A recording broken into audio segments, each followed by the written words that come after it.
Lenin and the Revolutionary Party. Paul L. E. Blanc. Preface 9. Acknowledgements 13. Note to the Haymarket Books Edition 15. Introduction by Ernest Mondale 19. 1. Introduction, Authentic Leninism 1. 1. What Leninism is not. 2. A living organism and phases of development. 2. The context of Lenin's early organizational perspectives 13.1. Dimensions of Lenin's activity. 2. Lenin's programmatic orientation. 3. Ferment in the Russian working class. 3. Revolutionary program, cohesive organization 35.1. Organizational implications of revolutionary program 2. Adapting to Russian conditions. 4. The birth of Leninism 51.1. What is to be done? 2. The stormy beginning of Bolshevism. 5. Questions and problems 71.1. Luxemburg and Lenin 2. Revolutionary committees distinct from the workers 3. Was the Bolshevik/Menshevik split unprincipled? 6. The test of revolution 91.1. The revolutionary program 2. Revolution without Bolsheviks? 3. The party broadens. 7. The meaning of democratic centralism 115.1. Democratic centralism in the RSDLP 2. Democratic centralism in the Bolshevik Party 3. Lenin's iron grip. 8. Preparing for revolution 129.1. Overcoming ultra-leftism 2. Philosophy and revolutionary program 3. The Bolsheviks become a party. 9. The almost revolution 169.1. Worker Bolsheviks 2. The upsurge.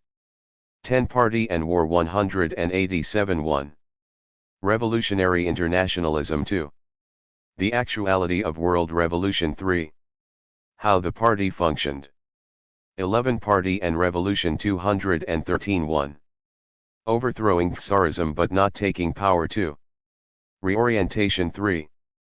Diversity and discipline 4. Party and masses in the workers' revolution. 12. After taking power 259.1. State, revolution, and socialist democracy 2. Crisis of Bolshevism 3. Communist International 4. A note on Lenin's authority 5. Bureaucratization after Lenin 6. The fate of the Comintern. 13. Conclusion 301.1. Reflections on the Leninist Party 2. Problems of Leninism. The present study seeks to draw together a great revolutionary's own views on the organizational principles of the Revolutionary Party, utilizing substantial quotations so that he may speak for himself. Yet it is necessary to go beyond a straightforward presentation or compilation of what Lenin said. Works of that nature too often have contributed to a stilted understanding, if not a gross misunderstanding, of Lenin's views. Lenin's distinctive views on organization were developed within complex and evolving situations, and at first he himself was not even aware that he was creating anything qualitatively different from previous Marxist conceptions of the Revolutionary Party. An additional complication is that there has been, from the very beginning, a considerable amount of distortion by pro-Leninists, pseudo-Leninists, and anti-Leninists of how these principles evolved, why they evolved, and what they actually mean.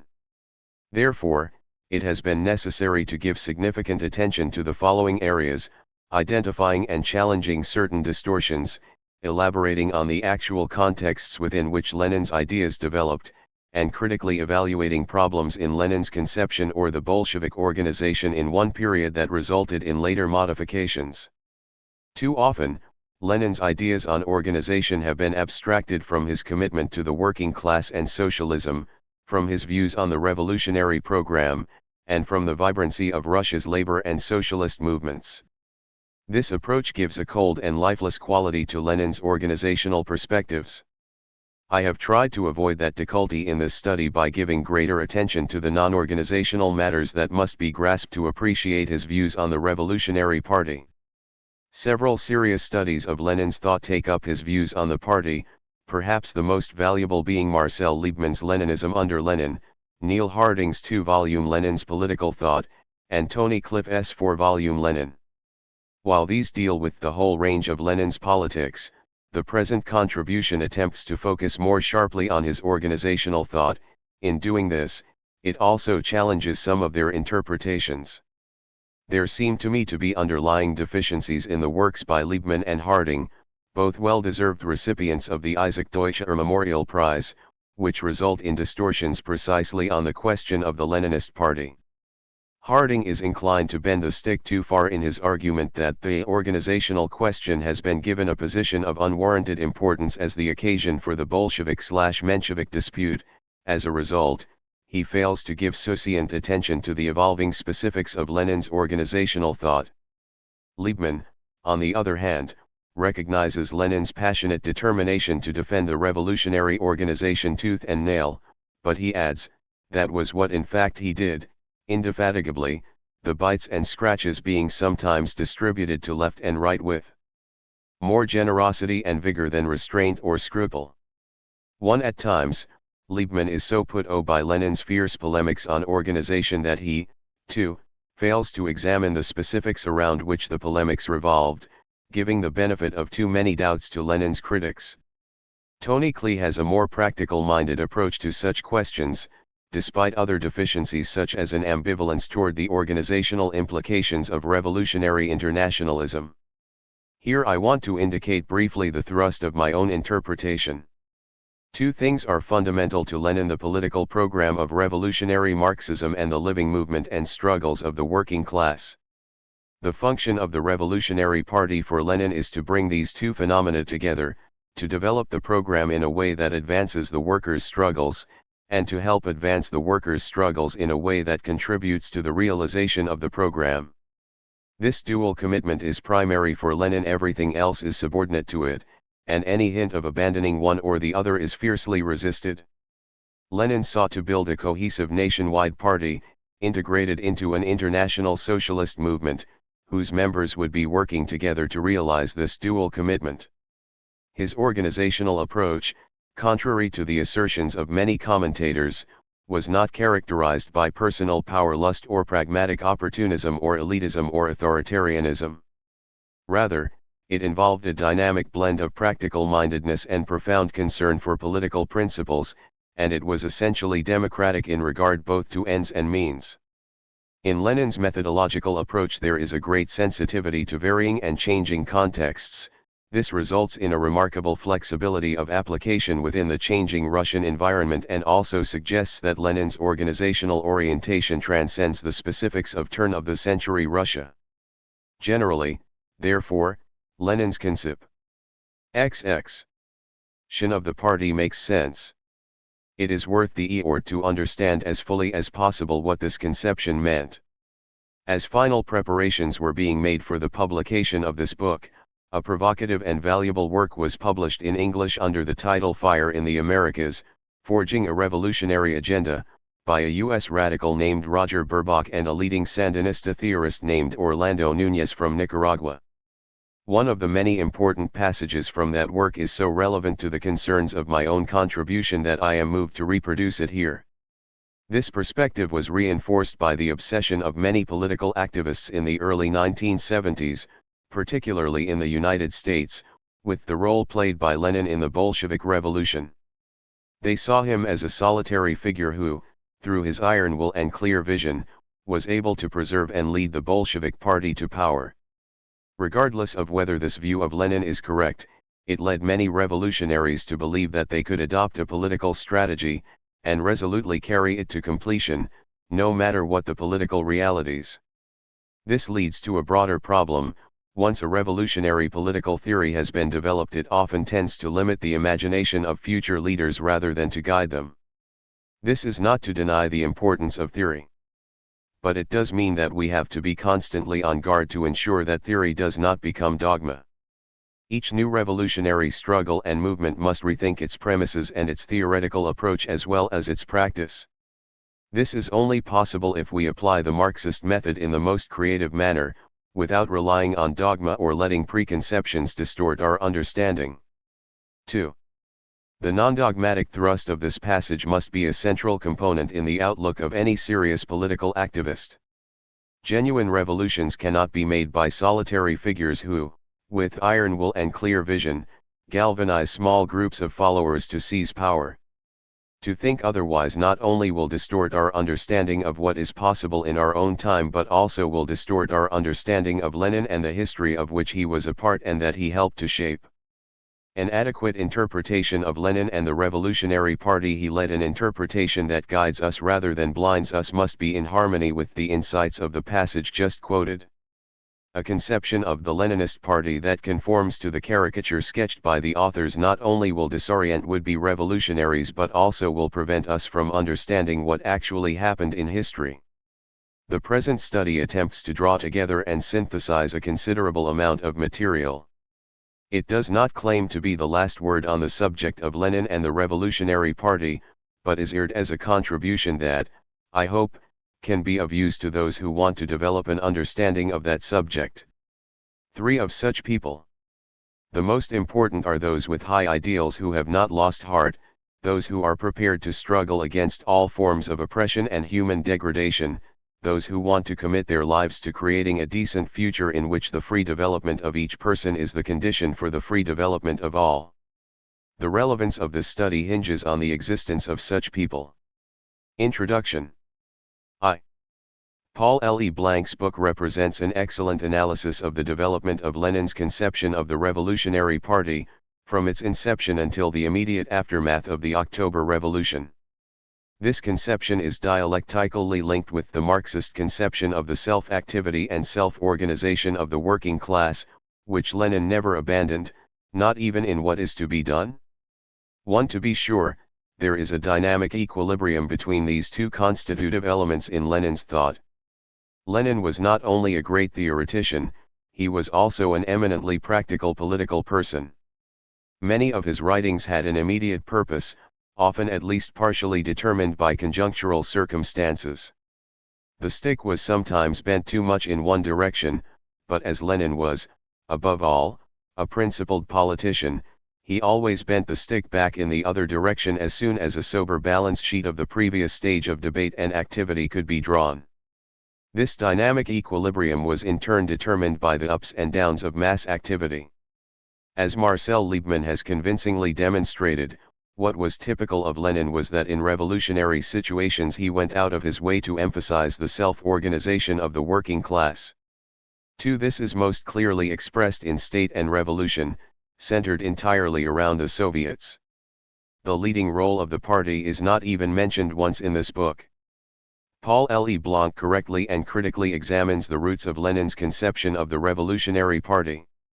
As he indicates in the conclusion of his book, I had already followed a similar analysis.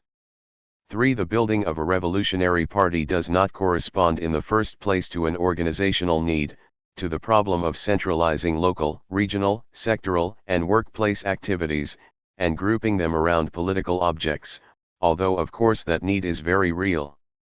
Behind the need for organizational centralization there looms a formidable historical problem, both theoretical and practical, to which the adversaries of Lenin's party concept have never been able to give an alternative answer, although 90 years have elapsed since the beginning of the debate. This is the problem of the centralization of living, struggling experience as the basis of the emergence and development of class consciousness. In other words, the need for the vanguard party results from the de facto, day-to-day fragmentation of the working class as regards its living conditions, its conditions of work, its levels of militancy, its political past, the historical roots and the stages of its formation, and other such factors. The need corresponds to a necessary process of unification and homogenization of self-consciousness of the class. Given the discontinuous character of class mass activity, it is illusory to expect unification to occur continuously in mass trade unions or in political parties encompassing a large minority of the class. Only a vanguard will be able to achieve such a unification on the basis of a qualitatively higher level of continuous activity.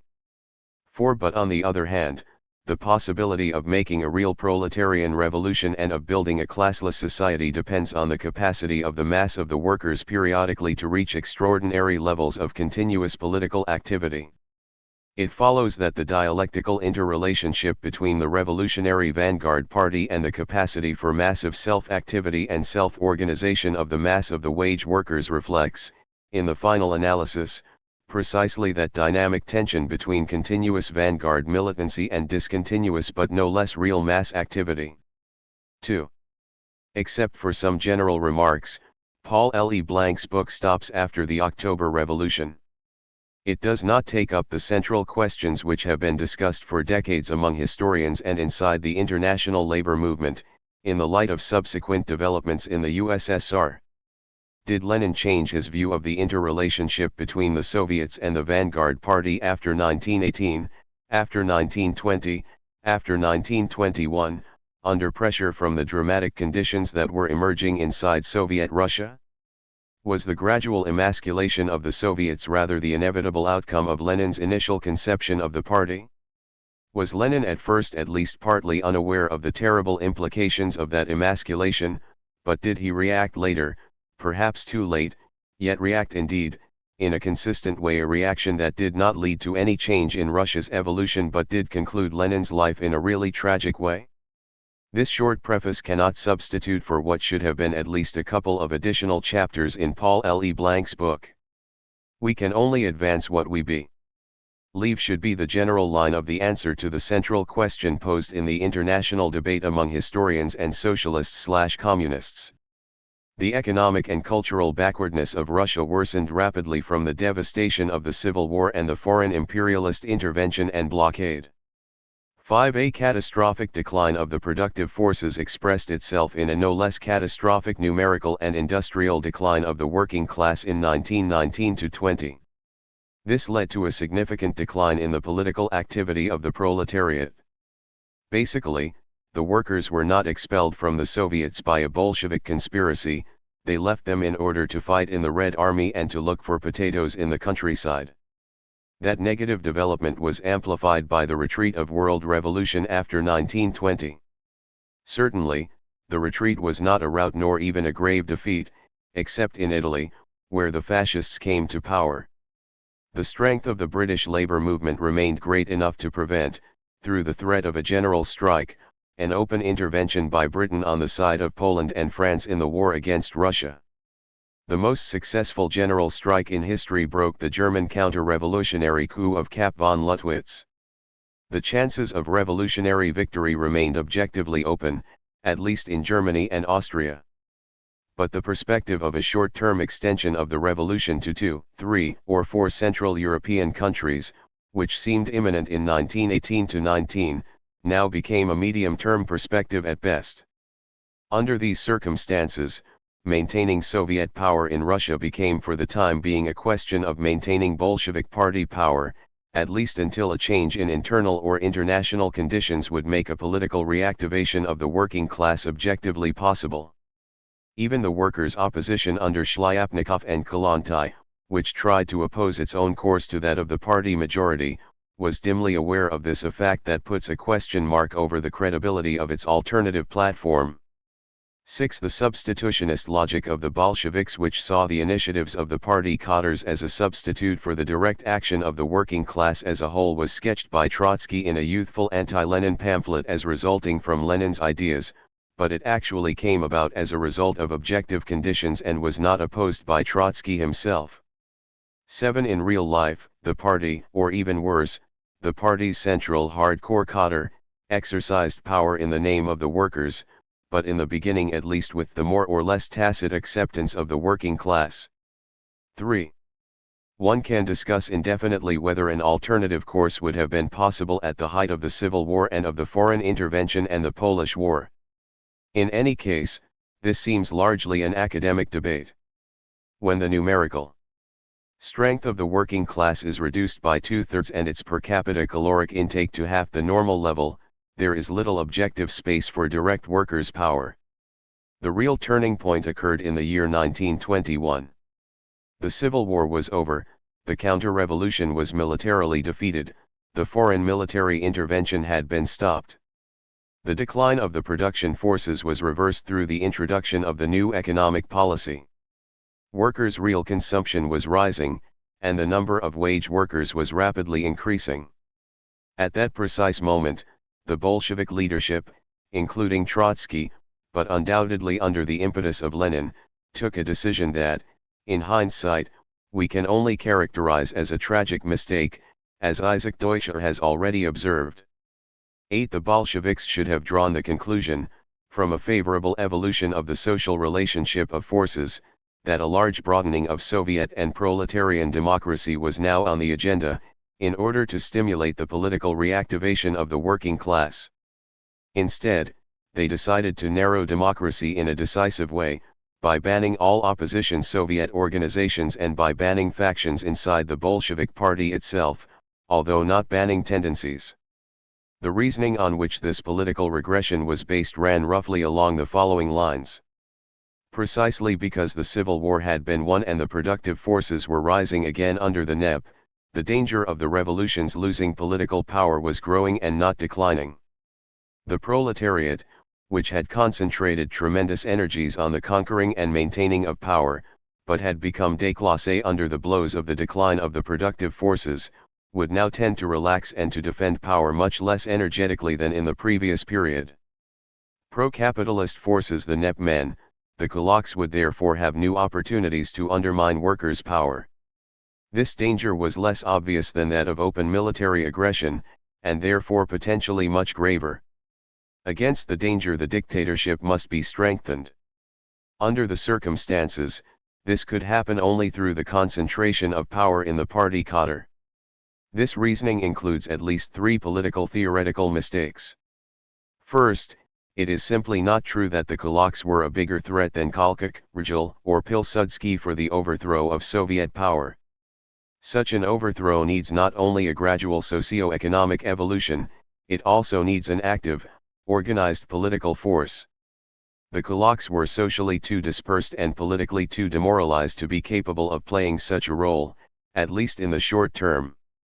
As to what could happen in a long-term perspective, that depended not only, and even not primarily, on the kulaks. It depended on the political-social correlation of forces between the kulaks and urban pro-bourgeois forces, on the one hand, and on the urban proletariat, the peasants, on the other hand, the key variable being the capacity of the former constellation of forces or the latter constellation to rally into an alliance the majority of the middle peasants. Second, far from neutralizing or reversing the trend toward relaxation of energies in the working class, all measures limiting Soviet and inter-party democracy gravely increased that trend, thereby undermining and weakening workers' power. Third, the substitutionist identification of workers' power with political power exercised de facto by the party cadre inevitably led to a growing process of bureaucratization of the party itself. The party apparatus grew by leaps and bounds, from a few hundred full-time functionaries in 1919 to 15,000 in 1922. To be sure, Stalin's election as party general secretary strongly accelerated that process. But the objective basis of the process has to be understood. Under a one-party regime, the decline of working-class political life unavoidably hits the party and its working-class members as well.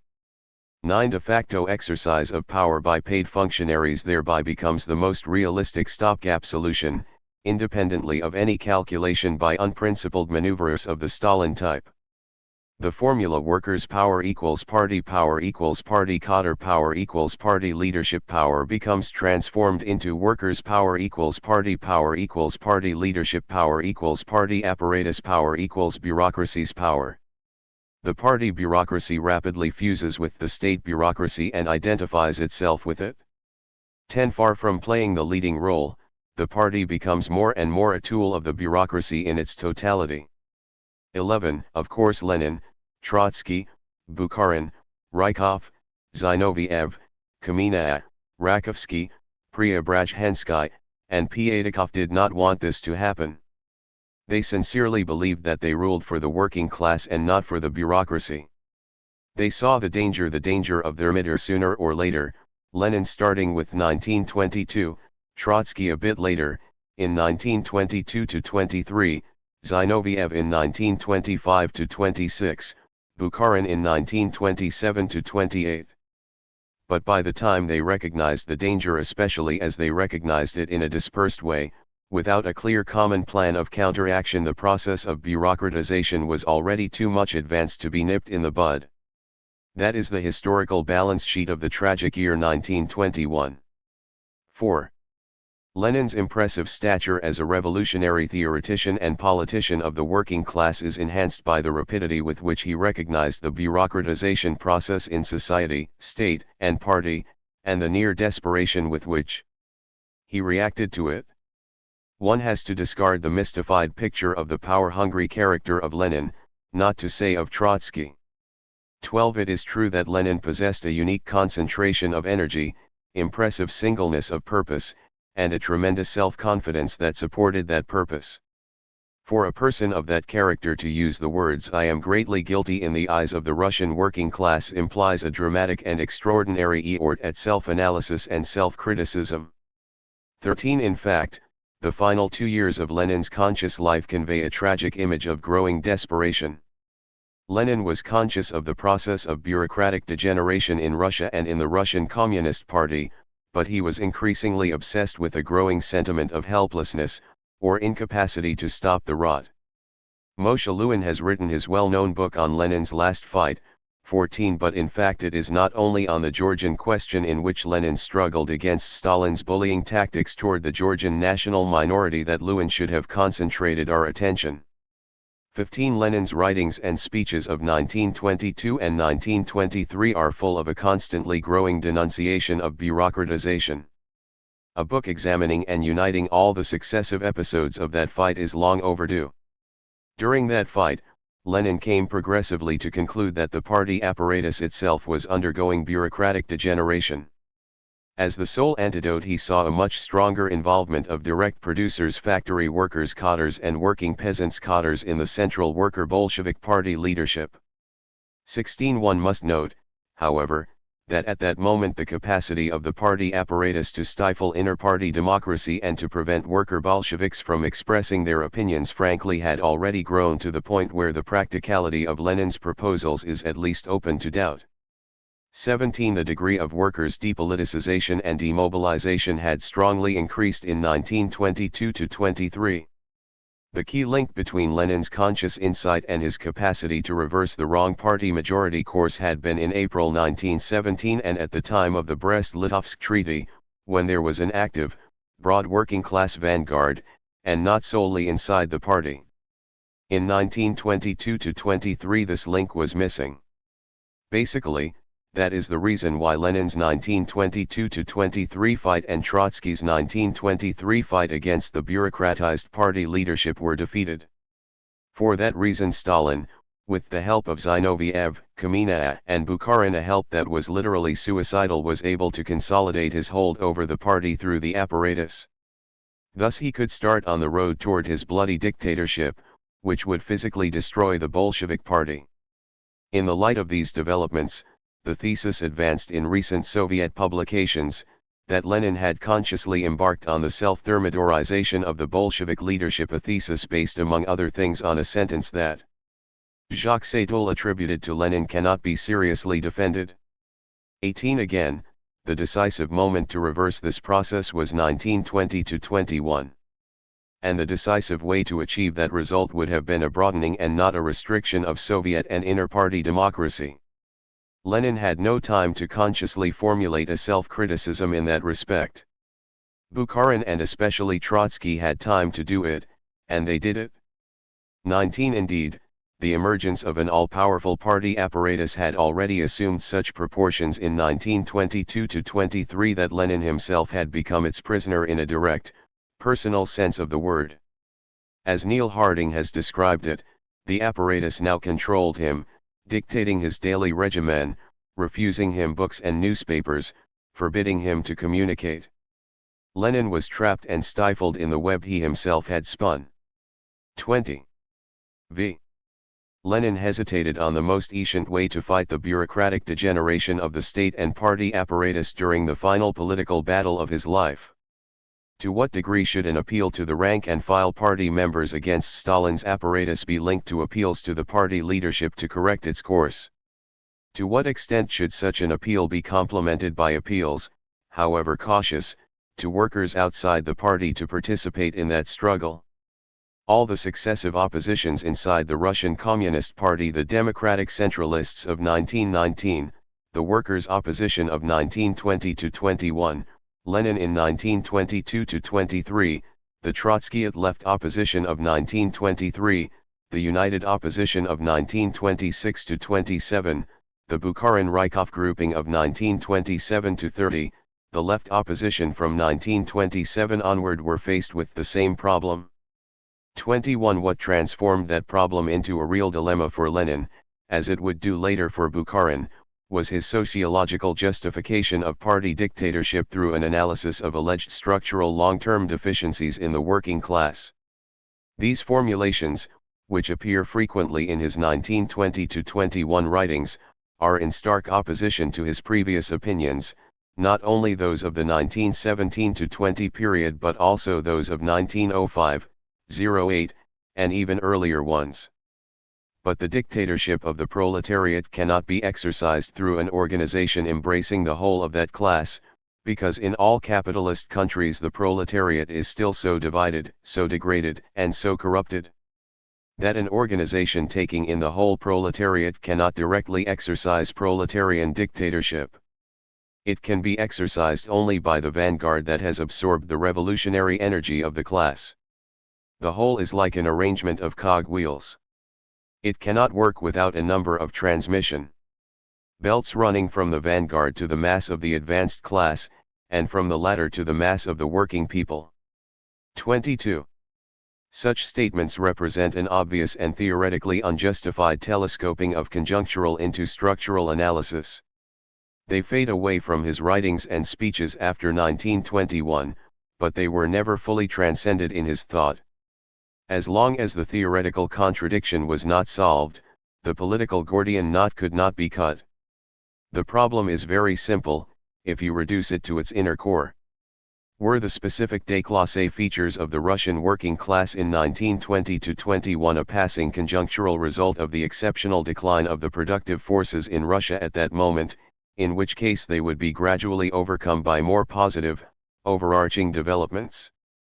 Or were they rather permanent features of the proletariat, even under conditions of normal capitalism, resulting from the past eeks of bourgeois society, both objectively and subjectively, on the proletariat's post-revolutionary political behavior?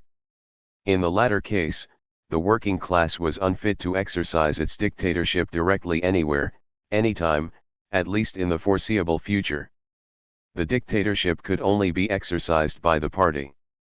It is again characteristic of Lenin's tremendous stature as an honest and exceptionally profound revolutionary theoretician that he boldly formulated the problem in this radical, essential way, and groped toward a solution. Stalin, Mao Zedong, and their theoretical offspring never had the courage or honesty to do so. But while Lenin moved away in 1922-23 from his obviously wrong formulation of 1920-21, he never came to a clear counterposition. It remains the historical merit of Trotsky and the left opposition that, starting with 1923, they did find an unambiguous counterposition. Their relentless struggle against Stalin's course, both inside Soviet Russia and inside the Comintern, was based on unshakable confidence in the revolutionary potential of the working class as it actually existed both within Russia and in the rest of the world. Certainly, that revolutionary potential does not express itself everywhere every day, every month, every year, or even every decade. It passes through ups and downs, periods of reaction and of revolutionary upsurge. But as the upsurges are inevitable, it is the duty of revolutionists to assist in the maturing of the process and to concentrate their efforts on creating the best possible conditions for successive proletarian victories. In terms of Russian party policies, that meant not only political and cultural but also economic and social conditions. Needless to say, Trotsky's and the left opposition's position conformed, in that respect, with the position of Marx and Engels on the issue. One of the essential specifics of Marx and Engels' thought about capitalism is that in spite of all its negative eeks on the proletariat, It develops in the working class an exceptional combination of potential economic and political power and mentalities, including moral values, which give the class a unique superiority compared to any other social force for building a new society. Like the Lenin of State and Revolution, the left opposition's platform is a pure product and application of that essential component of Marxism. Lenin's wavering on that essential question in 1921-22, of course, had an objective basis. There was a new strengthening of the Russian working class, but to what extent would it rapidly lead to new militancy? A turning point in the temporary consolidation of international capitalism was occurring, but to what extent would it lead to short-term revolutionary possibilities? If Lenin had not swerved his second stroke, and been able to follow all the dramatic developments, especially in Russia and Germany, in 1923, he would probably have arrived at conclusions similar if not identical to those of Trotsky in that year. But Lenin, as both a theoretician and an eminently practical politician, constantly looked at problems through the prism: what is to be done here and now? What is the next step forward? In the situation of 1923, the prism deformed his answer. The bureaucracy was rotten and had to be decisively weakened. The party apparatus was already bureaucratized to the core, unable and unwilling to break the bureaucracy's stranglehold over society. The working class was still at least partially déclassé and demoralized, and was therefore unfit to fight immediately for a new course. The worker Bolsheviks, at least partly drawn in the same direction of depoliticization and demoralization, could not redress the situation, at least in the short term. So in desperation Lenin turned to the top party leadership as the only tool at history's disposal for a rapid change. But the central party leadership is composed of individuals, each with their merits and weaknesses. Lenin's testament, while initially posing the problem in sociological terms, ends up with individual assessments and an individual proposal: remove Stalin as general secretary. There is of course nothing wrong with that approach to the problem. It deals with an essential feature of the ongoing bureaucratization process: Stalin's nearly total grip over the party apparatus and the innumerable consequences of that grip. But it is obvious that this proposal is both insouciant and logically dubious. If Stalin already had so much power over the party, how could a vote among a few dozen persons break that power? Was not the mobilization of much broader forces indispensable for achieving that result? And there is a very grave and wrong conclusion that could be drawn from concentrating essentially on that line of reasoning: if everything turns around the attitudes and decisions of the central party leadership, the unity of that leadership becomes a key in the fight for conserving Soviet power. Lenin was definitely not unaware of the evident contradictions of his position. The testament was clearly a letter to the whole party, to the incoming 12th Congress. In that sense, if not explicitly, it appealed to the Congress delegates against Stalin and the wavering Politburo. When Lenin proposed that several hundred workers and productive peasants be integrated into the Central Committee, he again appealed in fact to forces outside the Central Party leadership.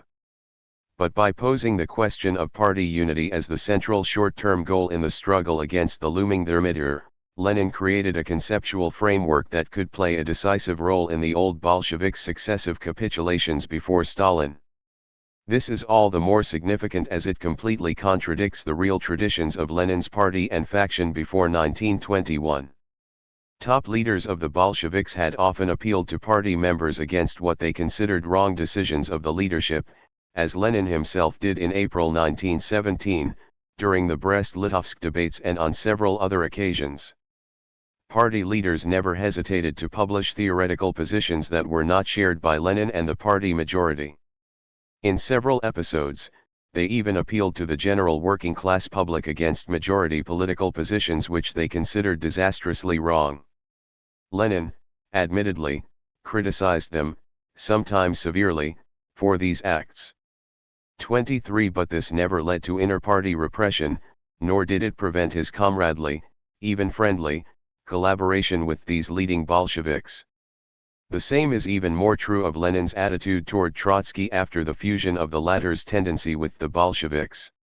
Lenin turned to Trotsky to support his fight on the Georgian question early in 1923, in spite of the harsh debate between the two men not long before on the trade union problem. So this obsession with keeping the differences bottled up in the Central Party leadership was inconsistent with the Bolshevik tradition. It was also inconsistent with dialectical logic. As Trotsky would point out in his new course, in complete conformity with what Lenin himself has stated repeatedly, party unity and the centralist component of democratic centralism are in the final analysis subordinate to a correct political course of the party leadership. 24 Once the political decisions of that leadership have such grave consequences for the proletariat, in the living class struggles, that they can lead to real disaster, it becomes totally counterproductive to refuse to fight with all means necessary for redressing that course. 25 A refusal to undermine party unity becomes organizational fetishism. It turns the party from an instrument of proletarian emancipation into a goal by itself. Should revolutionary socialists have refused to question the unity of the party when confronted with social democracy's disastrous capitulation before the imperialist war in 1914? Should they have refused to question that unity when confronted with Stalin's disastrous agrarian policies of 1926–30? Should they have refused to question that unity when confronted with Stalin's and the Comintern's third-period ultra-leftism, which contributed decisively to Hitler's attainment of power in Germany, the worst disaster for the international working class in the 20th century? The answer is obvious. In the final analysis, the solution of Lenin's dilemma hinges on the question of the proletariat's revolutionary potential. If one denies that potential, at least for the foreseeable future, 26 then the unavoidable conclusion is that socialism is unrealizable. To believe that a ruling party bureaucracy could remain unstained by material privileges, and, despite these privileges, could remain willing to build an egalitarian state and allow it to wither away afterwards, that is, to work consciously toward its own suppression, is to deny the ABC of historical materialism.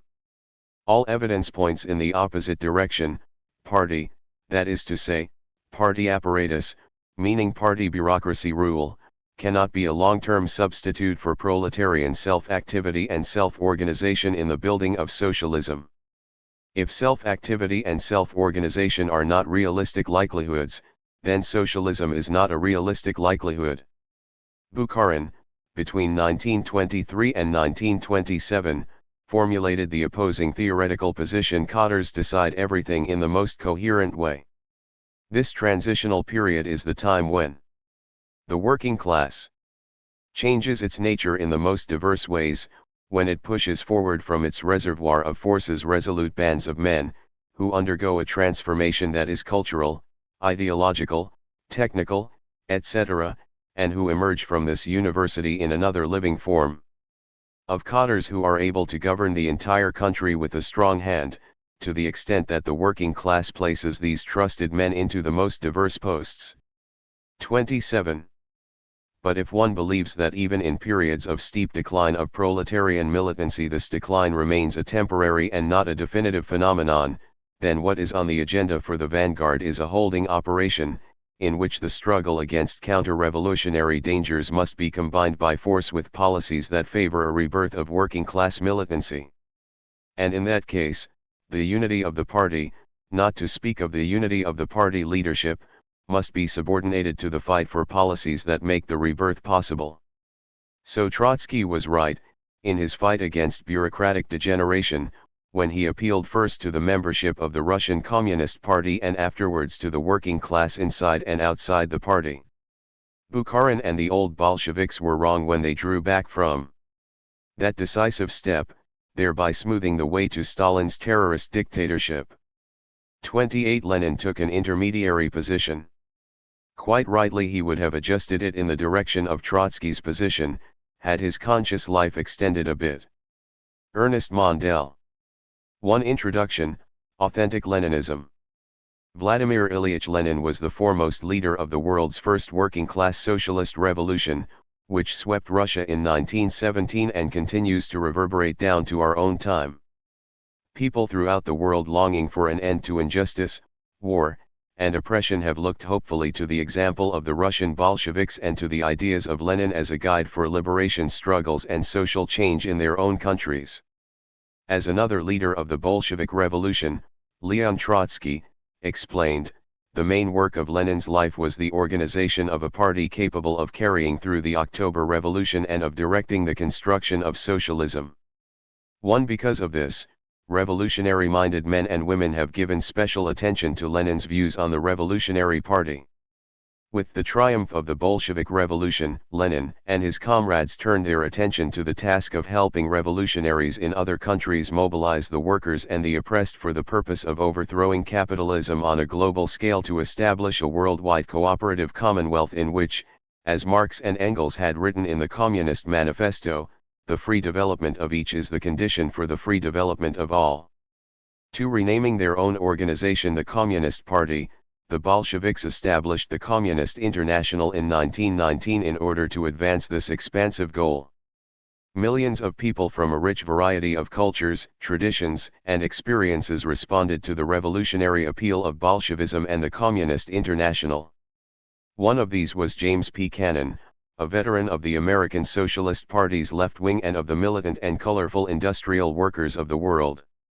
Cannon helped to found the American Communist Party in 1919, and he was one of its central leaders until his expulsion in 1928 as the Communist International became increasingly bureaucratized.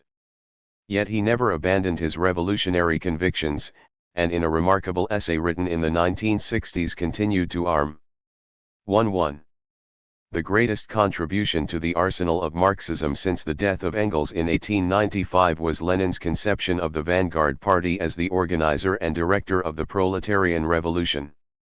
That celebrated theory of organization was not, as some contend, simply a product of the special Russian conditions of his time and restricted to them.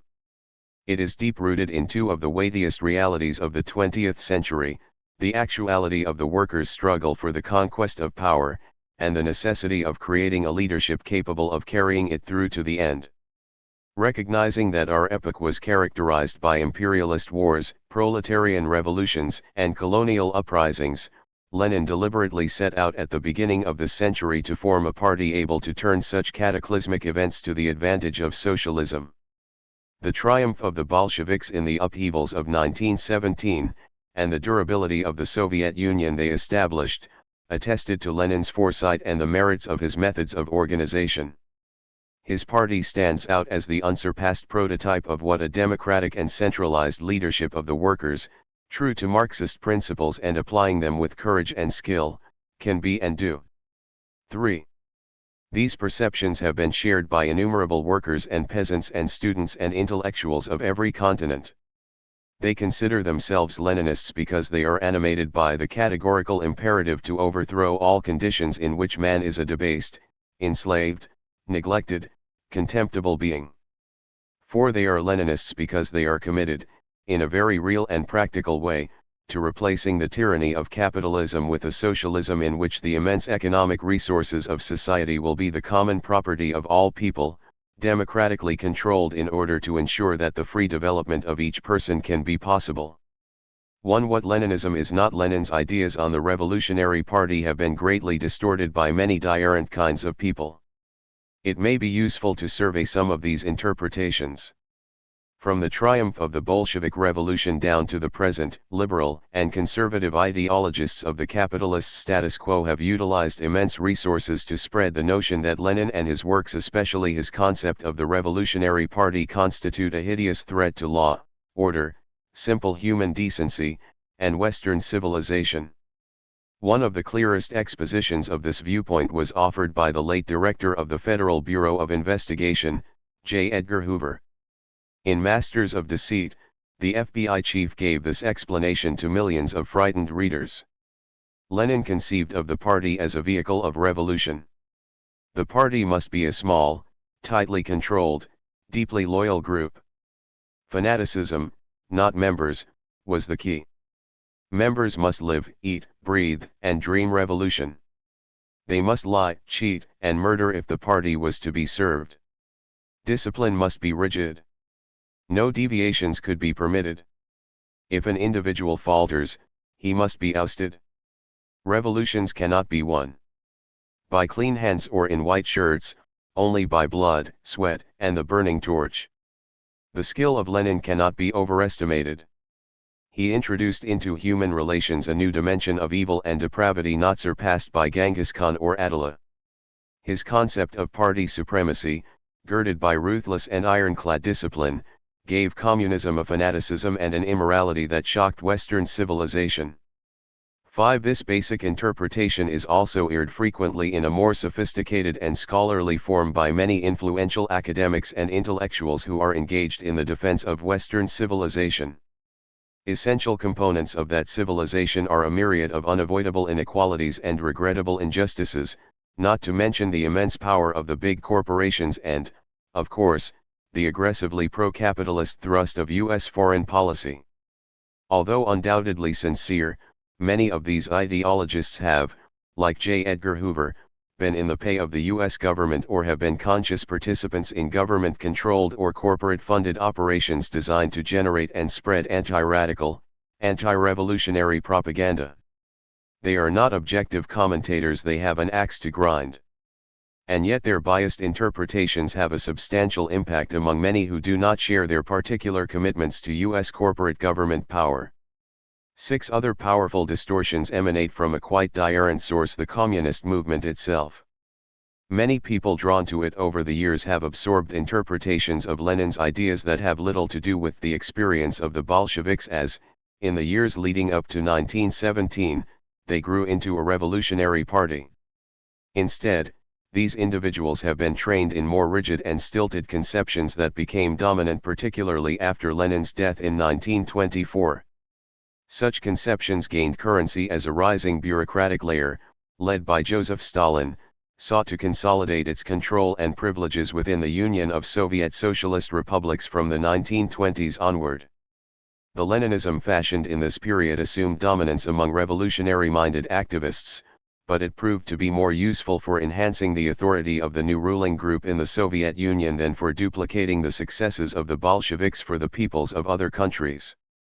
7. A shrewd and somewhat cynical observer in the Soviet Union during this period was New York Times correspondent Walter Duranty, who was sympathetic to Stalin though with a decidedly non-revolutionary detachment.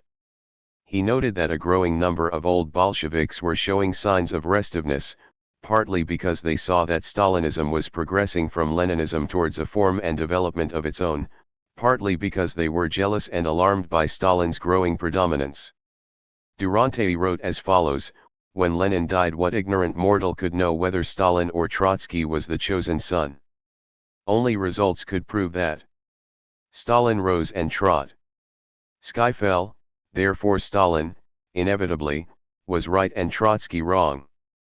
Stalin deserved his victory because he was the strongest, and because his policies were most fitted to the Russian character and folkways in that they established Asiatic absolutism and put the interests of Russian socialism before those of international socialism."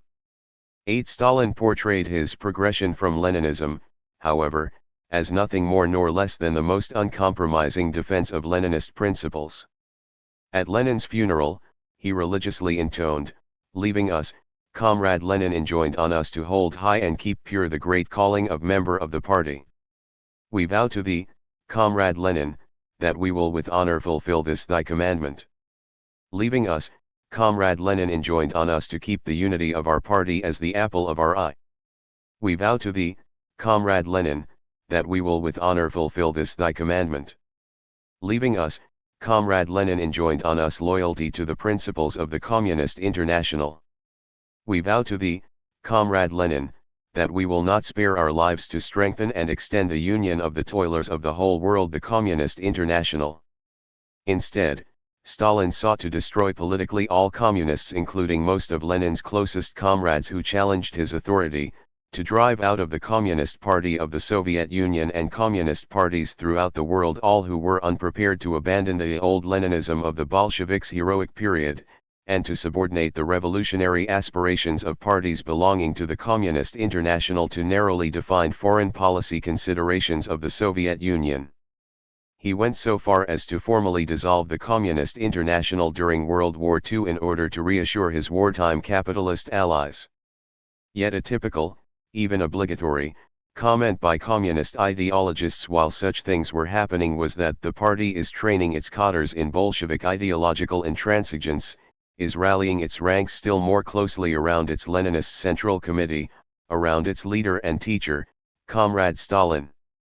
Communists throughout the world were lectured that a study of the history of the Bolshevik Party is impossible without a knowledge of the chief works of its founder and leader, Lenin, and of his best disciple, Stalin, who is continuing his work. 9. The organizational norms propagated in this period, peppered with fragments from Lenin quoted out of context, stressed the Bolshevik conception of the party as a monolithic whole. This was elaborated for the world communist movement in such works as Lenin's Teachings About the Party, by Stalinist ideologist V. Sarin, and circulated widely throughout the Communist International in the early 1930s. Excerpts from that work are quite revealing. The party is governed by leaders.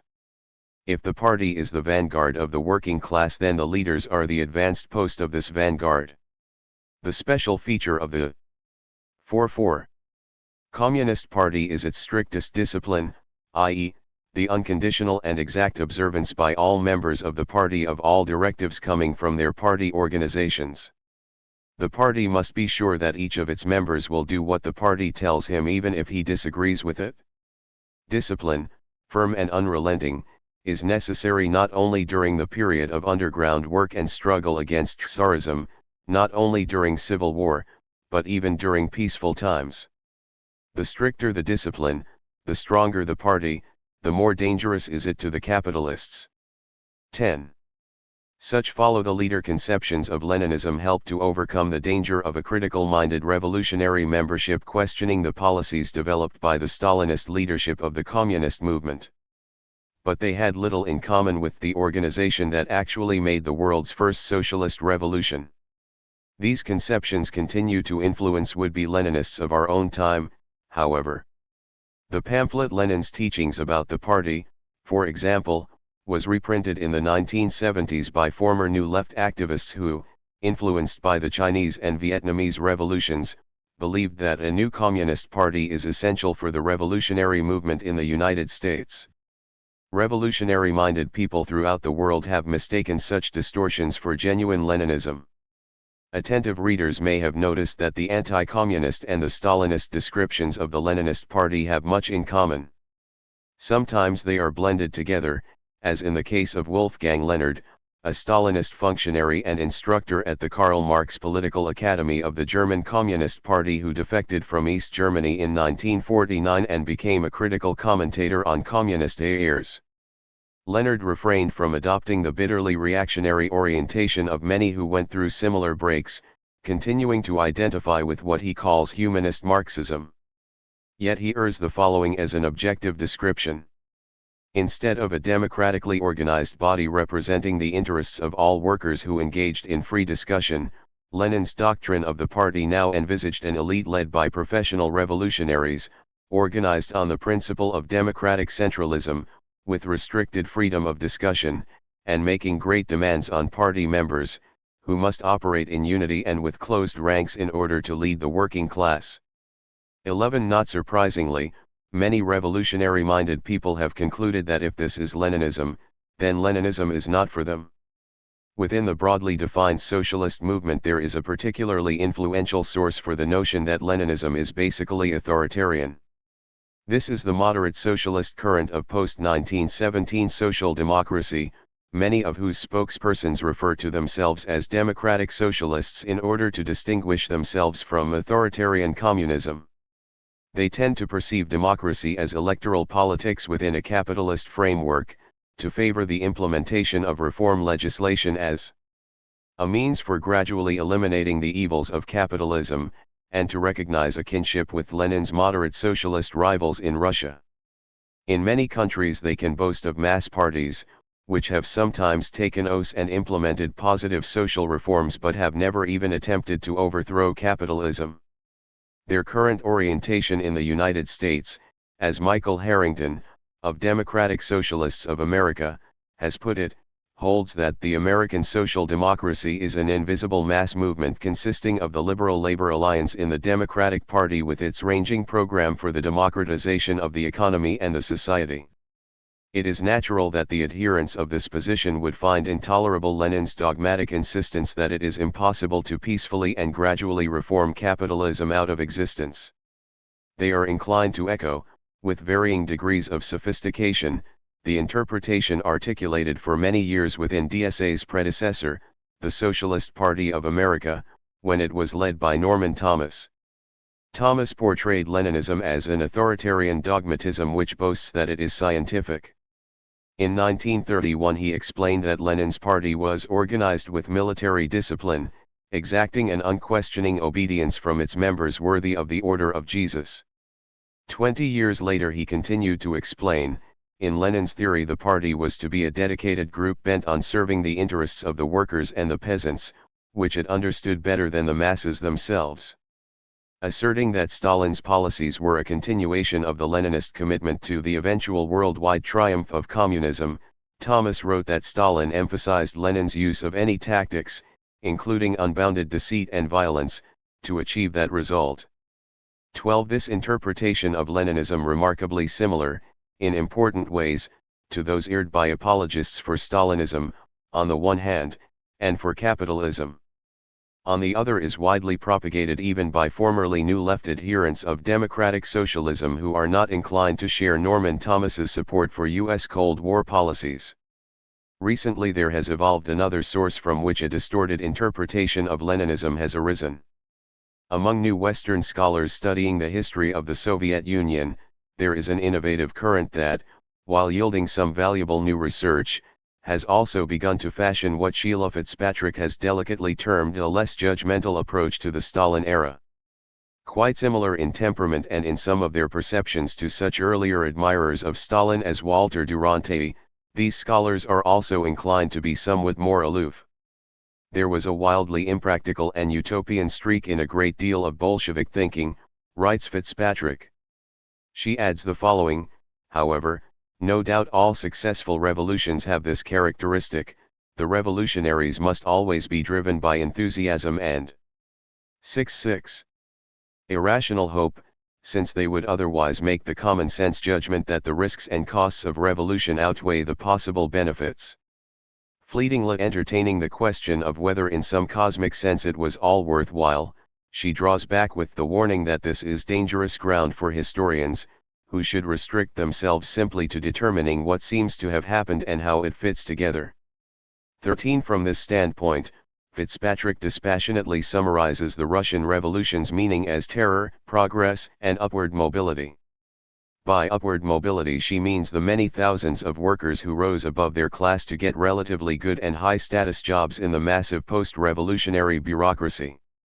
By progress she presumably means the leap forward into industrialization and modernization, the elimination of the backward and insient semi-feudal and Tsarist order, the establishment of a planned economy, the great strides in spreading education and health care to all, and so forth.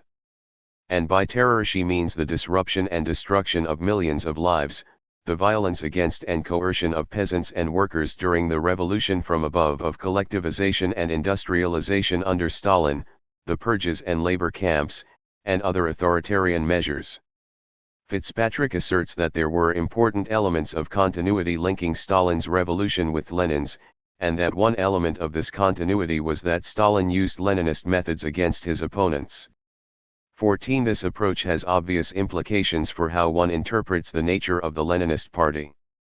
Fitzpatrick suggests that Lenin's dislike of looser mass organizations allowing greater diversity and spontaneity was not purely expedient but reflected a natural authoritarian bent, adding that Lenin usually insisted on having his own way.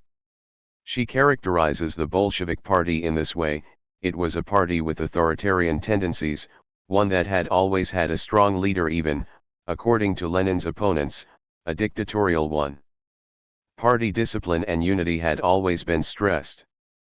Before 1917, Bolsheviks who disagreed with Lenin on any important issue usually left the party. In the period 1917 to 20, Lenin had to deal with dissent and even organized dissident factions within the party, but he seems to have regarded this as an abnormal and irritating situation, and finally took decisive steps to change it. 15.77. We will see that this interpretation does not correspond to historical realities. More insightful historians argue that the common thesis of a Lenin-Stalin continuity rests upon a series of dubious formulations, concepts, and interpretations, and, whatever its insights, it obscures more than it illuminates, as Stephen Cohen has put it. 16. Carr has attempted to demonstrate the fundamental discontinuity with this argument. The Communist Manifesto recognized the role of leadership exercised by communists as the only full-class conscious members of the proletariat and of proletarian parties. But it was a condition of the proletarian revolution that communist consciousness should spread to a majority of the workers. Lenin's conception of the party as the vanguard of the class contained elitist elements absent from Marx's writings and was the product of a period when political writers were turning their attention more and more to the problem of elites. The party was to lead and inspire the mass of workers, its own membership was to remain small and select. It would, however, be an error to suppose that Lenin regarded the revolution as the work of a minority. The task of leading the masses was not, properly understood, a task of indoctrination, of creating a consciousness that was not there, but of evoking a latent consciousness, and this latent consciousness of the masses was an essential condition of revolution. Lenin emphatically did not believe in revolution from above. After Lenin's death, Lenin's successors lacked the capacity or the patience to evoke that measure of mass consciousness and mass support that Lenin had had behind him in the period of the revolution and the civil war, and took the shortcut, always the temptation that lies in wait for an elite, of imposing their will, by measures of increasingly naked force, on the mass of the population and on the mass of the party. The need, with which Lenin wrestled and which Stalin contemptuously dismissed, of reconciling elite leadership with mass democracy has emerged as a key problem in the Soviet Union today. 17. This general approach, regardless of imperfections one might find in Carr's specific formulations, captures important aspects of the historical reality that allow a fundamentally different and more perceptive approach to the question of the Bolshevik Party's actual organizational structure and functioning. Thus, Moshe Lewin recounts the following. Leninism, one of the Russian versions of Marxism, developed by Lenin, was shared by the Bolsheviks, who had acquired their ideological formation before the revolution and who maintained an open-mindedness, an institutional flexibility in pursuing the struggle of ideas in particular, but not exclusively in the areas of strategy and tactics that made up the core of Leninism. It is important to recall that Bolshevism had gone through quite a number of internal debates before 1917, that it had functioned in a multi-party environment, especially after the revolution of 1905, and even after. 8. The takeover of power, until 1920. Starting with the revolution of February 1917, in particular, and until the prohibition of factions by the 10th Party Congress in March 1921, various wings and tendencies, opposing factions and platforms presented before and during the Congresses, coexisted within the party. These were not only tolerated but were actually used as widely accepted modus operandi. 18. This authentic Leninism, qualitatively different from the grotesque distortions of Leninism that are so widely circulated, will be the subject of the present study.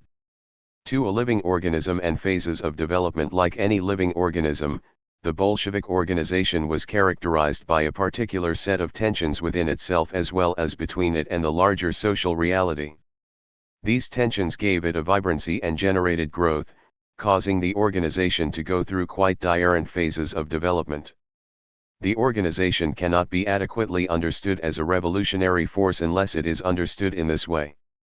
Lenin's views on the Revolutionary Party, which reflected and were part of this evolution, must likewise not be approached as if they were a finished and self-contained schema.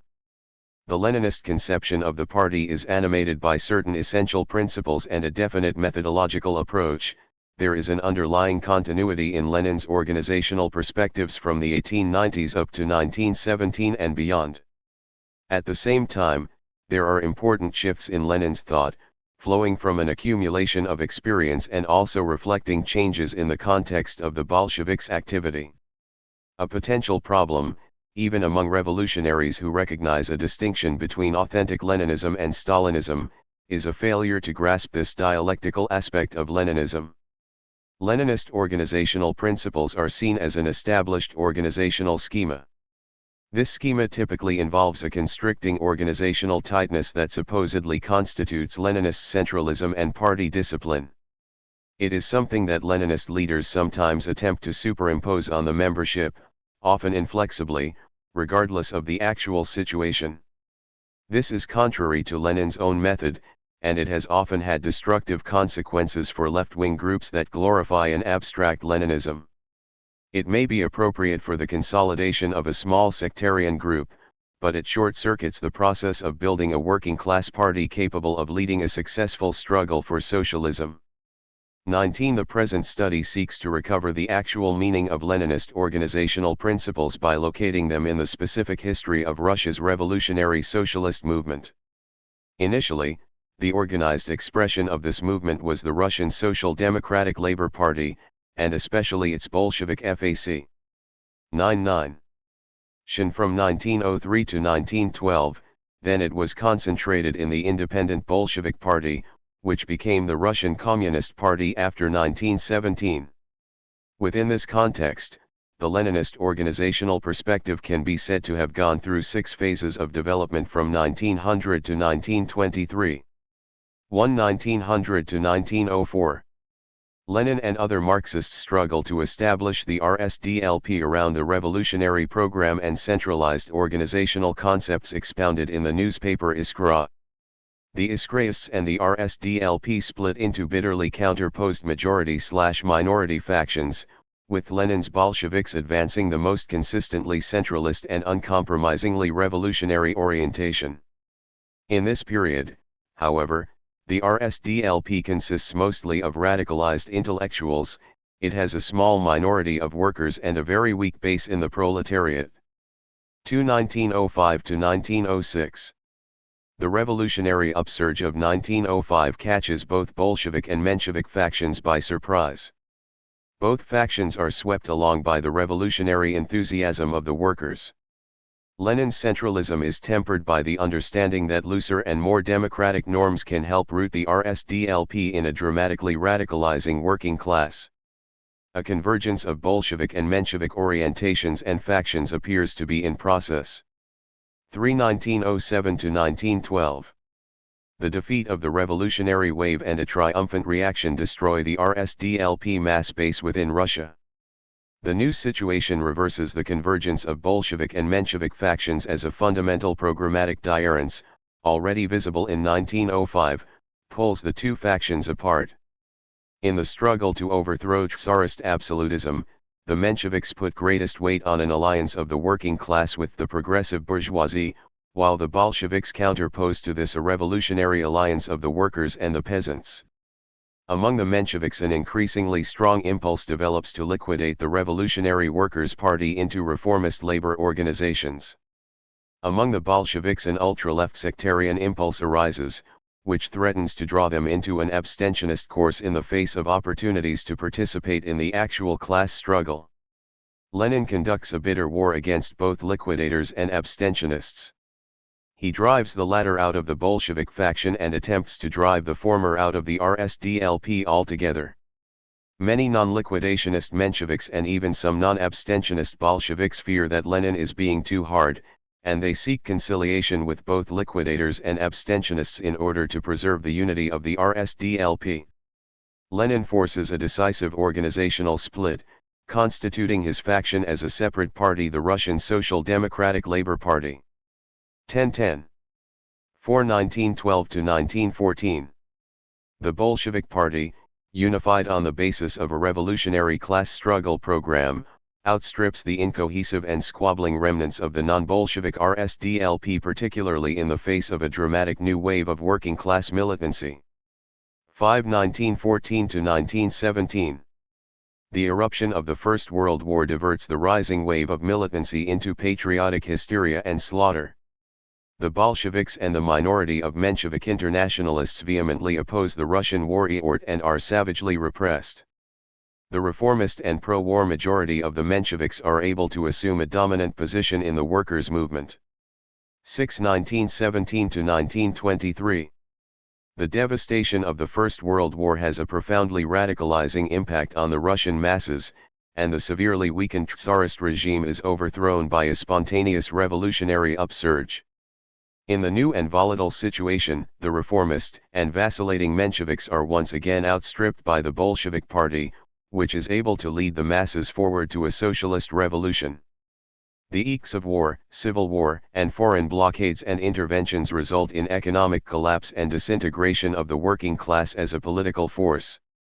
The Bolsheviks feel compelled to adopt increasingly restrictive measures, in Russia as a whole and within their own party, while waiting for a revolutionary socialist triumph in the industrially advanced West that will end the desperate isolation of their impoverished and bleeding country. This highly condensed sketch of the 6 phases of Leninism under Lenin does little more than suggest the shifting contexts within which Lenin's various statements on the organizational question can be understood. There are obvious general points that must be kept in mind regarding the situation in Tsarist Russia: the economic backwardness, the predominance in population of the peasantry, the peculiarities of Russian capitalist development, and the repressiveness of Tsarist absolutism. This last factor, above all, compelled Russian revolutionaries to develop organizational forms that would be consistent with the realities of underground work and exile politics.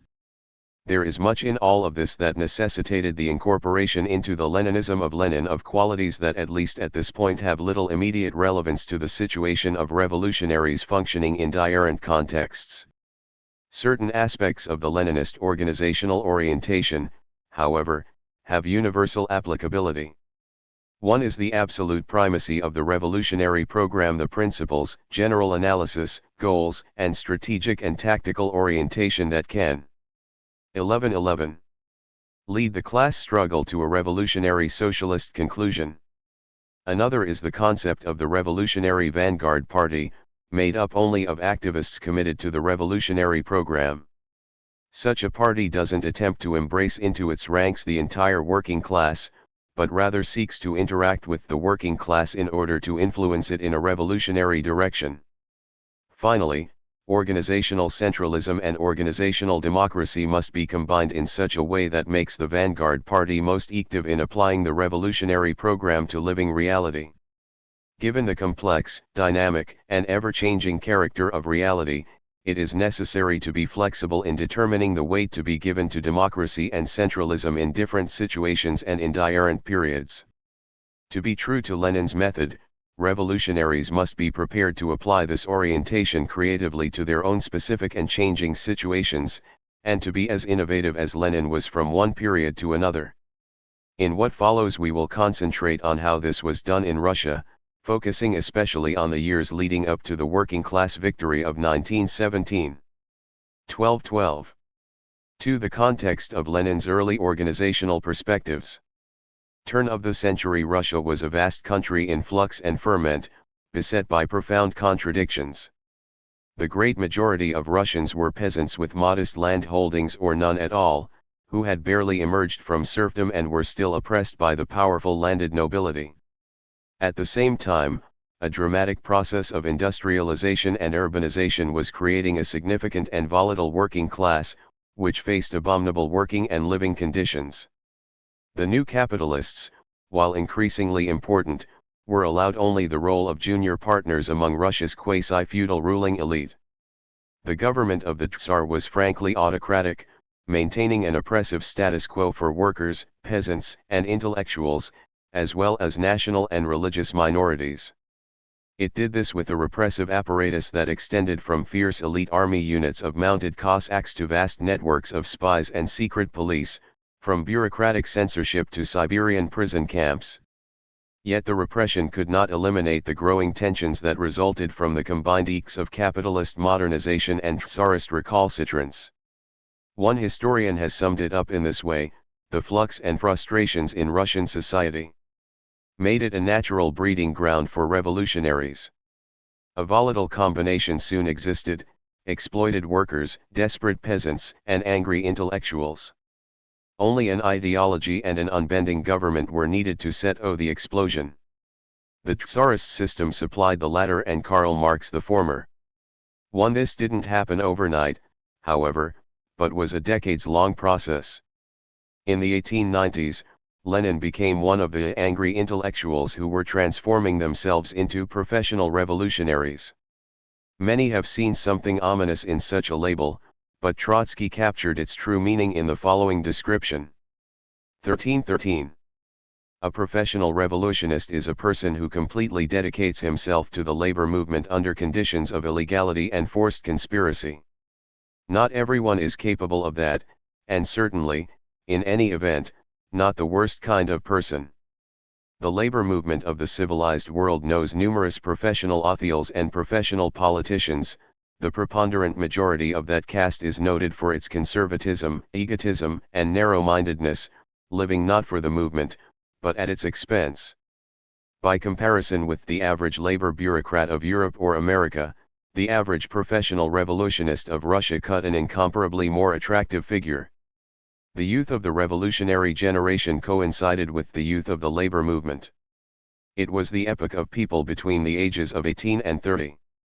Revolutionists above that age were few in number and seemed old men. The movement was yet utterly devoid of careerism, lived on its faith in the future and on its spirit of self-sacrifice. There were as yet no routine, no set formulae, no theatrical gestures, no ready-made oratorical tricks. The struggle was by nature full of pathos, shy and awkward. The very words committee, party were as yet new, with an aura of vernal freshness, and rang in young ears as a disquieting and alluring melody. Whoever joined an organization knew that prison followed by exile awaited him within the next few months. The measure of ambition was to last as long as possible on the job prior to arrest, to hold oneself steadfast when facing the gendarmes, to ease, as far as possible, the plight of one's comrades, to read, while in prison, as many books as possible, to escape as soon as possible from exile abroad, to acquire wisdom there, and then return to revolutionary activity in Russia. The professional revolutionists believed what they taught. They could have had no other incentive for taking to the road of Calvary. Solidarity under persecution was no empty word, and it was augmented by contempt for cowardice and desertion. Turning over in my mind the mass of comrades with whom I had occasion to meet, writes Eugenia Levitskaya concerning the Odessa underground of 1901 to 1907, I cannot recall a single reprehensible, contemptible act, a single deception or lie. There was friction. There were factional differences of opinion. But no more than that. Somehow everyone looked after himself morally, became better and more gentle in that friendly family. Odessa was not, of course, an exception. The young men and women who devoted themselves entirely to the revolutionary movement, without demanding anything in return, were not the worst representatives of their generation. The order of professional revolutionists cannot soar by comparison with any other social group. 2. This was the milieu in which Lenin became active and within which he quickly assumed a position of authority in the period from 1893, when he arrived in St. Petersburg, to 1898, when the Russian Social Democratic Labor Party was formed. Lenin's companion, N.K. Krupskaya, has stressed the significance of the time. This St. Petersburg period of Vladimir Ilyitch's work was of great importance, although 1414. The work itself was not noteworthy and hardly noticeable. But it was during this period of his St. Petersburg work that Vladimir Ilyich was molded as a leader of the working masses. 3. If we abstract Lenin's views on organization from the underlying political grounding established in this early period, it will be impossible to comprehend Lenin's actual perspective on organizational questions. It may be useful, first of all, to consider what Lenin was actually doing in this formative period. Along with this, we should consider the political orientation that he was committed to. We should also have some sense of the working class in which Lenin was investing such profound hopes. then we will be in a better position to understand the organizational principles that flowed from Lenin's programmatic orientation. 1. Dimensions of Lenin's activity. Marxist study circles, composed predominantly of students and intellectuals, existed in a number of Russian towns and cities in the early 1890s. By the time Lenin moved to St. Petersburg, at the age of 23, he was already known in revolutionary circles as a very erudite Marxist. Among the young revolutionaries in the St. Petersburg League of Struggle, Lenin actively combated a conception of Marxism that Krupskaya later discussed in her memoirs. The gist of it, she wrote, was this: the process of social development appeared to the representatives of this trend as something mechanical and schematic. Such an interpretation of social development dismissed completely the role of the masses, the role of the proletariat. Marxism was stripped of its revolutionary dialectics, and only the bare phases of development remained. Lenin considered this mechanistic view to be the direct opposite of real Marxism.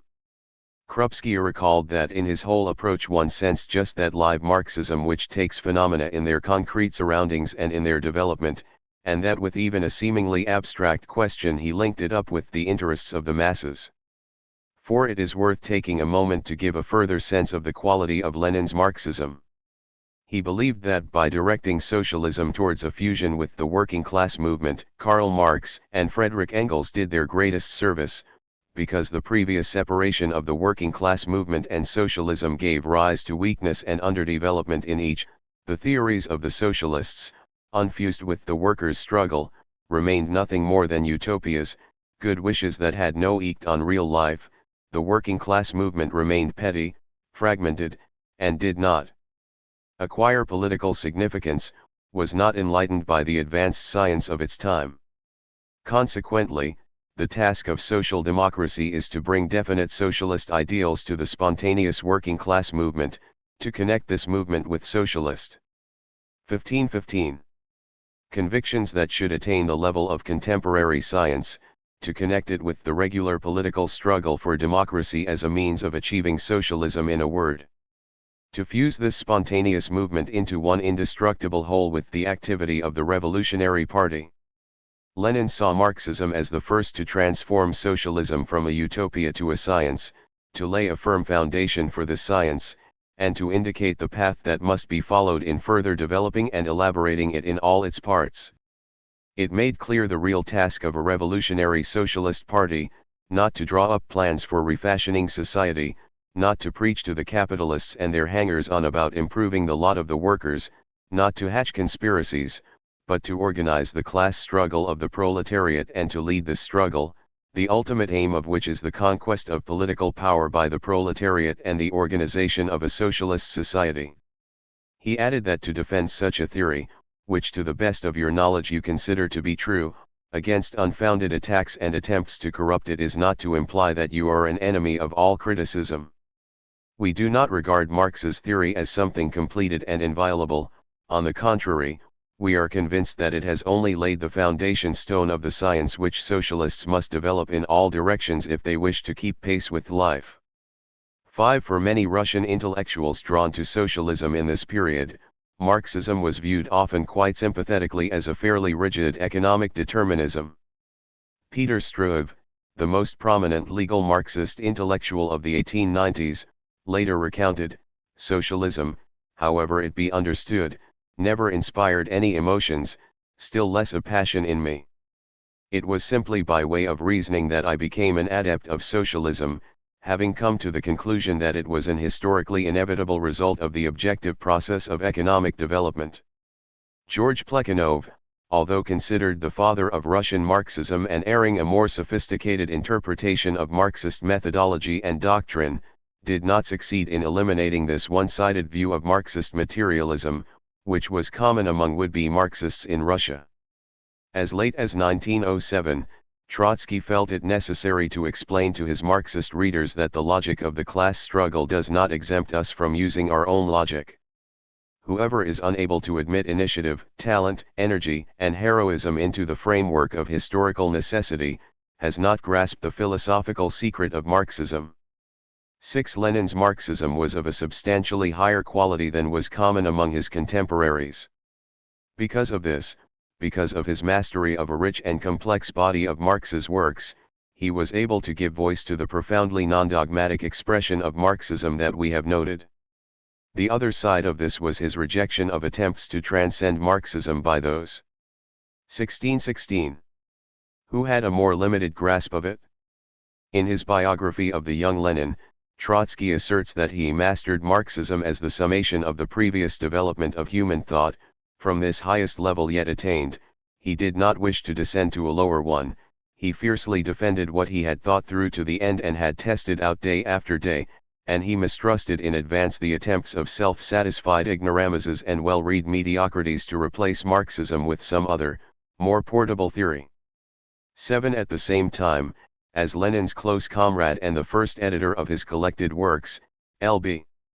Kamina once remarked, while the teachings of Lenin as a whole and in all their ramifications are based on the scientific socialism of Karl Marx and Friedrich Engels, there also is a new element, which consists in the adaptation of the basic principles and methods of Marxism to a historical setting and period entirely unknown to Marx.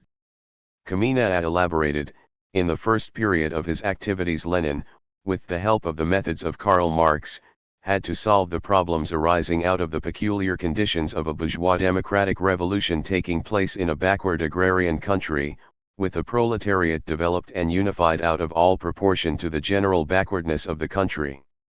This unique situation directed Lenin's attention to that aspect of the teaching of Karl Marx in which the theoretical and practical Marxians of Europe in that period were least interested, and which they studied and understood least of all. Already the Marxism of Lenin differed strikingly from the Marxian shibboleths voiced during the 80s and 90s by the German pupils of Marx. 8. We must now turn our attention to the manner in which Lenin applied this Marxism to the realities of Russia in the 1890s. In 1894 Lenin wrote his first major polemical work, What the Friends of the People Are, directed against the older populist traditions in the Russian revolutionary movement. In this work he sought to define the objectives and the future course of the Russian Marxists, while at the same time conscientiously settling accounts with the older movement, which had greatly influenced the revolutionaries of Russia. The populists were inclined to speculate on how Russia could develop an ideal social system, and they did this by closing their eyes to the actual development of capitalism in Russia, a development they hoped Russia would bypass. Lenin complained that they talk about a people's system and the intelligentsia not only with a serious air but in pretentious, pompous phrases about broad ideals, about presenting problems of life in an ideal manner. He called for less rhetoric and more serious work. The socialist intelligentsia can expect to perform fruitful work only when it abandons illusions and begins to seek support in the actual and not the desired development of Russia, in the actual and 1717. Not the possible social and economic relationships. Moreover, its theoretical work should be directed towards the concrete study of all forms of economic antagonisms in Russia, the study of all their connections and sequence of development. This theory, based on a detailed study of Russian history and conditions, must meet the requirements of the proletariat, and if it satisfies the requirements of science, then the awakening, protesting thoughts of the proletariat will inevitably guide this thought in the channels of social democracy. 9. Lenin went on to stress, by emphasizing the necessity, the importance, and immensity of the theoretical work Social Democrats must carry on, I do not in the least wish to suggest that this work must take precedence over practical work, still less do I suggest that the latter be postponed until the former is finished. It is impossible to be an ideological leader without performing the above theoretical work, just as it is impossible to be one without directing this work to meet the requirements of the cause, without propagating the deductions drawn from this theory among the workers and helping to organize them. This orientation, Lenin asserted, will guard social democracy against the defects from which groups of socialists frequently soar, viz., dogmatism and sectarianism. He explained this last point. There can be no dogmatism where the supreme and sole criterion of a doctrine is whether or not it corresponds to the actual process of social and economic development. There can be no sectarianism when the task undertaken is to assist to organize the proletariat, when, therefore, The role of the intelligentsia is reduced to the task of making special leaders from among the intellectuals unnecessary. 10. Lenin concluded the polemic by summarizing the central programmatic orientation of revolutionary socialism that guided his work for the next 3 decades. It is on the working class that the Social Democrats concentrate all their attention and all their activities. When the advanced representatives of this class will have mastered the ideas of scientific socialism, the idea of the historical role of the Russian worker, when these ideas become widespread and when durable organizations arise among the workers which will transform the present sporadic economic war of the workers into a conscious class struggle, then the Russian workers will rise at the head of all the democratic elements, overthrow absolutism, and lead the Russian proletariat along the straight road of open political struggle towards the victorious communist revolution. 11. The concepts Lenin articulated in this polemic found expression in his own practical activity in this period. The Marxist revolutionaries worked to make contact with workers in a variety of ways, especially through legal adult education classes. Krupskaya, who was a teacher in the Smolenskaya Sunday evening school for adults over a 3-year period, later commented, "In those days the Sunday evening school 1818 offered an excellent opportunity for studying everyday working class life, labor conditions, and the temper of the masses. Out of such contacts as these, radical workers' study circles were secretly organized." Krupskaya has given this account. An intellectual would come to one of the study circles and read the workers a kind of lecture. A manuscript translation of Engels' The Origin of the Family, Private Property, and the State circulated among the circles for a long time. Vladimir Ilyich read Marx's Capital to the workers and explained it to them. He devoted the second half of the lesson to questioning the workers about their work and conditions of labor, showing them the bearing which their life had on the whole structure of society, and telling them in what way the existing order could be changed. This linking of theory with practice was a feature of Vladimir Ilyich's work in the study circles. Gradually other members of our circle adopted the same method. 12. Unexpected problems were sometimes created in the study circle atmosphere, however. Some participants had a stilted notion of how the revolution would come. Gradually the number of workers studying Marx will increase, they will draw still more numbers into the circles studying Marx, with time all Russia will be covered with such circles, and then we will form a workers' socialist party. What tasks this party was to perform and how it should conduct its struggle remained unclear. Some of the working class participants, intent upon self-improvement, disapproved of such uncultured activity as strikes and had a sort of condescending, contemptuous attitude towards the masses, who one might say were not considered worthy of socialism's teachings. 13. To counteract this tendency, Lenin and others concentrated on making their Marxism increasingly relevant to the uncultured working class anger and ferment that was promising to generate actual struggles in the factories. Even when teaching classes in the workers' study circles, according to Krupskaya, Vladimir Ilyich was interested in every little detail that could help him to piece together a picture of the life and condition of the workers, to find some sort of avenue of approach to them in the matter of revolutionary propaganda. In 1895, in an important pamphlet on agitation, Arkady Kremer and Julius Martov argued for a focus on immediate economic issues at the factories, in a manner that compatible with the mass of workers' present level of consciousness would encourage workers to struggle for their immediate interests.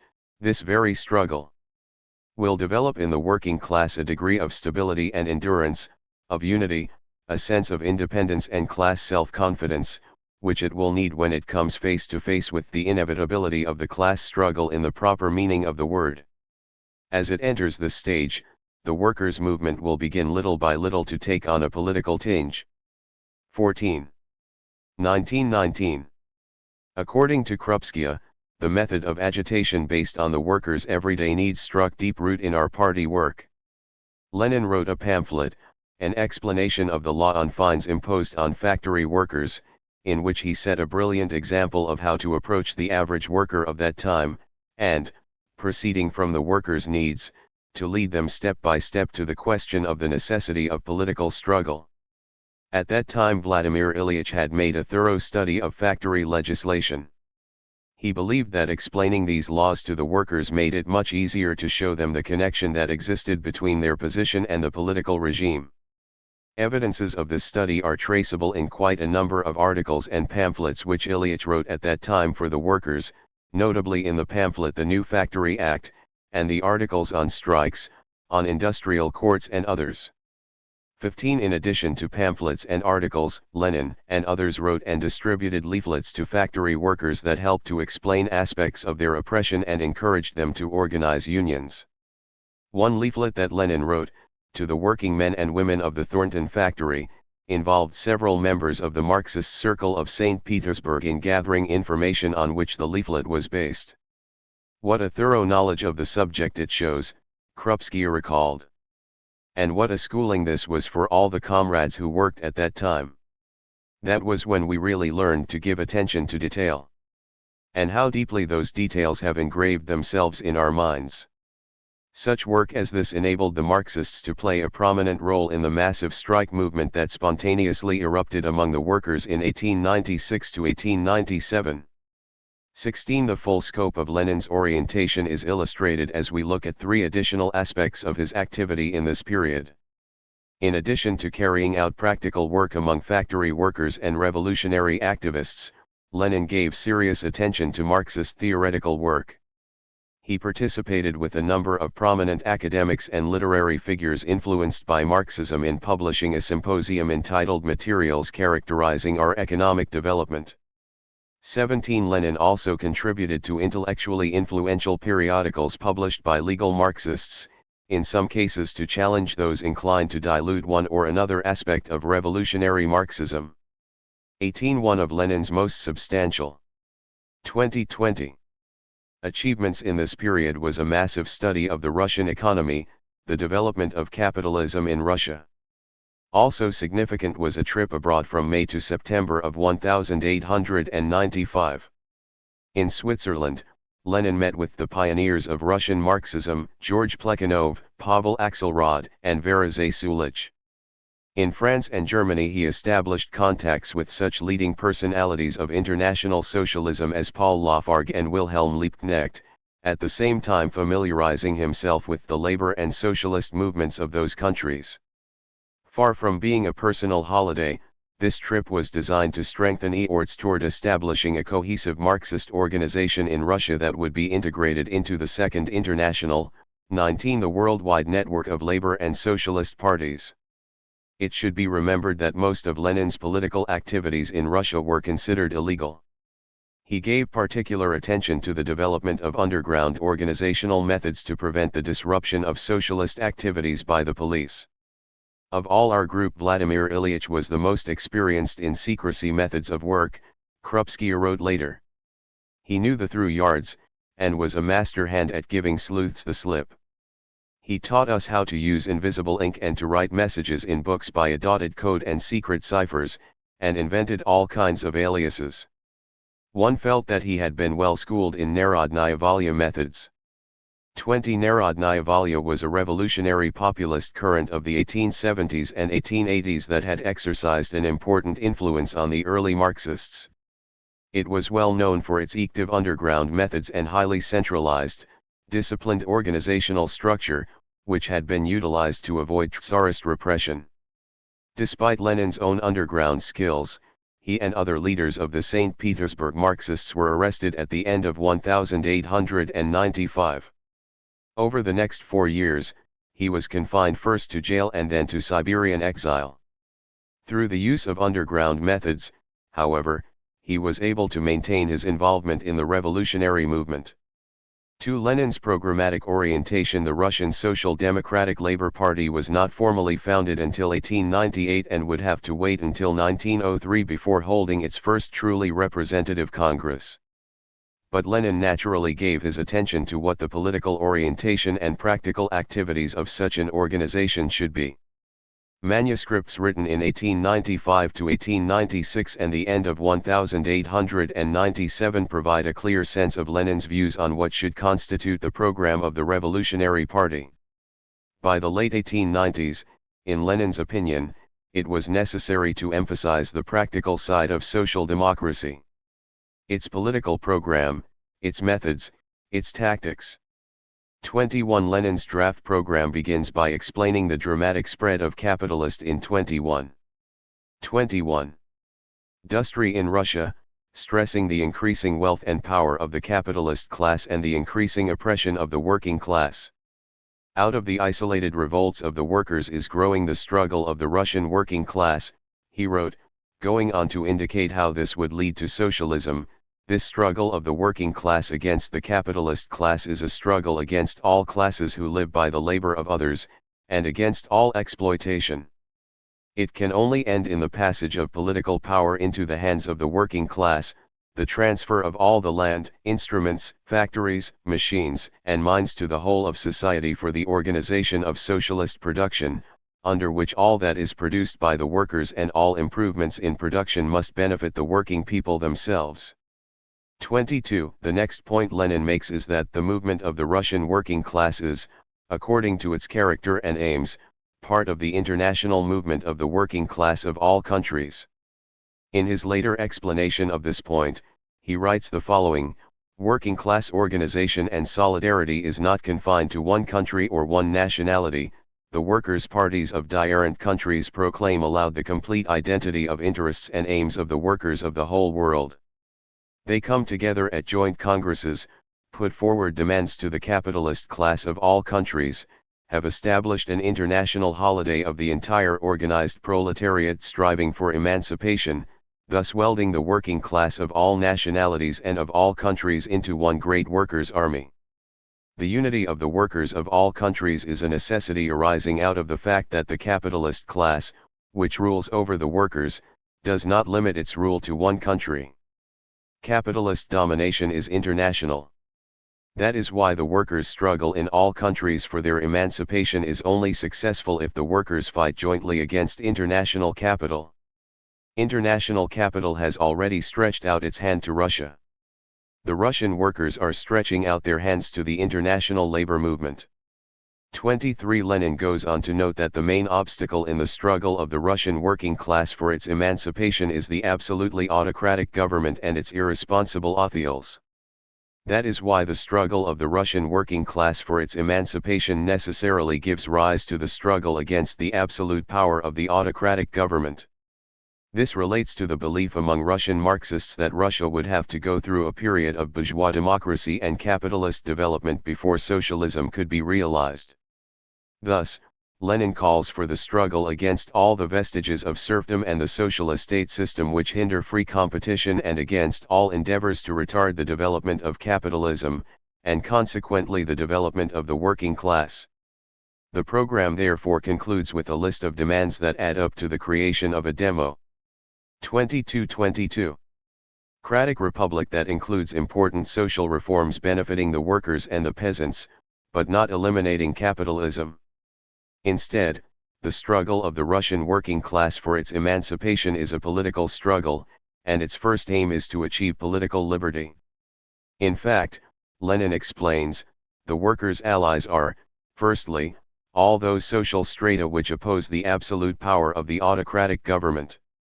And the Social Democratic Party proclaims that it will support all strata and grades of the bourgeoisie who oppose the absolute government. 24. Later in the study, we will see how Lenin's thinking on this key question of the democratic revolution continued to evolve. Even at this point, however, Lenin by no means saw the struggle to build a militantly socialist workers' movement as subordinate to the requirements of a broad multi-class democratic movement against Tsarism. Quite the opposite. In his History of the Bolshevik Party, Gregory Zinoviev correctly observed the following: all the first phase of the history of our party is nothing other than at first a semi-conscious and then a fully conscious struggle of proletarian revolutionaries against bourgeois revolutionaries. Insofar as it was a case of a struggle against Tsarism, we had, I repeat, a united front. But as soon as the struggle to win the masses and the soul of the working class was unleashed, our paths diverged. From this moment the proletarian revolutionaries grappled with the bourgeois revolutionaries, and this struggle filled a number of years which proved to be decisive for the future of Russia. Or, as Lenin put it, no practical alliances with other groups of revolutionaries can, or should, lead to compromises or concessions on matters of theory, program, or banner. 25. This is evident in Lenin's stress, in his 1895 to 1896 draft program, of the basic Marxist proposition that the emancipation of the workers must be the act of the working class itself. He also emphasizes, the Russian Social Democratic Party declares that its aim is to assist the struggle of the Russian working class by developing the class consciousness of the workers, by promoting their organization, and by indicating the aims and objects of the struggle. 26. What is meant here by the class consciousness of the workers, and how are the Social Democrats supposed to develop it? Often the term class consciousness is used in a relatively uncritical, romanticized, almost mystical fashion. This makes it difficult for socialist activists to come to grips with their own responsibilities. Lenin's approach was different. The workers' class consciousness, Lenin explains, means the workers understanding that the only way to improve their conditions and to achieve their emancipation is to conduct a struggle against the capitalist and factory owner class created by the big factories. Further, the workers' class consciousness means their understanding that the interests of all the workers of any particular country are 23. Identical, that they constitute one class, separate from all the other classes in society. Finally, the class consciousness of the workers means the workers understanding that to achieve their aims they have to work to influence the heirs of the state, just as the landlords and the capitalists did, and are continuing to do now. Lenin asks a question, by what means do the workers reach an understanding of all this? He answers that they do so by constantly gaining experience from the very struggle that they begin to wage against the employers and that increasingly develops, becomes sharper, and involves larger numbers of workers as big factories grow. 27. The Social Democrats develop working class consciousness by assisting the workers in this struggle. The assistance which the Social Democratic Party can render to the class struggle of the workers should be, to develop the workers' class consciousness by assisting them in the fight for their most vital needs. The second type of assistance should consist in promoting the organization of the workers.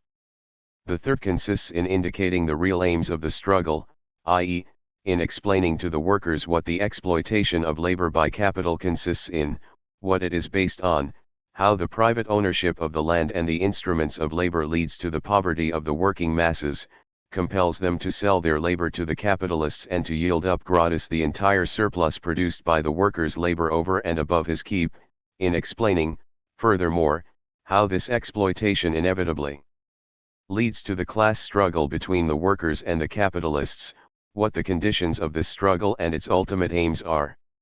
28. The practical tasks for revolutionary socialists in Russia flow from this general programmatic orientation and involve two spheres: democratic tasks and socialist tasks. The object of the practical activities of the Social Democrats is to lead the class struggle of the proletariat and to organize that struggle in both its manifestations, socialist and democratic. Lenin stressed that Marxists have always insisted on the inseparable connection between their socialist and democratic tasks. 29. Regarding socialist tasks, Lenin made a distinction between propaganda and agitation. It is worth taking the time to see how he described the latter term. Agitation among the workers means that the Social Democrats take part in all the spontaneous manifestations of the working class struggle, in all the conflicts between the workers and the capitalists over the working day, wages, working conditions, etc., etc. Our task is to merge our activities with the practical, everyday questions of working class life, to help the workers understand these questions, to draw the workers' attention to the most important abuses, to help them formulate their demands to the employers more precisely and practically, to develop among the workers consciousness of their solidarity, consciousness of the common interests and common cause of all the Russian workers as a united working class that is part of the international army of the proletariat. For Lenin, this must be blended with propagandistic work and practical organizational tasks, to organize study circles among workers, to establish proper and secret connections between them and the central group of Social Democrats, to publish and distribute working class literature, to organize the receipt of correspondence from all centers of the working class movement, to publish agitational leaflets and manifestos and to distribute them, and to train a body of experienced agitators. Such, in broad outline, are the manifestations of the socialist activities of Russian social democracy. 30. Into this practical socialist orientation Lenin integrated the democratic tasks of the struggle.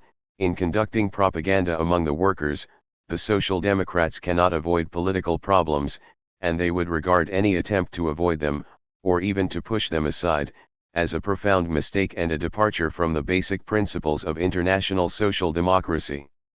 Simultaneously with the dissemination of scientific socialism, Russian Social Democrats set themselves the task of propagating democratic ideas among the working class masses.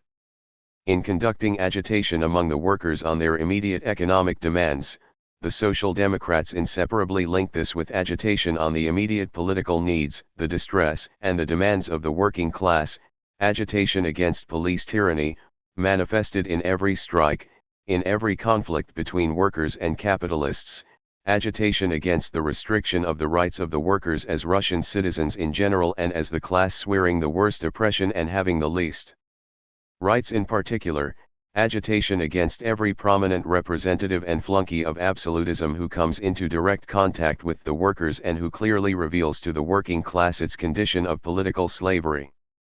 Lenin added, the Social Democrats support every revolutionary movement against the present social system.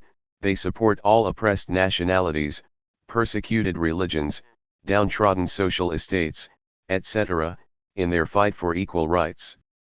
31. It is profoundly significant, however, that Lenin absolutely refused to subordinate the working class movement to the broader democratic movement.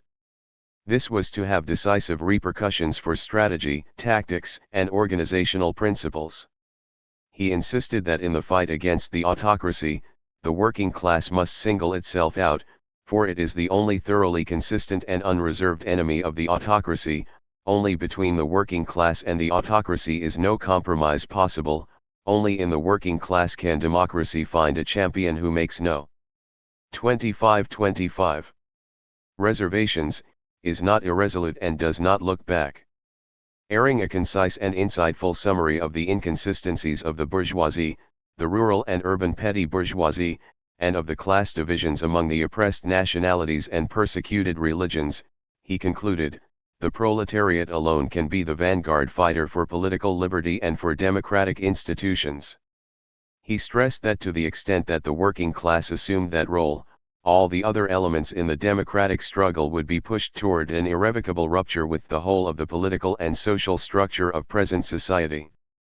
32. As Trotsky was later to observe, the idea of an organized party leadership of the struggle of the proletariat in all its forms and manifestations, which was one of the central ideas of Leninism, is closely connected with the idea of the hegemony of the working class within the democratic movement of the country.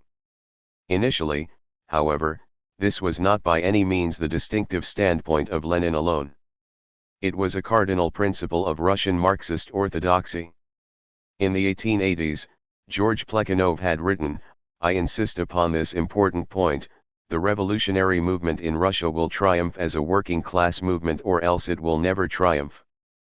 Pavel Axelrod repeated this idea several years later, if there is no possibility of giving the Russian proletariat an independent, preeminent role in the fight against the Tsarist police autocracy and arbitrary rule, then Russian social democracy has no historical right to exist.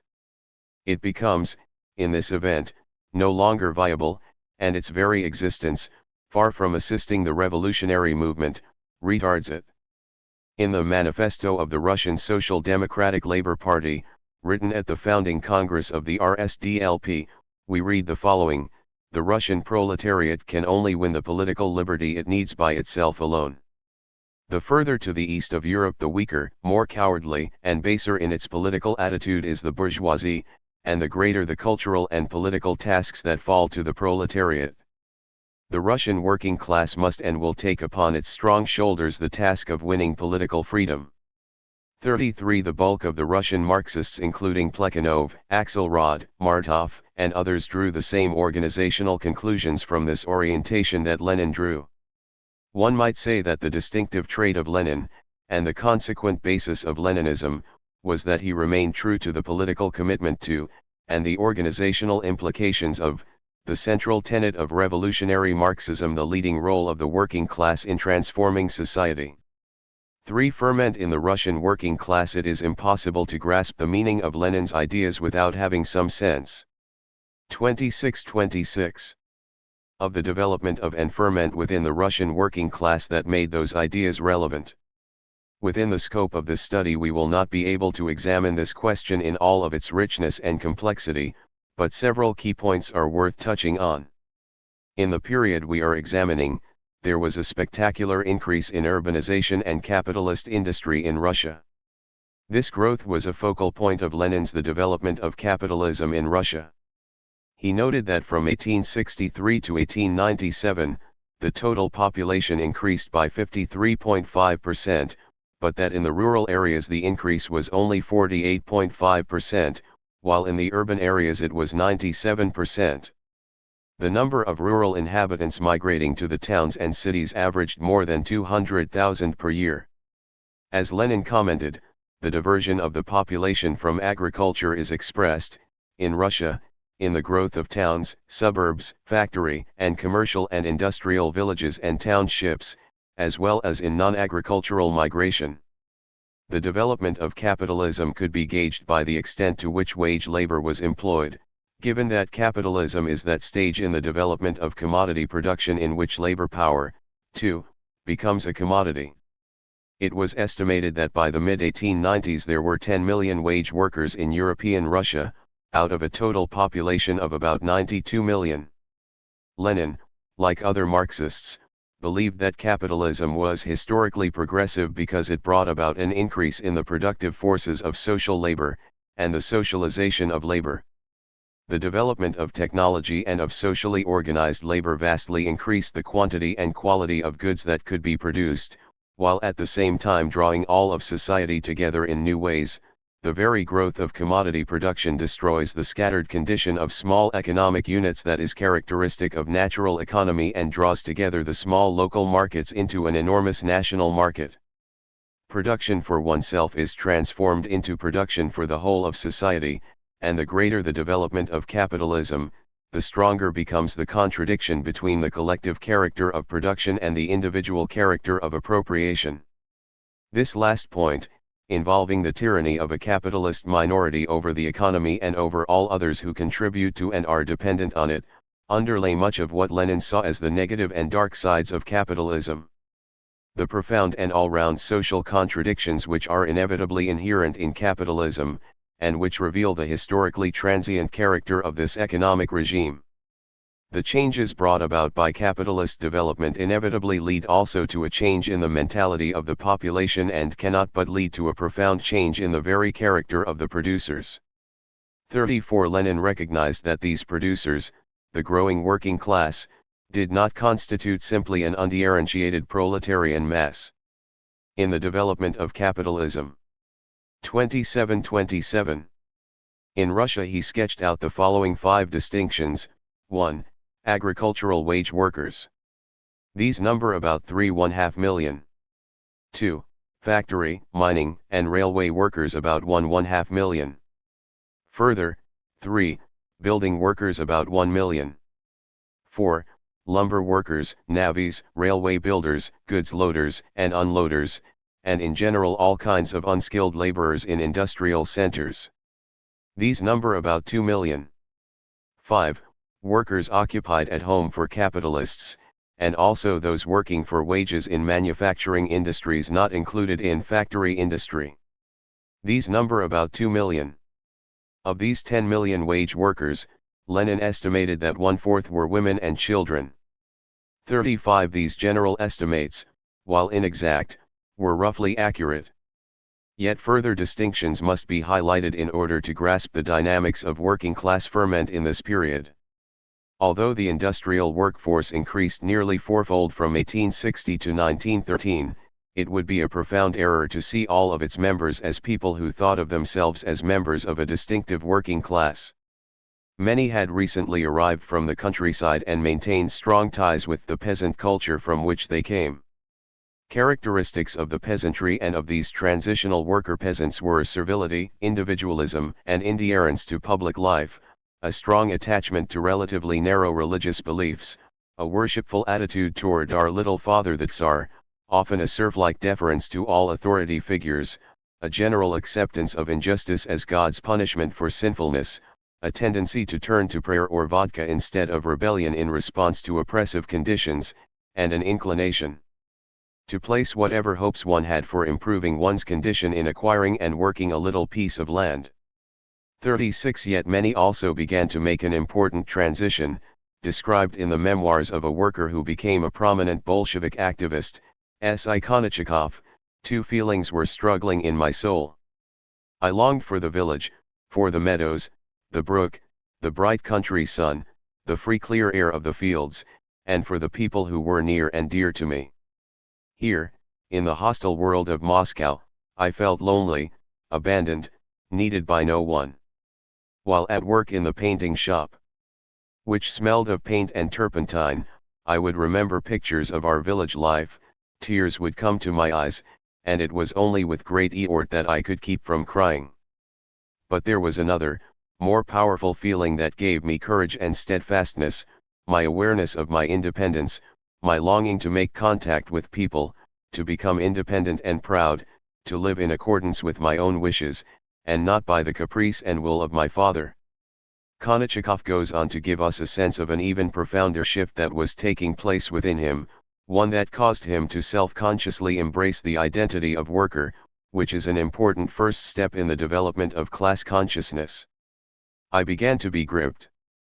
28 by the poetry of the large metal factory, with its mighty metallic roar, the pung of its steam-driven machines, its columns of high pipes, its rising clouds of black smoke, which sullied the clear blue sky. Unconsciously, I was being drawn to the factory, to the people who worked there, who were becoming my near ones, my family. I had the feeling that I was merging with the factory, with its stern poetry of labor, a poetry that was growing dearer and closer to me than the quiet, peaceful, lazy poetry of our drowsy village life. 37 The elementary working class consciousness was even stronger among second and third generation workers, as was an inclination to develop new interests and new values, to become literate and read, and to grapple with ideas and seek answers to a broad range of questions regarding society, the world, and the universe. In the first decades after the reform of 1861, a tormented search for truth on the part of many progressive workers was accompanied by a sincere enthusiasm for religion, which had taken a monopoly on justice, notes Kirinov. Yet gradually their feelings of helplessness and loneliness were supplanted by a sense of collectivism and mutual support and assistance. The proportion increased of second or third generation workers who had lost their ties to the village, where secularization occurred much more slowly than in the cities. As early as the 1870s, growing numbers of urban workers turned, in their tormented search for truth, to the study of science and history and to the ideas of liberal, radical, and revolutionary intellectuals, spontaneously forming small study circles to read and discuss literature that might provide them with answers. In the 1880s, according to a participant, workers' circles were growing more and more. Progressive workers were looking for books and buying them from second-hand dealers. These workers would generally find a radical student or intellectual to help guide them through the new realms of knowledge. Another participant has given a sense of their range of interests. A good propagandist must be able to answer such questions as why there is day and night, seasons of the year, eclipses of the sun. He must be able to explain the origin of the universe and the origin of the species, and must therefore know the theories of Kant, Laplace, Darwin, and Lyell. In the program must be included history and the history of culture, political economy, and the history of the working class. The study circles naturally began to gravitate to the works of Marx. I myself, recalled a worker active in the circles of the 1880s, had to tear up Das Kapital into parts, into chapters, so that it could be read simultaneously in 3 or 4 circles.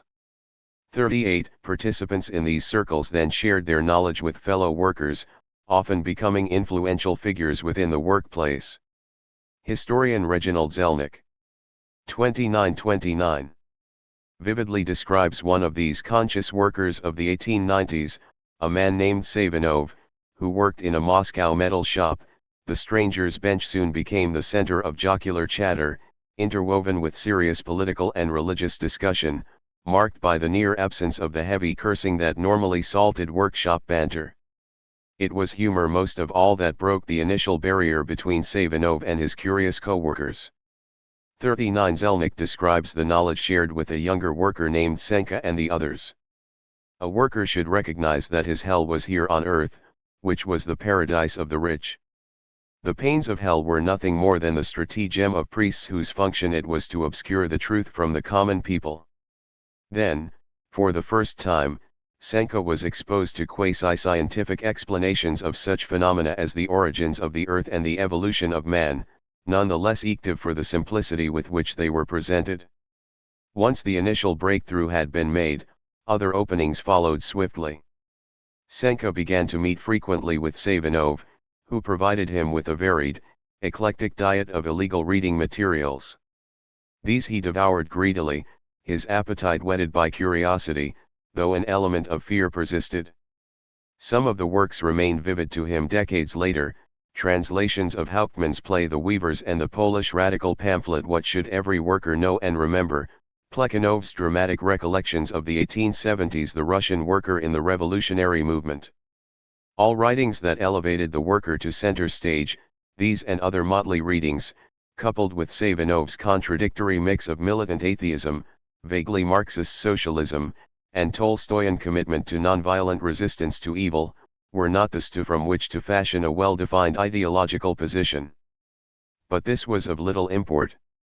What counted for Senka was his exalted sense of having entered a new road, a dangerous but exhilarating one that led for the first time toward a purposeful life, compared to which his earlier life had been but a dull and empty routine. 40. Over time, the eclecticism of the conscious workers became somewhat less expansive as diarrhent revolutionary currents cohered within Russia. One of the most significant currents consisted of the populists, who looked to the people to liberate Russia from Tsarist oppression, who believed that a particularly Russian form of socialism could be achieved through bypassing capitalism altogether, and who were inclined to use individual terrorism against representatives of the autocracy.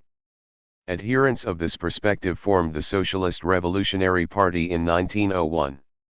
While this party attracted some workers, a majority of conscious workers were drawn to the Marxist program of the Russian Social Democratic Labour Party. Zelnick comments, although they were familiar with 3030. Many of the works of Marx and Engels, their sense of what constituted their Marxism beyond their solidarity with the German movement was vague but in essence contained two major points. 1. Factory workers, rather than peasants, must lead the way to the radical transformation of existing society, and 2. Mass organization, rather than acts of individual heroism, must be the primary means of effecting that transformation. 41. A more significant division, however, was that between radicalized conscious workers and those who were not inclined to share the view that real life meant combating human injustice and defending one's ideals.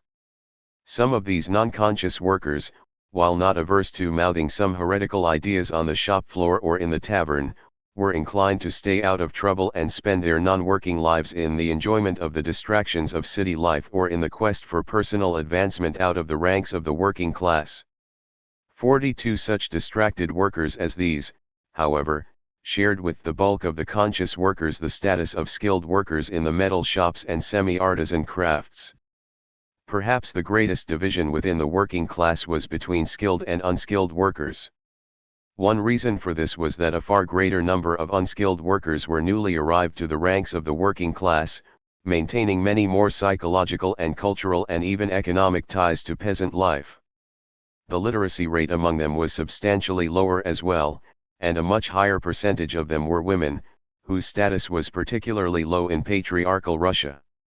The life of Russia's 6 million proletarian women, writes Alexandra Kollontai, was, in those early years of the 20th century, one long round of hunger, deprivation, and humiliation. The working day lasted 12 hours, or at the very least 11. The women worked for starvation wages of 12 to 13 rubles a month, and they lived in overcrowded barracks. Even much later, when Marxism had firmly established itself in the Russian workers' movement, it was only the occasional proletarian woman who took part in political life. It was only rarely that a factory girl could be persuaded to attend an illegal meeting.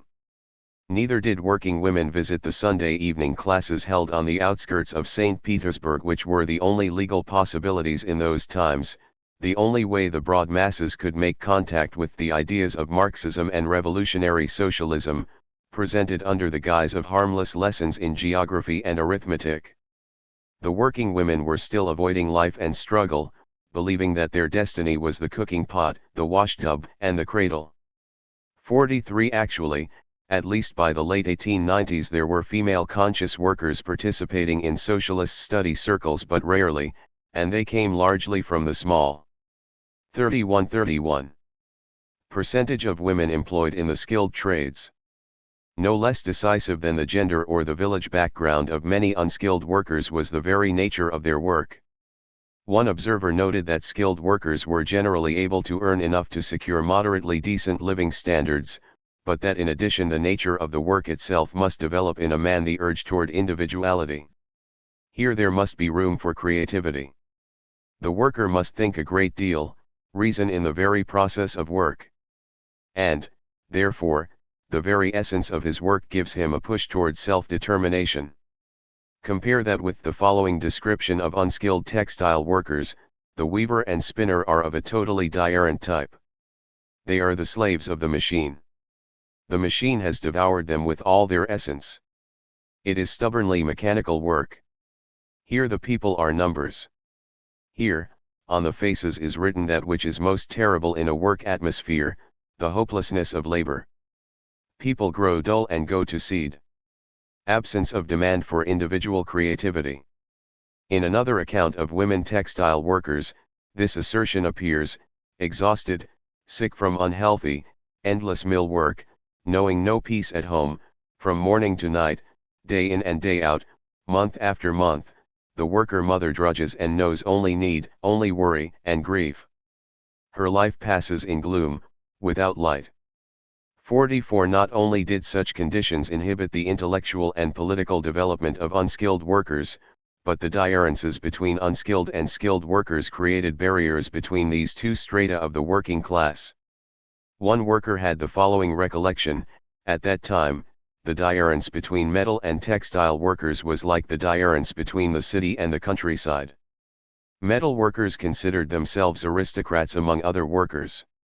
Their occupations demanded more training and skill, and therefore they looked down on other workers, such as weavers and the like, as an inferior category, as country bumpkins. Today he will be at the mill, but tomorrow he will be poking at the earth with his wooden plow. Yet there were also expansive counter-tendencies among the politicized skilled workers. One said, only a conscious working person can truly respect a human individual. Women, cherish a tender child's soul. We will not learn from anyone but ourselves. We, the conscious working people, have no right to be like the bourgeois. Noting the impulse of many conscious workers to reach out to their less fortunate class brothers and sisters, one observer wrote that the spiritual process is an active one. Once the voice of the individual has begun to speak in the worker, he can neither sit under a bush, nor limit himself to words. The strength of this process is in its dynamism. The upper strata of the proletariat raise up the backward strata to their own level. 45 This process took years before coming 32 to fruition. But even at the turn of the century, networks of Marxist intellectuals and conscious workers were able to envision this as a goal toward which progress was slowly but surely being made. Most of the working class socialists were not yet members of the RSDLP. They did not join on a mass scale until 1905. One problem was that workers harbored suspicions and resentments toward the revolutionary students and intellectuals, whose class origins were so different from theirs. This feeling was heightened by tactlessness and insensitivity that sometimes cropped up among upper-class and petty bourgeois radicals, but also the suspicion that revolution was an amusement, a sport for the youthful radicals who were able to live on their papas and mamas. You make a lot of noise, yell, mouth radical phrases when you're young, but then you finish your educational institutions, obtain nice little positions, get married, and become the same kind of exploiters and hard-driving masters as your papas. 46 Also, among some of the conscious workers who had transformed themselves into worker intellectuals there was a related irritation. They perceived that many non-worker revolutionaries resisted allowing the workers themselves to have sentient voice within the underground movement. Lenin and others who were gathered around the underground newspaper Iskra argued that repressive conditions under the Tsar necessarily limited the amount of democracy and openness possible at that time, but they also had a perspective of drawing increasing numbers of workers into central positions within the movement. Despite some impatience with the non-worker revolutionaries, a number of workers found these arguments to be reasonable and rallied around Iskra.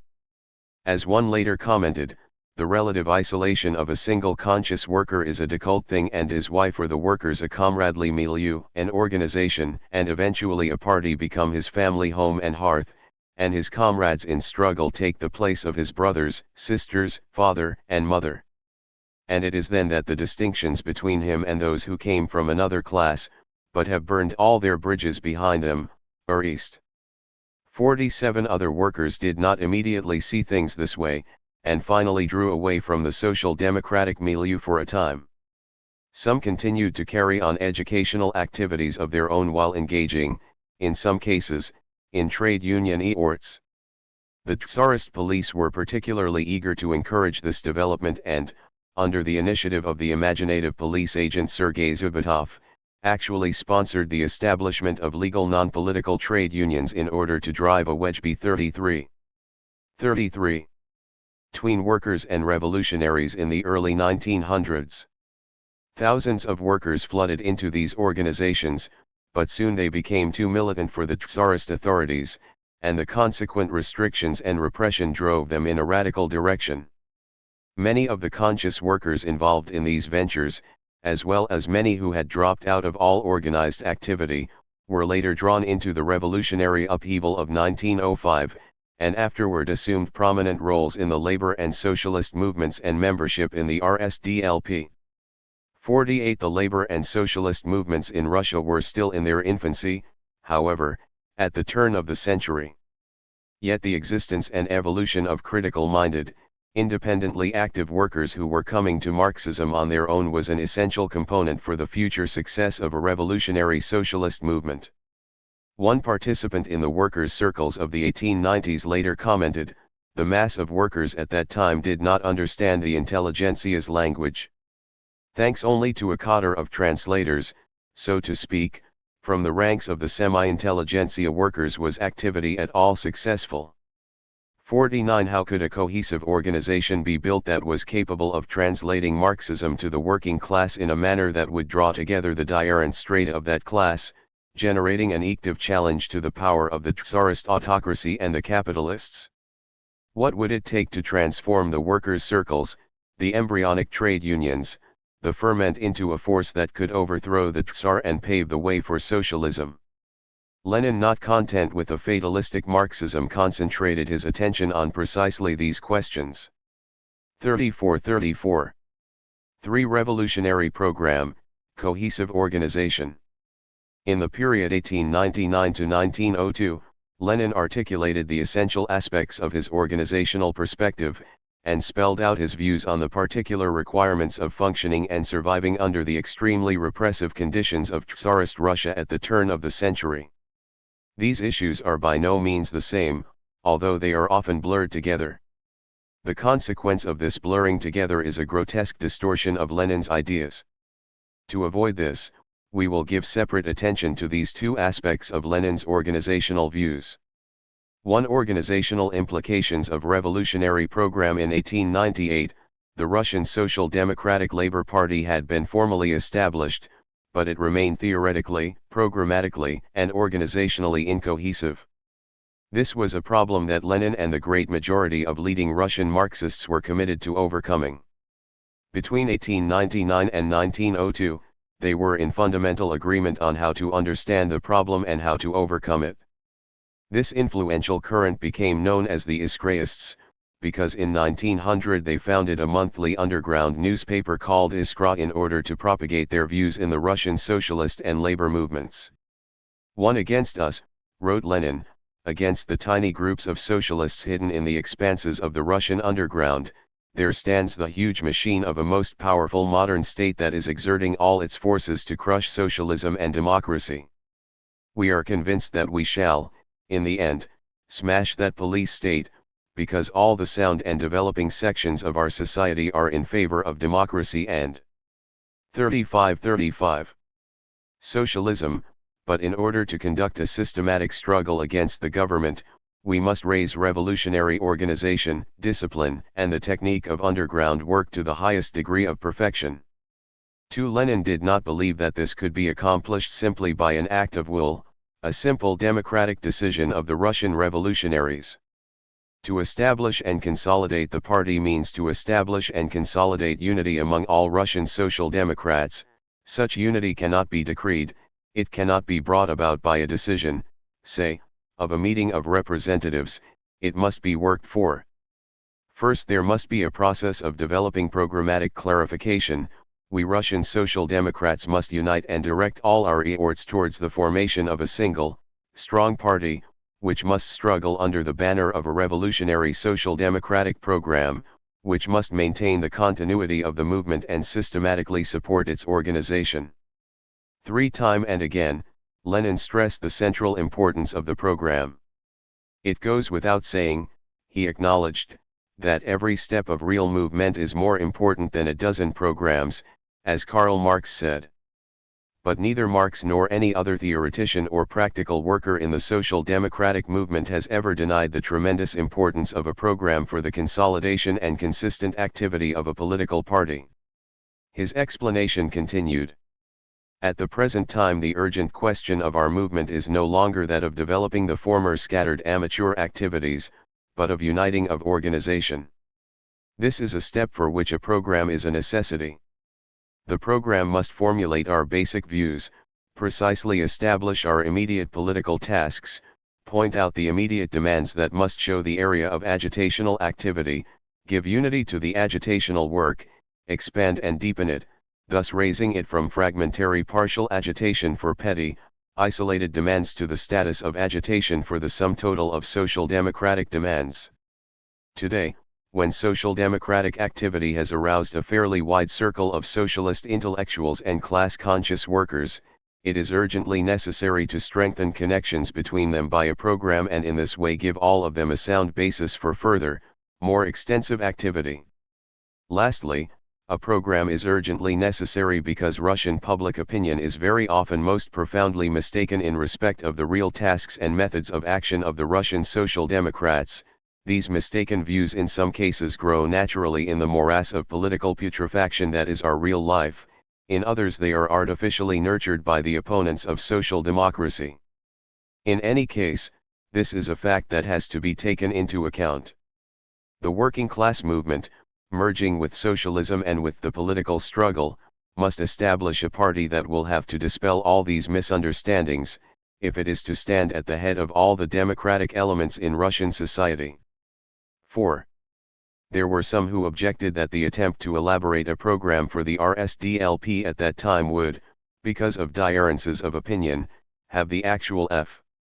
36 effect of disuniting the Russian Social Democrats, generating an increase of polemics directed at one another. In fact, such polemics had already begun. In Lenin's opinion, this is another argument in favor of the necessity of a program. In explaining this, he also provided a lucid explanation of the value of principled polemics for revolutionaries. On the one hand, since the polemic has begun, it is to be hoped that in the discussion of the draft program all views and all shades of views will be afforded expression, that the discussion will be comprehensive. The polemic indicates that the Russian Social Democrats are showing a revived interest in extensive questions pertaining to the aims of our movement and to its immediate tasks and tactics. Precisely such a revival is essential to a discussion of the draft program. On the other hand, if the polemic is not to be fruitless, if it is not to degenerate into personal rivalry, if it is not to lead to a confusion of views, to a confounding of enemies and friends, it is absolutely essential that the question of the program be introduced into the polemic. The polemic will be of benefit only if it makes clear in what the differences actually consist, how profound they are, whether they are differences of substance or differences on partial questions, whether or not these differences interfere with common work in the ranks of one and the same party. Only the introduction of the program question into the polemic, only a definite statement by the two polemicizing parties on their programmatic views, can provide an answer to all these questions, questions that insistently demand an answer. 5. Lenin was particularly concerned to establish an uncompromisingly revolutionary Marxist program as the basis for the RSDLP. There can be no strong socialist party without a revolutionary theory which unites all socialists, from which they draw all their convictions, and which they apply in their methods of struggle and means of action. This was a point of contention not only among Russian socialists, but within the international socialist movement. International social democracy is at present in a state of ideological wavering. Hitherto the doctrines of Marx and Engels were considered to be the firm foundation of revolutionary theory, but voices are now being raised everywhere to proclaim these doctrines inadequate and obsolete. The leading revisionist ideologist was Eduard Bernstein, a prominent theorist in the right wing of the large and influential German Social Democratic Party. As Lenin noted, Bernsteinism is an attempt to narrow the theory of Marxism, to convert the Revolutionary Workers' Party into a reformist party.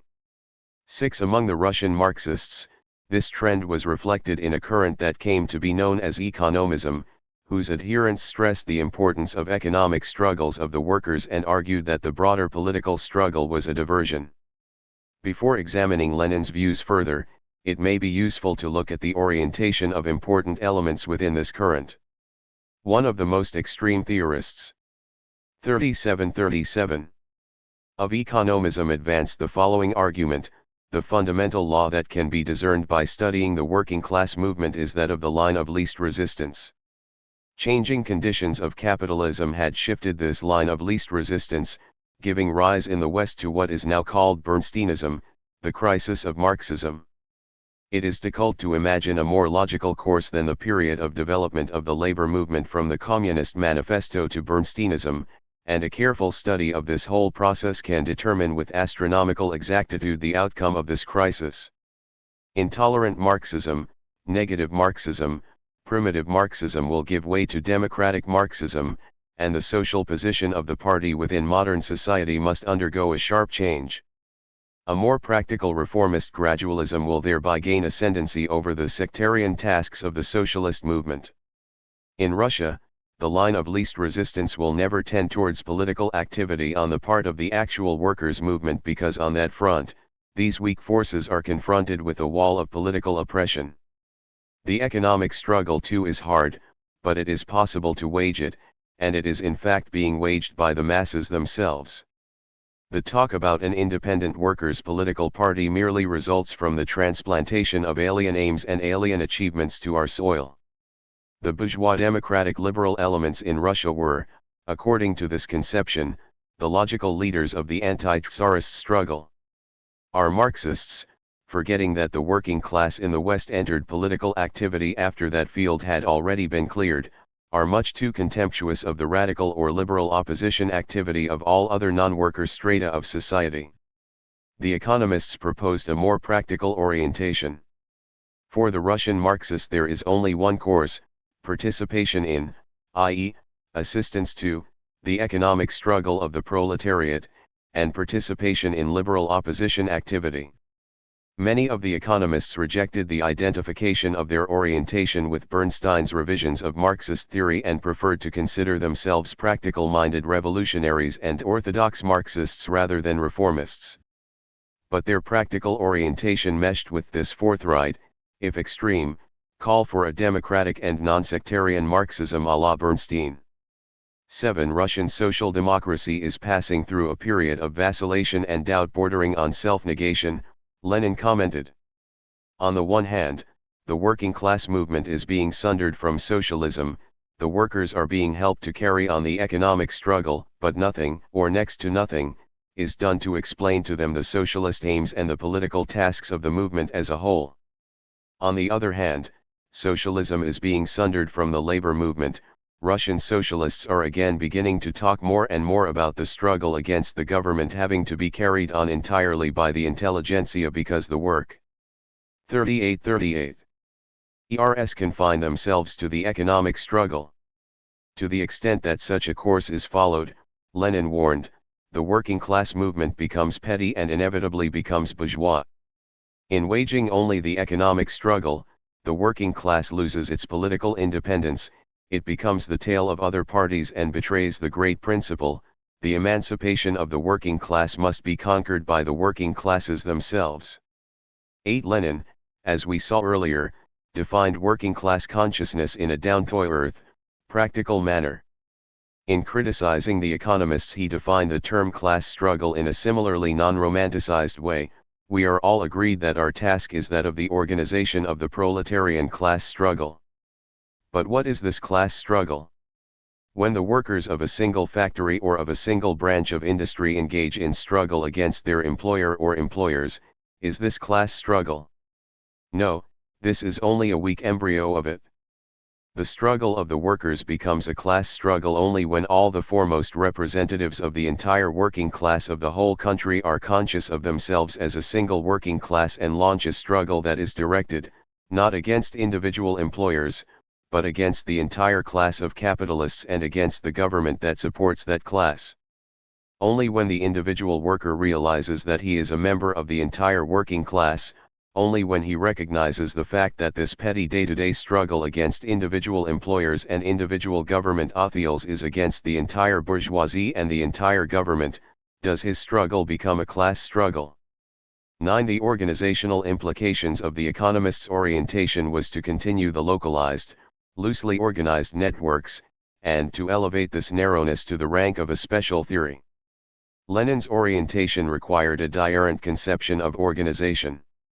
It is the task of the Social Democrats, by organizing the workers, by conducting propaganda and agitation among them, to turn their spontaneous struggle against their oppressors into the struggle for definite political and socialist ideals. This is something that cannot be achieved by local activity alone. 10. He elaborated. Our chief drawback, to the overcoming of which we must devote all our energy, is the narrow amateurish character of local work. Because of this amateurish character, many manifestations of the working class movement in Russia remain purely local events and lose a great deal of their significance as examples for the whole of Russian social democracy, as a stage of the whole Russian working class movement. Because of this amateurishness, the consciousness of their community of interests throughout Russia is insouciantly inculcated in the workers, they do not link up souciantly with the idea of Russian socialism and Russian democracy. Because of this amateurishness, the comrades' varying views on theoretical and practical problems are not openly discussed in a central newspaper, they do not serve the purpose of elaborating a common program and devising common tactics for the party, they are lost in narrow study. 39. Circle life, or they lead to the inordinate exaggeration of local and chance peculiarities. Enough of our amateurishness. We have attained sufficient maturity to go over to common action, to the elaboration of a common party program, to the joint discussion of our party tactics and organization. 11. Particularly instructive in this passage is the way it indicates the close interrelationship between program, practical tasks, and organization. Similarly instructive is what Lenin had to say in this period on the actual, practical relationship of the Revolutionary Party to the working class. He anticipated the attraction of large numbers of working class and intellectual young people to the movement, and spoke of the need of training young socialists and workers as able leaders of the revolutionary movement, capable of overcoming all obstacles placed in the way of our work by the tyranny of the autocratic police state and capable of serving all the requirements of the working masses, who are spontaneously striving towards socialism and political struggle. 12 Two aspects of this passage deserve attention here, because they contradict two time-worn distortions of Lenin's thought. First, he believed that workers, not just intellectuals, should be revolutionary leaders. Second, Lenin believed that workers were spontaneously striving towards socialism and political struggle. In Lenin's opinion, the actual experience of workers in struggle would facilitate this political evolution. The Russian working class is burdened by a double yoke, it is robbed and plundered by the capitalists and the landlords, and to prevent it from fighting them, the police bind it hand and foot, gag it, and every attempt to defend the rights of the people is persecuted.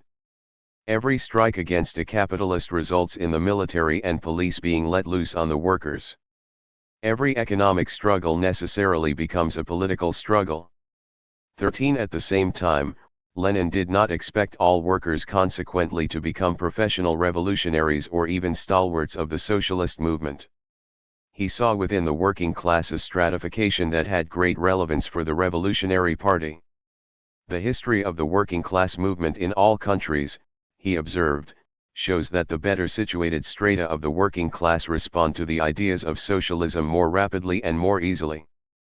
From among these come, in the main, the advanced workers that every working class movement brings to the fore, those who can win the confidence of the laboring masses, who devote themselves entirely to the education and organization of the proletariat, who accept socialism consciously, and who even elaborate independent socialist theories. According to Lenin, such a stratum was developing in Russia at the turn of the century. He contrasted this development to the evaporation of the legal Marxist fashions among many ACA. 40 Demics and writers at that time, at a time when educated society is losing interest in honest, illegal literature, an impassioned desire for knowledge and for socialism is growing among the workers, real heroes are coming to the fore from amongst the workers, who, despite their wretched living conditions, despite the stultifying penal servitude of factory labor, possess so much character and willpower that they study, and turn themselves into conscious social democrats, the working class intelligentsia. 14 Lenin noted that the stratum of advanced workers was numerically small. But in addition, there was the broad stratum of average workers who were absorbed by local practical work and interested mainly in the events of the working class movement, yet these workers, too, strive ardently for socialism, participate in workers' study circles, read socialist newspapers and books, participate in agitation, and differ from the preceding stratum only in that they cannot become fully independent leaders of the social democratic working class movement. The average worker will not understand some of the articles in a newspaper that aims to be the organ of the party, he will not be able to get a full grasp of an intricate theoretical or practical problem. 15 Despite the appellation average workers, however, Lenin did not consider this stratum to be the majority of the working class. He also saw the existence of the mass that constitutes the lower strata of the proletariat. It is quite possible that a socialist newspaper will be completely or well-nigh incomprehensible to them. 16 The function of the Revolutionary Party is to facilitate the interconnection of these different strata of the working class in a way that raises the general level of working class consciousness and the general level of the class struggle.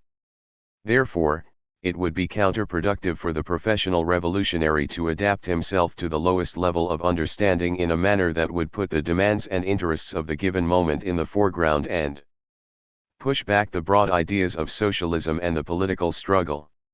Rather, revolutionaries must connect socialism and the political struggle with every local and narrow question. Lenin quoted Karl Koski approvingly, "Tactics and agitation must not be confused. Agitational methods must be adapted to individual and local conditions. Every agitator must be allowed to select those methods at his disposal. The agitator must speak so that he will be understood, he must take as a starting point something well known to his listeners. One has to talk to cabmen differently than to sailors, and to sailors differently than to printers. Agitation must be individualized, but our tactics, our political activity must be uniform. The party in Russia must help Core 41. 41. Donate diverse efforts so that they are consistent with and help to advance two principles. 1. The essence of social democracy is the organization of the class struggle of the proletariat for the purpose of winning political power, and of transferring all means of production to society as a whole, and of replacing capitalist by socialist economy. 2. The task of Russian social democracy is to organize the Russian Revolutionary Working Class Party, which has as its immediate aim the overthrow of the autocracy and the winning of political liberty. 17. While Lenin fought for the creation of a party around such a program, he by no means believed that party unity meant a monolithic party. The elaboration of a common program for the party should not, of course, put an end to all polemics. It will firmly establish those basic views on the character, the aims, and the tasks of our movement which must serve as the banner of a fighting party, a party that remains consolidated and united despite partial differences of opinion among its members on partial questions. It seems that Lenin did not believe that differences of substance could permanently exist within a single organization, although, as we will see, there were fluctuations in Lenin's views on this matter. Differences on partial questions, on the other hand, would arise naturally among revolutionaries and would be a necessary feature of any healthy revolutionary party. 18. Lenin also sought a balance between centralized and decentralized functioning. How is the need for the complete liberty of local social democratic activity to be combined with the need for establishing a single and, consequently, a centralist party? Social democracy draws its strength from the spontaneous working class movement that manifests itself differently and at different times in the various industrial centers. The activity of the local social democratic organizations is the basis of all party activity. If, however, this is to be the activity of isolated amateurs, then it cannot, strictly speaking, be called social democratic, since it will not be the organization and leadership of the class struggle of the proletariat. 19. 2. Adapting to Russian conditions the creation of a revolutionary program and a cohesive organization, Lenin believed, could be achieved only as a process involving those who would be building the party. Independent thinking and individual initiative were essential. We think that an independent elaboration of Marx's theory is especially essential for Russian socialists, for this theory provides only general guiding principles, which, in particular, are applied in England differently than in France differently than in Germany, and in Germany differently than in Russia. We shall therefore gladly award space in our paper for articles on theoretical questions, and we invite all comrades openly. 42. To discuss controversial points. Similarly, the organization and disciplining of the revolutionary forces are impossible without the collective elaboration of certain forms and rules for the conduct of affairs, without the establishment through the central organ of every party member's responsibility to the entire party.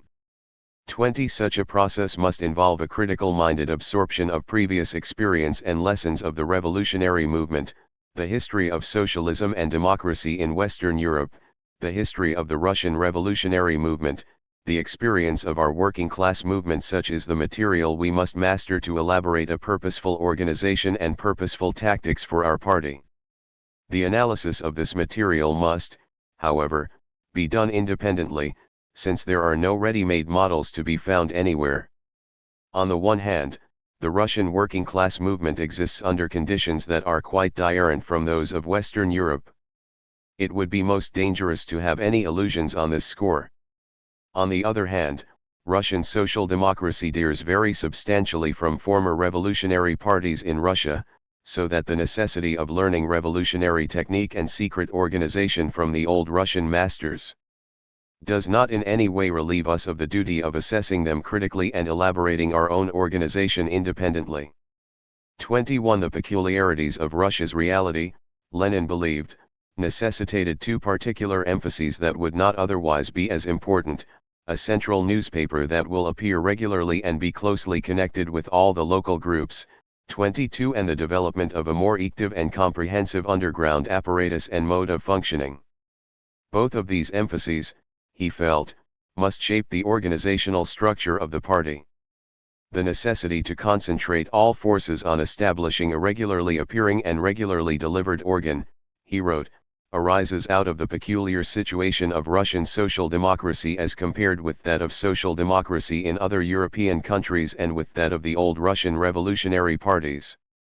Apart from newspapers, the workers of Germany, France, etc., have numerous other means for the public manifestation of their activity, for organizing the movement, parliamentary activity, election agitation, public meetings, participation in local public bodies, the open conduct of trade unions, etc., etc.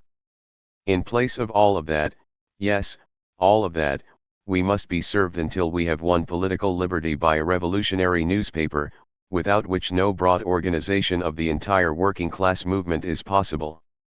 23. Lenin did not, of course, mean that the Revolutionary Party in Russia should do nothing but produce a newspaper, in speaking of the necessity to concentrate all party forces, all literary forces, all organizational abilities, all material resources. 43, etc. On the foundation and correct conduct of the organ of the whole party, we do not for a moment think of pushing other forms of activity into the background, e.g., local agitation, demonstrations, boycott, the persecution of spies, the bitter campaigns against individual representatives of the bourgeoisie and the government, protest strikes, etc., etc. On the contrary, we are convinced that all these forms of activity constitute the basis of the party's activity, but, without their unification through an organ of the whole party, these forms of revolutionary struggle lose 9/10 of their significance. They do not lead to the creation of common party experience, to the creation of party traditions and continuity.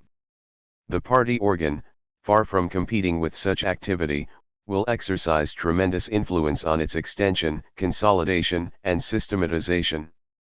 24. Also crucial for strengthening the party was the improvement of techniques and modes of functioning that would make party activities less susceptible to disruption and party members less susceptible to arrest by the Tsarist police.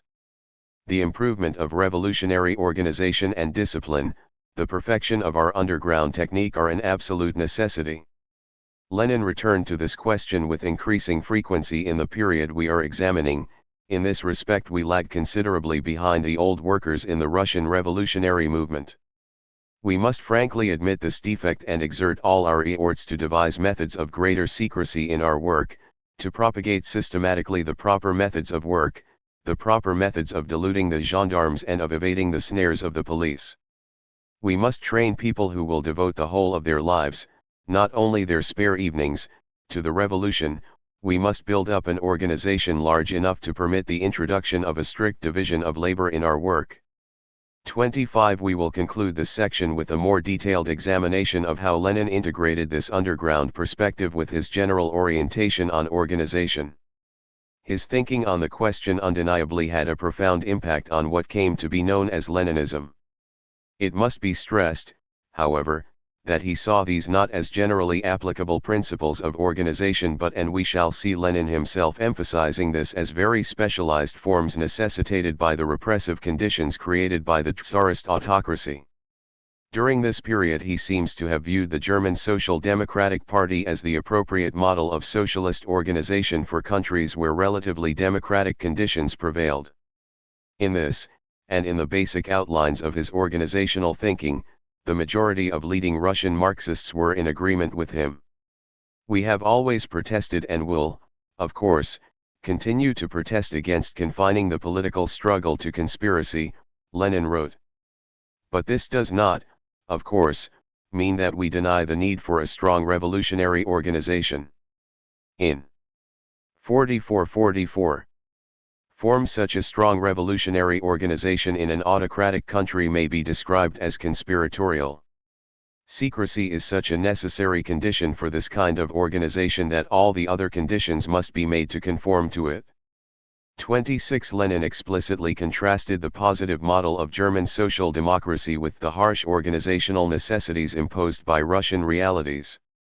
The socialists of Germany had succeeded in establishing an organization, he felt, that was infused with the broad democratic principle and was most accessible to the working masses of that country. The economists, in their newspaper Рабочий Dialog and elsewhere, argued that this should also be established among the socialists of Russia.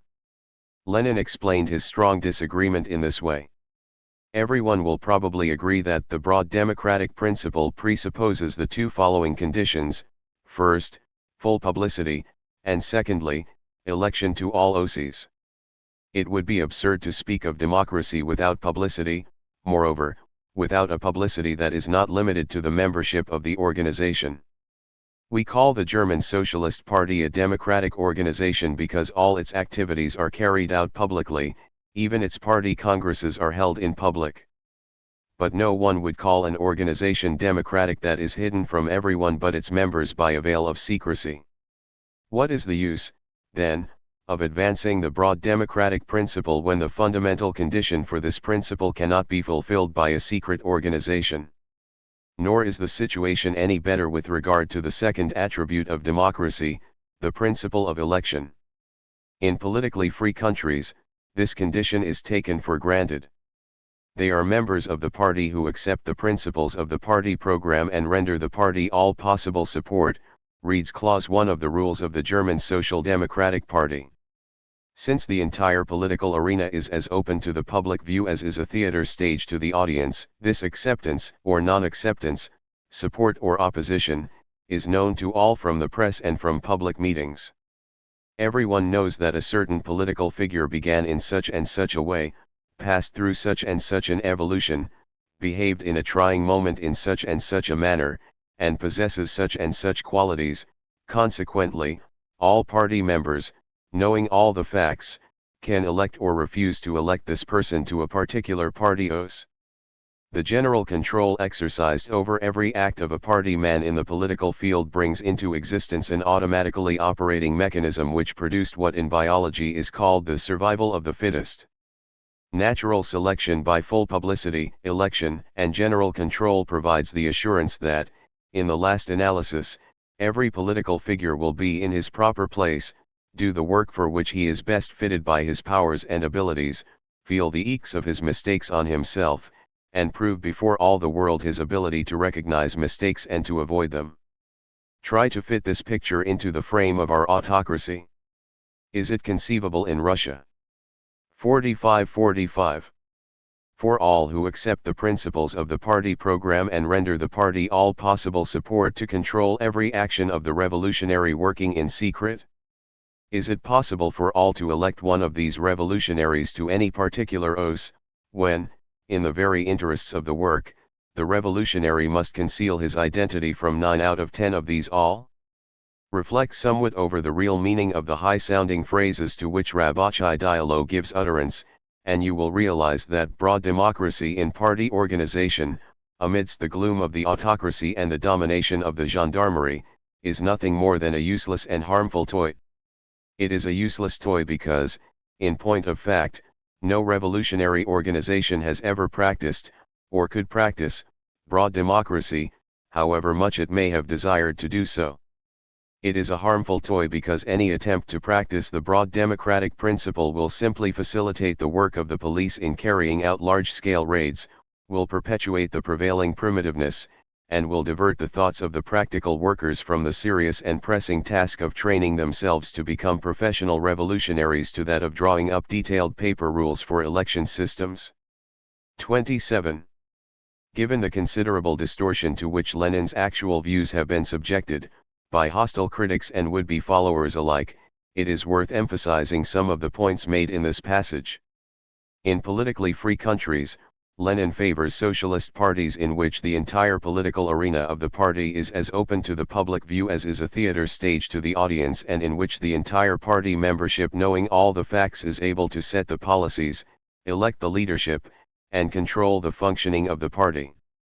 Because he takes both democracy and revolutionary activity seriously, however, he refuses to pretend that such a situation is possible amidst the gloom of the autocracy and the domination of the gendarmerie. Lenin makes another point about German social democracy that is worthy of note. He does not view democracy and the membership's control of the leadership as in any way implying that leadership is a negative factor. Political thinking is sufficiently developed among the Germans, and they have accumulated sufficient political experience to understand that without the dozen tried and talented leaders, professionally trained, schooled by long experience, and working in perfect harmony, no class in modern society can wage a determined struggle. 28. The accumulated understanding and sustained work necessary to maintain an organization and a mass movement over a period of time cannot be dispensed with even in a democratic capitalist country. But this generalization takes on special meaning in an autocratic country. Lenin develops this idea in a 5-stage argument. I assert that no revolutionary movement can endure without a stable organization of leaders maintaining continuity, that the broader the popular mass drawn spontaneously into the struggle, which forms the basis of the movement and par. 46 anticipates in it, the more urgent the need for such an organization, and the more solid this organization must be, that such an organization must consist chiefly of the people professionally engaged in revolutionary activity, that in an autocratic state, the more we confine the membership of such an organization to people who are professionally engaged in revolutionary activity and who have been professionally trained in the art of combating the political police, the more difficult will it be to unearth the organization, and the greater will be the number of people from the working class and from the other social classes who will be able to join the movement and perform active work in it. 29. Lenin makes a sharp distinction here between the revolutionary organization and the mass movement. He insists that it was impossible to have a mass organization when the maintenance of strict secrecy is essential. At the same time, he argues that to concentrate all secret functions in the hands of as small a number of professional revolutionaries as possible does not mean that the latter will do the thinking for all and that the rank and file will not take an active part in the movement. Centralization of the secret functions of the organization by no means implies centralization of all the functions of the movement. Lenin elaborates. The active and widespread participation of the masses will benefit by the fact that a dozen experienced revolutionaries, trained professionally no less than the police, will centralize all the secret aspects of the work, the drawing up of leaflets, the working out of approximate plans, and the appointing bodies of leaders for each urban district, for each factory district, and for each educational institution, etc. Centralization of the most secret functions in an organization of revolutionaries will not diminish, but rather increase the extent and enhance the quality of the activity of a large number of other organizations, that are intended for a broad public and are therefore as loose and as non-secret as possible, such as workers' trade unions, workers' self-education circles and circles for reading illegal literature, and socialist, as well as democratic circles among all other sections of the population, etc., etc. We must have such circles, trade unions, and organizations everywhere in as large a number as possible and with the widest variety of functions, but it would be absurd to confound them with the organization of revolutionaries. 30. We see here an effort to create a mass socialist workers' movement, on the German model, which would be capable of surviving in the particularly repressive conditions of Tsarist Russia. There remains a question, however, as to which of these organizations that Lenin lists would actually constitute the Russian Social Democratic Labor Party, as opposed to the broader movement. Lenin answers this question as follows: depending on degree of organization in general and of secrecy of organization in particular, roughly the following categories may be distinguished. 47. 1. Organizations of revolutionaries. 2. Organizations of workers, as broad and as varied as possible. These two categories constitute the party. Further, 3. Workers' organizations associated with the party. 4. Workers' organizations not associated with the party, but actually under its control and direction. 5. Unorganized elements of the working class, who in part also come under the direction of the Social Democratic Party, at any rate during big manifestations of the class struggle. 31. A question remaining to be answered is how the party itself would function internally. We have seen that, Because of Russian conditions, Lenin rejected broad democracy, but this does not mean a rejection of any democracy or the imposition of some kind of internal dictatorship by a handful of professionals within the party. The draft rules of the RSDLP, which Lenin wrote in 1903, establishes the party Congress, or convention, as the supreme organ of the party. Composed of representatives of all units of the RSDLP, the Congress was to meet not less than once in 2 years and was to be responsible for determining party policies and perspectives and for appointing a central committee and an editorial board for the party's central organ.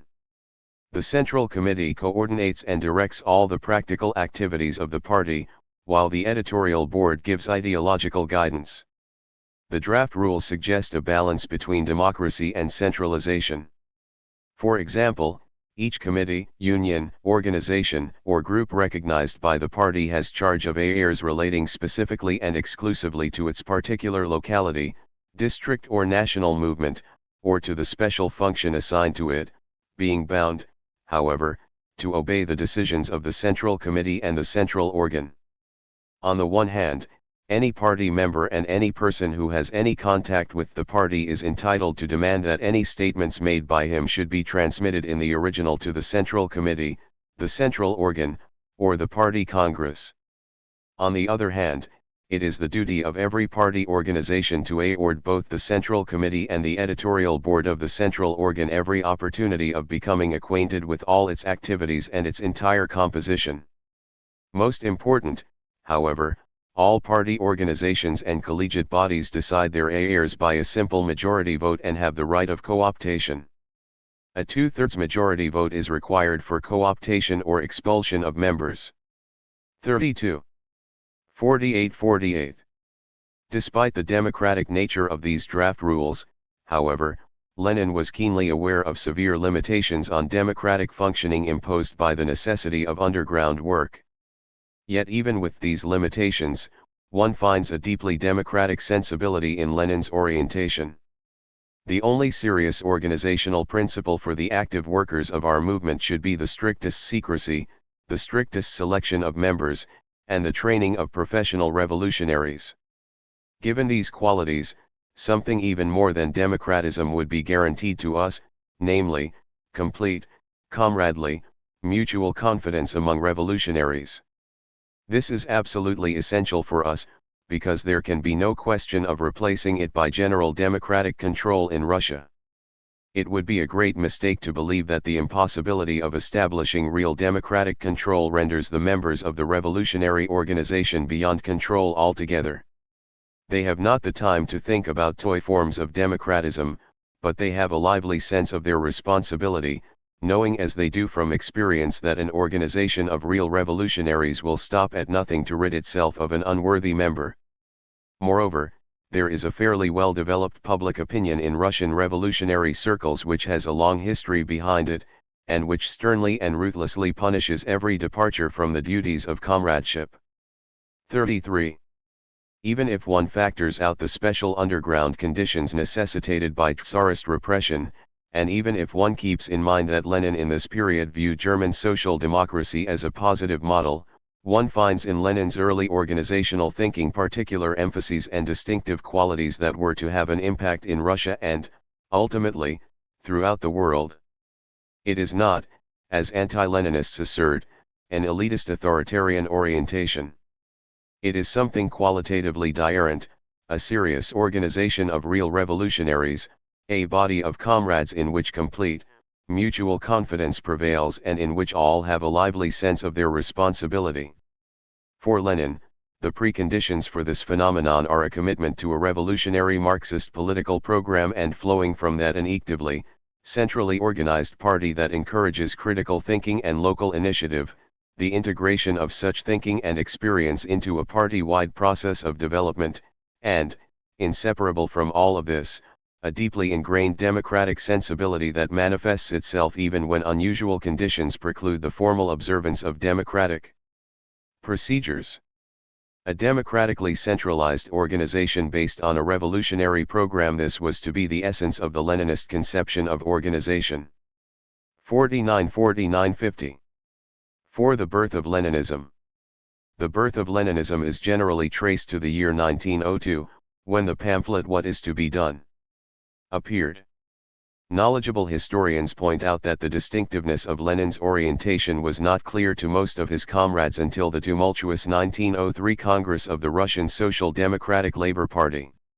All too often, however, the qualitative differences that later developed between Leninism and rival currents among the Russian Marxists are read back into this early period. Elements of these differences certainly can with benefit of hindsight be found in the polemics of 1902 and 1903, but the historical evidence also indicates the striking continuity of Lenin's orientation with the mainstream of Russian Marxism up to 1903. When this mainstream divided into Bolshevism and Menshevism, it still seemed to many of the participants that the two currents remained part of the same general stream and would soon reunite as they flowed onward in the same revolutionary Marxist direction. Leninism was not a banner raised by Lenin and his followers, but was a polemical epithet aimed at them by their antagonists in the RSDLP. The Bolsheviks had no intention, in this period, called a party of a new type. They saw themselves, simply, as being the most consistent defenders of the traditional party perspective held in common by Marxists throughout Russia and the world. The fact remains that concepts and positions advanced in 1902 and 1903 were starting points for what was to evolve into the mature organizational perspectives of the Leninist Party. If we can comprehend them within their actual context, without inflating them, we can better grasp some of the key aspects of what came to be the Leninist conception of the party. Many of the ideas of what is to be done were presented in the previous chapter. Here we will explore what have become some of the more controversial aspects of the 1902 polemic. We will then examine the emergence of Bolshevism from the 1903 Congress of the RSDLP. 51-51.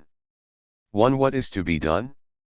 Around the newspaper Iskra gathered those most dedicated to the creation of a democratically centralized, stable, and cohesive party in Russia, based on a revolutionary Marxist program, providing the kind of leadership to the struggles of the working class that would ensure proletarian hegemony in the fight for democracy, culminating in the triumph of socialism. The ideas of Lenin that we have examined so far were shared by the theorists and activists of the Iskraist current, which was becoming predominant in the RSDLP. These were the ideas that found expression in Lenin's 1902 classic What Is to Be Done? This work, Lenin noted several years later, is a summary of Iskra tactics and Iskra organizational policy in 1901 and 1902.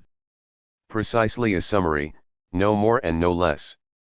Theodor Dan, who became one of Lenin's leading Menshevik adversaries, has also acknowledged that the basic objective of What Is to Be Done was the concretization of the organizational ideas formulated in the Iskra program, adding that Patre Sov expressed the general attitude to Lenin's work of all members of the editorial board and the closest contributors to Iskra when he wrote him, "I've read your little book twice running and straight through and I can only congratulate its author."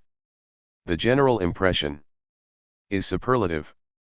1. Despite this and a considerable amount of additional evidence, What Is to Be Done is generally characterized as the most distinctive articulation of the Leninist perspective on the Revolutionary Party. This perspective has been labeled the elitist conception of the party, even by so thoughtful and sympathetic a commentator as Marcel Liebman. In the words of the less sympathetic Alfred Meyer, he created the model on which many other totalitarian parties have been built. Lenin must therefore be considered a pioneer of the totalitarianism of our age. 2. What are the ideas in What Is to Be Done? On which such judgments are based? The perspectives we examined in the previous chapter do not support these judgments, but passages in the pamphlet, particularly in the hands of his critics, appear to provide a basis for saying that Lenin was elitist, if not totalitarian. Let us concentrate our attention on the classic section of Lenin's polemic to which his critics habitually allude. Surveying the history of the Russian labor movement in the last half of the 19th century, Lenin wrote, "Even the primitive revolts expressed the awakening of consciousness to a certain extent. The workers were losing their age-long faith in the permanence of the system which oppressed them and began, I shall not say to understand, but to sense the necessity for collective resistance, definitely abandoning their slavish submission to the authorities. But this was, never. 52-52. The less, more in the nature of outbursts of desperation and vengeance than of struggle. The strikes of the 90s revealed far greater flashes of consciousness, definite demands were advanced, the strike was carefully timed, known cases and instances in other places were discussed, etc. The revolts were simply the resistance of the oppressed, whereas the systematic strikes represented the class struggle in embryo, but only in embryo. Taken by themselves, these strikes were simply trade union struggles, not yet social democratic struggles. They marked the awakening antagonisms between workers and employers, but the workers were not, and could not be, conscious of the irreconcilable antagonism of their interests to the whole of the modern political and social system, i.e., theirs was not yet social democratic consciousness.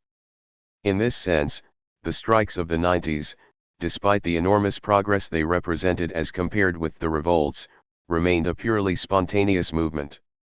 3. So far, this may seem to be an unobjectionably objective account. What is significant, however, is the suggestion that the spontaneous movement of the workers could not be one that reflected socialist consciousness. Lenin went on to elaborate on precisely this point. We have said that there could not have been social democratic consciousness among the workers. It would have to be brought to them from without. The history of all countries shows that the working class, exclusively by its own effort, is able to develop only trade union consciousness, i.e., the conviction that it is necessary to combine in unions, fight the employers, and strive to compel the government to pass necessary labor legislation, etc. The theory of socialism, however, grew out of the philosophic, historical, and economic theories elaborated by educated representatives of the propertied classes, by intellectuals. In the very same way, in Russia, the theoretical doctrine of social democracy arose altogether independently of the spontaneous growth of the working class movement. It arose as a natural and inevitable outcome of the development of thought among the revolutionary socialist intelligentsia. 4.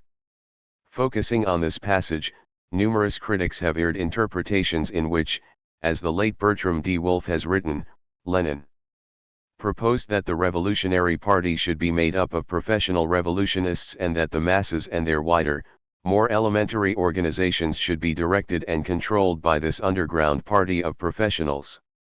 A capable historian, Alan Wildman, has agreed that Lenin was guided by the imperative to maintain leadership over the workers' movement for the theoretically disciplined social democratic elite, the professional revolutionary vanguard.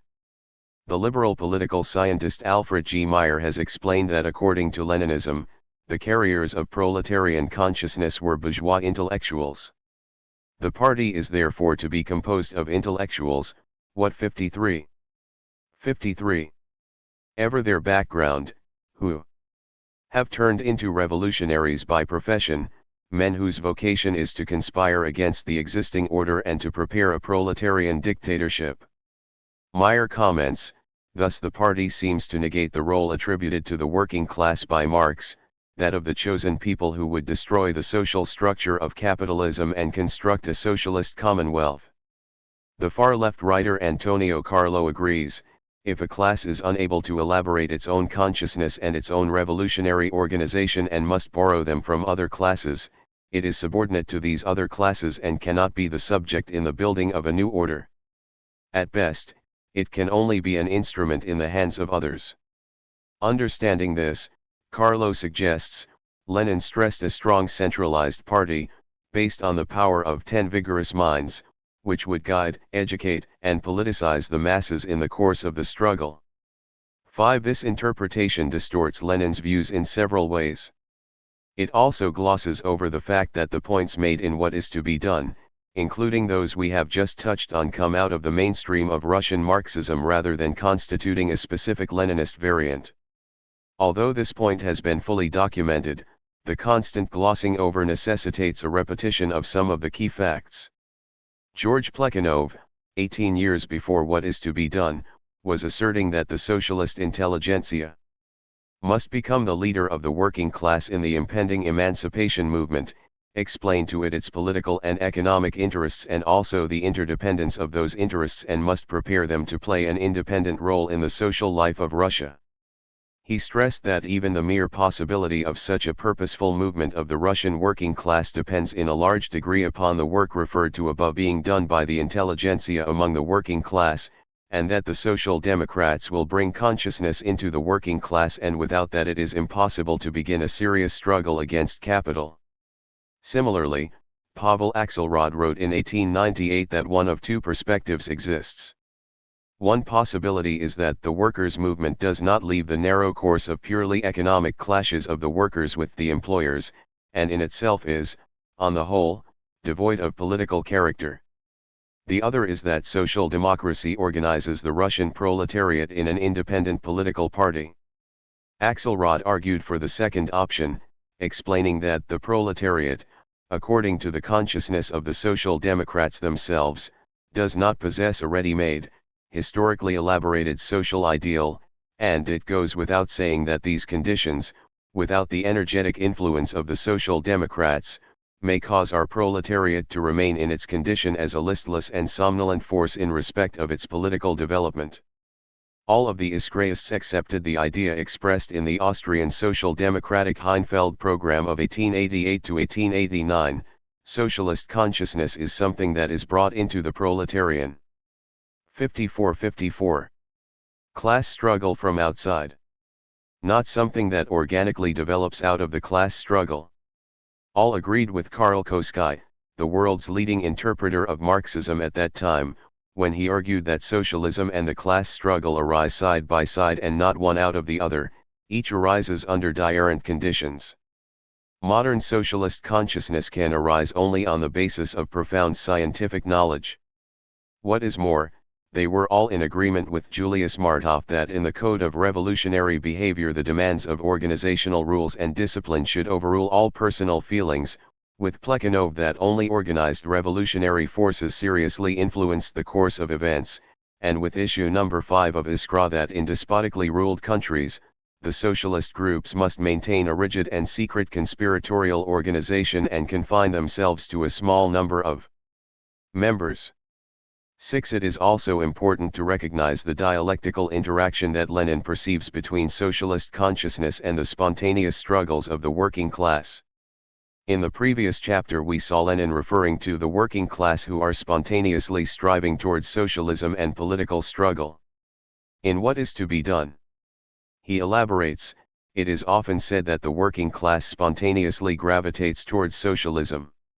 This is perfectly true in the sense that socialist theory reveals the causes of the misery of the working class more profoundly and more correctly than any other theory, and for that reason the workers are able to assimilate it so easily, provided it subordinates spontaneity to itself. Usually this is taken for granted, but it is precisely this which Rabotchi Diallo forgets or distorts. The working class spontaneously gravitates towards socialism, nevertheless, most widespread bourgeois ideology spontaneously imposes itself upon the working class to a still greater degree. 7. Lenin deals with this question further when he writes, but why, the reader will ask, does the spontaneous movement, the movement along the line of least resistance, lead to the domination of bourgeois ideology? For the simple reason that bourgeois ideology is far older in origin than socialist ideology, that it is more fully developed, and that it has at its disposal immeasurably more means of dissemination. And the younger the socialist movement in any given country, the more vigorously it must struggle against all attempts to entrench non-socialist ideology, and the more resolutely the workers must be warned against the bad counselors who shout against overrating the conscious element, etc. Given the all-pervasive, deeply rooted elements of bourgeois ideology in capitalist society, the adherents of the labor movement pure and simple, opponents of any non-worker intelligentsia, are compelled, in order to defend their positions, to resort to the arguments of the bourgeois pure trade unionists. All worship of the spontaneity of the working class movement, all belittling of the role of the 55-55 conscious element, of the role of social democracy, means, quite independently of whether he who belittles that role desires it or not, a strengthening of the influence of bourgeois ideology upon the workers.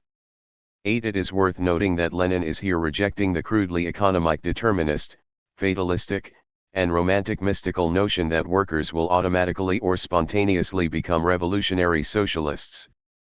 Rather, workers must be won to socialist ideas not only through their own struggles, but also through the hard work of socialist agitators, educators, and organizers.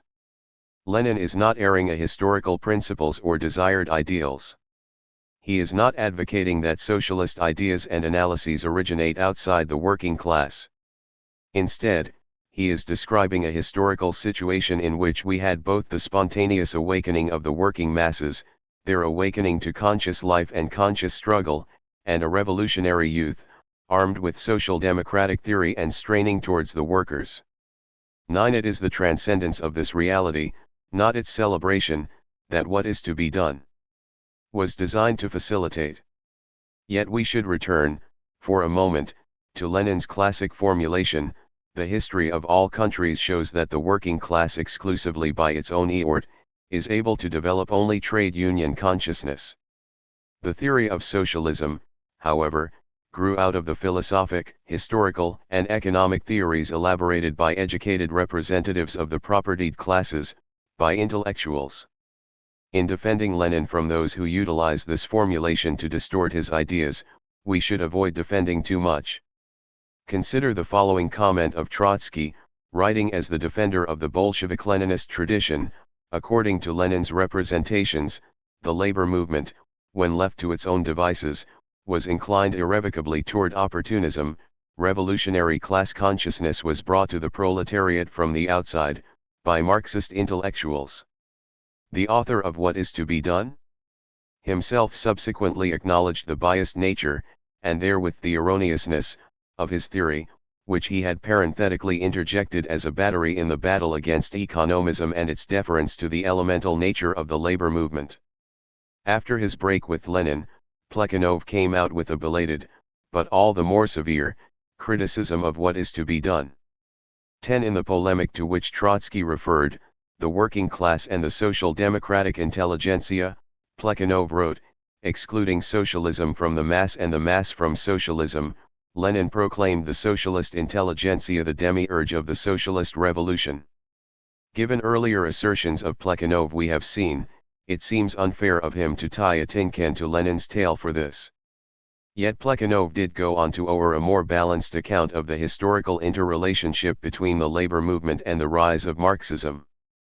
Plekhanov's biographer Samuel Baron summarizes: he adduced evidence that Marx and Engels 56-56 in the West and he himself in Russia arrived at socialism not independently of the rising labor movement but as a response to their awareness of it and of developing class antagonisms.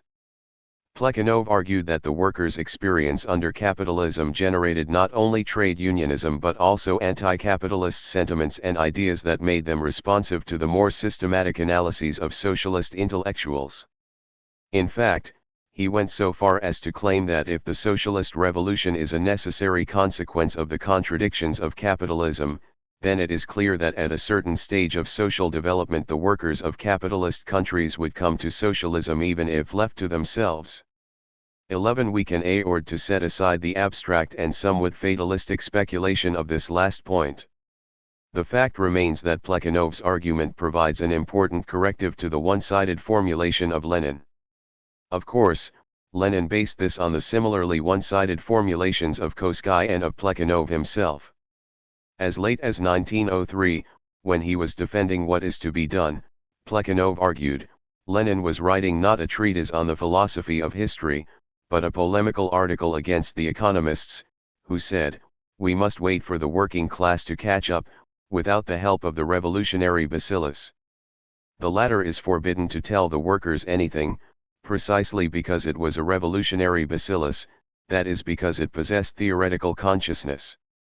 But if you eliminate the bacillus, then you are left with a uniform unconscious mass, into which consciousness has to be injected from without. 12. Lenin himself, even before the break with Plekhanov, noted, we all know now that the economists bent the stick in one direction. In order to straighten the stick it was necessary to bend it in the other direction, and that is what I did. 6 years later, he commented, the basic mistake of those who polemicize against what is to be done, today, is that they tear this work completely out of the context of a definite historical milieu, a definite, now already long past period of development of our party. Indicating that he had exaggerated the idea of the organization of professional revolutionists, he went on to assert that what is to be done? Polemically corrected economism, and it is false to consider the contents of the brochure outside of its connection with this task. In 1921, responding to a proposal to translate what is to be done for non-Russian parties, Lenin wrote, that is not desirable, the translation must at least be issued with good commentaries, which would have to be written by a Russian comrade very well acquainted with the history of the Communist Party of Russia. In order to avoid false application. 13 Early in 1923, Lenin's comrade Karl Radek recalled that, after the 1917 revolution, when Vladimir Ilyich once observed me glancing through a collection of his articles in the year 1903, which had just been published, a sly smile crossed his face, and he remarked with a laugh, it is very interesting to read what stupid fellows we 57 were. 14 Yet this defensiveness should not be allowed to obscure what Lenin was doing in his organizational writings of the early 1900s. He believed, as one later writer has stressed, in the need to bring together the atomized social democratic groups and circles into a modern centralized party with a central organ, that at the time was the great next step which had to be taken, it was what is to be done. The interpretation of this writer, Hal Draper, is worth further consideration. Was key, it had to be pounded home into the consciousness of every militant, everything had to be subordinated to emphasizing it. How do you emphasize it? By repeating it 1,000 times, in every conceivable way? Yes. By explaining it patiently over and over? Yes. By piling up argument after argument, seizing every fact, every problem, and converting it into, turning it toward, a lesson on centralization? Yes. But that is not all. The problem is greater centralization, as compared with the present looseness. Then put centralization, on a banner, on a pedestal, emphasize it by raising it to a principle. But the opponents of this elementary need cover their political objections demagogically by yelling bureaucratism. Lenin wants more bureaucratism, while we are for democracy. How does Lenin react? Yes, he replies, bureaucratism versus democracy, that is what we need now. He makes perfectly clear what he means, but that is how he seeks to underline, with heavy, thick strokes, the task of the day, by exaggerating in every way that side of the problem which points in the direction it is necessary to move now. Tomorrow he will recapture the balance, but today that is the way he puts the weight on the side which needs it. Draper goes on to observe that such a methodology drove home essential points to Lenin's contemporaries, but that it could be a source of confusion to later generations of his readers. Both the Stalinist and bourgeois falsifiers have naturally found that this gives them all sorts of opportunities to ply their trade, but more important is the fact that it is a pitfall for honest students too. 15 All of this should not, however, be utilized to shrug what is to be done? As being merely of historical interest. The general arguments it contains, despite polemical exaggerations, remain reasonable and valuable for later periods, including our own. Even the controversial point about the vital role of intellectuals in developing revolutionary theory involves an important truth. Karl Koskai's discussion of this, which Lenin quotes, is worth considering. Modern socialist consciousness, wrote Koskai, can arise only on the basis of profound scientific knowledge.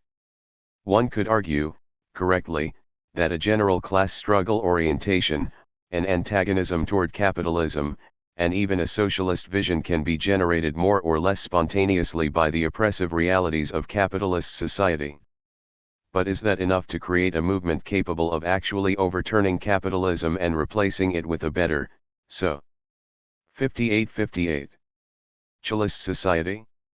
Such a movement is in need of analyses, approaches, and perspectives that are based on profound scientific knowledge. Koski went on to say, the vehicle of science is not the proletariat, but the bourgeois intelligentsia. It was in the minds of individual members of this stratum that modern socialism originated, and it was they who communicated it to the more intellectually developed proletarians who, in their turn, introduce it into the proletarian class struggle where conditions allow that to be done. 16. Commenting on this, Lenin added, this does not mean, of course, that the workers have no part in creating such an ideology. They take part, however, not as workers, but as socialist theoreticians, as Proudhons and Weitlings. In other words, they take part only when they are able, and to the extent that they are able, more or less, to acquire the knowledge of their age and develop that knowledge. But in order that working men may succeed in this more often, every effort must be made to raise the level of consciousness of the workers in general. It is necessary that workers do not confine themselves to the artificially restricted limits of literature for workers, but that they learn to an increasing degree to master general literature. It would be even truer to say are not confined, instead of do not confine themselves, because the workers themselves wish to read all that is written for the intelligentsia, and only a few intellectuals believe that it is enough for workers to be told a few things about factory conditions and to have repeated to them over and over again what has long been known. 17. Indeed, some workers much preferred reading about broader questions and shared the feelings of one skilled worker. When you put in 12 or 15 hours in a row, it makes you sick to even remember your trade, let alone read about it. 18. Here Lenin is rejecting both anti-intellectualism and the condescending romanticization of the working class. He insists on our duty to assist every capable worker to become a professional agitator, propagandist, literature distributor, etc., and on the necessity to place every capable working man in conditions that will enable him to develop and apply his abilities to the fullest. He writes, as the spontaneous rise of their movement becomes broader and deeper, the working class masses promote from their ranks not only an increasing number of talented agitators, but also talented organizers, propagandists, and practical workers in the best sense of the term. When we have forces of specially trained worker revolutionaries who have gone through extensive preparation, no political police in the world will then be able to contend with them, for these 59 forces, boundlessly devoted to the revolution, will enjoy the boundless confidence of the widest masses of the workers. Such development would be held back by the adaptation by socialists to a romanticized, narrow, pure and simple economic orientation among the workers. We are directly to blame for doing too little to stimulate the workers to take this path of professional revolutionary training, and for all too often dragging them back by our silly speeches about what is accessible to the masses of the workers, to the average workers, etc. 19. Related to this notion is Lenin's contention that working class consciousness cannot be genuine political consciousness unless the workers are trained to respond to all cases of tyranny, oppression, violence, and abuse, no matter what class is affected, unless they are trained, moreover, to respond from a social democratic point of view and no other. The consciousness of the working masses cannot be genuine class consciousness, unless the workers learn, from concrete and above all from topical political facts and events, to observe every other social class in all the manifestations of its intellectual, ethical, and political life, unless they learn to apply in practice the materialist analysis and the materialist estimate of all aspects of the life and activity of all classes, strata, and groups of the population. Those who concentrate the attention, observation, and consciousness of the working class exclusively, or even mainly, upon itself alone are not social democrats, for the self-knowledge of the working class is indissolubly bound up, not solely with a clear theoretical understanding, or rather, not so much with the theoretical, as with the practical understanding of the relationships between all the various classes of modern society, acquired through the experience of political life. 20. Therefore, Lenin insisted, revolutionary socialists must make available to even average workers comprehensive political exposures dealing not only with factory conditions and workplace struggles, but also with the brutal treatment of the people by the police, the persecution of religious sects, the flogging of peasants, the outrageous censorship, the torture of soldiers, the persecution of the most innocent cultural undertakings, etc. He asserted, when we do that, the most backward worker will understand, or will feel, that the students and religious sects, the peasants and the authors are being abused and outraged by those same dark forces that are oppressing and crushing him at every step of his life.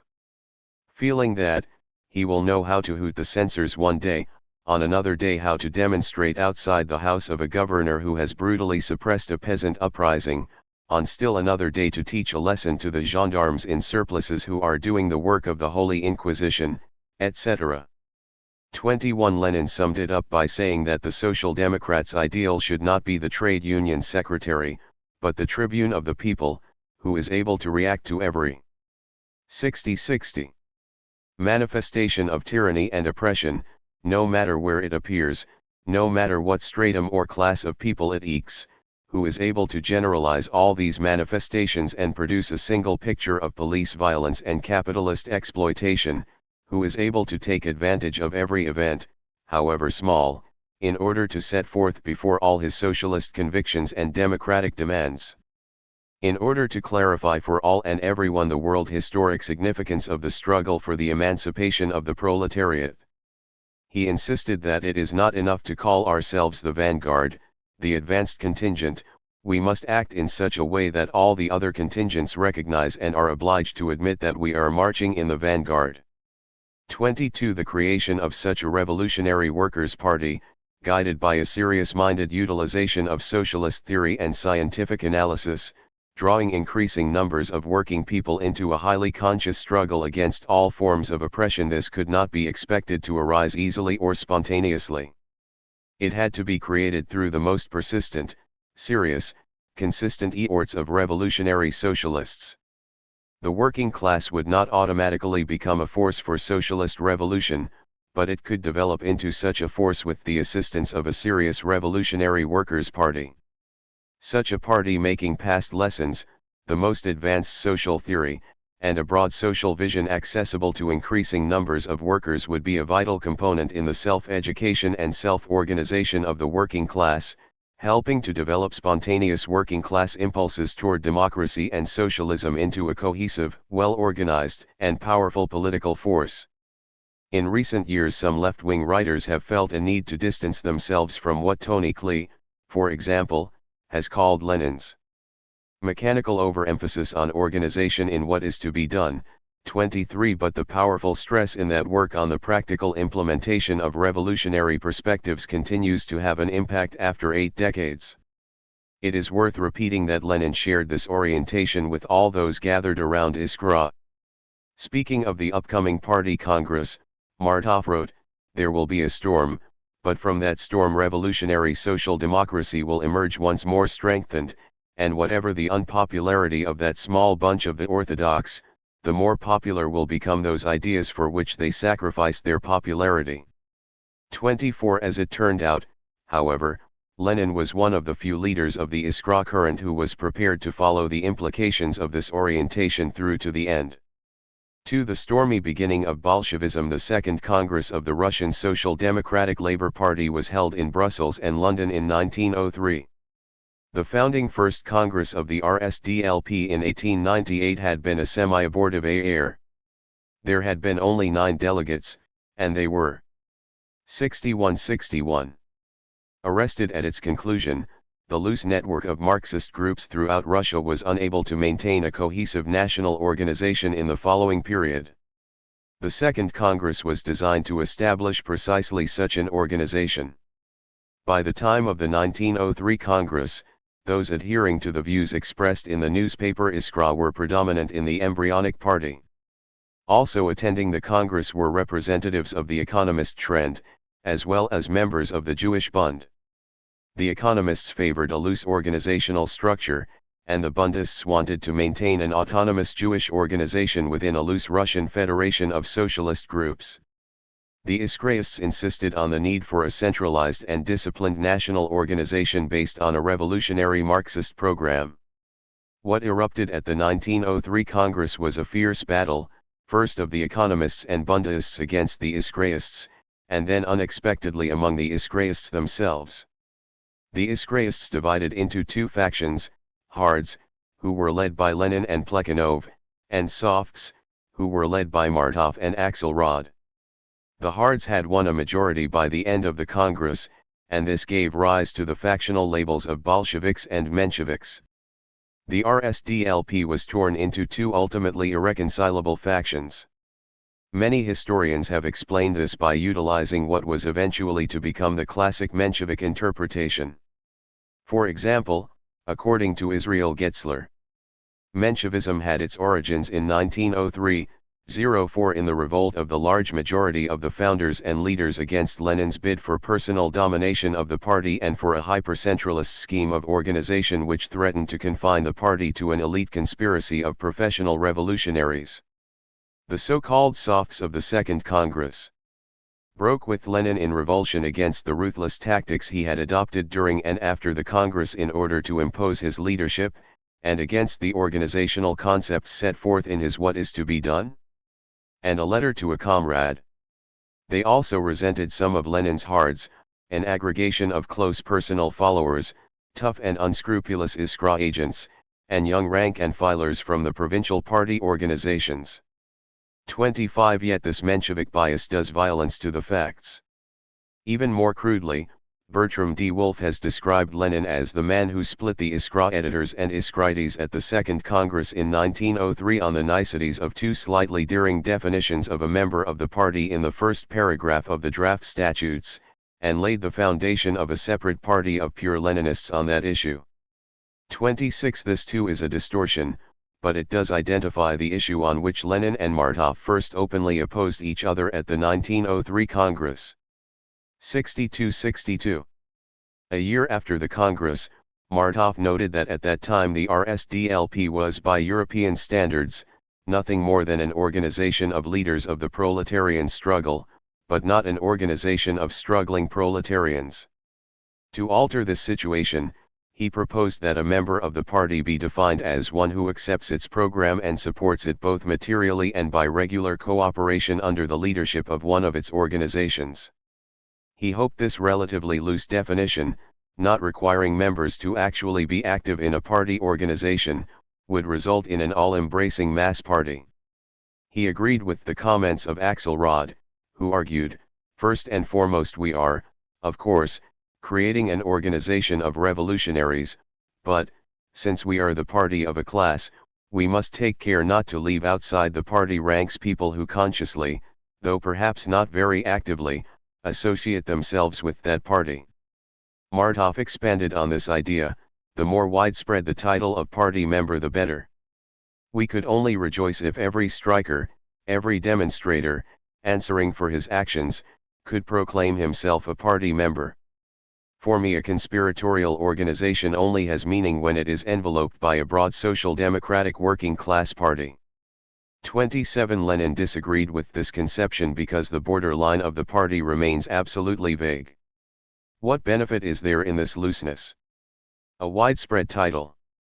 Its harm is that it introduces a disorganizing idea, the confusing of class and party. Party members, he insisted, must be defined by personal participation in one of its organizations. Plekhanov agreed with Lenin's proposal. They talk of persons who do not want to join, or can't join, one of our organizations. But why can't they? As someone who has himself taken part in Russian revolutionary organizations, I say that I do not admit the existence of objective conditions constituting an insuperable obstacle to anyone's joining. And as for those gentlemen who do not want to join, we have no need for them. He added that Lenin's formulation would not shut the door on a lot of workers, because workers who want to join the party are not afraid of entering an organization. On the other hand, many intellectuals, thoroughly imbued with bourgeois individualism, are afraid of joining an organization. But that is a good thing. Lenin's draft would thereby serve as a bulwark against supporters of opportunism and reformism.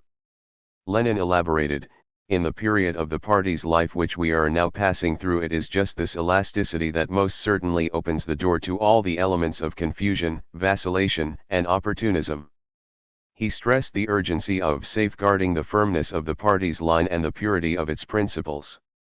In the following year, in his classic One Step Forward, Two Steps Back, he explained further, the stronger our party organizations, consisting of real social democrats, the less wavering there is within the party, the more varied, richer, and more fruitful will be.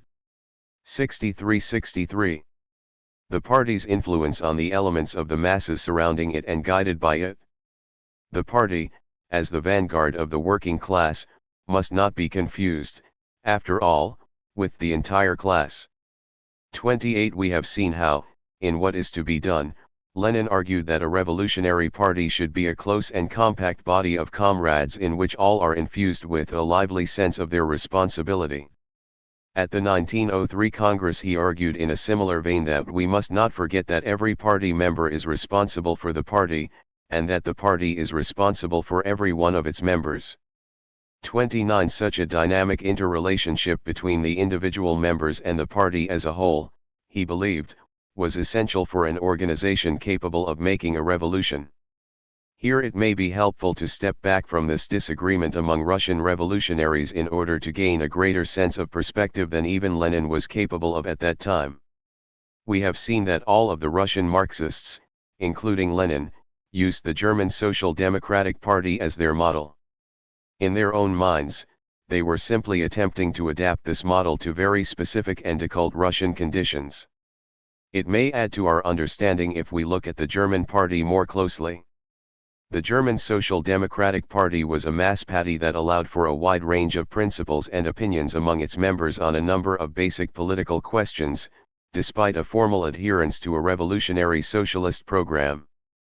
Created through the unification of a reformist organization founded by Ferdinand Lassalle and a more revolutionary-minded organization led by August Bebel and Wilhelm Liebknecht, this party was based on a number of practical compromises devised to preserve working-class unity in a hostile, repressive atmosphere in Germany.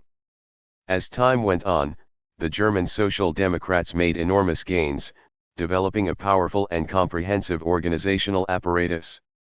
In this same period, economic prosperity and political liberalization grew in Germany. The economic situation due in part to the growth of German industry, but also to economic expansion overseas and the growth of militarism created greater opportunities for the workers' movement to achieve material gains, but also was accompanied by sharp class antagonisms in some areas. As a result, divisions occurred between pragmatic reformists inclined to transcend Marx's revolutionary doctrines and those who still took Marxist thought seriously. The former were led by Eduard Bernstein, the latter by Karl Kosky and even more Rosa Luxemburg. Because the leadership and the majority of the party, particularly such figures as August Bebel, seemed consistently to reject Bernstein and support Kosky, Lenin and his comrades in Russia were able to view it as a revolutionary socialist party. But this was an illusion. 64-64. Of growing importance in the German party, especially after 1905, was the bureaucracy of party functionaries whose task it was to coordinate the movement's activities. There were about 30,000 of these, constituting an apparatus described as follows by historian Richard Hunt: created during a long period of social stability and economic expansion, it was hired to run election campaigns, handle finances, disseminate the press, and do everything possible to attract new members and new voters. It was not expected to mount the barricades or overturn existing society, but only to work within it for the attainment of a socialist majority. Related to the party, and assuming ever-increasing influence in its policy-making, was an even larger conglomerate of trade unions that under the bureaucratic conservative leadership of Karl Legian also operated as a moderating influence. Another historian of German social democracy, Karl Skorsk, has noted that as the pressure for change came increasingly from the left, the functionary identified himself increasingly with the right.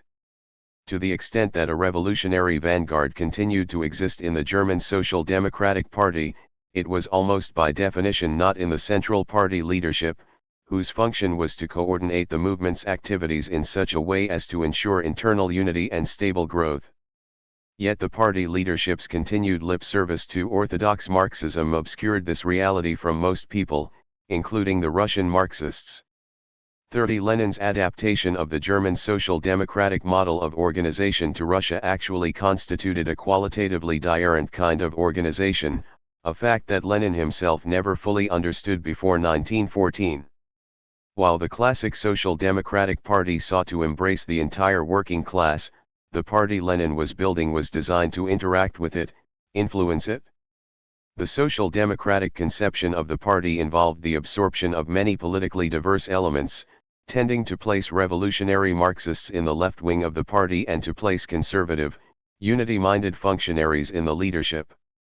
Lenin's conception of the party, on the other hand, involved nothing more nor less than a collectivity of activists commit to the program of revolutionary Marxism, in which compromise on principles or dilution of analysis would be unnecessary and unthought of and, in fact, self-defeating.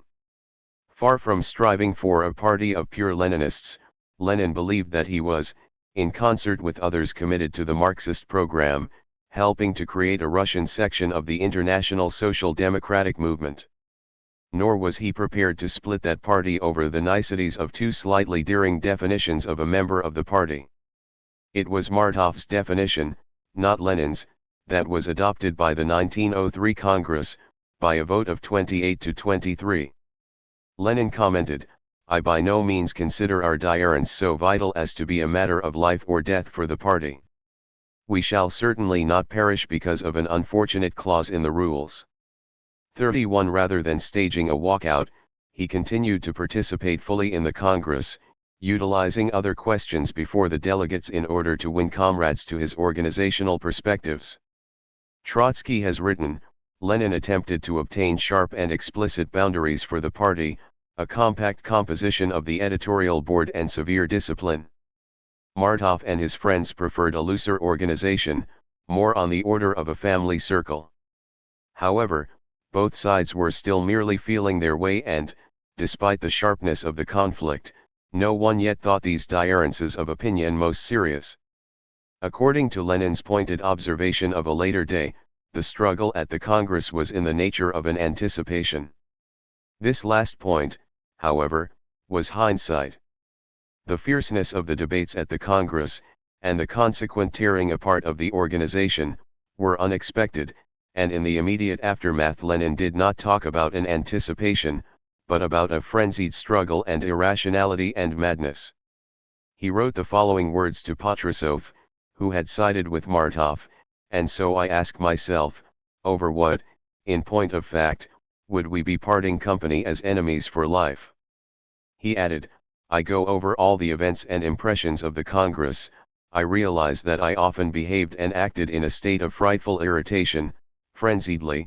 I am quite willing to admit this fault of mine to anyone, if that can be called a fault, which was a natural product of the atmosphere, the reactions, the interjections, the struggle, etc." Yet he insisted that the substance of his ideas and of the actual differences did not justify a split, which he considered a piece of inconceivable folly. At least some of the Mensheviks, such as Axelrod, also believed that there were no clear, defined differences concerning either principles or tactics, and that on the organizational question there was no principled difference regarding centralism, or democracy, autonomy, etc., but rather differing opinions regarding the application or execution of organizational principles. We have all accepted. 32. If the split did not take place over the first clause of the organizational rules that defined membership, then why did the split occur? It is impossible to understand what happened simply on the basis of abstract political principles. Political ideas are held by, and political organizations are composed of, human beings. We cannot afford to lose sight of the interplay between political principles and human dynamics as we attempt to grasp the vibrant reality of an organization's life and 66-66. Development. The 1903 Congress of the RSDLP is a classic illustration of this truth. "We all knew one another," wrote Krupskaya, not only as party workers, but in intimate personal life. It was all a tangle of personal sympathies and antipathies. The atmosphere grew tenser as the time for voting approached. In spite of this dynamic, Lenin viewed the Congress from the standpoint of a professional revolutionary. Particularly among the leadership of the Iskra current, relations had a family character marked by painful, long drawn-out, hopeless quarrels, which were often repeated, making it impossible for us to work for months on end. The idea that personal quarrels would dominate over political considerations and that policies affecting the entire organization would be settled by arrangements among ourselves within the old family editorial board was intolerable to him. He wanted to ensure that in the party, on its formal basis, with subordination of everything to the rules, such a situation would be absolutely impossible, both judicially and morally. To advance that development, he made it clear that he would call for the election at the Congress of the Iskra editorial board, and also that he would propose the reduction of the board from 6 to 3 Plekhanov, Martov, and himself. These three had done the bulk of the writing and editorial work, and each represented a distinctive element within the RSDLP leadership. The fact that there would be 3 instead of 6 also ensured that decision-making deadlocks could be overcome by majority vote. He later explained to Patrusov, "I consider this trio the only business-like arrangement, the only one capable of being an authorial institution, instead of a body based on indulgence and slackness, the only one to be a real center, each member of which, I repeat, would always state and defend his party view, not one grain more, and irrespective of all personal motives, all considerations concerning grievances, resignations, and so on." 33 We can see here that Lenin had no objection to political disagreements arising in the party and among its leaders, that in fact he expected that all comrades would always state and defend their particular party viewpoint. But he wanted to see commonly accepted organizational rules that would ensure business-like functioning, filtering out personal motives as a major factor in party life. Another aspect of this outlook can be seen in Lenin's attitude toward the party congress, vividly described by Krupskaya. He always, as long as he lived, attached tremendous importance to party congresses. He held the party congress to be the highest authority, where all things personal had to be cast aside, where nothing was to be concealed, and everything was to be open and above board. He always took great pains in preparing for party congresses, and was particularly careful in thinking out his speeches. 34. 67-67. Historian Neil Harding has made an apt observation. What Lenin failed to take into account was the immense emotional and psychological hurt that this entailed for Axelrod and Zasulich in particular. Earlier in the debate over Article 1, Plekhanov had openly ridiculed Axelrod's objections to Lenin's formulations, pouring public scorn on the man who had, for so long, been his friend and who had been so utterly dependent upon him. Now the final blow was to deprive him of that one mark of prestige which might have given him sorely needed esteem in the eyes of the movement and recognition of a lifetime devoted to it. Much the same would have applied to Zasulich and Patrusov. Martov rallied to their defense, as they had earlier supported him, and categorically refused to serve on the editorial board which was, nonetheless, ratified by the majority. 35 Trotsky later recalled an example of the reaction of many, the example of himself. In 1903, the whole point at issue was nothing more than Lenin's desire to get Axelrod and Zasulich on the editorial board. My attitude toward them was full of respect, and there was an element of personal action as well. Lenin also thought highly of them for what they had done in the past. But he believed that they were becoming an impediment for the future. This led him to conclude that they must be removed from their position of leadership. I could not agree. My whole being seemed to protest against this merciless cutting of the old ones when they were at last on the threshold of an organized party. His behavior seemed unpardonable to me, both horrible and outrageous.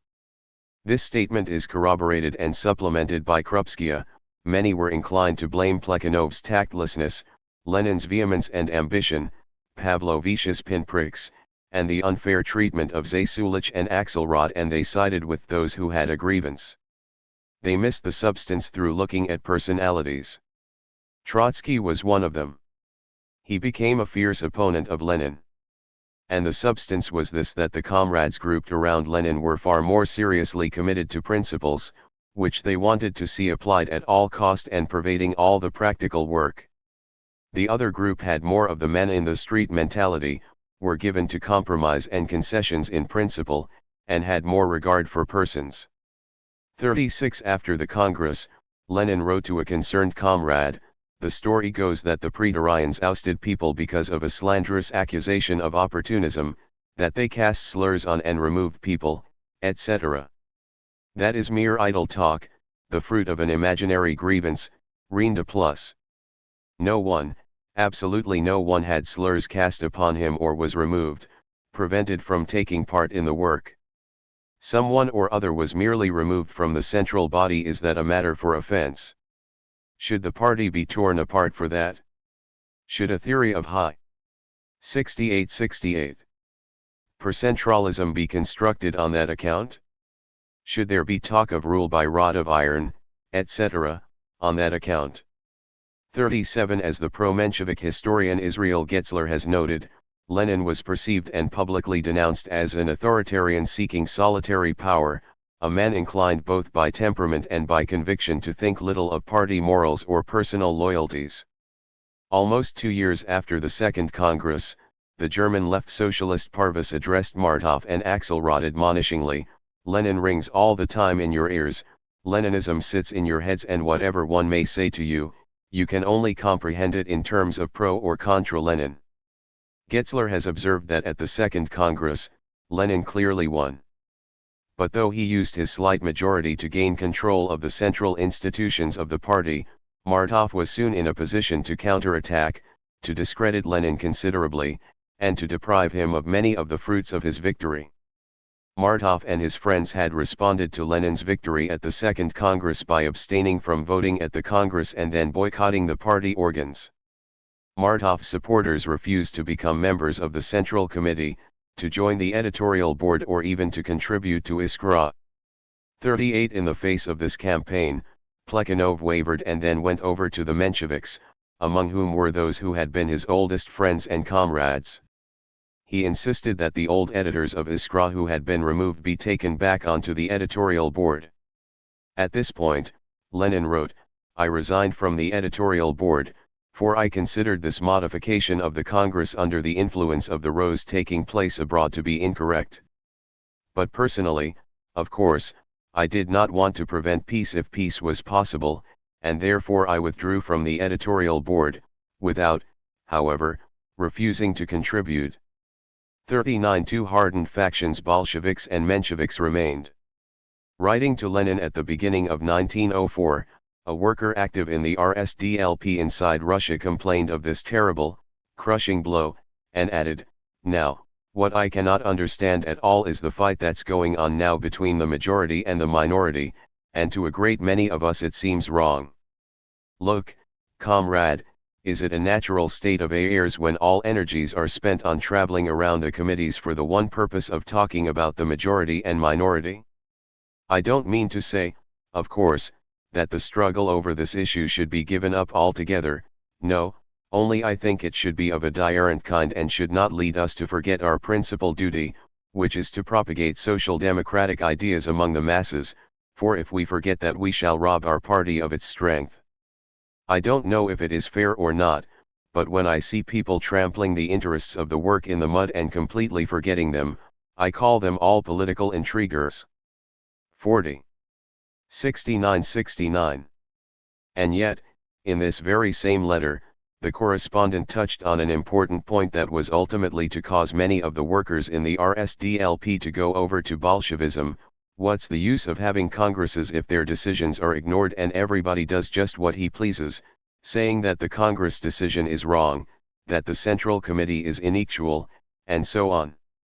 And this is being done by people who before the Congress were always clamoring for centralization, party discipline, and so on, but who now want to show, it seems, that discipline is only meant for ordinary mortals, and not for them at the top.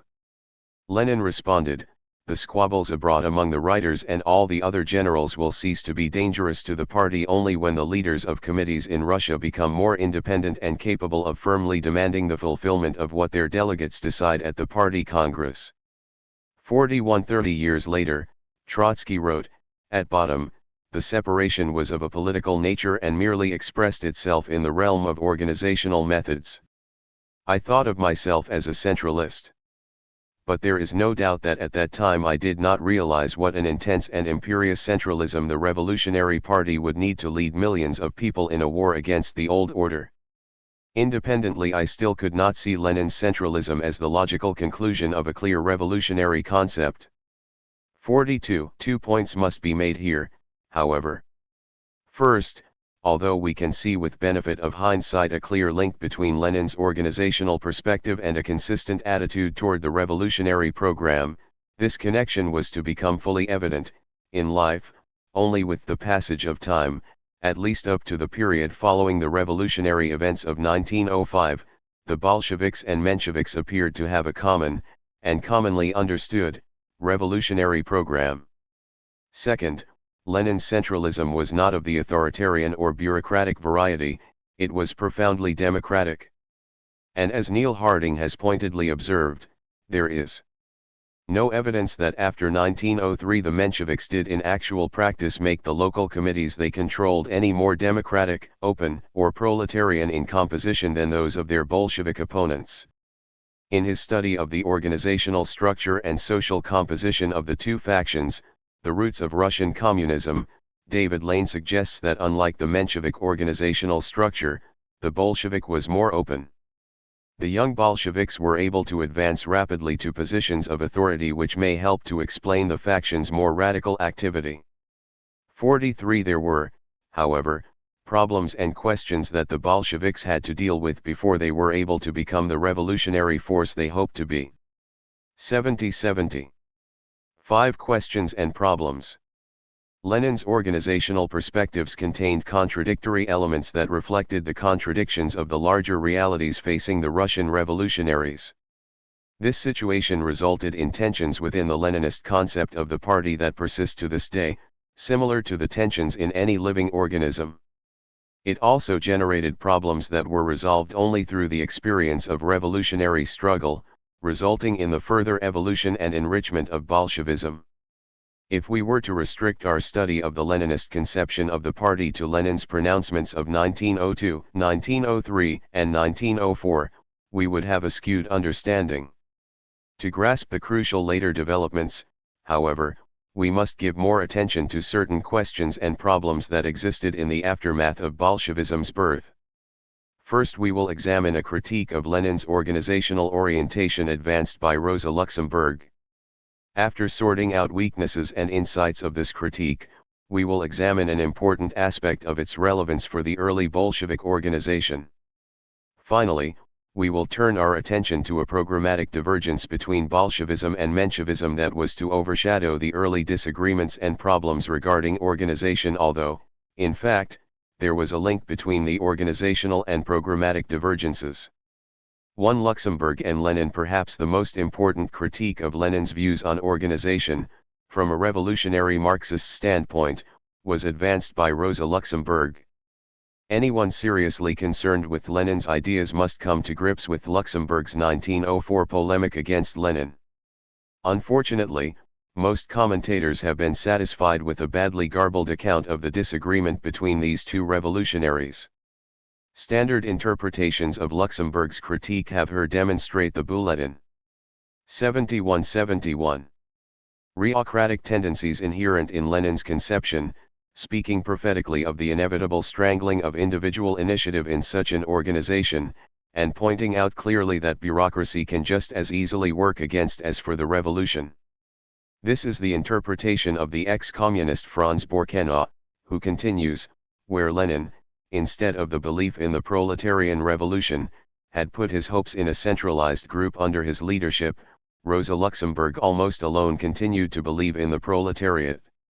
The masses must not be ordered about by an infallible central committee. They must learn from their own experience, their own mistakes. Revolution must be the result of their increasing political understanding. She believed, in short, in the spontaneity of the proletarian masses. 1. Although Luxemburg raises important questions that we will want to consider, we must also clear away the serious distortions that obscure her actual perspective. First of all, it should be noted that Luxemburg was not concerned solely with Russia. Her critique of Lenin's one step forward, two steps back, entitled Organizational Questions of Russian Social Democracy, appeared in the German theoretical magazine Neue Zeit in 1904. It was introduced with the following editorial comment: the present work deals with Russian conditions, but the organizational questions with which it deals are also important for German social democracy. This is true not only because of the great international significance which our Russian brother party has achieved, but also because similar questions of organization presently occupy our own party.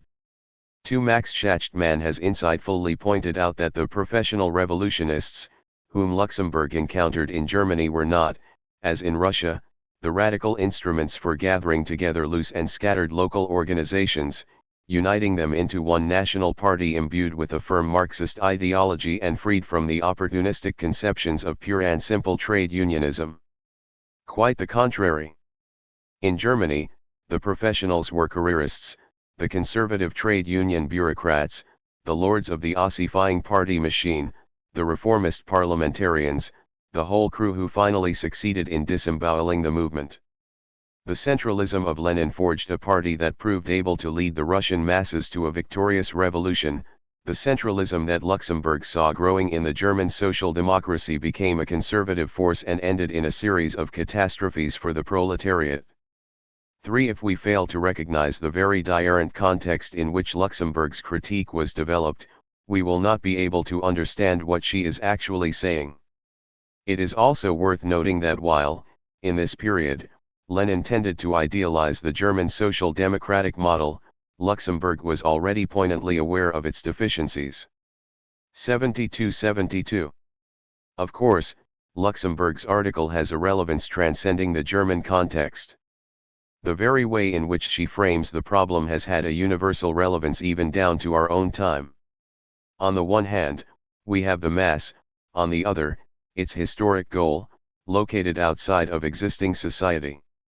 On the one hand, we have the day-to-day struggle, on the other, the social revolution. Such are the terms of the dialectical contradiction through which the socialist movement makes its way. It follows that this movement can best advance by tacking betwixt and between the two dangers by which it is constantly being threatened. One is the loss of its mass character, the other, the abandonment of its goal. One is the danger of sinking back to the condition of a sect, the other, the danger of becoming a movement of bourgeois social reform. 4. Luxemburg goes on to criticize Lenin for an overanxious desire to establish the guardianship of an omniscient and omnipotent central committee in order to protect the Russian workers' movement from opportunism. She argues that opportunism appears to be a product and an inevitable phase of the historic development of the labor movement, and that it can be overcome only by the movement itself, certainly with the aid of Marxist theory, but only after the dangers in question have taken tangible form in practice.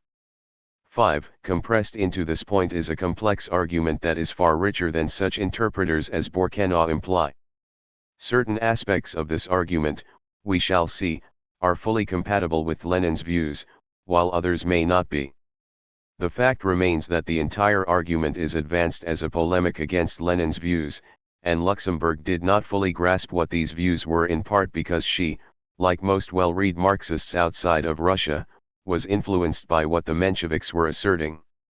Before we examine the substance of Luxemburg's own perspective, it will be necessary to clear away this deadwood of misunderstanding.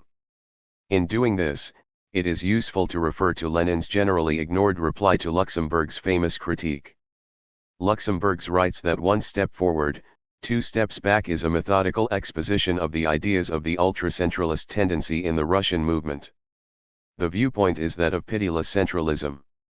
Lenin complains that Luxemburg's article does not acquaint the reader with my book, but with something else.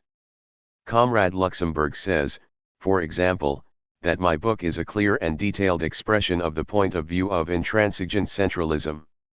Comrade Luxemburg thus supposes that I defend one system of organization against another. But actually that is not so. From the first to the last page of my book, I defend the elementary principles of any conceivable system of party organization. My book is not concerned with 73-73. The difference between one system of organization and another, but with how any system is to be maintained, criticized, and rectified in a manner consistent with the party idea. 6. According to Luxemburg, Lenin's thesis is that the party central committee should have the privilege of naming all the local committees of the party. It should have the right to impose on all of them its own ready-made rules of conduct. Lenin's reply: actually that is not so. What my views on this subject are can be documentarily proved by the draft rules of party organization which I proposed. In that draft there is nothing about any right to organize the local committees. That right was introduced into the party rules by the commission elected by the party Congress to frame them, and the Congress adopted the commission's text. In this commission, which gave the Central Committee the right to organize the local committees, it was my opponents who had the upper hand. 7. In Luxemburg's view, the two principles on which Lenin's centralism rests are precisely these: the blind subordination, in the smallest detail, of all party organs, to the party center, which alone thinks, guides, and decides for all. The rigorous separation of the organized nucleus of revolutionaries from its social revolutionary surroundings. Such centralism is the mechanical transposition of the organizational principles of Blanquism into the mass movement of the socialist working class. Blanquism, named after the 19th century revolutionary Auguste Blanqui, was a non-Marxist conception of revolution, to be made by conspiracies of a small revolutionary elite instead of by the self-conscious working class. Lenin responds: she has confused the defense of a specific point relating to a specific clause of the rules with the defense of the thesis that rules adopted by a party Congress must be adhered to until amended by a subsequent Congress. This thesis I did indeed defend in my book quite intransigently. Comrade Luxemburg says that in my view the Central Committee is the only active nucleus of the party. Actually that is not so. I have never advocated any such view. Our controversy has principally been over whether the Central Committee and central organ should represent the trend of the majority of the party Congress, or whether they should not. About this ultra-centralist and purely Blanquist demand worthy comrade says not a word. She prefers to declaim against mechanical subordination of the part to the whole, against slavish submission, blind obedience, and other such bogies.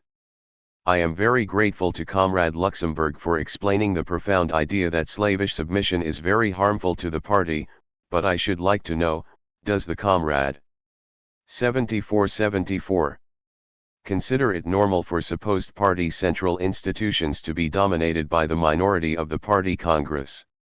8. According to Luxemburg, Lenin is convinced that all the conditions necessary for the formation of a powerful and centralized party already exist in Russia.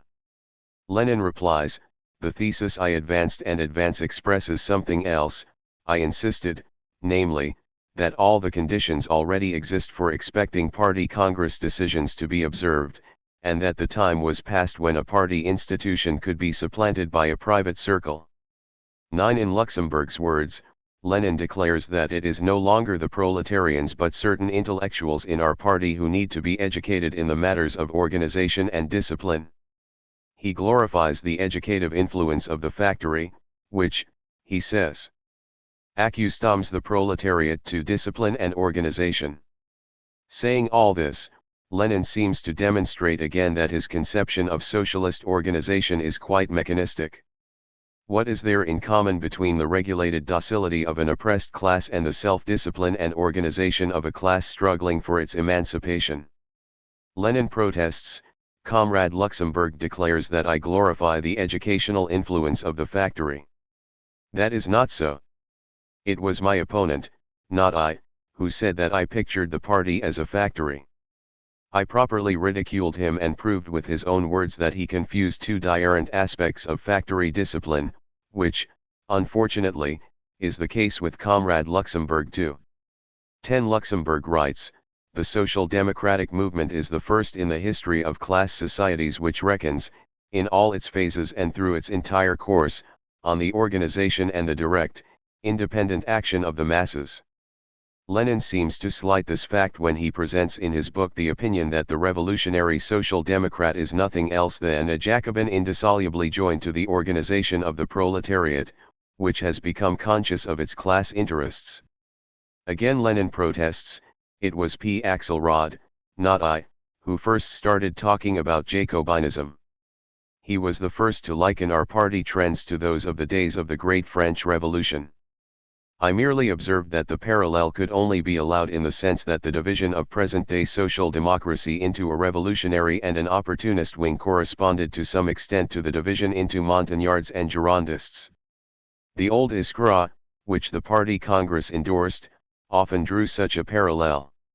Just because it recognized this division, the old Iskra fought against the opportunist wing in our party, against the 75-75 Rabotchi Diallo trend. Rosa Luxemburg here confuses comparison of the two revolutionary trends of the 18th and the 20th century with identification of those trends. 11 Having cleared away these false arguments, we are almost ready to confront the substantive challenge Luxemburg raises. As a prelude, however, we should take note of the common ground shared by Lenin and Luxemburg, which is far more considerable than is generally acknowledged. In fact, much of what Luxemburg has written seems like an elaboration of the Leninist conception of the party.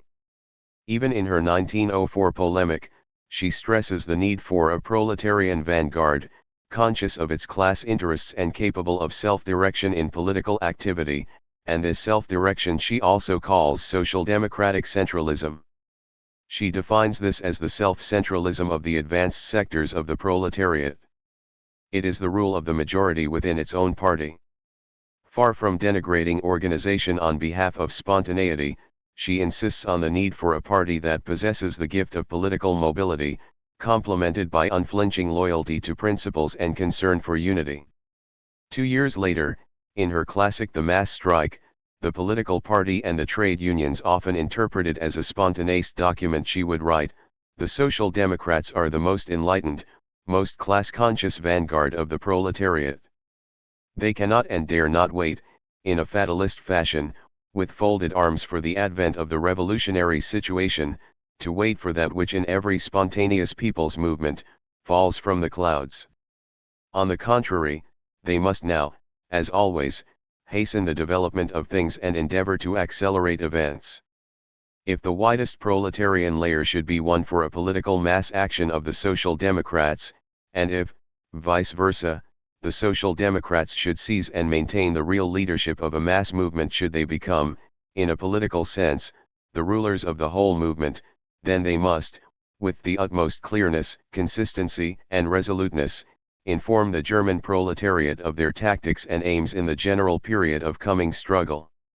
12 After the Russian Revolution of 1917, in her sympathetic critique of Bolshevik policy, Luxemburg was to repeat these eminently vanguardist assertions, though perhaps even more forcefully. Thus it is clear that in every revolution, only that party is capable of seizing the leadership and power which has the courage to issue the appropriate watchwords for driving the revolution ahead, and the courage to draw all the necessary conclusions from the situation. Particularly scornful of the Mensheviks, Luxemburg noted that only the Bolsheviks were able to grasp the true dialectic of revolutions and to stand the wisdom of parliamentary moles on its head, not through a majority to revolutionary tactics, but through revolutionary tactics to a majority. That is the way the road runs. Only a party which knows how to lead. 76-76. That is, to advance things, win support in stormy times. Whatever a party could owe of courage, revolutionary farsightedness, and consistency in a historic hour, Lenin, Trotsky and the other comrades have given in good measure. 13 We are now in a position to examine the substantive disagreement between Luxemburg and Lenin. Despite the similarity in outlooks, one element in Luxemburg's 1904 critique of Lenin is inconsistent with his fundamental premise that the party, as the vanguard of the working class, must not be confused. with the entire class. At one point in her polemic, she says precisely the opposite. The fact is that the social democracy is not joined to the organization of the proletariat. It is itself the proletariat. This statement appears to be inconsistent, as well, with the thrust of her own vanguardist inclination, which we have just documented. But it is an assertion related to another key point to which she gives particular stress. The social democratic movement cannot allow the erection of an airtight partition between the class-conscious nucleus of the proletariat already in the party and its immediate popular environment, the non-party sections of the proletariat. The attempt to safeguard revolutionary principles by stressing the distinction between the vanguard and the class as a whole, and efforts to establish an organizational structure reinforcing that distinction, can make the party not a living expression of the working class, but a sterile sect.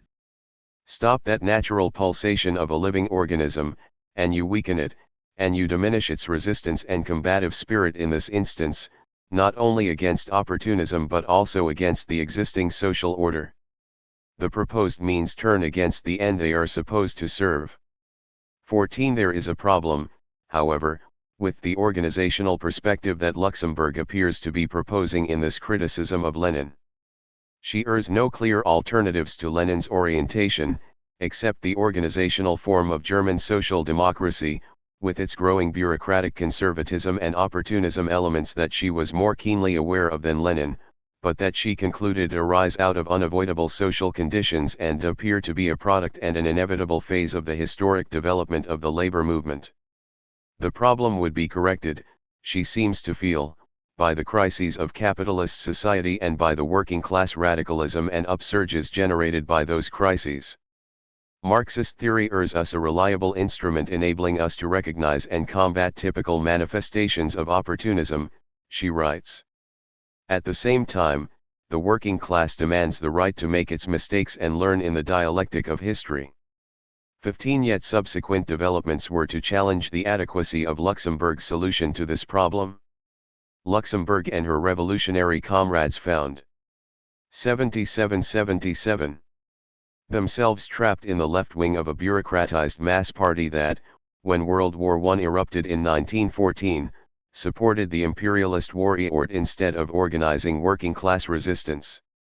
In the aftermath of the war, as the working-class radicalization foreseen by Luxemburg gathered momentum, the social democratic bureaucracy was able to divert much of the proletarian militancy into safe channels. Luxemburg and the most determined revolutionaries were first blocked and finally ejected, left without an adequate revolutionary instrument of their own. That this experience, combined with the 1917 achievement of the Bolsheviks, had an impact on her thinking should be clear from her 1918 comments already quoted.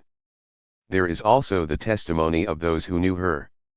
For example, Karl Koski, her erstwhile comrade turned bitter opponent, noted in 1921 that in the course of the war Rosa drew steadily closer to the communist world of thought, so that it is quite correct when Radek says that with Rosa Luxemburg there died the greatest and most profound theoretical head of communism. 16. Indeed, as early as 1916 one of her closest co-workers complained that her organizational orientation had become too mechanically centralist, with too much discipline, too little spontaneity and assessment that sounded, as Michael Lowy has commented, like a distant and paradoxical echo of the criticisms that Rosa herself had made in another context, addressed to Lenin. 17. To make these observations is by no means to shrug off the many insights in her essay Organizational Questions of Russian Social Democracy, only some of which have been touched on here. The essence of Luxemburg's 1904 critique, however, is the opposite of that put forward by most latter-day anti-Leninists. She is not saying that the kind of party Lenin is building will establish a bureaucratic dictatorship once it makes a revolution. She is saying that such a party is in danger of degenerating into a sect that is incapable of leading a revolution. We will see that the tendency to which she directs our attention, while not an iron law, was a very real tendency among Lenin's Bolsheviks, one that Lenin himself was forced to combat time after time. It has been an even stronger tendency among many self-styled Leninist organizations and grouplets that have proliferated like mushrooms over the past 7 decades. 18. The truth that Luxemburg insists on has, therefore, a great resonance even in our own time. In the mid-1950s, James P. Cannon, who had been struggling for years to keep alive an American form of Leninism, wrote to another veteran comrade about a particular phrase used by Frederick Engels. The key to Engels' thought, he commented, is his striking expression that the conscious socialists should act as a 78. Leaven in the instinctive and spontaneous movement of the working class. Those are winged words that every party member should memorize. The leaven can help the dough to rise and eventually become a loaf of bread, but can never be a loaf of bread itself. Cannon stressed the same principle Luxemburg had many years before. Every tendency, direct or indirect, of a small revolutionary party to construct a world of its own, outside and apart from the real movement of the workers in the class struggle, is sectarian. He saw this as an ever-present danger to any small organization of revolutionists condemned to isolation by circumstances beyond their control, regardless of their original wishes and intentions. The moment such an organization ceases to think of itself as a part of the working class, which can realize its aims only with and through the working class, and to conduct itself accordingly, it is done for.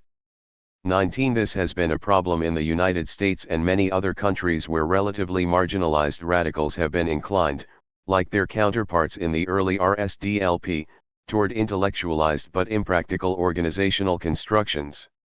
Instead of the toy democracy that Lenin warned against in What Is to Be Done, however, there has been a tendency toward creating toy Bolshevik parties that, in countries enjoying some degree of bourgeois democracy, are able to perpetuate themselves, in a world of their own, for a considerable period of time before they finally burn themselves out.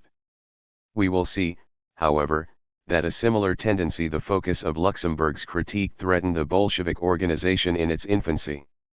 Two revolutionary committees distinct from the workers let us once again consider Luxemburg's non-Leninist assertion. The fact is that the social democracy is not joined to the organization of the proletariat. It is itself the proletariat. This statement suggests the organic growth of a mass socialist movement out of the working class. The conditions existing in Tsarist Russia necessitated a diarrhent course, the creation of underground revolutionary committees, distinct from the working class, which would facilitate the growth of a mass socialist workers' movement. Bertram D. Wolfe has touched on an important aspect of this question that, while containing serious distortions, is worth considering. Wolfe focuses on full-time functionaries in the Russian and the Western European movements. It must be clear that this professional revolutionary was something quite different from the full-time paid otheal of the Western Party or trade union.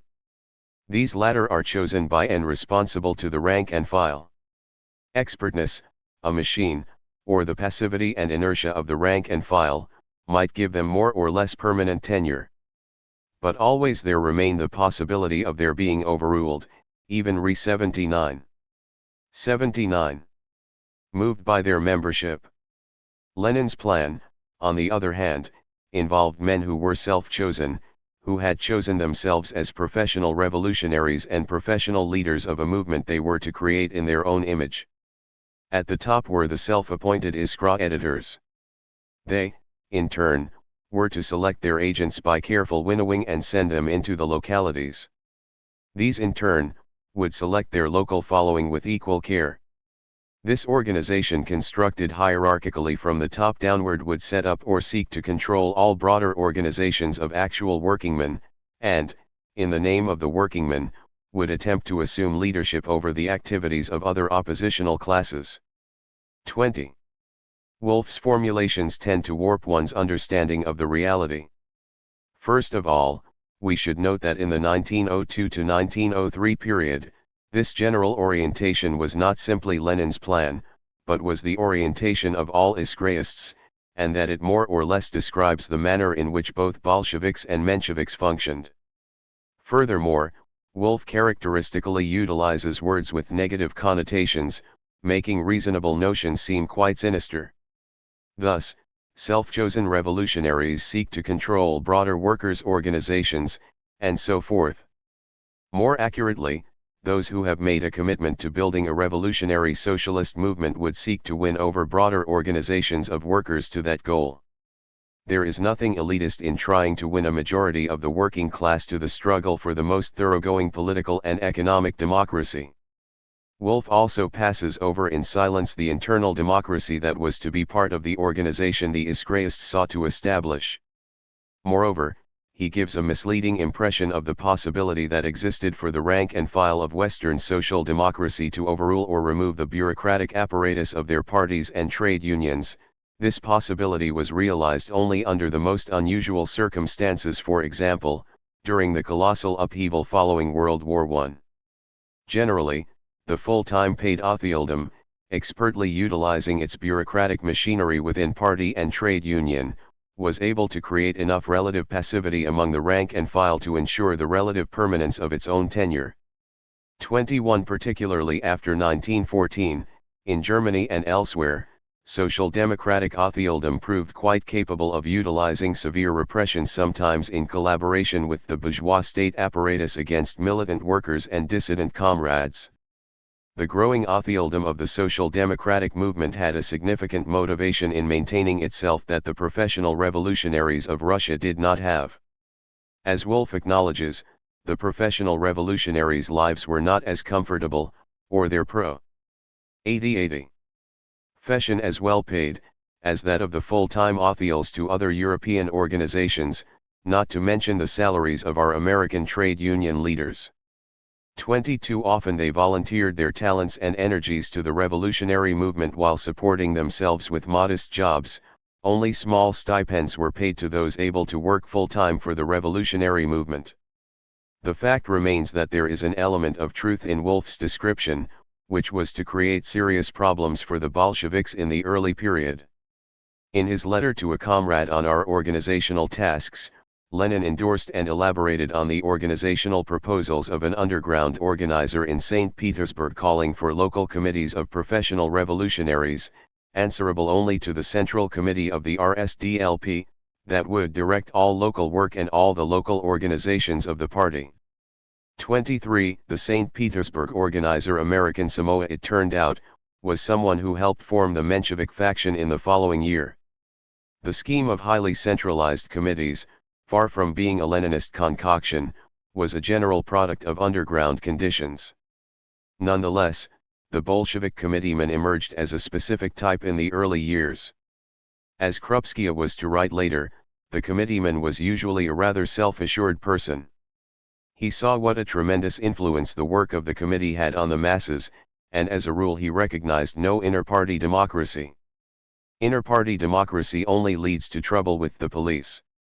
We are connected with the movement as it is, the committeeman would say. Inwardly they rather despised the party workers abroad, who, in their opinion, had nothing better to do than squabble among themselves. They ought to be made to work under Russian conditions. The committeemen objected to the overruling influence of the center abroad. At the same time they did not want innovations. They were neither desirous nor capable of adjusting themselves to quickly changing conditions. 24 Trotsky also recalled that the habits peculiar to a political machine were already forming in the underground. The young revolutionary bureaucrat was already emerging as a type. The conditions of conspiracy, true enough, aired rather meager scope for such of the formalities of democracy as electiveness, accountability, and control. Yet undoubtedly the committeemen narrowed these limitations considerably more than necessity demanded, and were far more intransigent and severe with the revolutionary workingmen than with themselves, preferring to domineer even on occasions that called imperatively for lending an attentive ear to the voice of the masses. 25 Polemicizing against this tendency, the young Trotsky of 1904 decried the conception of a party which thinks for the proletariat, which substitutes itself politically for it, calling instead for a party which politically educates and mobilizes the proletariat. 81. He asserted, the committee has no links to the masses, it does not lead strikes, it no longer calls street demonstrations, or takes the lead in them. He observed that the average committeeman cannot be described as a tail-ender, lagging behind the masses and bowing to their spontaneous practice. He is not marching at the tail end, but unfortunately he has no tail behind him. He is gesticulating in empty space. This typical trait is the emancipation of the professional revolutionaries from all obligations, not only of a moral kind but also of a political kind, towards the conscious elements of the class to whose service we have decided to devote our lives. The committees have lost the need to base themselves on the workers insofar as they have found a base in the principles of centralism. 26. This youthful polemic finds at least partial confirmation in Krupskia's later comment that the committeemen had done a tremendous job during the period of 1904 to 1905, but many of them found it extremely difficult to adjust themselves to the conditions of increasing legal facilities and methods of open struggle. 27. One member of a Bolshevik committee in Baku during this period, Cecilia Bobrovskaya, has described the strike in the oil fields in which a very good agitator from the Menshevik faction was never tired at mass meetings of discussing minor questions like the provision of aprons, mitts, etc., by the employers, without touching upon the real significance of the strike. Acknowledging that the local Bolshevik committee adopted a somewhat academic approach to the working masses, she has aired this account of the workers' reactions to the Bolshevik speakers. They were often interrupted by uncomplimentary shouts about the Bolsheviks who instead of demanding mitts and aprons demanded the overthrow of the autocracy. 28. Consequently, when the overthrow of the autocracy became a real issue for Russian workers in 1905, the Bolsheviks were, to a large extent, not in a position to provide leadership. At the beginning of that year, Lenin complained to Bolshevik underground organizers, "Really, I sometimes think 9/10 of the Bolsheviks are actually formalists. You must be sure to organize hundreds of circles, completely pushing into the background the customary, well-meant committee stupidities. Either you create new, young, fresh, energetic battle organizations everywhere for revolutionary social democratic work of all varieties among all strata, or you will go under wearing the aureole of committee bureaucrats." 29. The upheaval of the 1905 revolution was necessary to transform the Bolshevik faction into an organization capable of breaking free from the sectarian impulse. Even then, as we shall see, this and related impulses were to crop up again in later periods. In the period leading up to the 1905 revolution, however, a new and more profound divergence began to separate Bolsheviks and Mensheviks. Despite the organizational 82 problems the Bolsheviks had yet to overcome, the distinctive trajectory they maintained in this period would ultimately help to ensure their triumph over Menshevism. It is to this embryonic divergence of trajectories that we must now turn our attention. 3. Was the Bolshevik/Menshevik split unprincipled? Sometimes polemics among even small groups of leftists can illuminate problems of earlier periods in the history of the Marxist movement. Thus, a controversy that arose among certain revolutionaries in 1981 brings into focus additional questions of considerable importance regarding the Leninist perspective on organization. It began when Doug Genis, of the U.S. Socialist Workers' Party, put forward the view that the political program of Lenin and the Bolsheviks remained the same throughout their history from the 1903 split in the RSDLP up through the Bolshevik Revolution of 1917. Challenging this view, the Belgian Marxist Ernest Mondel argued that in the program of the RSDLP, the Russian Marxists distinguished two stages of the Russian Revolution: an immediate stage, which was the democratic revolution, whose goal was the overthrow of the Tsarist autocracy and not of capitalism; a subsequent stage, that of the social revolution leading to the dictatorship of the proletariat, the overthrow of capitalism, and the construction of a socialist society. The great majority of Russian Marxists, especially Plekhanov, Lenin, Martov, Axelrod, and Trotsky, agreed on that distinction until 1904, despite their differences on the organizational question, which divided them at the Second Congress of the RSDLP in 1903. At first, the differences between Bolsheviks and Mensheviks seemed limited to organizational problems. Mondel concluded that Lenin explicitly changed his position on the nature of the Russian Revolution only in 1917 when he rallied the Bolsheviks around the perspective of making a socialist revolution, not a bourgeois democratic revolution, in Russia. 30 Doug Genis quote at this account, if the reader did not know the outcome of the October 1917 revolution, he or she could quite justifiably conclude, part of the way through Mondel's article, that the Bolsheviks, allegedly educated in an erroneous dogma for at least a dozen years, were going to make a mess of it, that the whole affair would end in disaster. Genis asked rhetorically, how could a party so mistrained on such fundamental questions lead this revolution to victory? He concluded that the Bolsheviks didn't abandon their strategy, but saw it confirmed and realized by the unfolding revolution. 31 Indeed, there is a compelling quality to Genis's argument. Would it be possible, and what would be the implications for so-called scientific socialists, for an organization built around the wrong political program to nevertheless lead a socialist revolution? A. 83. Secondary, but no less significant, question is this: if the Bolsheviks and Mensheviks had the same basic political program, and were divided only over organizational questions, then how could a split be justified? Did Lenin devote his energies to healing the split, and if not, was he not guilty of participating in an unprincipled split? These questions are especially poignant because, as it turns out, Genis is simply wrong. He seems to have, quite literally, forgotten the ABC of communism. This can be established by turning to the book of that title, which was written by Bolsheviks Nikolai Bukharin and Eugen Preobrazhensky to explain the new 1919 program of the Bolshevik Party. The program opened with the following words: the November Revolution in Russia realized the dictatorship of the proletariat, which began to build the foundations of communist society, with the aid of the poor peasants or the semi-proletariat. 32 Bukharin and Preobrazhensky inform us of the following. Our program was adopted by the 8th Party Congress at the end of March, 1919. Prior to this we had not a precise program, written on paper. We had nothing but the old program elaborated at the 2nd Party Congress in the year 1903. When this old program was compiled, the Bolsheviks and the Mensheviks constituted a single party, and they had a common program. At that date the organization of the working class was only just beginning. The Marxists, the Social Democrats, subsequently to divide into Bolsheviks and Mensheviks, supposed that in Russia, as elsewhere, the working class would continue to grow and would constitute the main strength of the revolution. But at the date when the program of the Social Democrats was elaborated by the Second Party Congress, the strength of the Russian working class was extremely small. That is why no one then imagined that it would be possible to undertake the direct overthrow of the bourgeoisie.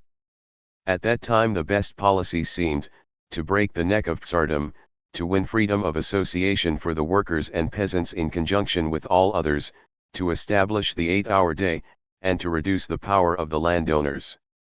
No one then dreamed that it would be possible to realize the rule of the workers once and for all, or immediately to dispossess the bourgeoisie of its factories and workshops. Such was our old program of the year 1903. 33. Does this mean that the Bolsheviks had been educated in an erroneous dogma for at least a dozen years, as Genis mockingly puts it? Bukharin and Preobrazhensky attempt to put this question in perspective by suggesting that circumstances altered profoundly between 1903 and 1917, and that what was a reasonable proposition at the beginning of that period was transformed by the end into an untenable proposition. If life has undergone great changes, the program cannot be left as it was. 34. This leads, however, directly into the other question: if the Bol. 84. Sheviks and Mensheviks shared a common political program in the wake of the 1903 split, did Lenin tenaciously fight for an organizational reunification? In fact, by the end of 1904 Lenin abandoned the idea of such a reunification. He helped to initiate the establishment of Bolshevik committees in Russia, which held conferences that elected the Bureau of Majority Committees. This hardened Bolshevik faction set up its own newspaper, V. counterposed to the new Menshevik version of Iskra, and it began working for the Third Party Congress, which would be dominated by and therefore would approve the policies of the Bolsheviks. Lenin warned that Bolsheviks desiring unity with the Mensheviks would be placing themselves under the thumb of the Bonapartists of the Central Organ and Central Committee. He asserted that prior to the Bureau and prior to V period we did all we could to save loyalty, to save unity, to save formal, i.e., higher methods of settling the conflict. But he had now lost confidence in the revolutionary seriousness of the Mensheviks and therefore insisted that we bring the split into the open. We call the V-periodists to a congress, we want to organize a V-periodist party, and we break immediately any and all connections with the disorganizers. He made it clear that he favored such a course even if it violated the formal statutes of the RSDLP, and he posed the dilemma to his Bolshevik comrades in the most uncompromising terms: either we shall rally all who are out to fight into a really iron-strong organization and with this small but strong party quash that sprawling monster, the new Iskra motley elements. Or we shall prove by our conduct that we deserve to go under for being contemptible formalists. 35 Not only did Lenin work to maintain and widen the Bolshevik/Menshevik split, but he argued against the impulse of perhaps a majority of his Bolshevik comrades to heal it. The beginnings of the 1905 revolutionary upsurge caused Bolsheviks and Mensheviks within Russia to work more closely together. Lenin complained, "Our only strength lies in utter frankness, in solidarity, and in determined assault. But people, it seems, have gone soft now that we have a revolution." At a time when organization is needed 100 times more than ever before they sell out to the disruptors. It is evident from the proposed changes in the draft of the Declaration and Congress call that loyalty is put on a pedestal. 36 At this point Lenin felt absolutely no loyalty to a unified RSDLP. He wanted a Bolshevik party.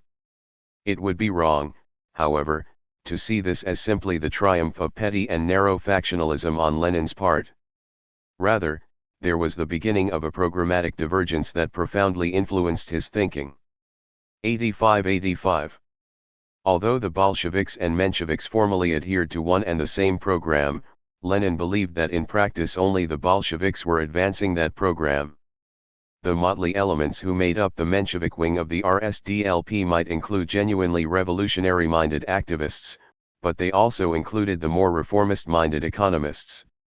Lenin perceived that, to justify their behavior at the 1903 Congress and afterward, an increasing number of Mensheviks were utilizing the same kinds of organizational arguments that had previously been advanced by the economists against the old Iskraists.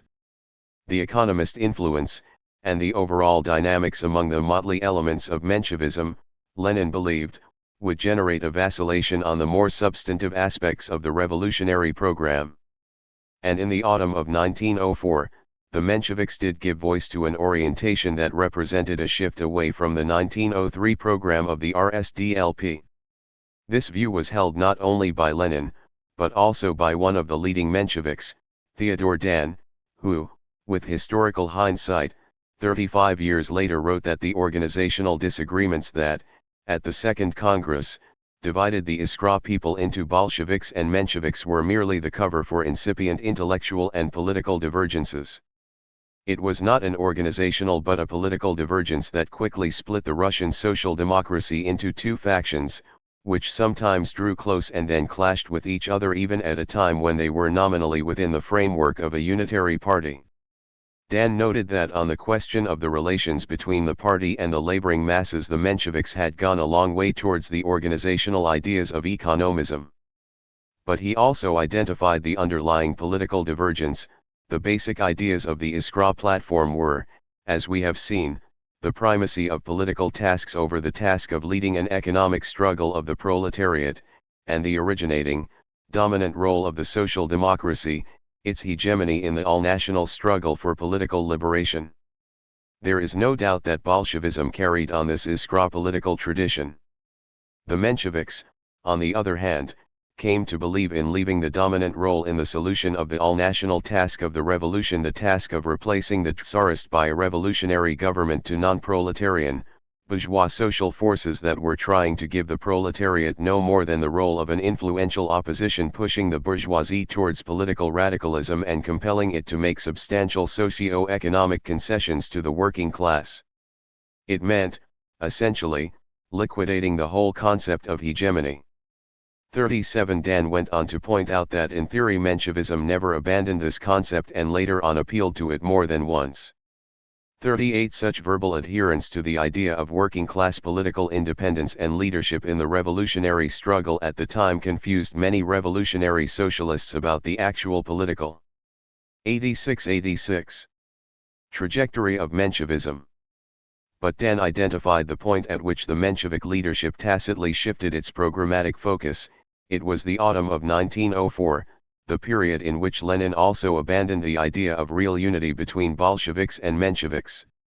The Russo-Japanese War, which had flared up at the beginning of the year, was going badly for the Russian government.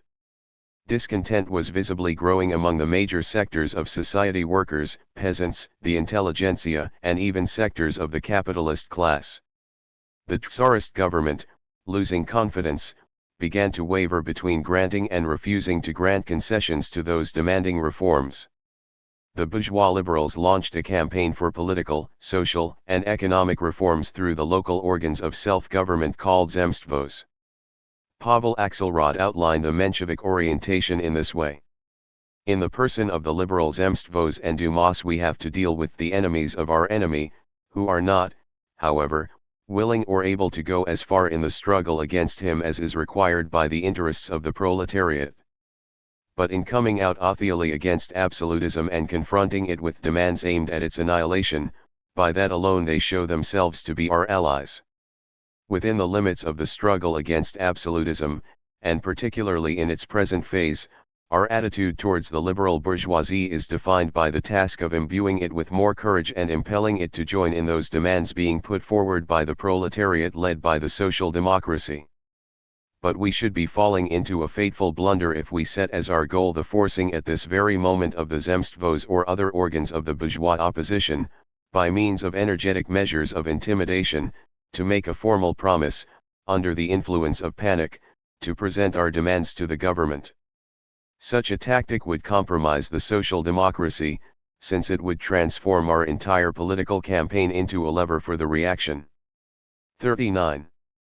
Against this, Lenin uncompromisingly insisted on the need for political independence of the working class from the bourgeois politicians, commenting, "The very notion that our demands, the demands of working-class democracy, should be presented to the government by the liberal Democrats is a queer one. On the one hand, precisely because they are bourgeois Democrats, the liberal Democrats will never be able to understand our demands and to advocate them sincerely, consistently, and resolutely. On the other hand, if we are strong enough to exercise serious influence on bourgeois Democrats in general, and on Messieurs the Zemstvoists in particular, we are also strong enough to present our demands to the government independently." 40 Rather than building the confidence of and support for liberals, Lenin asserted that it is the business of the working class to widen and strengthen its organization among the masses tenfold, to take advantage of every vacillation of the government. 87 And, pointing to the example of all the halfway steps that were foredoomed to failure from the start, and about which so much fuss is now being made, to explain that insurrection is necessary. It goes without saying that the workers must respond to the Zemstvo petitions by calling meetings, scattering leaflets, organizing demonstrations wherever sufficient forces to do so, in order to present all the social democratic demands, regardless of the panic of Mr. Trubetskoy and his like, and regardless of the outcry of Philistines about a lever of reaction. Lenin called upon revolutionary socialists to make police stations, censorship OCs, and jails holding political prisoners the sites for mass demonstrations. He called for an orientation in which the workers will rise still more fearlessly, in still greater numbers, to conquer by force for themselves that which Messieurs the liberal bourgeoisie promised to give them as charity: the freedom of assembly, the freedom of the workers' press. Complete political liberty for the wide and open struggle for the complete victory of socialism. 41 It should be noted that some of the Menshevik-initiated demonstrations turned into militant expressions of working-class consciousness, some of which Lenin himself applauded. Nor was he dogmatically opposed to organizing such demonstrations at the site of the liberals' Zemstvo banquets. 42. What he was concerned with was the growing inclination among the Mensheviks to see bourgeois politicians as the true leaders of the democratic struggle against Tsarism.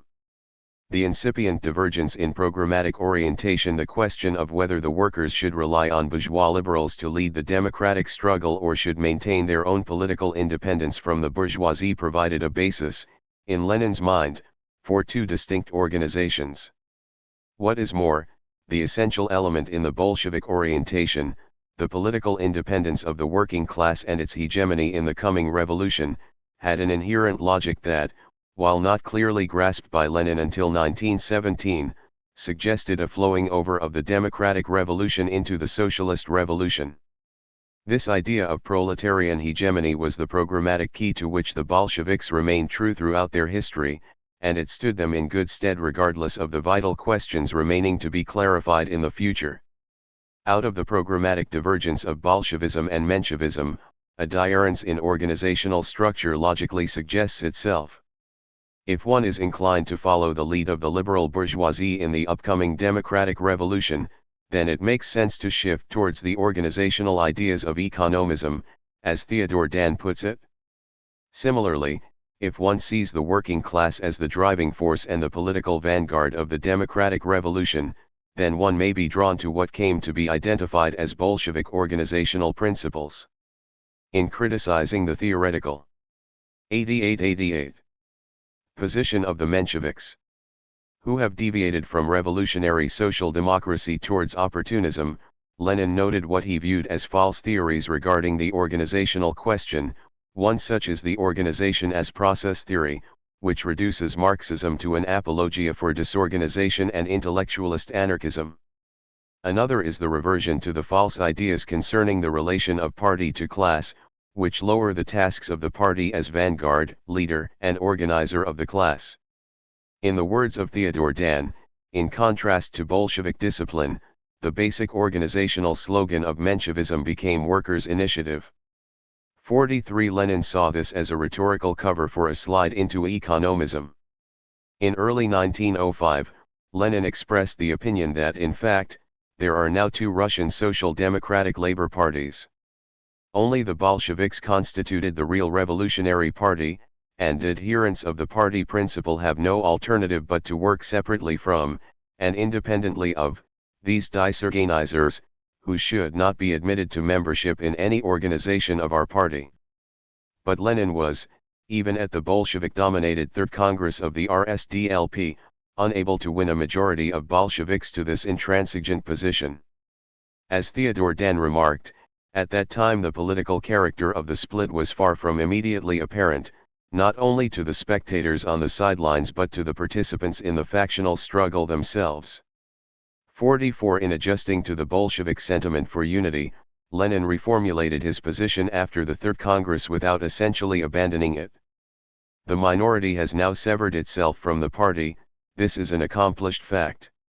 One section of it will probably become convinced by the decisions adopted, and still more so by the minutes of the Congress, of the artlessness of the fables that have been spread about mechanical suppression, etc., it will become convinced that the new rules completely guarantee the rights of the minority in general, that the split is harmful, and it will rejoin the party.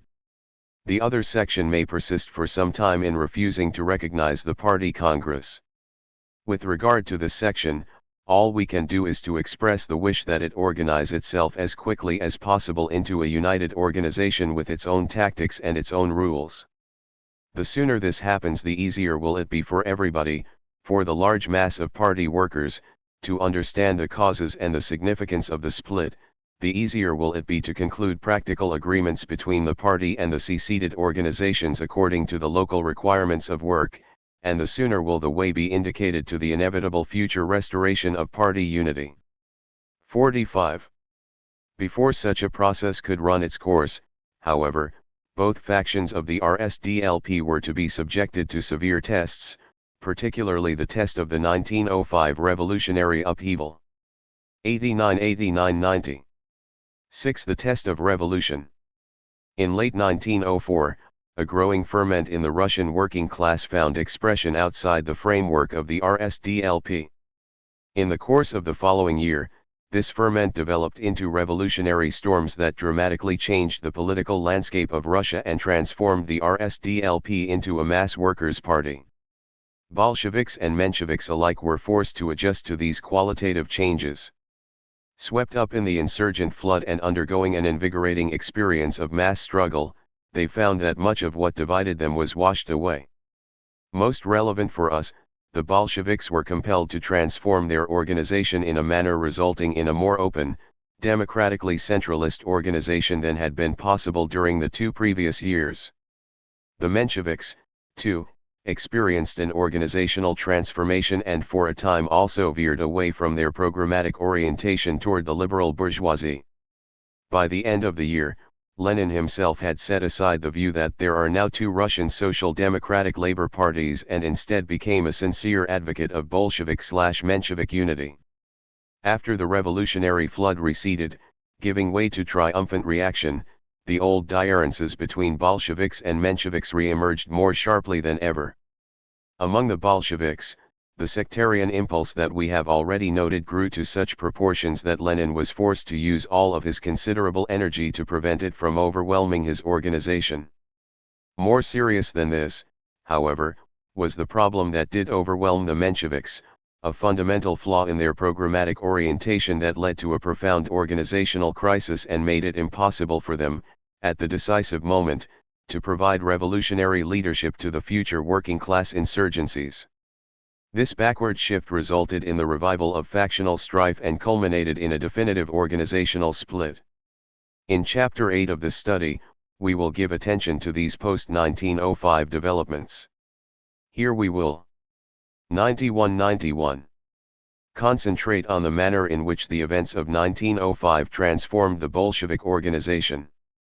1. The revolutionary program. In the period immediately following the 1905 revolution, there was a significant move to heal the rift in the RSDLP. At the Unity Congress held in the spring of 1906, in the words of anti-Leninist historian Leonard Shapiro, an atmosphere of conciliation prevailed. There was more banter, fewer charges of treason or opportunism. Lenin displayed a greater spirit of conciliation than ever before, or after. 1. This remarkable shift was a direct consequence of the 1905 events and of the changes these events wrought within the Bolshevik and Menshevik factions alike. It is worth dwelling for a moment on Shapiro's description. In the course of debate, Lenin went out of his way to emphasize that he was far from holding the opinion that Bolsheviks and Mensheviks could not work together in one party. At the conclusion of the Congress, Lenin and a number of other Bolsheviks, describing themselves as members of the former Bolshevik faction, issued a declaration enumerating those decisions of the Congress which they regarded as mistaken. They declared their determination not to permit another split in the party, but claimed the democratic right, while loyally accepting all decisions of the majority, to propagate their views in comradely debate with the aim of winning the majority over to their side. Time would show how much sincerity there was in these gestures. 2. This final editorial comment, suggesting that Lenin was engaged simply in a factional maneuver, constitutes a fundamental but common misunderstanding of the basis of Lenin's organizational orientation. What was essential in a revolutionary party, for Lenin, was not narrow factional advantage but the integrity of the political program. We have seen that it was an incipient but profound programmatic divergence, not simply organizational disagreements, that finally led him to advocate an organizational split beginning in late 1904. This divergence appeared to widen throughout early 1905, but by the end of the year it had been reversed to the extent that Lenin believed unity to be possible. As Theodore Dan put it, this rapprochement was possible because contact with revolutionary realities immediately shook the positions of both factions, which in any case were still inadequately consolidated. 3. Here we shall trace this growing programmatic convergence. At the Menshevik Conference of April, May 1905, the Mensheviks had adopted a resolution stressing the bourgeois democratic character of the anti-Tsarist struggle and concluded that a successful revolution would result in a provisional government that would take on itself the task of resolving the problems of what would historically 92 be a bourgeois revolution. It would follow 2 policies.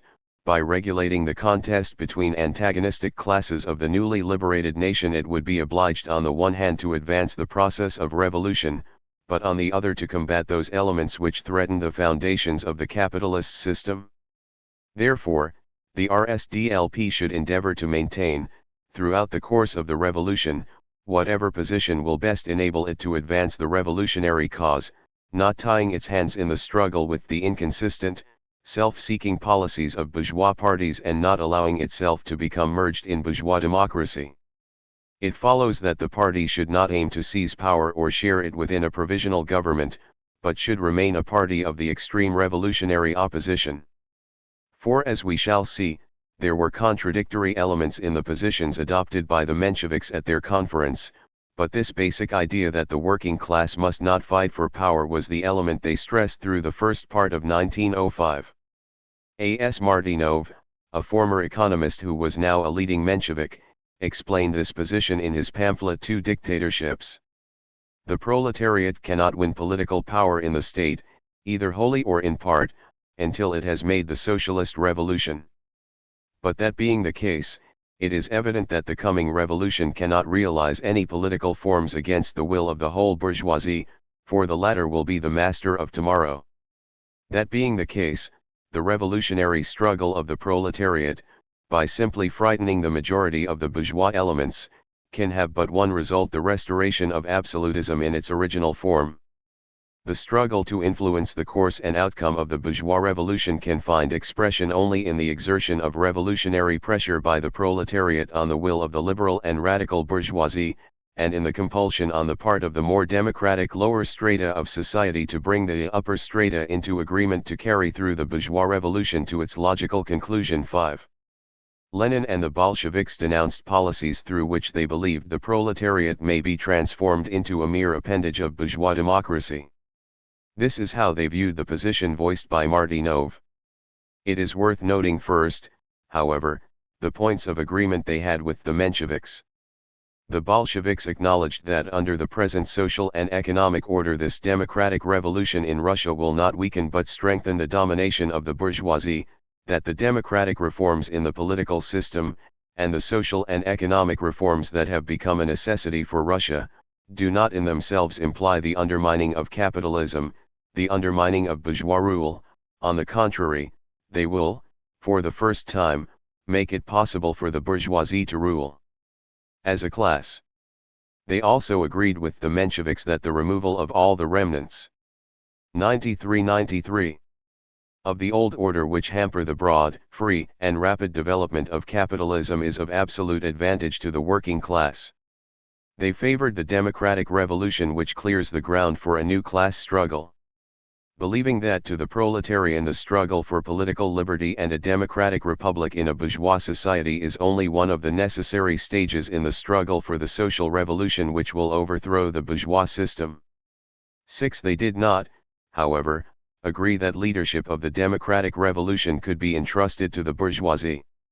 Or as Lenin put it, shall we be able to make use of the correctness of our social democratic doctrine, of our bond with the only thoroughly revolutionary class, the proletariat, to put a proletarian imprint on the revolution, to carry the revolution to a real and decisive victory, not in word but in deed, and to paralyze the instability, half-heartedness and treachery of the democratic bourgeoisie.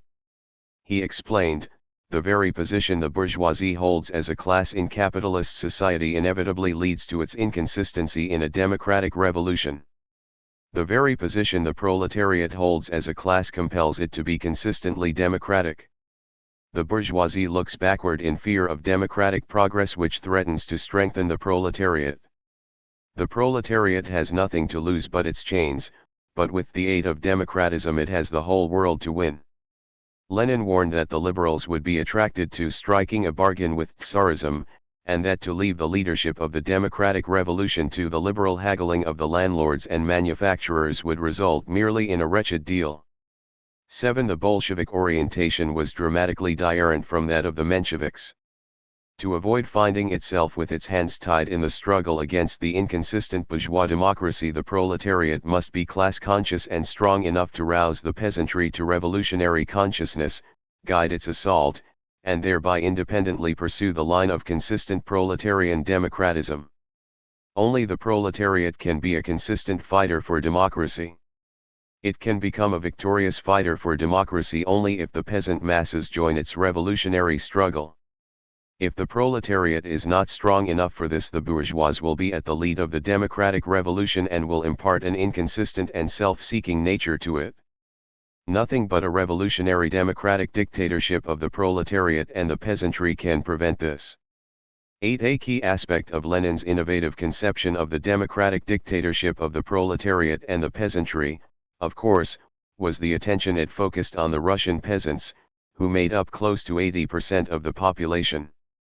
This innovation has sometimes been misunderstood. According to George Lichtheim, the uniqueness of Lenin and the Bolshevik organization which he founded and held together lay in the decision to make the agrarian upheaval do the work of the proletarian. 94-94. Revolution. This is a gross distortion of Lenin's strategic orientation, which, as we have seen, was rooted in the concept of working-class hegemony in the anti-Tsarist struggle. Yet he gave more serious attention than most Russian Marxists to the relationship of the peasantry to the Russian Revolution.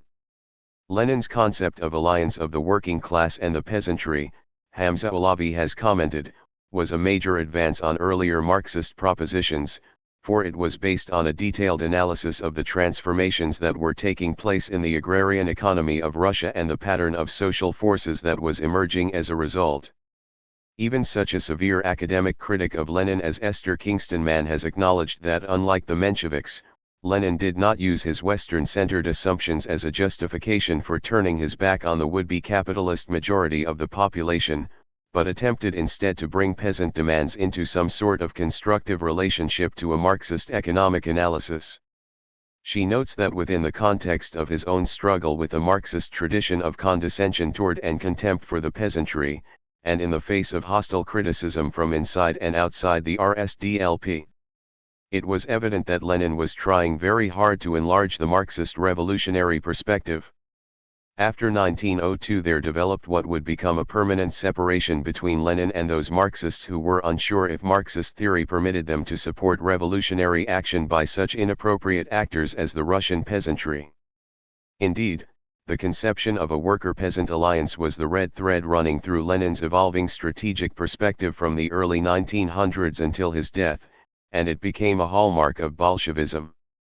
Few Russian Marxists came close to him, Trotsky being the outstanding exception in grasping the centrality of such an alliance to the coming revolution. 9. The provisional revolutionary government that the Bolsheviks hoped to see with the overthrow of Tsarism, then, was not a bourgeois regime from which the RSDLP would abstain, but rather a radical coalition of workers and peasants representatives that would utterly demolish the last vestiges of semi-feudal Tsarism, establishing a thoroughly democratic republic and initiating sweeping reforms that would yield meaningful material gains for the masses of Russia's people. Such a democratic dictatorship would emerge from the most militant class struggle orientation and, while neither establishing itself permanently nor overturning capitalism, would create a framework and establish a tradition that would be highly beneficial in the future struggle for a socialist revolution.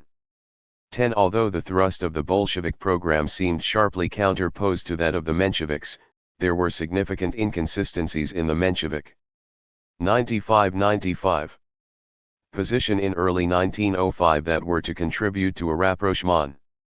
Thus, in a resolution on armed uprising passed at the 1905 Menshevik Conference, it was asserted that the Social Democratic Party will endeavor to bring the rising under its own influence and leadership and use it to serve the interests of the working class. In the resolution on a provisional government already cited, we find the assertion that the Mensheviks' tactical line of course does not rule out the desirability of a partial, episodic seizure of power and the formation of revolutionary communes in a particular town or area, purely with the object of extending the scope of the rising and disorganizing the government.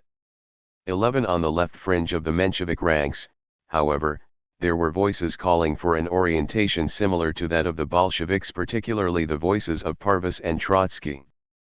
Parvus was the pen name of Alexander Helphand, a Russian-German left socialist active in the German social democracy but with close ties to the Russian movement. He advanced the following orientation: a revolutionary overturn in Russia can be accomplished only by the workers. The revolutionary provisional government in Russia will be a government of the workers' democracy. If social democracy heads the revolutionary movement of the Russian proletariat, that government will be social democratic. A social democratic provisional government cannot eke a socialist overturn in Russia, but the very process of liquidating autocracy and establishing a democratic republic will provide a favorable soil for its political work. 12. While Lenin criticized Parvis's failure to relate this orientation to that of a revolutionary alliance with the peasantry, he expressed warm sympathy for Parvis's advocacy of the idea of the revolutionary democratic dictatorship, the idea that it was the duty of social democrats to take part in the provisional revolutionary government after the overthrow of the autocracy. 13. Writing in July 1905, Trotsky went as far as Parvis, a silent national and world conspiracy of the bourgeoisie is putting terrible obstacles in the path of the harsh process of liberation, trying to stop it from going any further than a deal between the property-owning classes and the old order, a deal aimed at holding down the popular masses. Under such conditions, democratic tactics can develop only in the process of struggle against the liberal bourgeoisie. Through the class struggle against the bourgeoisie as well as Tsarism, the proletariat would assume the role of a leading class if Russia is to be truly reborn as a democratic state. But he went beyond Parvis. It goes without saying that the proletariat must fulfill its mission, just as the bourgeoisie did in its own time, with the help of the peasantry and petty bourgeoisie. It must lead the countryside, draw it into the movement, make it vitally interested in the success of its plans. Trotsky also went further than Lenin, but, inevitably, the proletariat remains the leader. This is not the dictatorship of the 96 proletariat and the peasantry, it is the dictatorship of the proletariat supported by the peasantry. 14. As the Menshevik historian Solomon Swartz has noted, the radicalization of the Russian workers deepened in the autumn of 1905 and reshwed all the cards. Iskra closed and was replaced by the Menshevik Nakolo. Published legally in Petersburg in coalition with Parvis and Trotsky by the former editors of Iskra. Parvis' influence was particularly strong. Theodore Dan later recalled the Trotskyite themes that began echoing more and more loudly in the utterances and articles of eminent members of the Iskra editorial board, with the manifest approval of a substantial segment of the Mensheviks, especially of the Menshevik workers. The general editorial line of Nakolo also began becoming more and more Trotskyite. A biographer of the Menshevik leader Julius Martov informs us, the Soviets and the workers' movement were strikingly successful, the liberals and Democrats seemed uncertain, unimpressive, or absent. Many Mensheviks began to lose faith in the bourgeois revolution. They dismissed the bourgeoisie either as treacherous and counter-revolutionary or as virtually non-existent, and like the Bolsheviks they prepared for a seizure of power and the establishment of a revolutionary provisional government. Martov found himself in a minority on Nakolo, which became a propagator of Trotskyism rather than of Menshevism. Thus in the days of freedom Martov had very little influence on his fellow Mensheviks and his voice was all but unheard. Plekhanov and Axelrod agreed with him, but that was small comfort. 15. Lenin himself, several months later, explained that the tactics adopted in the period of whirlwind did not further estrange the two wings of the Social Democratic Party, but brought them closer together. Former disagreements gave way to unity of opinion on the question of armed uprising. Social Democrats of both factions were active in the Soviets of Workers' Deputies, these peculiar instruments of embryonic revolutionary authority.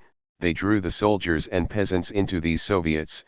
They issued revolutionary manifestos jointly with the petty bourgeois revolutionary parties. Old controversies of the pre-revolutionary period gave way to unanimity on practical questions. In Severny Golos, the Mensheviks, jointly with the Bolsheviks, called for a general strike and insurrection, and they called upon the workers to continue the struggle until they had captured power. There were arguments only over matters of detail in the appraisal of events. For example, Nakolo regarded the Soviets of Workers' Deputies 97-97 as organs of revolutionary local self-government, while Novaya Zhizn regarded them as embryonic organs of revolutionary state power that united the proletariat with the revolutionary democrats. Nakalo inclined towards the dictatorship of the proletariat. Novaya Zhizn advocated the democratic dictatorship of the proletariat and the peasantry. But have not disagreements of this kind been observed at every stage of development of every socialist party in Europe? 16. After it became clear that the 1905 revolution had been decisively defeated, the bulk of the Menshevik leadership returned to the earlier conceptions. Martynov, a typical example, bemoaned and dismissed the fantastic theory of Parvus and Trotsky, which enjoyed momentary success among us. In the course of 1906, it was Martov rather than Trotsky who held sway in the Menshevik faction, although Dan notes that it was only by the spring of 1907 that Menshevism had firmly made up its mind that the revolutionary moment had decisively passed. 17. In 1908, Trotsky was denouncing the Menshevik mainstream for opportunism. His comments are instructive. It may seem paradoxical to say that the principal psychological feature of opportunism is its inability to wait. But that is undoubtedly true. Opportunism, devoured by impatience, looks around for new ways and means of putting into effect what history is not yet ready for in practice. Tired of its own inadequacy and unreliability, it goes in search of allies. It hurls itself avidly upon the dung heap of liberalism. It implores it, it appeals to it, it invents special formulae for how it could act. Opportunism does not know how to wait. And that is why great events always catch it unawares. They knock it o' its feet, whiz it around like a chip of wood in a whirlpool and sweep it forward, knocking its head now against one bank, now against the other. It tries to resist, but in vain. Then it submits to its fate, pretends to be happy, waves its arms to show that it is swimming, and shouts louder than anyone else. And when the hurricane has passed, it creeps ashore, shakes itself, complains of headache and painful limbs and, in the wretched hangover following its euphoria, spares no harsh words for revolutionary dreamers. 18. It was this conservative shift among the Mensheviks, not duplicity on Lenin's part, that generated the renewal of sharp factional struggle, finally leading to the definitive organizational split in the RSDLP. What was primary in Lenin's organizational perspectives was the integrity of the revolutionary program. To revolution without Bolsheviks? Earlier we noted that the impulse of sectarianism constitutes a tension within the Bolshevik tradition, but that the revolutionary events of 1905 enabled the Bolsheviks to break free from that impulse. This transformation was neither automatic nor easy. 98. At first the sectarian impulse blocked active Bolshevik participation in early stages of the revolutionary process in regard to the immediate economic struggles of the workers, in regard to the mass movement led by Father Georgy Gapon that sparked the 1905 revolution, and in regard to the mass democratic councils of the workers called Soviets. Had they persisted in their sectarianism, there would have been a revolution without Bolsheviks. As it was, the Mensheviks were the first to be drawn into these crucial aspects of the revolutionary process. Only the pressure of living class struggle, combined with Lenin's own persistent struggle against sectarianism and organizational conservatism in the Bolsheviks' ranks, compelled the Bolshevik organization to be true to its own revolutionary commitments. Because of this, it was able to grow and to play a heroic role in the events of 1905. A veteran of the RSDLP from this period has written, looking back on the events of 1904-05 and trying to understand their political significance, one is amazed by a paradoxical fact: the Social Democrats were a considerable force in the country's political life.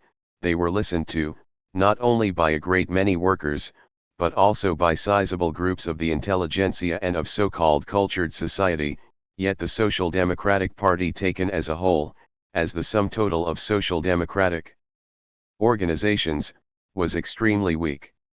The weakness of its bonds with the working masses is especially surprising. One of the problems was the Bolshevik/Menshevik split, reflected in this report of Petersburg Bolsheviks regarding the extremely sorry state of their committee at the beginning of 1905, its ties with the working masses had been utterly disorganized by the Mensheviks.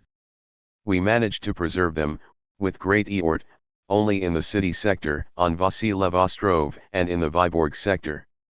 Although able to maintain contacts among pro-Bolshevik workers in these districts, however, the Bolshevik Committee could do little more than circulate the Bolsheviks' views among a not particularly responsive working class. By that time the Petersburg Committee consisted of a secretary, and 4 organizers. There was not a single worker among the members of the committee. The strike at the Putilov plant caught the committee unprepared. Before January 9, the workers' feelings toward the committee were extremely hostile. A Menshevik memoirist later recalled that during all of 1905 in Kiev, and in Rostov, and in Moscow I invariably came up against one and the same phenomenon. In the party organizations were gathered mostly callow youths, hot 99. Headed and resolute but weakly linked to the working masses and uninfluential in the factories. The old Social Democrats among the workers, the real vanguard of advanced workers formed in the period of propagandism and of so-called economism. These old workers for the most part stood aside. In Kiev, and in Rostov, and in Moscow, and right up to the October strike, I had to resort to more or less artificial methods to draw the oldsters into active party work. We arranged special meetings and evening parties with them, we reasoned with them, but they went into party work reluctantly and looked upon our organizations and our working methods with distrust. 20 On the other hand, thousands of workers were flocking in this period into the Assembly of Russian Factory Workers of St. Petersburg, led by Father Georgy Gapon. Gapon was a somewhat muddled pro-Tsar priest who was organizing among Russian workers under the not unsympathetic eye of the Tsarist secret police.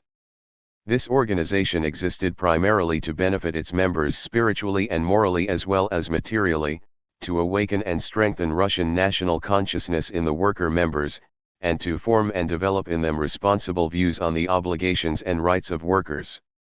It also sought to encourage independent activity by the members of the assembly, conducive to improving the working and living conditions of workers in lawful ways. Among the activities of this organization were the creation of mutual aid funds to assist unemployed workers and the establishment of tea-room reading rooms that would, according to Solomon Schwartz, give workers a chance to gather and soberly spend their free time in edifying pursuits. In the early period, every meeting at the first tea-room reading room began and closed with a prayer. At the official opening of the assembly on April 11, 1904, after it had received its statute, a religious service was held, God Save the Tsar was sung 3 times, and the assembly sent a telegram to the Minister of the Interior, with the respectful request to lay at the feet of His Imperial Majesty the adored monarch the most submissive feelings of the workers inspired by zealous love for the throne and the fatherland. 21 The Gapon movement was vaguely related to an experiment of the Tsarist secret police aiming to build an anti-revolutionary workers' movement. This experiment, masterminded by the police Othil SV Zubitov, sought to use a political trade union set up and financed by the autocracy to draw workers away from the revolutionaries. But these Zubitovite unions soon evolved into militant organizations that were difficult to control and became too threatening for the government to tolerate. They were, eventually, partially repressed and partially absorbed by the rising radical workers' ferment. 22 A similar fate awaited Gapon's assembly. Schwartz tells us that the Gapon assembly was geared to the backward mass, but the need for some kind of cultural 100 intercourse was so great among the more advanced workers that after a while they too began to take notice of the Gapon meetings. Some of them had belonged to the revolutionary circles of the early 90s, had known imprisonment and police surveillance, had eventually withdrawn from revolutionary activities, but retained some intellectual interests and read a great deal. By the end of 1904, Gapon organizations covered all of Petersburg. The working masses seeking an outlet for their newly awakened social energies were flocking into them, and the Gapon organizations, born as a mongrel police offspring of the labor movement, were turning into far-flung, somewhat dias labor organizations reflecting the restive, semi-revolutionary mood of the workers. 23 According to Trotsky, Gapon had encountered several thousand politically conscious workers who had been through the school of socialism. These men immediately formed an iron ring around him, a ring from which he could not have broken loose even if he had wanted to. But he made no attempt to break loose. Hypnotized by his own success, he let himself be carried by the waves. 24 By the end of 1904, Gaponite workers were leading a militant strike wave that was sparked at the huge Putilov plant of 140,000 workers. Gapon and his followers called a massive demonstration for January 9, 1905, that would go to the Winter Palace for the purpose of presenting a petition to Tsar Nicholas II. The petition began as follows: Sire, we, the workers and inhabitants of various ranks of the city of St. Petersburg, our wives and children and our helpless aged parents, have come to you, Sire, in search of justice and protection. Bertram Wolfe has described the demonstration in this way: their intention was pacific, even reverential. It was Sunday. Many bore icons and pictures of the Tsar. As they marched, they sang as only Russian multitudes can sing, and over again their song was "God Save the Tsar." The Tsar's troops opened fire on the 200,000 unarmed men, women, and children, inflicting at least several hundred casualties and sparking the revolution. After the massacre, Gapon expressed the elemental feelings of millions when he said, "We no longer have a Tsar. A river of blood divides the Tsar from the people. Long live the fight for freedom." 25 The Bolsheviks were quite simply not part of this process. As one Bolshevik memoirist later recounted, before January 9 the Petersburg Committee urged its adherents to penetrate into the factories to the locals of the Gapon Society and oppose to Gapon's demands the program minimum of the party, exposing the hopelessness and absurdity of the project of marching to the palace. 26 The leading Bolshevik in Petersburg at this time was S.I. Gusev, a classic example of how rigid and narrow a Bolshevik committeeman could be. We will have cause to note his activities here and also in a later chapter of this study. 101. The Mensheviks had come into contact with the Gapon movement somewhat earlier than the Bolsheviks had, although their initial reaction was similar. As a Menshevik writer recounted 2 years afterward, many strongly insisted that Social Democrats ought to refuse to participate in it in any way. It was shameful and unworthy of Social Democrats, they said, to march to the Winter Palace in a religious procession led by a priest, to beg for compassion and pity for workers, especially as it would end only in shooting and beatings. Yet one experienced woman worker disagreed: "No, better to go to the Gapon organizations, thousands of people go there, people believe in them and put their hope in them. Never mind if they set themselves small goals at present, this cannot last long, and it may depend partly on you to broaden the work over there." 27 At least some of the Mensheviks began to act on these perceptions. Before January 9 they began to exercise enough influence on the Gapon movement to help inject a fairly advanced political content into the petition that was the basis for the mass march. The Bolshevik committeeman Gusev wrote these words to Lenin: "Exposing and fighting Gapon will be the basis of the agitation we are hurriedly preparing. We have to move all our forces into action, even if we have to squander them all on the strike, for the situation obligates us to save the honor of social democracy." One Bolshevik agitator who, carrying out Gusev's directives, attempted to expose Gapon at a meeting of workers was prevented from finishing his remarks by shouts of "Enough, go away, don't interfere," and he was driven out of the meeting hall. By the day of the demonstration the Bolsheviks had decided to participate but were able to pull together a contingent of only 15 workers. 28 The orientation of the Petersburg Bolsheviks was significantly different from the orientation of Lenin. Although living in exile, Lenin proved to be far more alive to the dynamics of the struggle. Writing in V. He called the strike begun at the Putilov works one of the most imposing manifestations of the early working class movement and a political event of tremendous importance. He characterized the Gapon movement in this way: initiated by the police in the interests of the police, in the interests of supporting the autocracy and demoralizing the political consciousness of the workers, This movement is turning against the autocracy and is becoming an outbreak of the proletarian class struggle. We are witnessing one of the great clashes between the developing proletarian class and its enemies, clashes that will leave their mark for many years to come.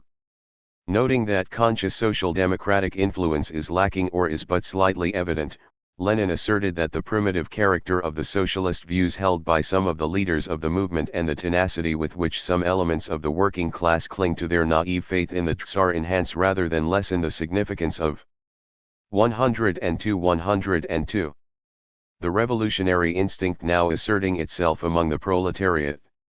The mobilization of the revolutionary forces of the proletariat in this new and higher form is bringing us gigantic strides nearer to the moment when the proletariat will even more decisively and more consciously join battle with the autocracy. 29. Contrast this with the account of a Bolshevik historian. Indeed, a vast strike movement was in progress, some unknown tremendous wave was rising, but the Bolshevik Committee was living its own segregated life. Having once and for all appraised the Gapon movement as Zubitavite, it was not even able to sense that the strike at the Putilov plant was no common strike but a movement linked by the closest ties to all the Gapon locals, to the whole mighty strike movement of the entire Petersburg proletariat. 30. Before the January 9 march to the Winter Palace, Lenin, in contrast to his comrades in Petersburg, viewed the demonstration positively. After the events of Bloody Sunday, he wrote that the revolutionary education of the proletariat made more progress in one day than it could have made in months and years of drab, humdrum, wretched existence. Referring to the millions of toiling, exploited people, proletarians and semi-proletarians, swearing every insult and indignity, he wrote that their feelings and their mood, their level of knowledge and political experience were expressed by Father Georgy Gapon. Noting the existence of a liberal, reformative movement among certain sections of the young Russian clergy, he remarked that we cannot, therefore, flatly dismiss the idea that Father Gapon may be a sincere Christian socialist and that it was Bloody Sunday which converted him to the truly revolutionary path. 31. Yet even after Bloody Sunday, the Bolshevik organizer Gusev wrote to Lenin that the workers are also a bit confused and the attitude to Gapon. Your article depicts the government's role very justly, but you are too lenient with Gapon. 32. In the swirl of revolutionary events, however, Gusev's opinions proved to be irrelevant, and the Bolsheviks in Russia threw themselves into the actual revolutionary struggle. The sectarian impulse, however, manifested itself in other ways in this period. For example, many Bolsheviks were suspicious of trade unions as competitors of the RSDLP, giving a particularly narrow interpretation to the passage in What is to be Done? Where Lenin asserts that the spontaneous development of the labor movement is trade unionism. And trade unionism means the ideological enslavement of the workers by the bourgeoisie. Wrenched out of context, this statement could be given an extreme interpretation alien to Lenin's meaning that the trade union struggle makes 103. Bourgeois notions stick to the proletarian psychology, which obscure his proletarian consciousness or prevent its development. One mid-1905 Bolshevik resolution stated that in the present period social democracy must not take the initiative in creating unions.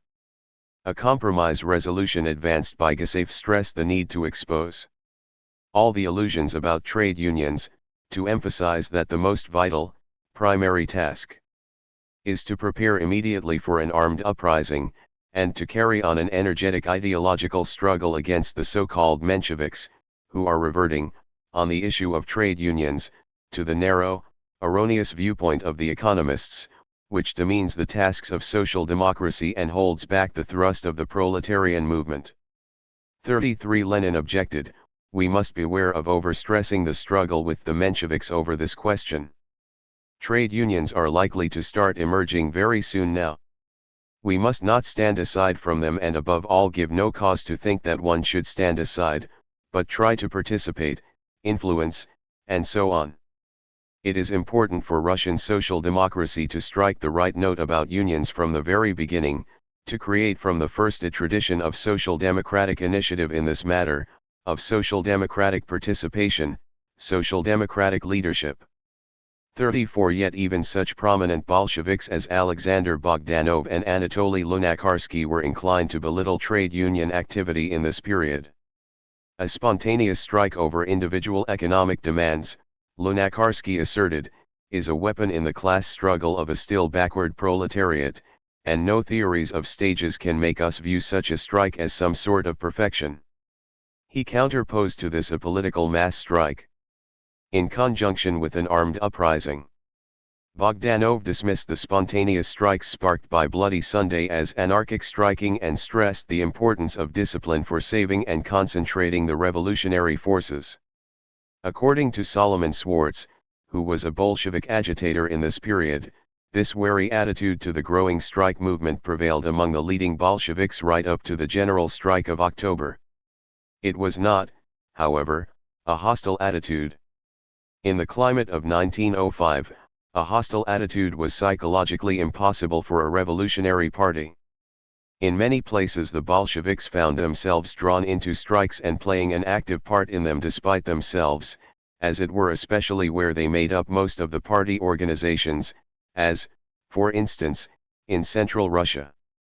35 A similar trajectory can be traced in regard to the Bolsheviks' attitude toward the workers' Soviets that sprang up in Petersburg and elsewhere. As Trotsky, the most influential spokesman of the Petersburg Soviet, has commented, this purely class-founded, proletarian organization was the organization of the revolution as such. The Soviet was the axis of all events, every thread ran towards it, every call to action emanated from it. The RSDLP as such was not able 104 to play this role. In Petersburg it had, by the autumn of 1905, only a few hundred members and several thousand supporters.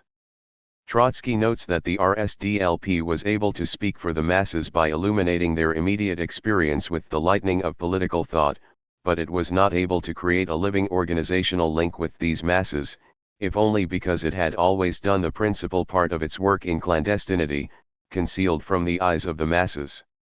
There was also the fact that the RSDLP was divided into two competing public factions, and that both of those were in competition with other radical groups, the most prominent being the populist terrorist Socialist Revolutionary Party. All of this rendered the creation of non-party organization absolutely essential. In order to have authority in the eyes of the masses on the very day it came into being, such an organization had to be based on the broadest representation. It came into being as a body to coordinate the workers' activities during the October General Strike, with delegates elected from the various workplaces of the city. But it became more than a strike committee. With the Soviet we have the first appearance of democratic power in modern Russian history, Trotsky wrote.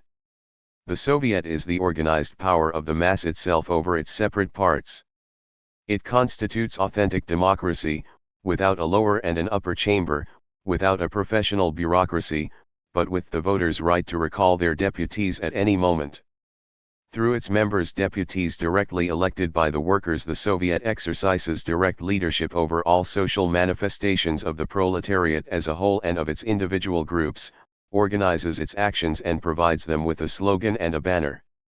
36 The Soviet took on various governmental functions, forced the Tsarist regime to negotiate with it, and mobilized the working class and its allies in the struggle against the autocracy.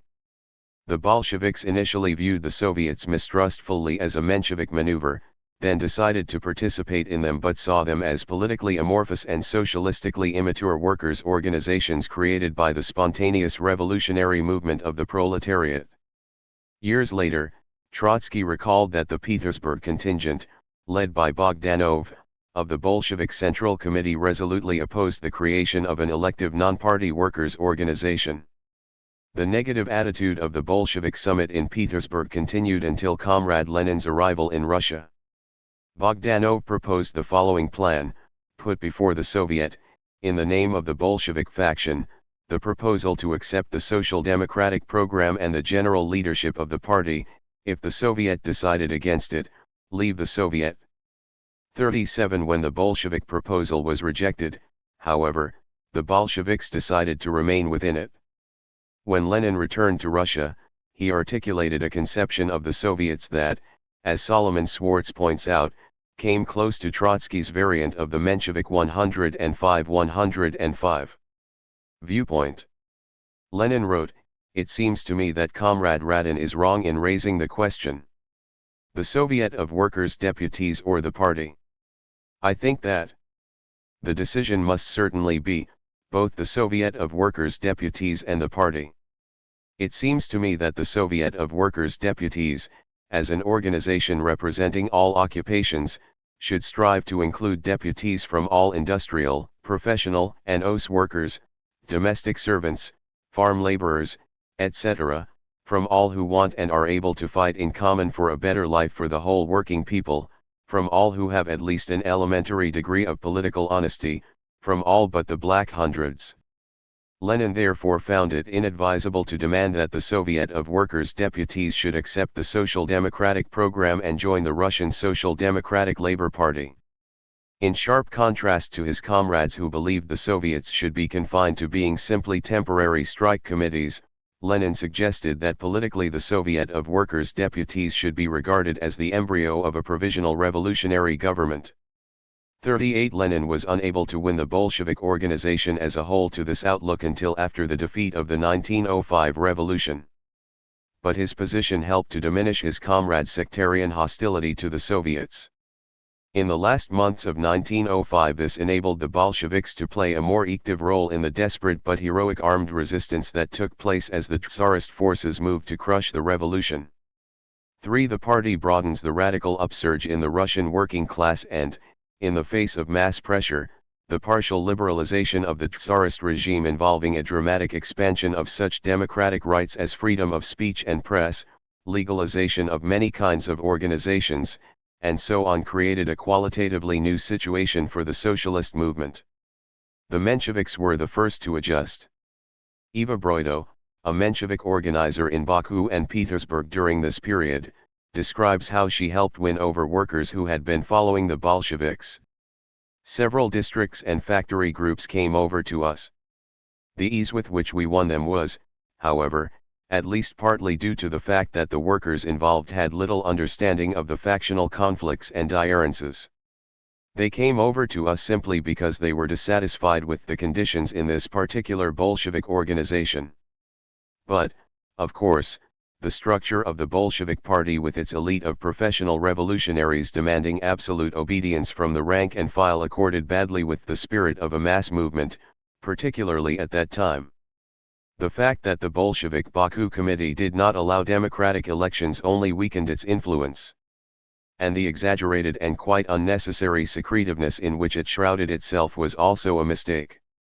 Whenever one of the members of 106, the Bolshevik Baku Committee, usually well-informed and intelligent men, had to work side by side with one of our members, however ordinary, our men invariably had a considerably greater influence with the workers, simply because we were well known to them and worked in the open. 39. Lenin quickly perceived the need for a shift. Writing to Sigasev in February 1905, he complained of the Bolsheviks' organizational stagnation. "Be sure to put us in direct touch with new forces, with the youth, with newly formed circles. So far not one of the St. Petersburgers has given us a single new connection. It's a scandal, our undoing, our ruin. Take a lesson from the Mensheviks, for Christ's sake." In a letter to Gusev and Bogdanov, he insisted on completely pushing into the background the customary, well-meant committee hierarchic stupidities. 40 In March he wrote as follows in the pages of V.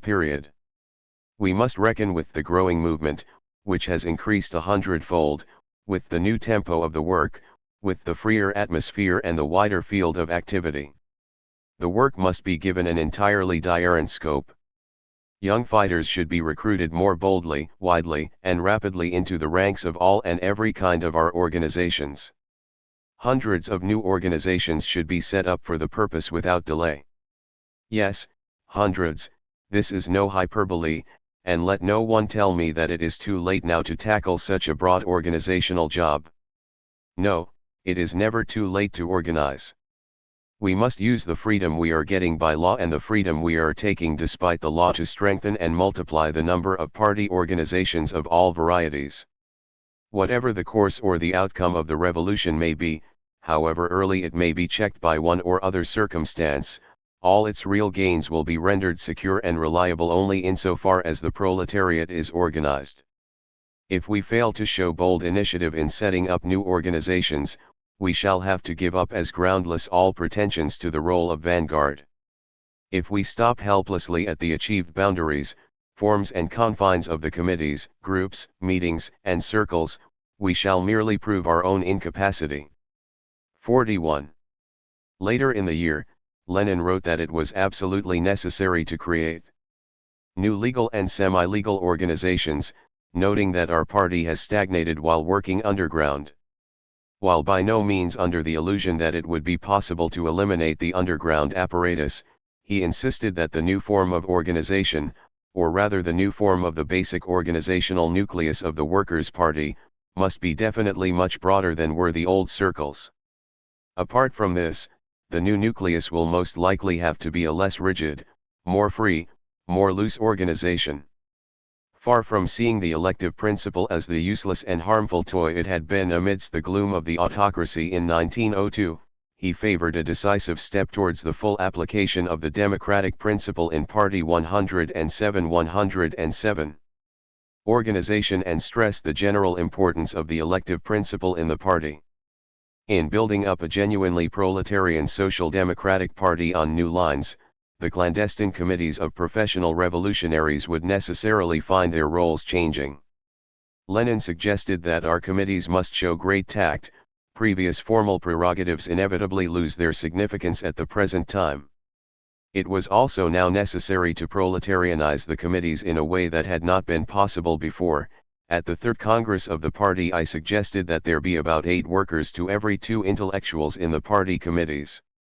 How obsolete that suggestion seems today. Now we must wish for the new party organizations to have 1 social democratic intellectual to several hundred social democratic workers. What is more, it was now becoming important that professional revolutionaries not hang about uselessly where the movement has already stood up on its feet and can, so to speak, shift for itself. Rather, they should be sent among sectors where the conditions are most occult, where the need for experienced and well-informed people is greater, where the sources of light are fewer, and where the heartbeat of political life is weaker.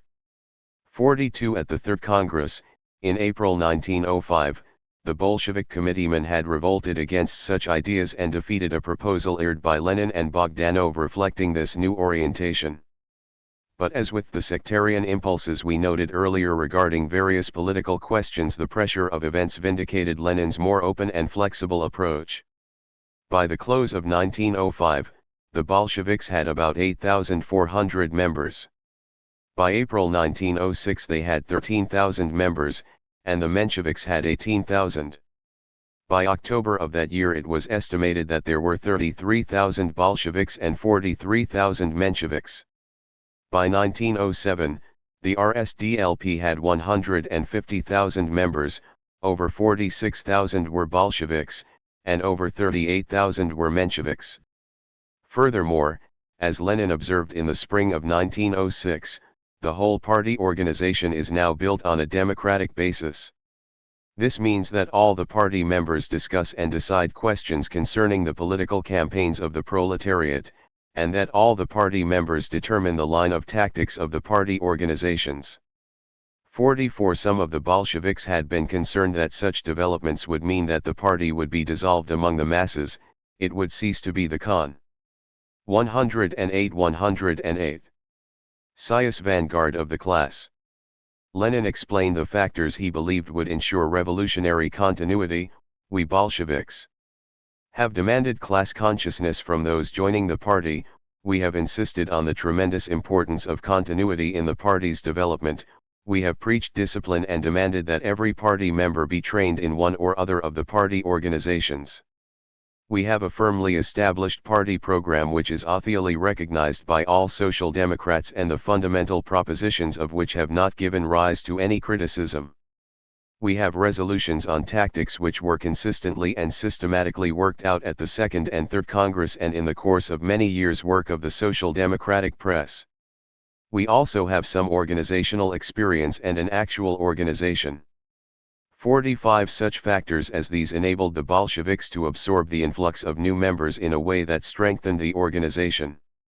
Lenin believed that the RSDLP must broaden itself in yet another way. It is high time, furthermore, to take steps to establish local economic strongpoints, so to speak, for the workers' social democratic organizations in the form of restaurants, tea rooms, beer halls, libraries, reading rooms, shooting galleries, etc., etc.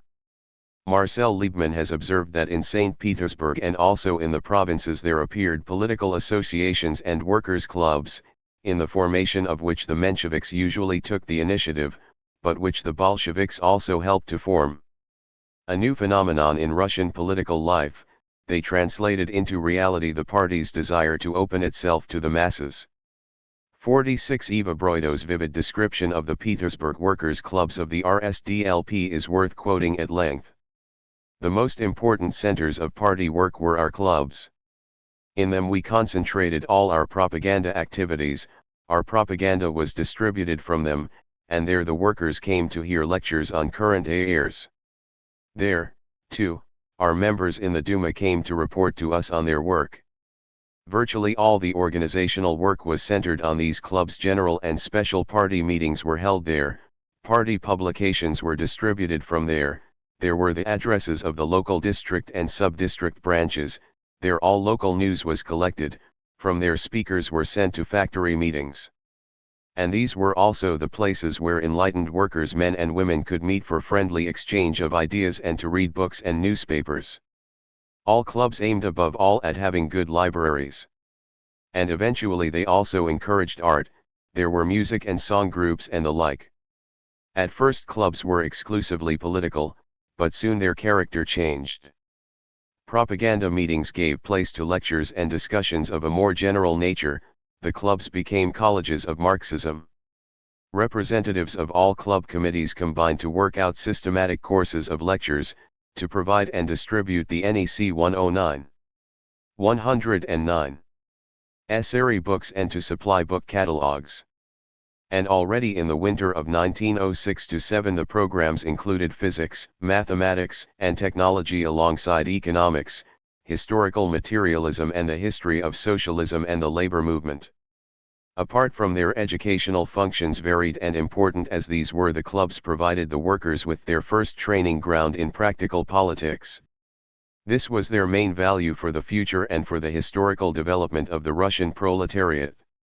Built from the very start on democratic principles, the clubs taught the workers the techniques of elections, how to elect and be elected, to accept and exercise responsibility, to organize and lead the movement.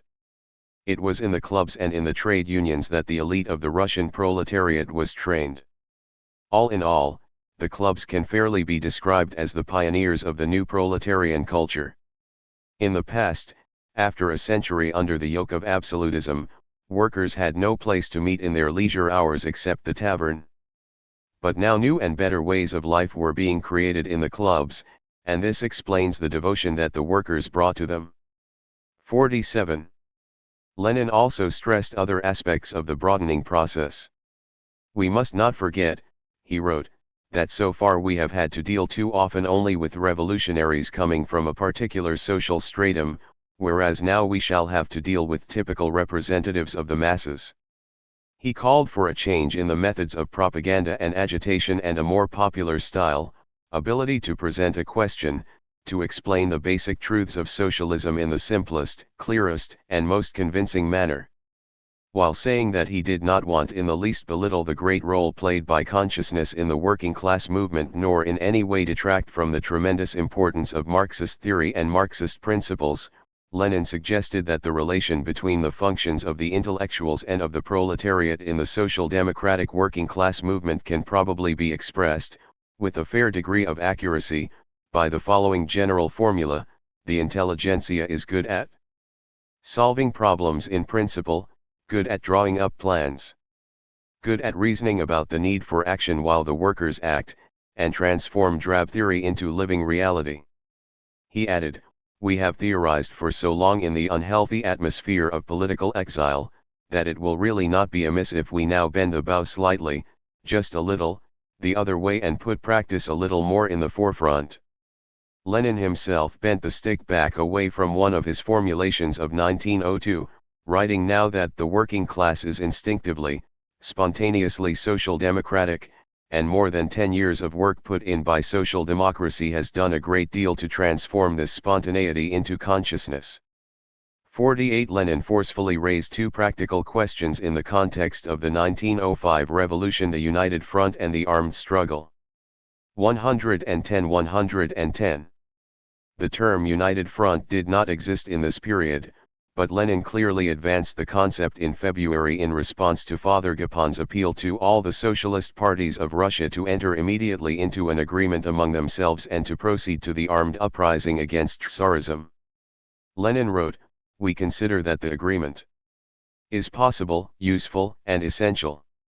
We welcome the fact that Gapon speaks explicitly of an agreement, since only through the preservation of complete independence by each separate party on points of principle and organization can the efforts at a fighting unity of these parties rest on hope. We must be very careful, in making these endeavors, not to spoil things by vainly trying to lump together heterogeneous elements. We shall inevitably have to march separately, but we can strike together more than once, and particularly now." He added that it would be desirable, from our point of view, to have this agreement embrace the revolutionary as well as the socialist parties, for there is nothing socialistic in the immediate aim of the struggle, and we must not confound or allow anyone ever to confound the immediate democratic aims with our ultimate aims of socialist revolution. He also stressed that complete clarity and definiteness in the relations between parties, trends, and shades are absolutely necessary if a temporary agreement among them is to be in any way successful. Lenin elaborated on this idea. "In the interests of the revolution, our ideal should by no means be that all parties, all trends, and shades of opinion fuse in a revolutionary chaos. On the contrary, the growth and spread of the revolutionary movement, its constantly deeper penetration among the various classes and strata of the people, will inevitably give rise to constantly newer trends and shades. Only full clarity and definiteness in their mutual relations and in their attitude towards the position of the revolutionary proletariat can guarantee maximum success for the revolutionary movement. Only full clarity in mutual relations can guarantee the success of an agreement to achieve a common immediate aim." 49 At the Third Congress, Lenin noted that the entire history of the past year proved that we underestimated the significance and the inevitability of the uprising. Attention must be paid to the practical aspect of the uprising. The Bolsheviks went on to pass a resolution stressing the necessity of an armed uprising and that the workers' participation will decide the destiny of the revolution in Russia. This meant that the Bolsheviks would have to devote considerable energy to explaining to the workers not only the political significance, but the practical organizational aspect of the impending armed uprising, and to take the most energetic steps towards arming the proletariat. While some Mensheviks were critical of this Bolshevik fixation on the armed struggle, Lenin, noting the rising violence against the revolution on the part of the infamous Black Hundreds, made this observe: 111. In fact, civil war is being forced on the population by the government itself. It is a fact that tramps, rowdies, and hawkers are being taken into government service. Furthermore, he went on, the masses, who stand farthest from all conspiracies, began to be drawn into an insurrection because of the misdeeds of the Black Hundreds.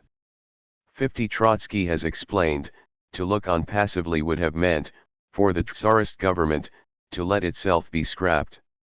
That much was clear. What, then, could it do? It had to fight the political self-determination of the people with its last forces, with every means at its disposal. The ignorant army, the Black Hundreds, the secret police, the corrupt press, all had to be sent into action. To set people against one another, to cover the streets in blood, to loot, rape, burn, create panic, lie, cheat and slander, that is what the old criminal power had to do.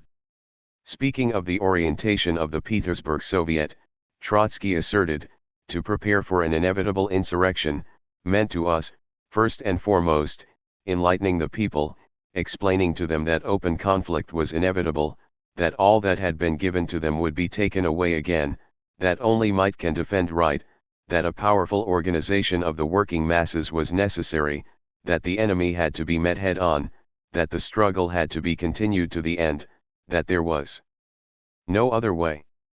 51 As late as mid-October, Lenin was urgently complaining to his comrades, "It horrifies me to find that there has been talk about bombs for over 6 months, yet not one has been made.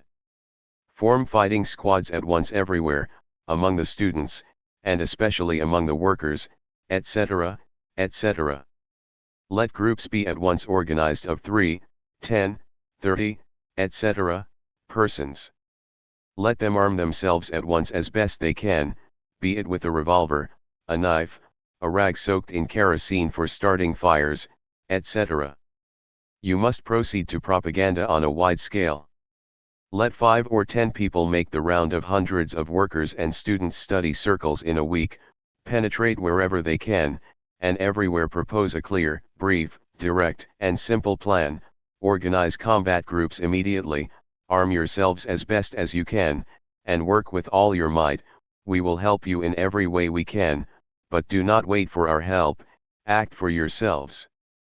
52 In his classic History 1905, Trotsky describes how militarily organized armed detachments from the revolutionary organizations not only helped to combat or even prevent the pogroms of the Black Hundreds, but also were essential in winning over some sections of the army to the revolution. Only when the soldiers become convinced that the people have come out into the streets for a life and death struggle not to demonstrate against the government but to overthrow it does it become psychologically possible for them to cross over to the side of the people. 112. Unfortunately, not enough of the Tsar's military forces were won over to bring about a revolutionary victory. But the armed groups were the key to galvanizing popular resistance in the final phase of the struggle, in December 1905. The whole city with its streets, houses, walls, and gates entered into a conspiracy against the government troops. The million-strong population formed a living wall between the guerrillas and the government troops. The people surrounded the armed revolutionaries with an atmosphere of active sympathy, foiling the government's plans wherever they could. 53 As Zinoviev later wrote, the culminating point of this movement was the December Rising at Presnya in Moscow. The leading organizational role in it belonged to Bolsheviks and their committee. The Moscow Armed Rising, which had an enormous historical significance, was smashed and drowned in the workers' blood. Krupskaya tells us, Vladimir Ilyich felt the Moscow defeat very keenly. It was clear that the workers had been poorly armed, and that the organization was weak. Even the link between St. Petersburg and Moscow was poor. Lenin himself wrote, "The heroic proletariat of Moscow has shown that an active struggle is possible, and has drawn into the struggle a large body of people from strata of the urban population hitherto considered politically indifferent, if not reactionary." The new form of action was confronted with gigantic problems which, of course, could not be solved all at once. But these problems are now confronting the whole people in a clear and definite way. The movement has been raised to a higher level, consolidated and tempered. No power on earth can wrest these gains from the revolution. We are now confronted with the new task of studying and utilizing the experience of the latest forms of struggle, the task of training and organizing forces in the most important centers of the movement. 54 The Moscow Uprising of 1905 was to become an important part of Bolshevism's legacy, a vital component of its growth as a revolutionary organization. Despite the existence of a number of unresolved questions for the Bolsheviks, we can see that their organization was changed in important ways by the 1905 events.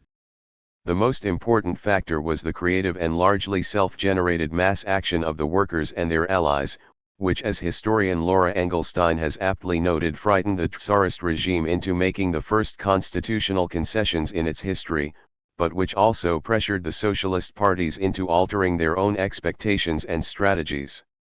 And yet, the interaction of workers and revolutionaries involved a profound mutual influence.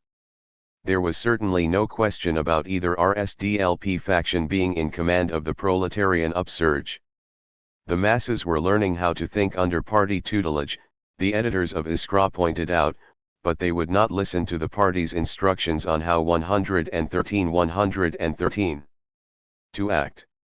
The role of a revolutionary vanguard, however, is in large measure to teach the masses of people, especially working people, how to think about things from a revolutionary socialist standpoint. At the least, according to Engelstein, they had been exposed to a set of ideas that, however meaningless or threatening they had seemed at the time, would later offer them a framework for interpreting the political developments of the fall. 55 When this happened, the revolutionaries were able for the first time to provide practical and organizational leadership in a revolutionary situation. Despite the defeat of 1905, the revolutionaries no less than the working class received a political education, a qualitative broadening of their experience and understanding that would have an effect on their future activity. At the same time, this process would have to be extended through a decult period, the years of reaction from 1907 to 1912, before Bolshevism could emerge as a mature revolutionary force. 114 7. The meaning of democratic centralism. Few terms have been so endowed with almost magical connotations, and have been so grotesquely distorted by commentators from almost all points on the political spectrum, as the term that is sometimes said to be the essence of Leninism, democratic centralism. According to the liberal anti-communist scholar Alfred Meyer, for the Leninist model of organization decision-making presents organizational problems. The formula Lenin found for the resolution of the problems has become famous. It is the principle of democratic centralism. Suggesting that the synthesis of such opposites might seem almost impossible, Meyer assures us that the whole setup functioned pretty well, while the party was commanded by a strong leader who ruled it with an iron grip.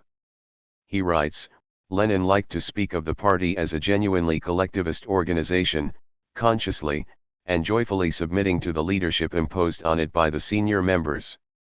In his classic The Communist Party, a manual on organization, Stalinist ideologist J. Peters describes the party in this way: the Communist Party is organized in such a way as to guarantee, first, complete inner unity of outlook, and, second, combination of the strictest discipline with the widest initiative and independent activity of the party membership.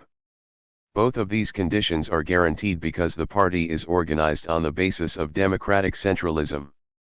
On the basis of democratic centralism, all lower party organizations are subordinated to the higher bodies, district organizations are subordinated to the Central Committee, section organizations are subordinated to the District Committee, party units are subordinated to the section committees. Sociologist Philip Selznick, airing an unfriendly elaboration of this definition, writes that democratic centralism refers to the pattern of a hierarchy of party organizations and committees, each of which is elected by the next lower body, but once elected the higher bodies exercise executive.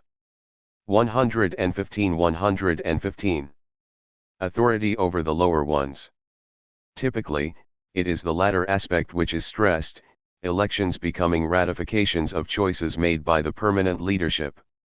Not surprisingly, many critical-minded activists have reacted to such conceptions by deciding that they want nothing to do with democratic centralism. Yet these conceptions have little to do with the Bolshevik organization that was developing into a force capable of providing leadership for the Russian Revolution.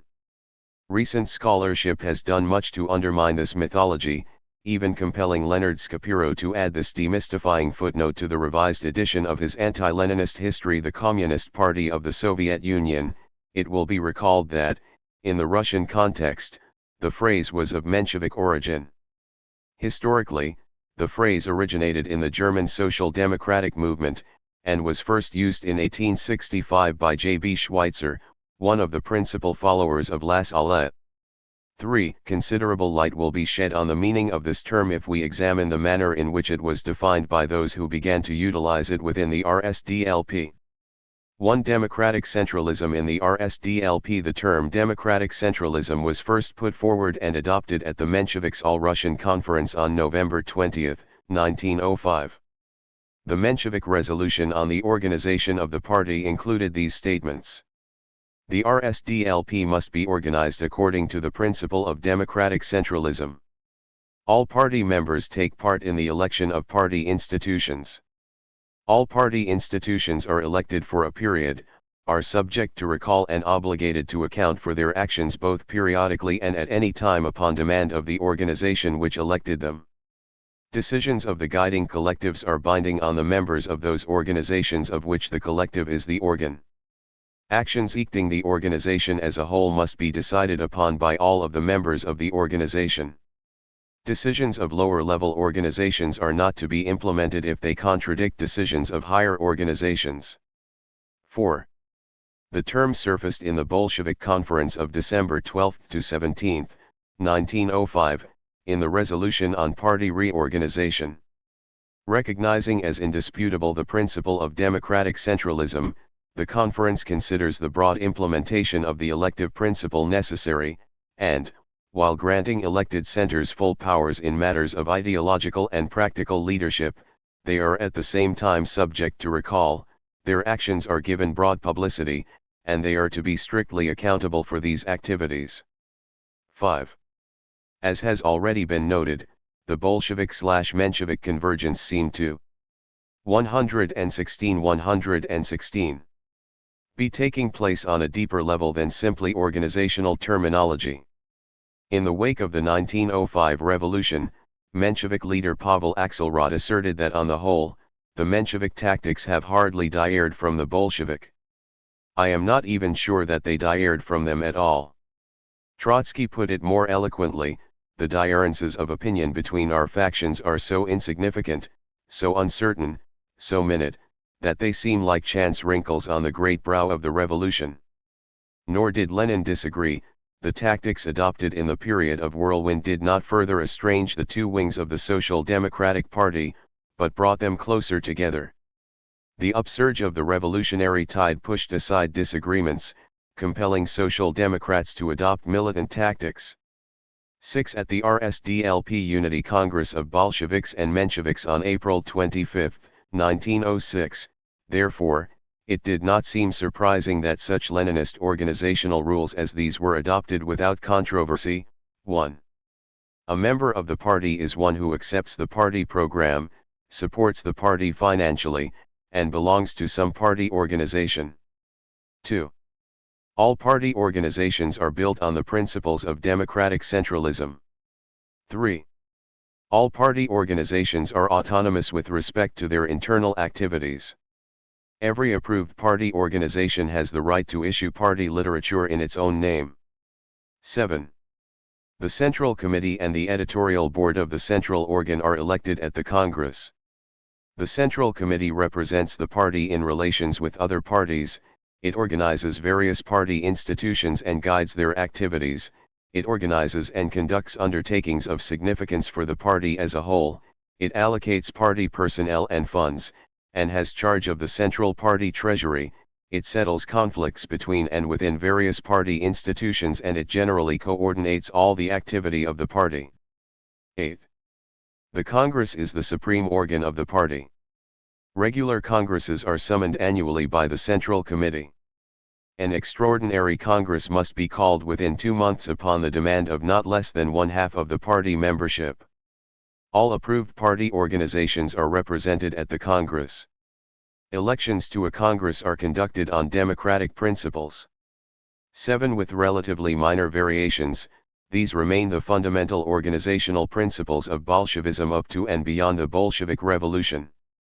Interestingly, the report of the commission that drafted these statutes was given by a Menshevik, Zagorsky-Krochmal, who informed the delegates at the Unity 117 Congress that the disagreements which once divided us on this question have disappeared, and we accepted the formula for membership unanimously. Thus, the old dispute that first divided Lenin and Martov at the 1903 Congress was finally resolved unanimously in Lenin's favor. Zagorski-Krochmal continued, "We must say the same for the second paragraph. The principle of democratic centralism is now acknowledged by all. As for the details of applying this principle, the Commission did not think it necessary to work them out, since it found that it would be better for people to work it out on the spot." 8. In fact, the application of the principle of democratic centralism by the Bolsheviks was to vary significantly, depending on the specific circumstances they faced. Almost immediately after the adoption of these rules in 1906, Lenin aired this clarification. In a revolutionary epoch like the present, all theoretical errors and tactical deviations of the party are most ruthlessly criticized by experience itself, which enlightens and educates the working class with unprecedented rapidity. At such a time, the duty of every social democrat is to strive to ensure that the ideological struggle within the party on questions of theory and tactics is conducted as openly, widely, and freely as possible, but that on no account does it disturb or hamper the unity of revolutionary action of the social democratic proletariat.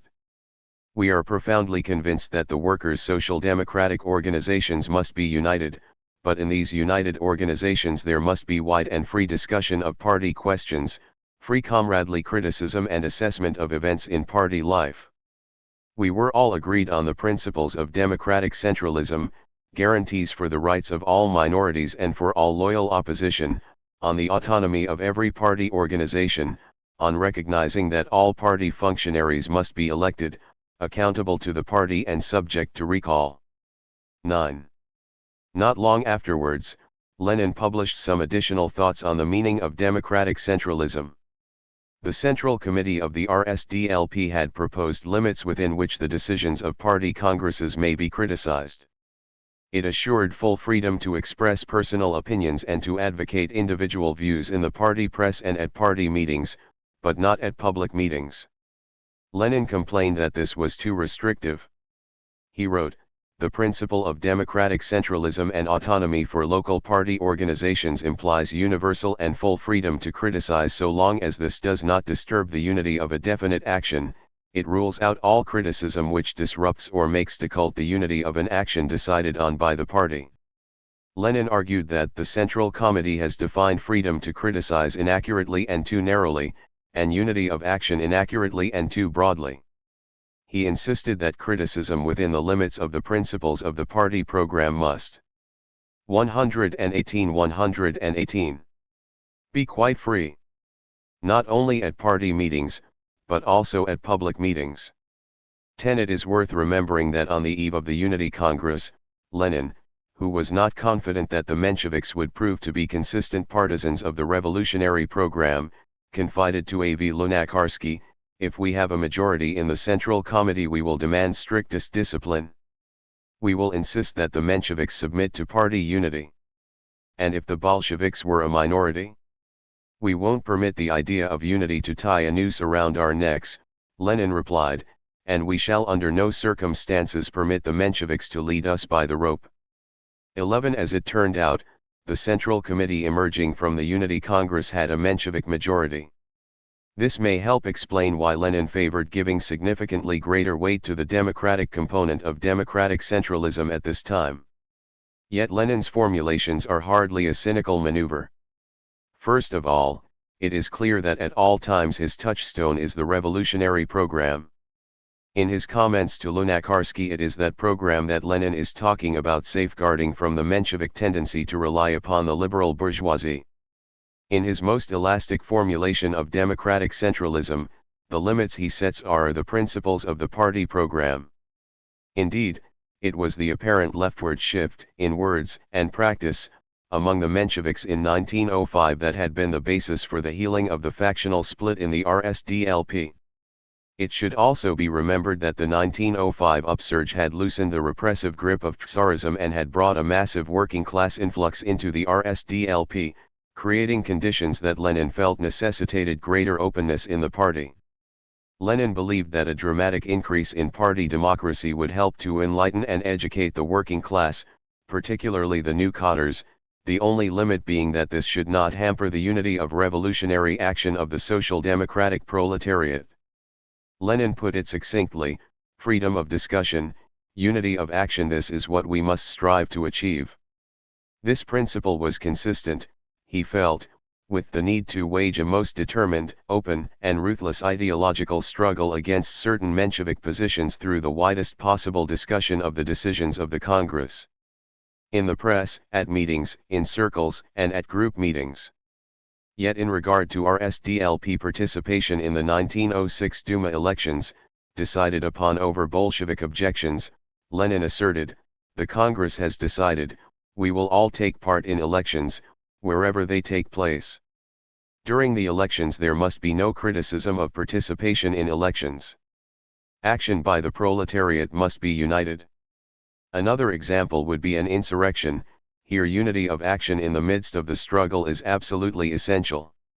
In the heat of battle, when the proletarian army is 119, straining every nerve, no criticism whatever can be permitted in its ranks. But before the call for action is issued, there should be the broadest and freest discussion and appraisal of the resolution, of its arguments and its various propositions. 12. An essential component of democratic centralism for Lenin was that the organization would be under the control of its membership. The Russian Social Democratic Labor Party is organized on democratic lines.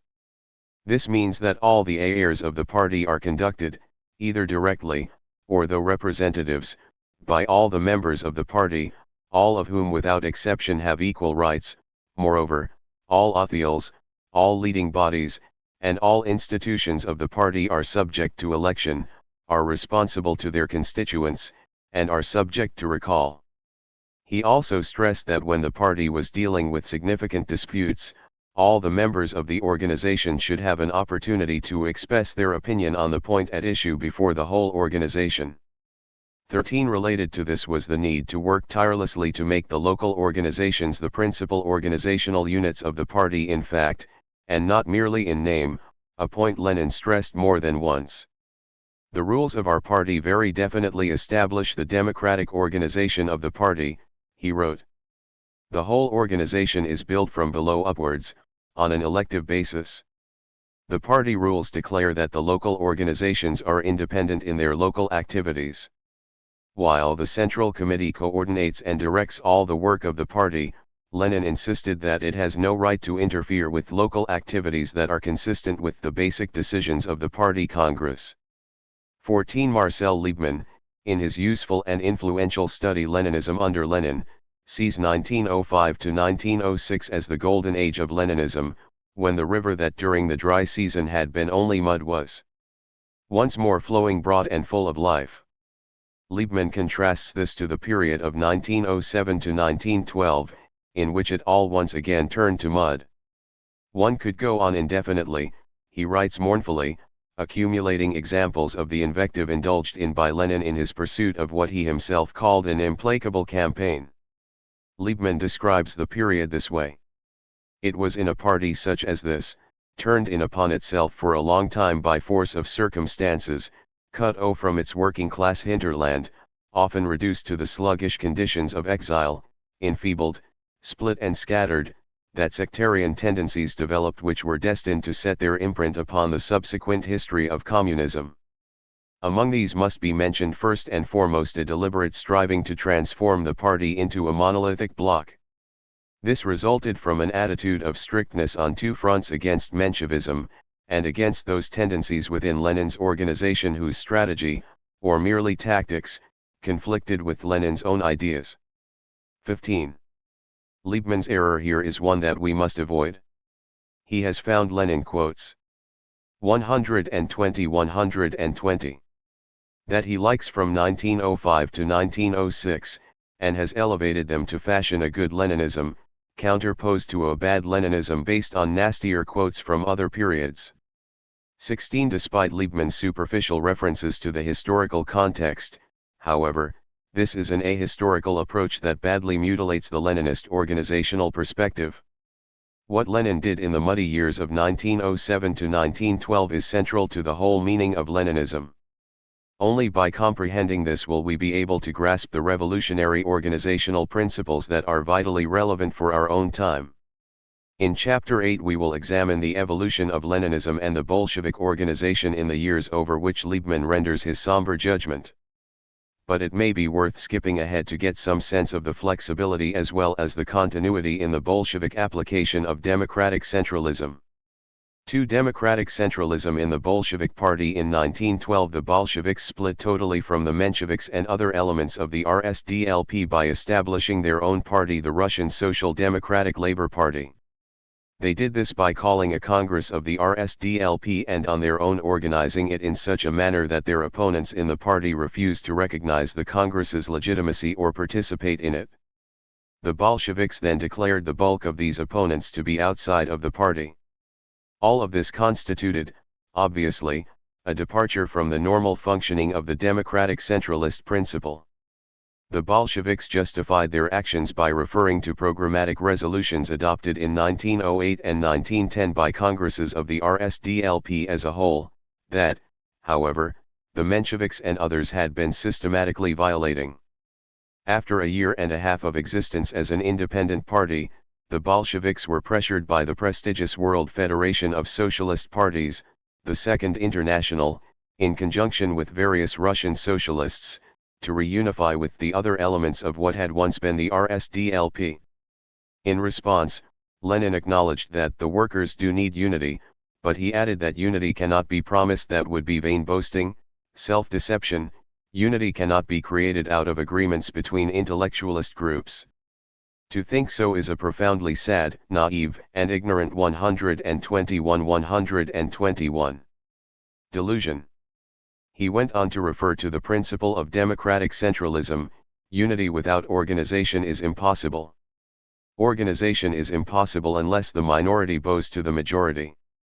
18 by 1914, Lenin went on to emphasize, the majority of class-conscious workers in Russia were identifying with the Bolshevik RSDLP. He insisted, it is for this unity, for submission to this 4/5 majority of the workers, that we must go on fighting. There is not, nor can there be, any other way to unity. The workers are not infants to believe that this 4/5 majority will allow the minority of 1/5, or intellectuals who have no workers backing at all, to flout the will of the majority of the workers. Lenin also stressed the importance of party program. The decisions of 1903, 1908, and 1910 were adopted prior to any splits between the Marxists and the liquidators. These decisions are the banner of all Marxists. If any agreement between the Russian Social Democratic Labor Group and the Social Democratic Group is at all possible, then it is of course possible only on the basis of the unqualified recognition of these decisions, which were adopted before the split. 19. It should be noted that of these 2 points, majority support of the workers and the revolutionary Marxist program, Lenin viewed the latter as more decisive. If, for example, the Socialist Revolutionary Party, whose program and tactics differ from ours, were to win over the majority of workers in Russia, he said, that would not in the least induce us to depart from our line. Lenin added that the Bolsheviks themselves would not abandon their views on the need for an underground apparatus under Tsarism even if the liquidators had won a majority of workers to such a position. He commented that certain social democratic groups and some liquidators assert that there are no irreconcilable disagreements on principle between us.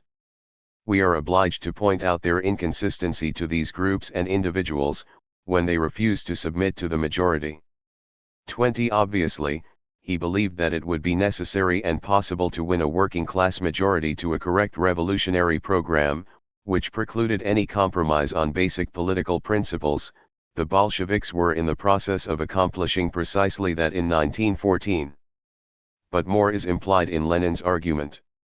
The logic of his comment is that the existence of principled programmatic adherences necessarily makes the principle of democratic centralism inoperable. The logic of Lenin's actions indicate that in such a situation, 2 separate organizations should exist, rather than 2 irreconcilably opposed political currents attempting to coexist within a single party. Lenin made an additional comment on the connection between political program and majority support that is of interest.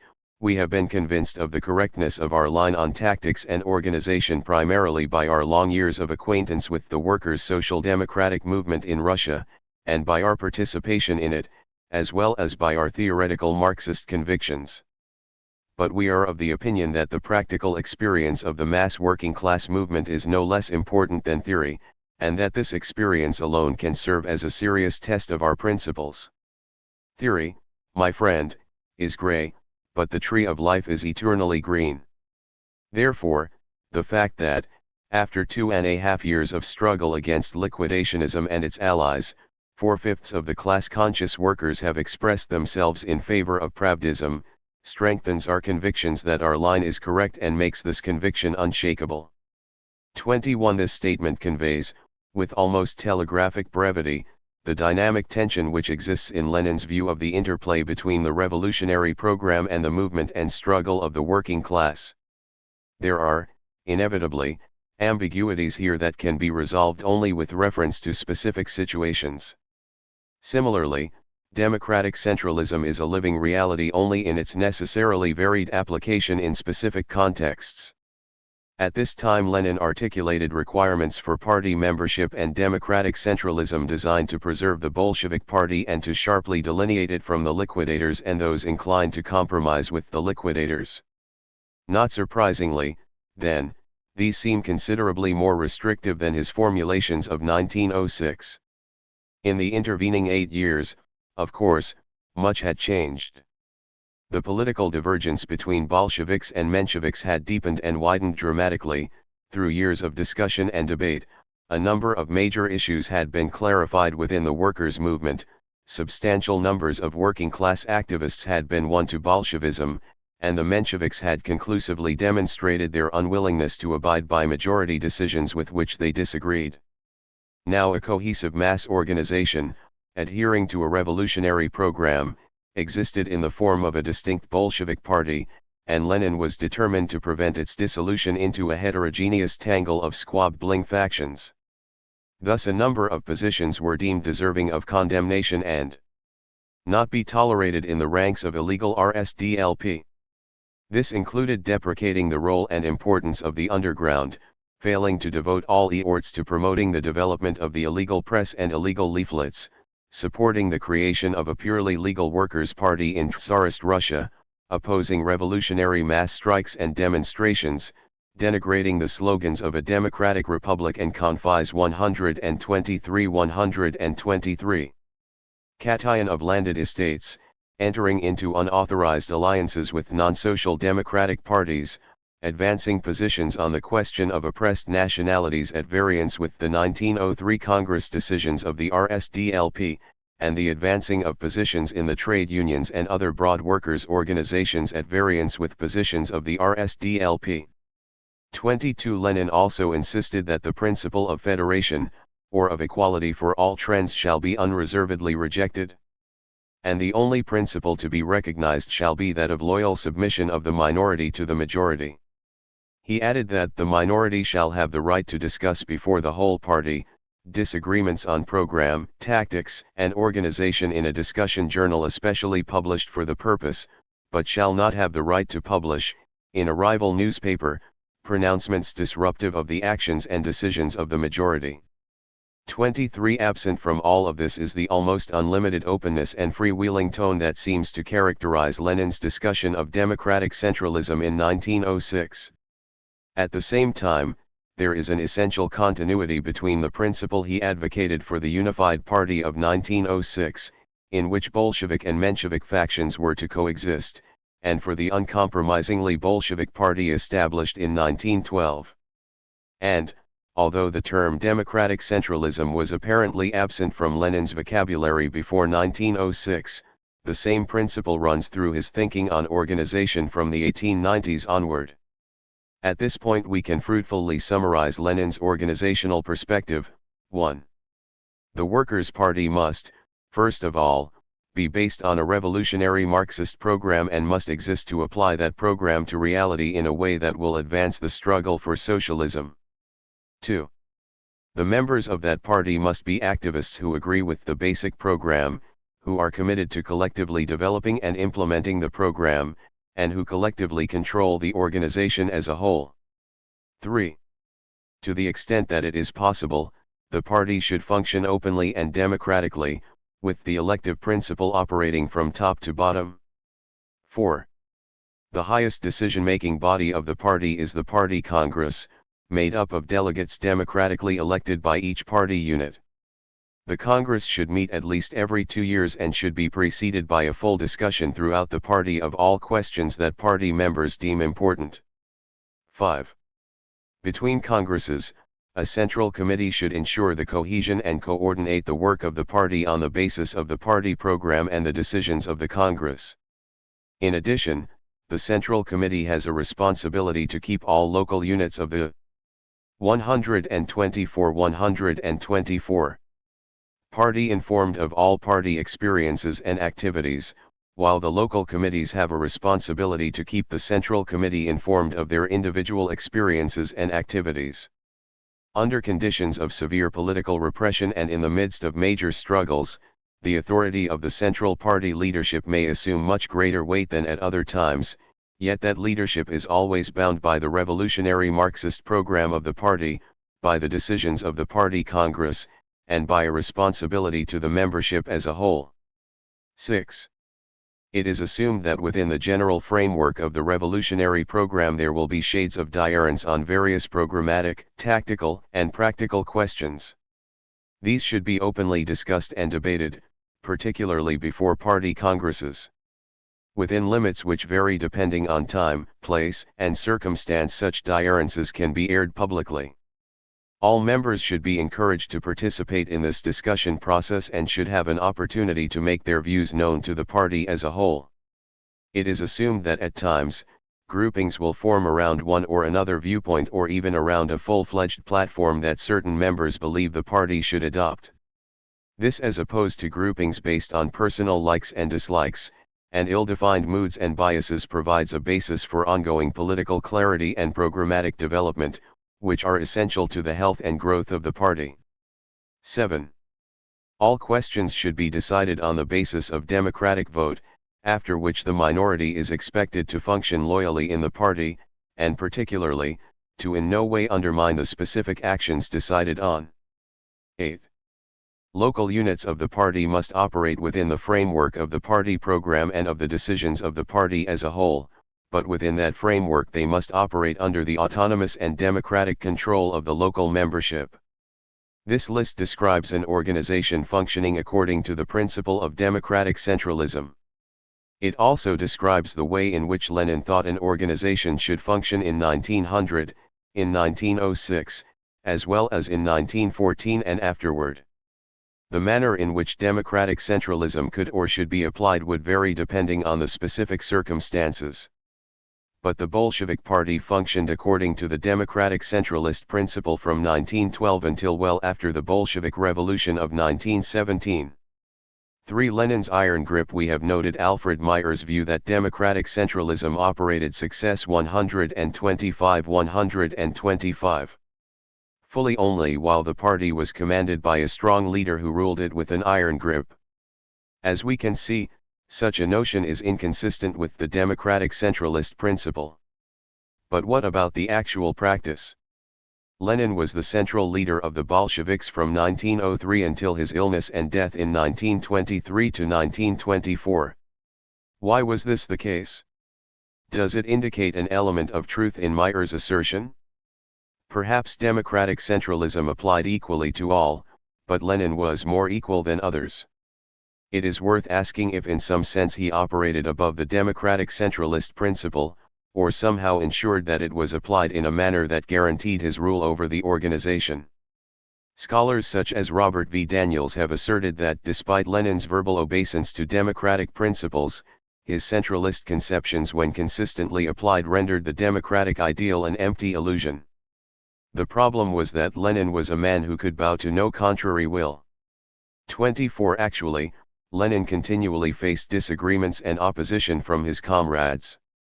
We have seen that he by no means called the shots in the Bolshevik faction of 1905, but was compelled despite his leadership role to operate as part of a dynamic collective in which his opinions do not always prevail. Far from establishing the line of the Bolsheviks in the pages of V period, he sometimes found his articles rejected by the editors of this Bolshevik organ. Far from ruling the Bolshevik organization with an iron grip, he often found himself in a minority.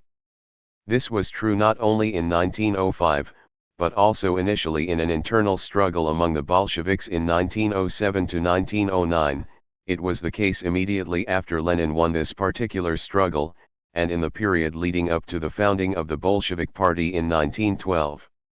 It was also the case in the spring of 1917 when Lenin concluded that Russia needed a socialist revolution, and in the autumn of 1917 regarding certain tactics of the Bolshevik insurrection. In the period immediately following the Bolshevik Revolution, Lenin's views aroused fierce opposition among Bolsheviks, first with regard to the manner in which Russia should withdraw from the First World War and then with regard to a number of other issues. His authority was always considerable, but his positions were questioned by his comrades time and again throughout his political career, and it was not uncommon for Lenin to find himself outvoted.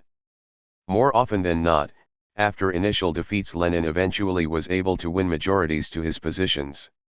In some cases, when he believed that questions of fundamental principle or life and death tactics were involved, he was prepared to openly break with his comrades rather than submit to majority decisions. Aside from such exceptional cases, he was fully prepared to test what he felt to be a mistaken majority line while patiently working to win his comrades to his own views. 126. Within a democratic centralist framework. At the same time, it is undeniable that Lenin's stature among the Bolsheviks was unequaled. Several qualities contributed to his status. Certain of these qualities were noted by the late Menshevik historian and archivist B.I. Nikolovsky, who had an opportunity to observe Lenin closely over an extended period. One of Nikolovsky's colleagues has recounted, Boris Ivanovich also admired Lenin as a good Kurzyan or party manager. With the exception of V.N. Krochmal, Boris Ivanovich felt that among the Mensheviks there was no good Iskra type of organizer. The Mensheviks were more in the tradition of Rabotchi Dialo, that is, they knew how to start a movement but not how to weld together the kind of organization that gave the party strength in underground conditions. A related aspect of Lenin's character helped play a role in the cohesion of the Bolshevik organization. Boris Ivanovich often wistfully reminisced about how skillfully Lenin generated loyalties by showing, in little things, that he cared for and remembered the services of party activists. For instance, Krupskaya would write a letter to an exile to which Lenin would add a short note, thus forging a lasting bond between the exile and the party leader who remembered him. Nobody ever received such notes from Martov or Dan. In addition to Lenin's skills as a party manager and his comradely warmth, there was what Lunacharsky has called his astonishing vitality. Life bubbles and sparkles within him. 25 While such qualities naturally made Lenin attractive to revolutionary activists, they were hardly enough to give him the influence and authority he attained in the revolutionary movement. Historian M. N. Pokrovsky, who was also a Bolshevik activist, mentions his immense erudition in theory, but adds that this was not so much the quality of Vladimir Ilyich himself as an indispensable quality of every political leader. What was essential was the way Lenin utilized his mastery of Marxist theory, which Lunacharsky referred to in describing his extremely firm, extremely forceful will capable of concentrating itself on the most immediate task but which yet never strayed beyond the radius traced out by his powerful intellect and which assigned every individual problem its place as a link in a huge, worldwide political chain. Trotsky also referred to this. It was Lenin's peculiar gift, which he possessed to the highest degree, that with his intense revolutionary gaze, he could see and point out to others what was most important, most necessary, and most essential. Those comrades who, like myself, were given the chance to observe Lenin's activity and the working of his mind at close quarters could not help but enthusiastically admire the perspicacity, the acuteness of his thought which rejected all that was external, accidental, superficial, and reached to the heart of the matter and grasped the essential methods of action. 127. The working class learns to value only those leaders who, having opened new paths, go forward with determination even if the proletariat's own prejudices temporarily hinder their progress. 26. Related to this is the comment of Pokrovsky that the essential quality of Ilyich, when you look back at the past, is his colossal political courage. The characteristic trait of Ilyich was that he was not afraid to assume the responsibility for political decisions of any size. In this respect he did not retreat in the face of any risk. He took upon himself the responsibility for steps on which hung the fate not only of his own person or of his party, but that of the whole country and to some extent of the world revolution. Because this was such an unusual phenomenon, Ilyich always launched all his actions with a very small group, inasmuch as there were very few people to be found who were bold enough to follow him. 27. By this Pokrovsky was referring especially to Lenin's capacity, when he believed he was right, to forthrightly take a stand and follow it through to the end, in the face of the great external pressures exerted by comrades and opponents and awesome external events. Pokrovsky added, but, of course, that alone was not enough. Here it is necessary to speak of those qualities which supplemented the first. First of all, his colossal insight, which towards the end filled me with certain superstitious feelings. I often quarreled with him about practical matters, got into a mess each time, and after this operation was repeated about 7 times, I stopped arguing and submitted to Ilyich, even when logic was telling me you must not act that way, but, I thought, he understands better. He sees 3 arshin deep in the ground and I cannot. He reached depths that none of us ever had occasion to reach. 28. Such qualities as these helped to ensure Lenin's unique position of leadership within the Bolshevik organization. Yet rather than attempting to secure his own iron grip over the organization, Lenin sought to establish ever more securely the principle of democratic centralism, grounded in the revolutionary Marxist program. He seemed convinced that only this could ensure the health and growth of an active revolutionary organization that would be best able to utilize his own remarkable abilities and those of his comrades. Democratic centralism meant majority rule, freedom of discussion, unity in action. 128. 8. Preparing for revolution. The revolutionary veteran Eva Broido has described the situation created by the 1905 revolution and its aftermath in the following manner: the masses had woken up to political life. And in all these activities of the workers the leadership was firmly in the hands of the social democracy. Later, from about the middle of 1907, the pendulum began to swing back. The fighting spirit of the workers subsided, while disillusionment and apathy increased. Tsarism tried to regain the positions it had lost to the workers during their years of relative ascendancy. There followed an economic crisis with its usual psychological concomitants. The disillusionment and political apathy among the workers, such as usually follows in the wake of a failed revolution, were intensified. On the Bolshevik side some very dubious adventures were undertaken. This was the period of bank, mail, and spirit shop robberies or appropriations, which were meant to provide funds for a revival of party activities. Some of the Mensheviks, on the other hand, reacted in exactly the opposite manner. They lost all interest in underground party work and, intent on holding on to the few legal conquests of recent years, worked only within the narrow legal limits. This aptly characterizes the problems confronting Lenin and his comrades in the period following 1905, demoralization of the working class, the intensification of Tsarist reaction, the disintegration of the RSDLP in Russia, an ultra-leftist drift among the Bolsheviks, opportunist deterioration among the Mensheviks. It was in confronting and ultimately overcoming these problems that the Bolshevik organization was tempered so that it became the revolutionary force capable of meeting the demands of 1917. This was not commonly understood by Lenin's contemporaries, nor has it been comprehended by many historians. Lenin's clash with leading members of his own faction over tactics and philosophy, resulting in an organizational split among the Bolsheviks themselves, is often portrayed as a 129 classic example of the Bolshevik leaders' presumed authoritarianism and intolerance running rampant. His supposed utilization of philosophy as a weapon against his dissident comrades is especially seen either as a manifestation of irrational factionalism or as a case of intellectual narrowness and of a totalitarian inclination to establish party controls over all realms of thought. Similarly, the decisive decision of the Leninist Bolsheviks to split the RSDLP in order to establish a purely Bolshevik party is seen as a culmination of Lenin's many years of anti-democratic and sectarian intrigues. The present chapter will be devoted to these factional battles of the 1907 to 1912 period, and it will frankly challenge the standard anti-Leninist interpretation. First we will trace the deepening tactical differences among the Bolsheviks that ultimately resulted in a split. Then we will focus on the philosophical dispute that was related to this split.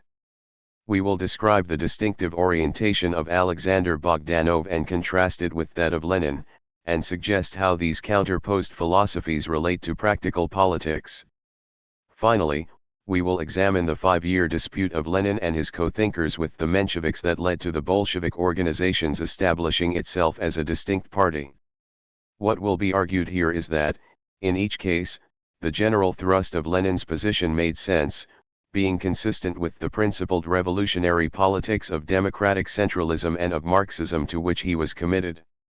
More than this, the developments of 1907 to 1912 contributed significantly to the capacity of the Bolsheviks to grow into a party deeply rooted in the most revolutionary sections of the working class and with majority influence among the masses of Russian workers. This last point will be demonstrated in the 3 subsequent chapters of this study.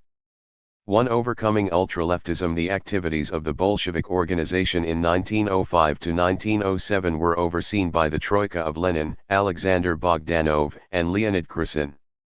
Lenin was the foremost political leader, the primary analyst of social and political events, the theorist creatively focusing on strategy, tactics, and organization.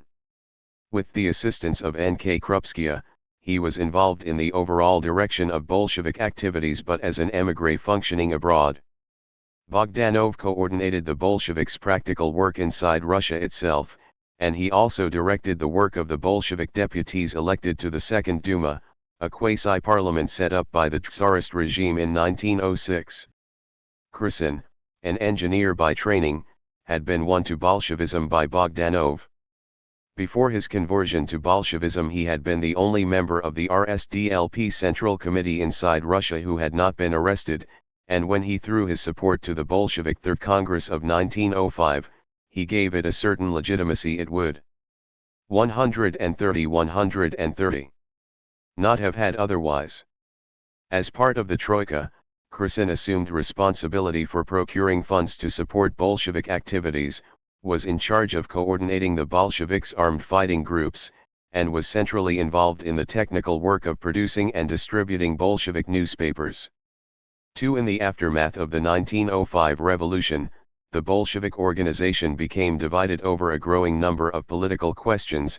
An outright split occurred in 1909. The foremost protagonists were Lenin and Bogdanov. Years later, the prominent Bolshevik Nikolai Bukharin noted that Bogdanov had played an enormous role in the development of our party and in the development of social thought in Russia. 3. He was indeed an extremely interesting figure. In addition to his outstanding practical work as a revolutionary, he was a medical doctor with a keen and wide-ranging interest in the natural sciences, wrote an influential treatise on Marxist economics, produced significant works in sociology and, especially, philosophy, and also wrote science fiction. Through his prestige and hard work, he helped win to Bolshevism an impressive group of revolutionary intellectuals, such as Anatoly V. Lunacharsky, Mikhail N. Pokrovsky, Vladimir Abazarov, Maxim Gorky, and others. Although George Plekhanov was considered Russia's foremost Marxist philosopher, his blending of Hegelianism and philosophical materialism was not accepted by many of these newly won intellectuals. Many came to Marxism by way of positivist currents that were prevalent among the Russian intelligentsia. The intellectual historian James D. White has made this observation: typical of early Russian Marxism was its tendency to eclecticism. Above all, Marxism seen in terms of previous positivist thought was held to be fatalistic and deterministic, and in this was seen its great virtue as a truly scientific doctrine. Since Marxism was regarded as economic materialism, a deterministic and even fatalistic doctrine, it became clear that it was incapable of producing any cogent system of epistemology. The solution had to be found somewhere outside Marxism. Bogdanov and many others drew on the positivist empiricist philosophies of the Viennese physicist Ernst Mach and the Swiss experimental psychologist Richard Avenarius, developing an original synthesis in which, as White notes, they spoke of positivism and Marxism as virtually synonymous. For although Lenin's own theoretical education had been influenced by Plekhanov's interpretation of Marxism, his organizational and programmatic perspectives were embraced by Bogdanov and others like him, and an uneasy philosophical truce was maintained until the fissure opened up around practical political questions. 131. Gorky has described Bogdanov as an extremely attractive person, gentle, and very fond of Lenin, but rather proud. In 1907 Bogdanov himself characterized Lenin as exclusively a man of struggle and revolution, and indispensable to the struggle, but added that he is a man of iron, and men of iron are not flexible. They also have a strong measure of inborn conservatism. Already this inborn conservatism was beginning to manifest itself in the realms of philosophy and political tactics. Within 2 years, however, the differences had deepened to the point where Bogdanov was denouncing his former comrade as being basically authoritarian, as betraying Bolshevik principles and adopting a Menshevik orientation, and finally as being on a trajectory that would lead to bourgeois liberal or even bourgeois monarchist politics. The split exacted a great toll on all concerned. For about 3 years prior to this we had been working with Bogdanov and the Bogdanovites hand in hand, and not just working, but fighting side by side. Fighting for a common cause draws people together more than anything. This was the comment of Krupskaya, who added, the conflict within the group was a nerve-wracking business. I remember Ilyich once coming home after having words with the. He looked awful, and even his tongue seemed to have turned grey. 5. The break between Bogdanov and Lenin was not simply a personal rupture, but had a profound significance for Bolshevism and the Leninist conception of the party. It also transformed the composition of the Bolshevik leadership and shifted the political axis of the Bolshevik organization, not totally but in significant ways. Bolshevism could not have become the decisive revolutionary force that it came to be without this wrenching struggle. Just as the contributions of Bogdanov were important for the survival and growth of Bolshevism in the period of 1903 to 1906, so did the later struggle against him prove to be essential for its survival and growth in the subsequent period. Since Bogdanov's view of the 1905 revolution and its aftermath was commonly held among the Bolsheviks, it may be useful to examine the way he described it in 1907. The excitement of battle quickly spread throughout the masses, wrote Bogdanov of the revolutionary upsurge. Souls opened selflessly to welcome the future as the present dissolved in a rosy mist and the past receded somewhere into the distance and disappeared. Yet the past was not so easily overcome. The revolution had developed fitfully and had dragged on over a frustratingly long period. The working class was the first to attack, and the swift offensive resulted in significant early victories. Lacking the support of the peasant masses at the critical moment, however, it subsequently suffered a resounding defeat at the hands of the united reactionary forces. 6. 132. Analyzing class forces in the aftermath of the defeat, Bogdanov asserted that the proletariat was gathering strength for new battles and waiting for the peasant rearguard. He added that the peasant masses were in a thoroughly revolutionary frame of mind, and as they slowly gained political experience the flames of countless burning manor houses illuminated their path to higher forms of struggle. By themselves the peasant uprisings could not dislodge Tsarism, but neither could Tsarism quell the ferment in the countryside.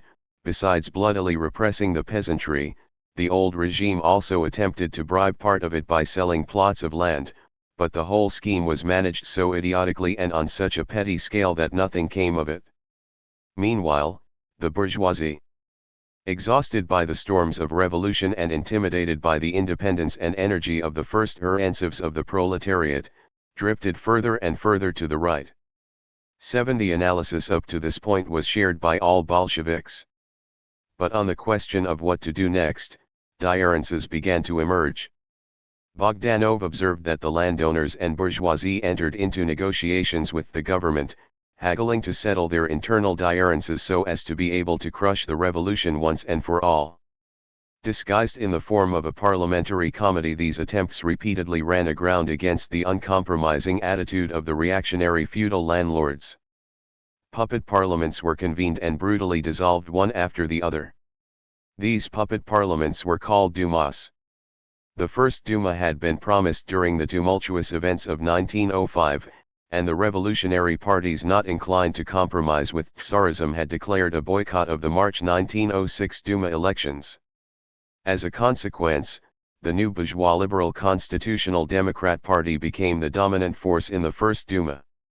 The cadets soon came into conflict with the Tsar over the issue of land reform, and the Duma was dissolved. When the second Duma was constituted later in the year, the reunified RSDLP decided to participate in the elections, although there was dissatisfaction among the Bolsheviks over this policy. In 1907, the Second Duma was dissolved and replaced by the Third Duma, based on a more restricted franchise that guaranteed that the majority of its deputies would be right-wing, pro-Tsarist elements. Sharp differences arose among the Bolsheviks over whether to participate in the Duma elections. A majority favored a boycott. At the same time, as Zinoviev later commented, the party's work in the trade unions had been insouciantly successful because the upper hand was gained by people who said, "Why go into trade unions? Our concern is the party. We will go underground and work there, and as far as the trade unions are concerned, the Mensheviks can sit tight." 8. Bogdanov seemed to attach greater significance to insurrectionary activities led by bands of partisans or other groups, which he asserted multiplied day 133.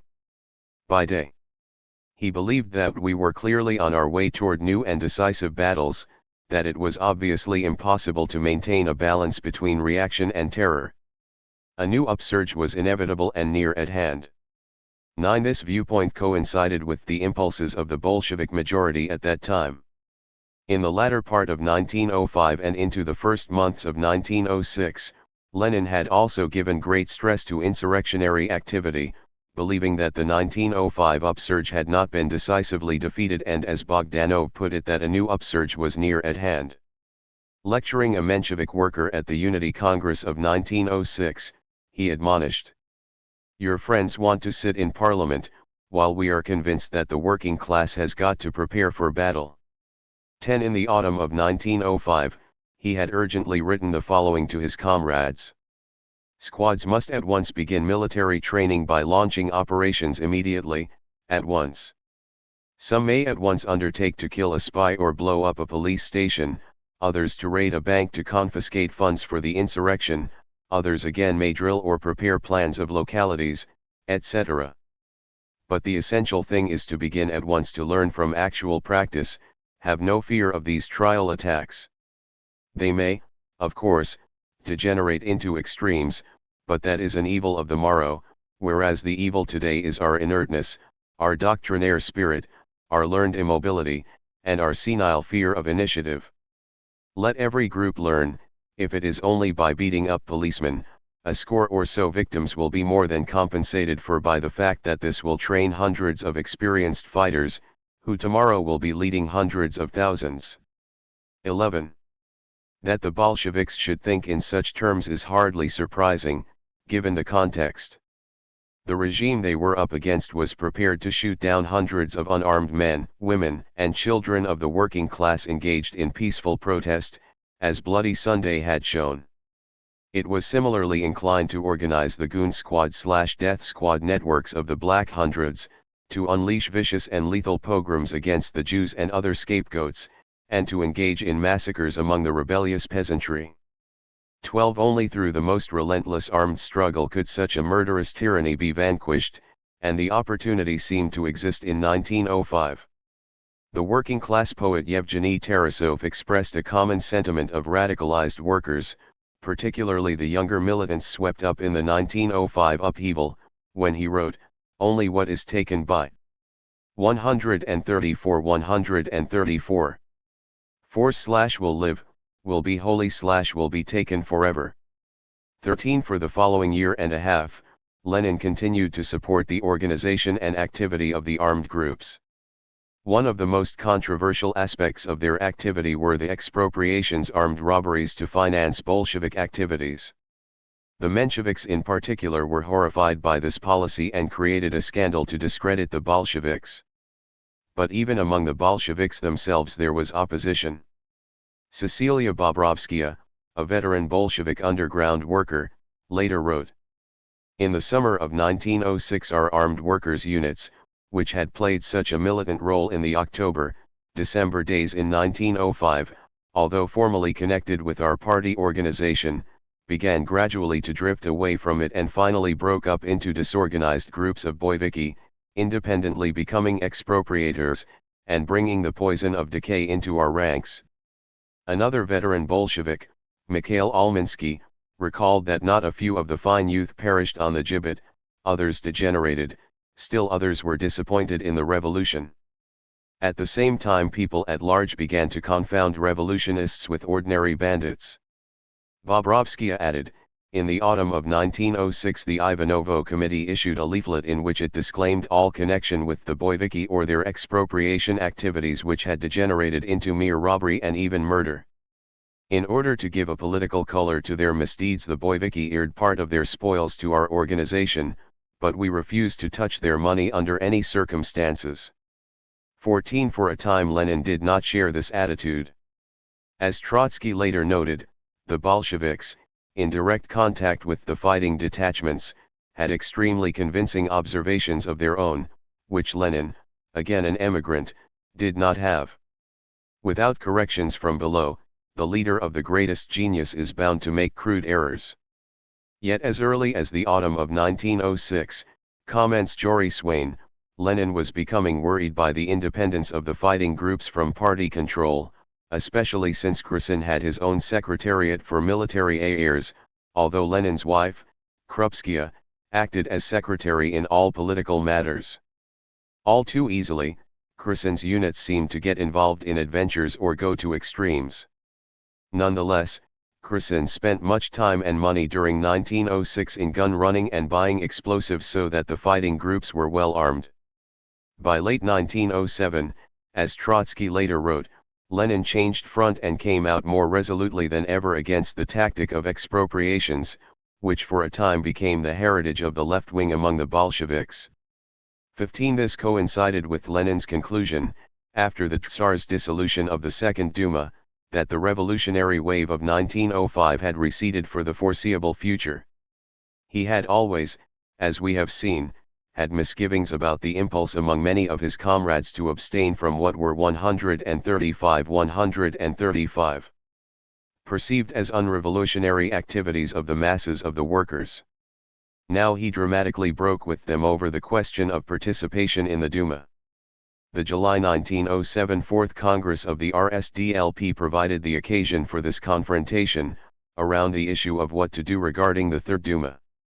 The Mensheviks favored participation, a Bolshevik majority favored Bogdanov's position of boycott. The Menshevik resolution was defeated by the Bolshevik majority at the Congress, but then Lenin crossed over to vote with the Mensheviks in order to defeat Bogdanov's resolution. Then, notes Swain, Lenin's own proposal that the party should take part in the Duma in a revolutionary way was passed with Menshevik support. The divisions had now come into the open. 16 M. N. Pokrovsky later recalled the reaction of many Bolsheviks, thus, the man who had sounded the call for armed revolt began to urge us to read the newspaper Russia, which printed stenographic reports on the sessions of the State Duma. What a hail of ridicule this called forth on Lenin, this time not from the bourgeoisie but from our midst. Who did not jeer at him? Who did not bait him? The man had lost his fire, nothing of the revolutionary was left in him. The faction had to be recalled, the Duma faction liquidated, an armed revolt had to be called immediately. 17. Not the least of his comrades' shock was that Lenin had openly broken ranks with his own faction. The only justification for doing so was that this was necessary to defend the survival of the revolutionary Marxist movement. And this was precisely his motivation. Lenin's tactical orientation was related to his vision of the kind of revolutionary party that was now required, which he explained as having outgrown the narrow framework of the circles of 1902-05, in which close-knit, exclusive committees of professional revolutionaries had constituted the RSDLP. Undoubtedly, the present leaders of the present workers' movement in Russia will have to break with many of the circle traditions, so as to concentrate on the tasks of social democracy in the present period. Only the broadening of the party by enlisting proletarian elements can, in conjunction with open mass activity, eradicate all the residue of the circle spirit. He added that the transition to a democratically organized workers' party, proclaimed by the Bolsheviks in November 1905, was virtually an irrevocable break with the old circle ways that had outlived their day. Zinoviev later noted, Comrade Lenin's main idea was that we had to remain with the working class and be a mass party and not to coop ourselves up exclusively in the underground and turn into a narrow circle. If the workers are in the trade unions, then we must be there too.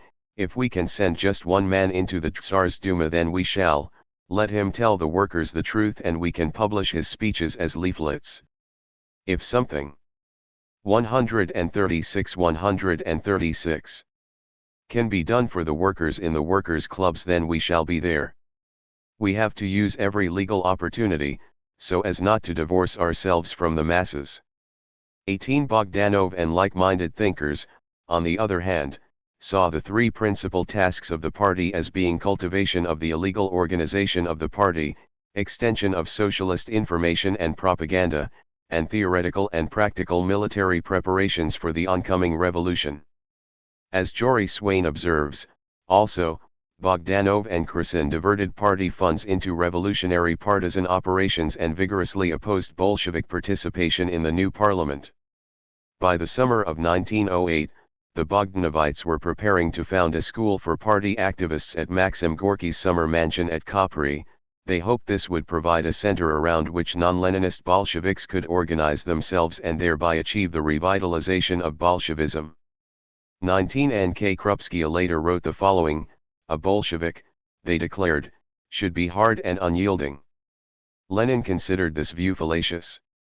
It would mean giving up all practical work, standing aside from the masses instead of organizing them on real-life issues.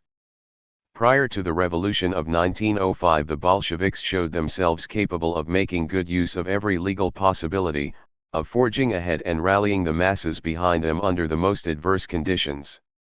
Step by step, beginning with the campaign for tea service and ventilation, they had led the masses up to the national armed insurrection. The ability to adjust oneself to the most adverse conditions and at the same time to stand out and maintain one's high-principled positions, such were the traditions of Leninism. 20. Bogdanov and his co-thinkers called themselves forwardists, after the Bolshevik Journal V period of 1904 to 1905. They believed it was they who were defending true Bolshevism against what they hoped would be the temporary vacillations of Lenin.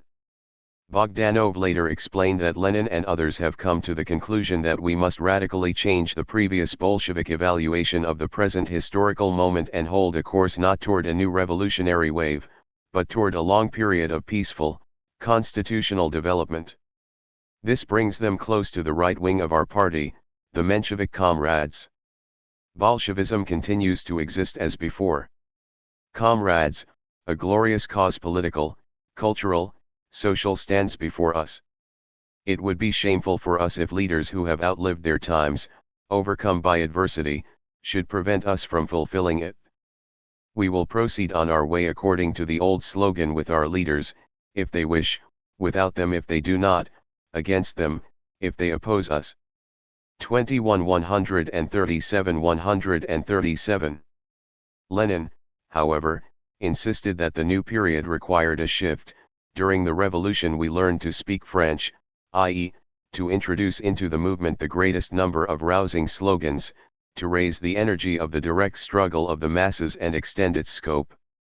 Now, in this time of stagnation, reaction, and disintegration, we must learn to speak German, i.e., to work slowly, systematically, steadily, advancing step by step, winning inch by inch. Whoever finds this work tedious, whoever does not understand the need for preserving and developing the revolutionary principles of social democratic tactics in this phase 2, on this bend of the road, is taking the name of Marxist in vain. 22. It is worth pausing for a moment over the question of who represented the traditions of, and who represented a divergence from, true Bolshevism. If one counts Bolshevism's beginnings simply from the 1903 split in the RSDLP, one can argue that Bogdanov was being true to the major positions and dominant impulses of what was seen as Bolshevism. But the Bolshevism of Lenin, as we have tried to indicate throughout this study, involved more than that. One must examine the underlying orientation of Lenin that evolved in the 1890s, a commitment to relating the revolutionary program to the actual, ongoing experiences and struggles and consciousness of working people, and a determination to create an internally democratic mass workers' party based on the revolutionary Marxist program in order to grasp what Krupskaya calls the traditions of Leninism. We have seen how, in the course of 1905, tensions developed on a number of questions between Lenin and many of his comrades who had a less flexible, more sectarian storm the barricades approach to the revolutionary struggle. This is documented, interestingly, in Solomon Schwartz's The Russian Revolution of 1905. Schwartz had been a Bolshevik until 1906, then switched over to Menshevism for the rest of his life. He argues that Lenin's more rounded approach to building the revolutionary workers' movement was never really assimilated into the actual practice of the Bolshevik organization. 23. This is true for the period in which Schwartz himself was a Bolshevik. But it was precisely this fact that in 1907 set the stage for the fierce struggle over what true Bolshevism really meant. Lenin believed that the ultra-leftists constituted only a caricature of Bolshevism. They asserted that Russia is moving towards a new revolutionary upswing. Lenin responded, quite right.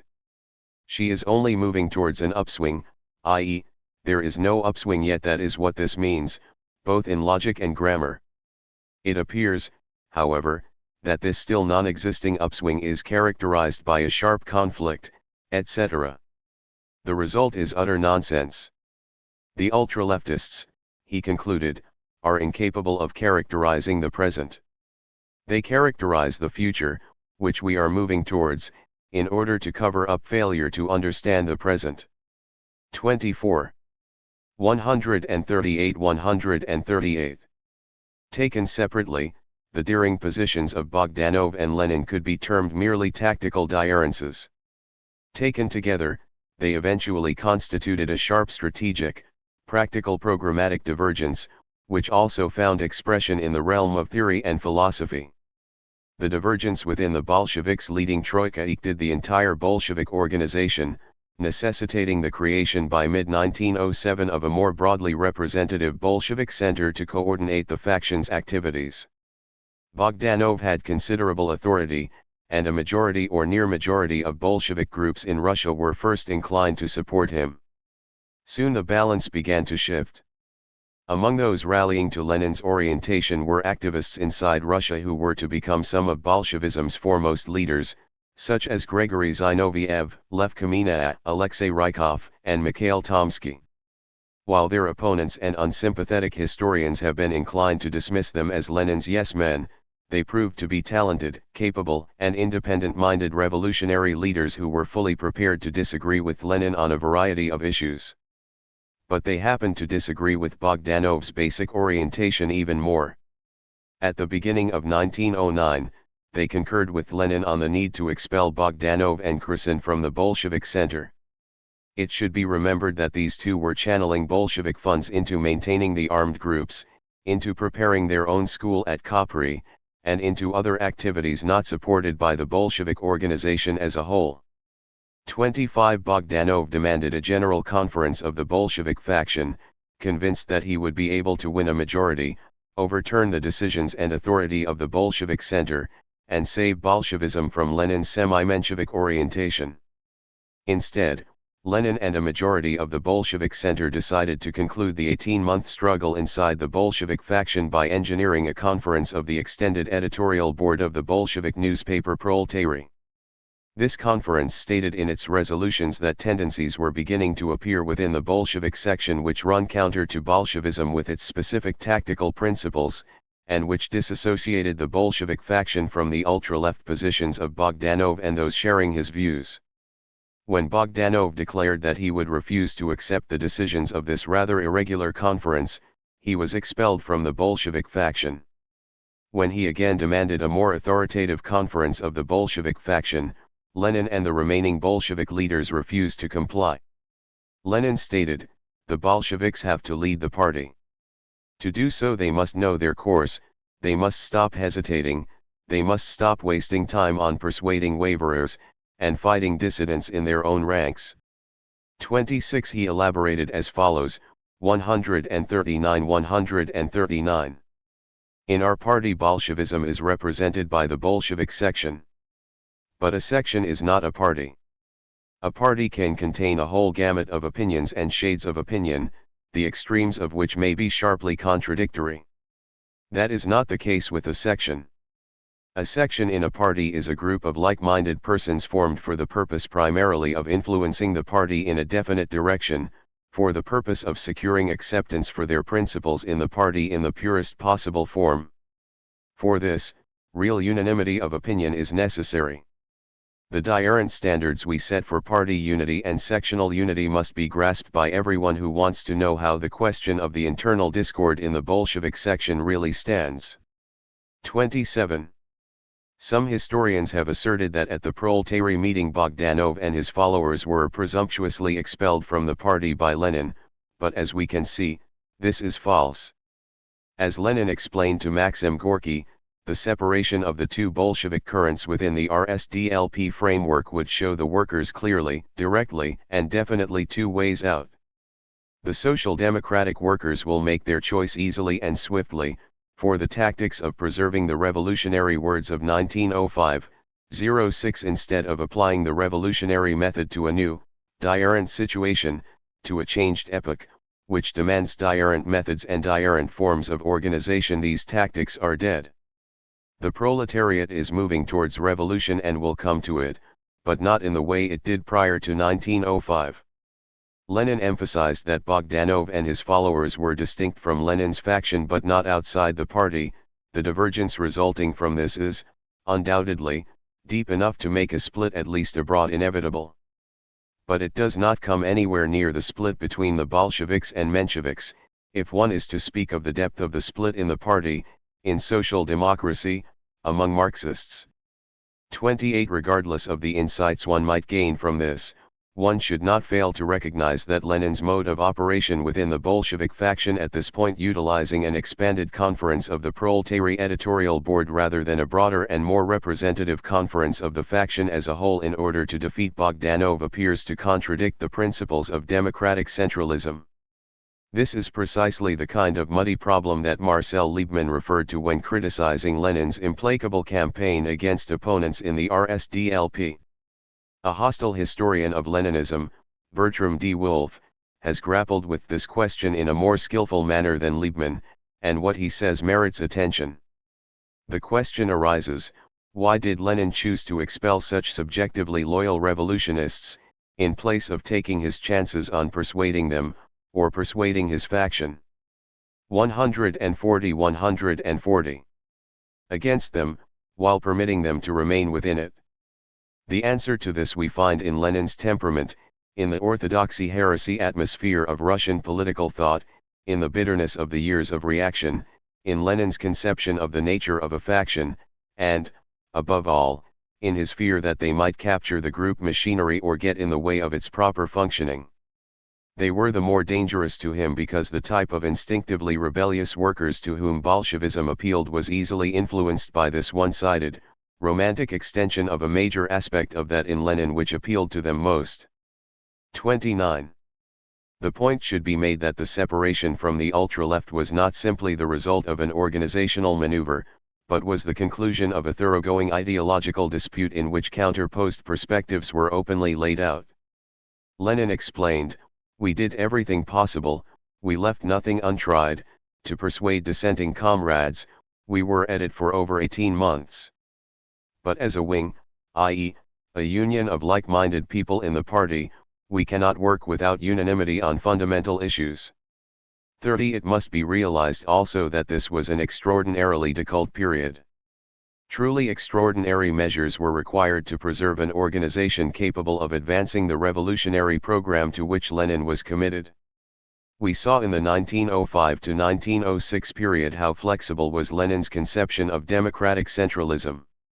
In the 1907 to 1909 period, as we have seen, Lenin was prepared to vote with the Mensheviks against the majority of his own faction, to refuse to bring together a general conference of his own faction for democratically resolving internal problems in the faction, and to subordinate democratic centralist norms to the defense of the revolutionary program. His actions, although extreme, clearly illustrate his priorities and indicate how seriously he felt the Bolsheviks were threatened by Bogdanov's orientation. He was not inclined to risk the Bolsheviks veering away from the revolutionary program, toward becoming an ultra-left sect, for the sake of organizational abstractions. The subsequent history of the forwardists suggests that Lenin's fears were not groundless. Although they were graced with an array of talented intellectuals, a significant treasury, and full faction rights in the RSDLP, the forwardists did not survive for long as a distinctive political force. One problem was that, as one contemporary Bolshevik document noted, they became cut off from the workers' movement, occupied with the dead work of practical military preparations. In a perceptive essay, Kendall Bales has suggested another weakness of Bogdanov's approach to problems in politics, which flowed from his conception of truth as ultimately a group consensus. This implied more hesitation, discussion, and persuasion before a course could be undertaken. Lenin, on the contrary, tended to trust his own views and undertake action first, even with a minimum of support and often in opposition to 141. The opinion of Social Democrats at large, or even a majority of his own faction, believing that his own insight and force of leadership would prove the validity of his ideas and gain acceptance by the rank and file. As the Bolshevik-Leninists were moving toward the conception of a purely Bolshevik party, the forwardists were becoming more inclined toward a notion of RSDLP unity on the basis of ideological polycentrism, yet differences among the forwardists themselves finally resulted in the disintegration of their faction. 31. Gorky records a sad and regretful comment of Lenin's after the split: "Such clever and talented people, who have done a great deal for the party, and could do 10 times more, and they will not go with us. They cannot. And scores, hundreds of such people are ruined and mutilated by this criminal regime." 32. Yet by this point, according to Gorky, Lenin had become firm, inflexible, manifesting a calm, rather cold and satirical mood in regard to the forwardists. He recounts that Lenin challenged Bogdanov. Schopenhauer said that clear thinking means clear speaking, and I think he never said a truer word. "You don't explain yourself clearly, Comrade Bogdanov. Explain to me in a few words what your substitution will give to the working class, and why Marxism is more revolutionary than Marxism." According to Gorky, Bogdanov tried to explain, but he really did speak in a confused and wordy fashion. Lenin brutally advised, "Drop it." 33. The philosophical debate between Lenin and Bogdanov had been an important dimension of the split, one that also sheds light on Lenin's organizational orientation. We should not drop it, therefore, but give it some attention, particularly since the philosophical debate has found echoes in the later history of the revolutionary movement and quite conceivably could be repeated in some form in the future. To philosophy and revolutionary program, there has been a considerable amount of confusion over the meaning of the fierce philosophical dispute that erupted in the Bolshevik organization in 1908 to 1909. Some commentators have seen Lenin's long philosophical diatribe against Bogdanov on the nature of materialism as simply one of many examples of the enormous time and energy he put into sectarian squabbles. Others have tagged it a smokescreen of philosophy used to veil a grubbier conflict over who would rule the Bolshevik organization. Still others would argue that the break which ensued was, in the last analysis, caused by a fundamental difference between an increasingly rigid and ideologically authoritarian Lenin and a Bogdanov whose encyclopedic knowledge of the sciences and whose personal proclivities toward revolutionary action. 142 could not be reconciled to the views of a self-appointed and self-righteous leader. 34 Such interpretations as these pose a serious challenge to the characterization of Leninist organizational principles sketched in the present study. But a closer examination of the polemics on philosophy will demonstrate the seriousness of the philosophical differences between Bogdanov and his followers on the one hand, and those Leninists committed to the ideas of Marx and Engels on the other.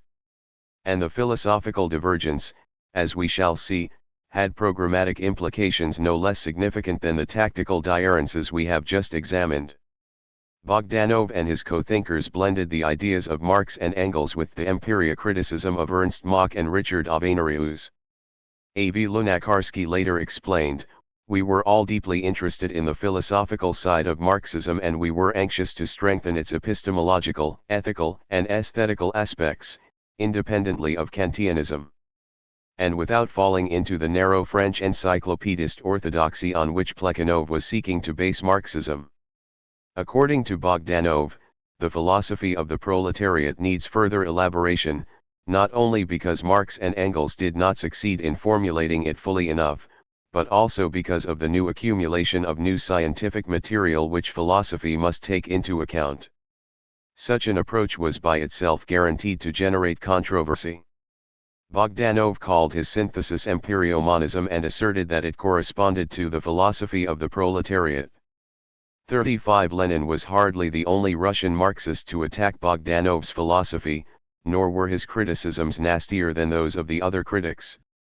Menshevik theoreticians devoted considerable time and energy to such eorts, and no one was more scathing than Plekhanov, whose open letters to Bogdanov contained such passages as these: "That you are outside the confines of Marxism is clear for all those who know that the whole edifice of this teaching rests upon dialectical materialism, and who realize that you, as a convinced Machist, do not and cannot hold the materialist viewpoint. While not a Marxist yourself, you would like nothing better than that we Marxists should accept you as our comrade. You are not only very far from being a good Marxist, but you are fated to acquire the unenviable bliss of attracting all those who, while claiming the title of Marxist, want to adapt their outlook to suit the palate of our contemporary little bourgeois supermen." 36 Compare this with Lenin's materialism and empirio-criticism, where Lenin asserts, "Let Bogdanov, accepting in the best sense and with the best intentions all the conclusions of Marx, preach the identity of social being and social consciousness, we shall say, Bogdanov minus empirio-monism is a Marxist."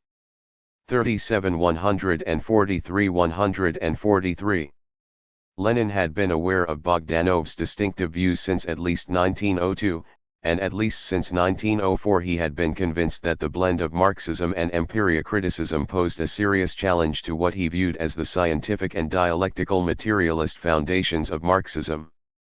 It was precisely this question that had led to a serious rupture with one of his adherents, Nikolai Valentinov, well before the start of the internal struggle in the Bolshevik faction. But Lenin later aired this explanation to Maxim Gorky. In the summer and autumn of 1904 Bogdanov and I joined each other finally as Bolsheviks, and formed that tacit bloc which tacitly excluded philosophy as neutral ground. The bloc lasted throughout the entire time of the revolution and gave us the possibility of introducing together those tactics of revolutionary socialism which, according to my deepest conviction, were the only correct ones.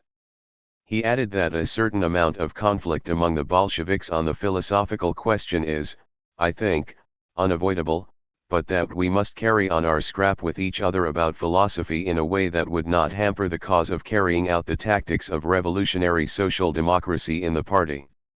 38 Historian Jory Swain has suggested that after the emergence of sharp tactical differences between Lenin and Bogdanov, Lenin came to feel that Bogdanov's tactical views resulted from the un-Marxist philosophy that he propounded. His errors, therefore, could not be confined to this one issue but would recur over and over again. This seems to be a reasonable proposition, but the issue is complex. Aside from vague references to the cycle of ideas of boycottism, Lenin seems to have refrained from drawing a bold, straight line from the tactics of Bogdanov to the philosophy of Bogdanov. At the same time, there did appear to be such a correlation in the minds of the disputants. 39. Dialectical materialism is a term, like democratic centralism, that has suffered from considerable mystification on the part of friend and foe alike. Its critics sometimes liken it to what George Orwell calls doublethink in 1984, and some of its alleged partisans utilize it in such mind-bending ways as to make such a definition seem plausible. But dialectical materialism is actually less mystifying and more interesting than this. While the term gained currency after the deaths of Marx and Engels, it signifies a general philosophical orientation, an approach to reality and a methodology, that was first systematically articulated in Engels's classic Herr Eugen Düring's Revolution in Science, written in 1878 with some input from Marx. It is an approach that blends the methodology of the philosopher Hegel with the philosophical materie. 144. Alism of the French Enlightenment. Although many commentators were later to argue that Engels's popularization seriously distorts Marx's own approach, David Ryazanov has aptly commented that for the dissemination of Marxism as a special method and a special system, no book except Capital itself has done as much as anti-Düring. All the young Marxists who entered the public arena in the early 80s were brought up on this book. Marx himself, in an 1873 preface to the second edition of Capital, described his materialist recasting of dialectics. My dialectical method is, in its foundations, not only different from the Hegelian, but exactly opposite to it. For Hegel, the process of thinking is the creator of the real world, and the real world is only the external appearance of the idea. With me the reverse is true, the ideal is nothing but the material world reflected in the mind of man, and translated into forms of thought. In its rational form, includes in its positive understanding of what exists a simultaneous recognition of its negation, its inevitable destruction, because it regards every historically developed form as being in a fluid state, in motion, and therefore grasps its transient aspect as well, and because it does not let itself be impressed by anything, being in its very essence critical and revolutionary. Engels elaborates on all of this in Anti-Düring, but the basic worldview is the same: everything is and also is not, for everything is in flux, is constantly changing, constantly coming into being and passing away. He argues that dialectics grasps things and their images, ideas, essentially in their interconnection, in their sequence, their movement, their birth and death. Such an approach is fruitful not only for the study of human history and society, but also for the study of nature. In fact, nature is the test of dialectics because in the last analysis nature's process is dialectical. 40. Bogdanov and his philosophical co-thinkers rejected this approach to reality. The belief that a correlation existed between dialectical materialism and consistent revolutionary politics and the counterposed belief that Bogdanov's orientation was the only genuine philosophy of the proletariat necessarily gave the philosophical dispute a depth and ferocity that cannot be explained by the petty causes some commentators project onto it. Yet, some of Lenin's contemporaries did not see the point of it all. M. N. Pokrovsky, the Bolshevik historian who was aligned with Bogdanov's faction at this time, later recalled the consternation created in Bolshevik ranks when Lenin shifted the dispute among Bolsheviks to the realm of philosophy. I might cite for you how he quarreled with Bogdanov after discovering that a pile of husks, thought to be utterly unrelated to politics, contained a political kernel. When Ilyich 145 began to quarrel with Bogdanov on the issue of empirio-monism, we threw up our hands and decided Lenin had gone slightly out of his mind. The moment was critical. The revolution was subsiding. We were confronted by the need for a radical change in our tactics, yet, at that time Ilyich immersed himself in the Bibliothèque Nationale, sitting there for whole days, and wrote a philosophical book as a result. The skong was endless. 41. If the debate was a sterile squabble of no programmatic significance, or if it was simply a smokescreen for a power struggle, the question arises of how seriously Leninist organizational principles should be taken, when such foolishness or dishonesty on the part of Lenin himself can gain the upper hand. Yet Pokrovsky's judgment 16 years after the dispute was that Ilyich turned out to be right and that one had to have insight to do this. 42. A careful examination suggests that this judgment has merit. While it will be impossible to do justice to the philosophical dispute, a sense of the actual diarances and of their practical implications suggested in the remainder of this section may help us understand why this abstract dispute became an issue for Lenin. The dispute seems very abstract indeed. Friedrich Engels had argued that a distinction must be made between things and their mental images, that the fundamental principles of knowledge can never be created and derived by thought out of itself, but only from the external world. The principles are not the starting point of the investigation, but its final result. They are not applied to nature and human history, but abstracted from them. It is not nature and the realm of humanity which conform to these principles, but the principles are only valid in so far as they are in conformity with nature and history. That is the materialistic conception of matter. 43. Bogdanov, on the other hand, was influenced by Ernst Mach, who argued, sensations are not symbols of things. The thing is rather a mental symbol for a complex of sensations of relative stability.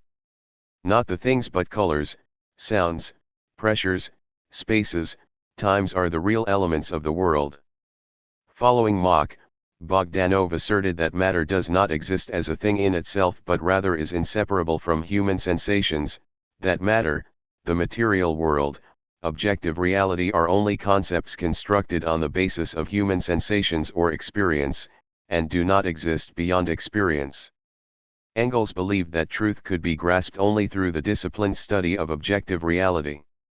Against this, Bogdanov asserted that truth is by no means a simple copy of the facts, not a petty representation of them, it is an instrument for domination over them. 44. Bogdanov insisted that this outlook, while conflicting with Engels's assertion, was in harmony with Marx's views. Marx, for the first time, understood that objectivity does not possess absolute significance but rather a social practical signifi. 146. Kant's. He first indicated this in the notes on Feuerbach. There he suggested one should understand reality, the objective world, as human practice and thus, as social practice. The idea that a fundamental diarance existed in the worldview of Marx and that of Engels, while a commonplace of later currents in Western Marxism, was in itself a disturbing piece of revisionism for those in the Russian Marxist mainstream. But Bogdanov sought to demonstrate that his interpretation was more in harmony with the revolutionary proletarian socialist values of Marxism. The basis of objectivity must lie in the sphere of collective experience. The agreement in collective experience which is expressed in this objectivity can only appear as the result of the progressive concordance of the experience of diarant people as they express themselves to each other. In general, the physical world is this, socially agreed upon, socially harmonized, in a word, socially organized experience. 45. Proceeding from this standpoint, Bogdanov wrote, physical experience is the experience of something, namely of all mankind in its development. This is a world of strict, constructed, worked out, regular, determined, precise correlates, the well-organized world where all the theories of geometry, all the formulae of mechanics, physics, astronomy, etc. operate. How could one understand this world, this system of experience independent of mankind? How could one say that it existed before him?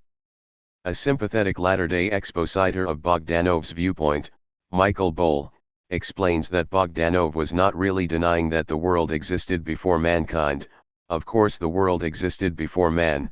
Such a view was entirely consistent with 20th century socially organized knowledge. Before and prior to, however, had to be understood as formal constructs which evolved through man's active pursuit of knowledge. They were not meaningful in some abstract or absolute sense, but as reflecting the stage of man's ceaseless interaction with his reality. Perhaps one day even these notions would change, would evolve further. Perhaps it would be determined by man that time was not a separate form of organization but rather a derived form of space or energy. At that moment the notion of the world existing before man would take on an entirely new meaning consistent with the changing forms of socially organized knowledge. 46 Bogdanov was critical not only of the traditional Marxist view of materialism, but also of the standard view of dialectics as advanced by Engels. Defining dialectics as an organizational process proceeding by the path of contradiction, Bogdanov denied that this placid scheme could fit the harsh struggle of elementary, spiritless forces of the universe. His own approach to reality involved him in no such placidity as this. Bohl comments on this admiringly. Bogdanov's historical analysis provided a basis for understanding the interrelatedness of the physical and mental constellations through the historical interactions of group praxis. On the other 147 hand, Bogdanov himself recognized a difficulty in the logic of his own perspective. For a wide circle of backward Russian peasants, spirits and goblins represent a living reality which is understood as a phenomenon of the physical world. If there were, perhaps, no other groups besides the backward peasants, then the spirits and goblins would even now possess objectivity, would be socially harmoniously related to experience. 47 Of course the world consisted of more than backward peasants. It included scientifically inclined revolutionary socialists who were determined to organize the workers around broader conceptions of reality, to help them organize their experience and energy in a manner that would make humanity's fragmented existence whole. This determination to overcome such fragmentation was related to the exuberant stress that Bogdanov and his co-thinkers placed on human sensations. V.A. Bazarov asserted, that man is not free who is afraid of himself, who does not dare to acknowledge that each of his sensations is in principle of equal value, seek in them, in the testimony of direct feeling, the norms of his life. The demand for an absolute non-empirical norm is psychological slavery. Proletarian collectivism would naturally generate a tendency of all cognition towards a harmoniously integral system in which everything from the most primitive cosmic complex of elements to artistic creativity will be explained and harmoniously united by the conclusions of the formalized, organized experience of mankind. 48 As the intellectual historian Eileen Kelly points out, such Marxists as Bogdanov, Bazarov, and Lunacharsky were convinced that historical determinism, narrowly interpreted by party theorists, had destroyed the revolutionary enthusiasm of socialism and turned its poetry into dull prose. But she also urges the interesting comment that their revision of Marxism was designed to fulfill a need that was emotional as much as intellectual. Its proponents had an immediate practical goal, to sustain and increase the intelligentsia's revolutionary enthusiasm by allowing it to justify and defend its voluntarism, traditionally expressed in the idea of the integral personality, against the encroachments of the integral worldview of orthodox Marxism. 49 The philosophical orientation of Bogdanov also had a profound appeal for many newly radicalized young workers with an intellectual bent and was in harmony with the psychology of a number of militant Bolshevik committeemen. It would be an error to think that those commonly considered to be Bolshevik hards automatically lined up behind Lenin or simply scoffed at philosophical discussions. One well-known Bolshevik committeeman, Joseph Stalin, wrote from a Baku jail in 1908 in praise of the good sides of Ernst Mach's philosophy and urged that 148 Marxism be developed and revised in the spirit of J. Dietzgen. Stalin also favored what he called a deviation from strict Bolshevism, the recall of RSDLP deputies from the Duma. Seeing Bogdanov's group as an impressive alternative to the other part of our fraction, headed by Ilyich, he praised Bogdanov's latest writings for indicating individual blunders of Ilyich. Even in late 1909 Stalin was criticizing the earlier removal of Bogdanov from the Proletary editorial board and accused Lenin of schismatic tactics. It was not until 1910, after the consolidation of a Bolshevik majority around Lenin, that Stalin expressed appreciation of his wisdom. 50. Although there were some Mensheviks among the supporters of empirio-criticism, the Menshevik leaders were inclined to see this as an essentially Bolshevik philosophy and agreed with Theodor Dan that it represented the impotent revolt of the personality against the environment which it could not control. One of Plekhanov's disciples, A.M. Deborin, elaborated the orthodox Menshevik standpoint in this manner: the stamp of subjectivism and voluntarism lies on all the tactics of so-called Bolshevism, the philosophical expression of which is Marxism. Our machist-shaped Marxists are conscious Bolsheviks, who give meaning to the practice and tactics of the latter. 51. It is hardly surprising that Lenin was eager to engage in a sharp public polemic to demonstrate that only utter ignorance of the nature of philosophical materialism generally and of the nature of Marx's and Engels' dialectical method can lead one to speak of a union of empirio-criticism and Marxism. Lenin quoted Bogdanov's proposition that social being and social consciousness are, in the exact meaning of these terms, identical, and responded that to the contrary the fundamental principle of historical materialism, social consciousness, reflects social being. He saw Bogdanov's outlook as a form of philosophical idealism disguised in Marxist terminology and decked out in Marxist words. Socially organized experience, collective labor process, and so forth are Marxist words, but they are only words, concealing an idealist philosophy that declares things to be complexes of elements, of sensations, the external world to be experience, or an empiro-symbol of mankind, physical nature to be a product of the psychical, and so on and so forth. An ever subtler falsification of Marxism, an ever subtler presentation of anti-materialist doctrines under the guise of Marxism. This is the characteristic of modern revisionism in political economy, in questions of tactics and in philosophy generally, both in epistemology and in sociology. 52. It was Lenin's belief that the defense of materialism is always connected by an organic real bond with the Marxist socio-political movement, otherwise the 149 latter would be neither Marxist, nor socio-political, nor a movement. Yet, as historian David Jorovsky has commented, Lenin's reply to the Menshevik correlation of Bolshevism and Marxism was contemptuously to ignore it, and to show by example how philosophical issues should be separated from factional politics. In his writings of this period, Lenin sometimes polemicizes against philosophical revisionism, and he sometimes polemicizes around the questions of tactics and strategy, but invariably keeps the issues separate. In materialism and empirio-criticism there is no attempt to demonstrate any one-to-one linkage between philosophy and political tactics, nor is there even a mention of the ultra-leftism of Bogdanov and others. Jorovsky makes the interesting comment that Lenin had a political aim in writing the book, but it was not to join the philosophical and political issues that Russian Marxists were arguing about, it was to separate them. The Mensheviks were trying to join them, in order to picture the Bolsheviks as philosophical no less than political revisionists, and Lenin's chief political hope in working up his book was, as he wrote to Gorky, that the Mensheviks will be reduced to politics, and that is death for them.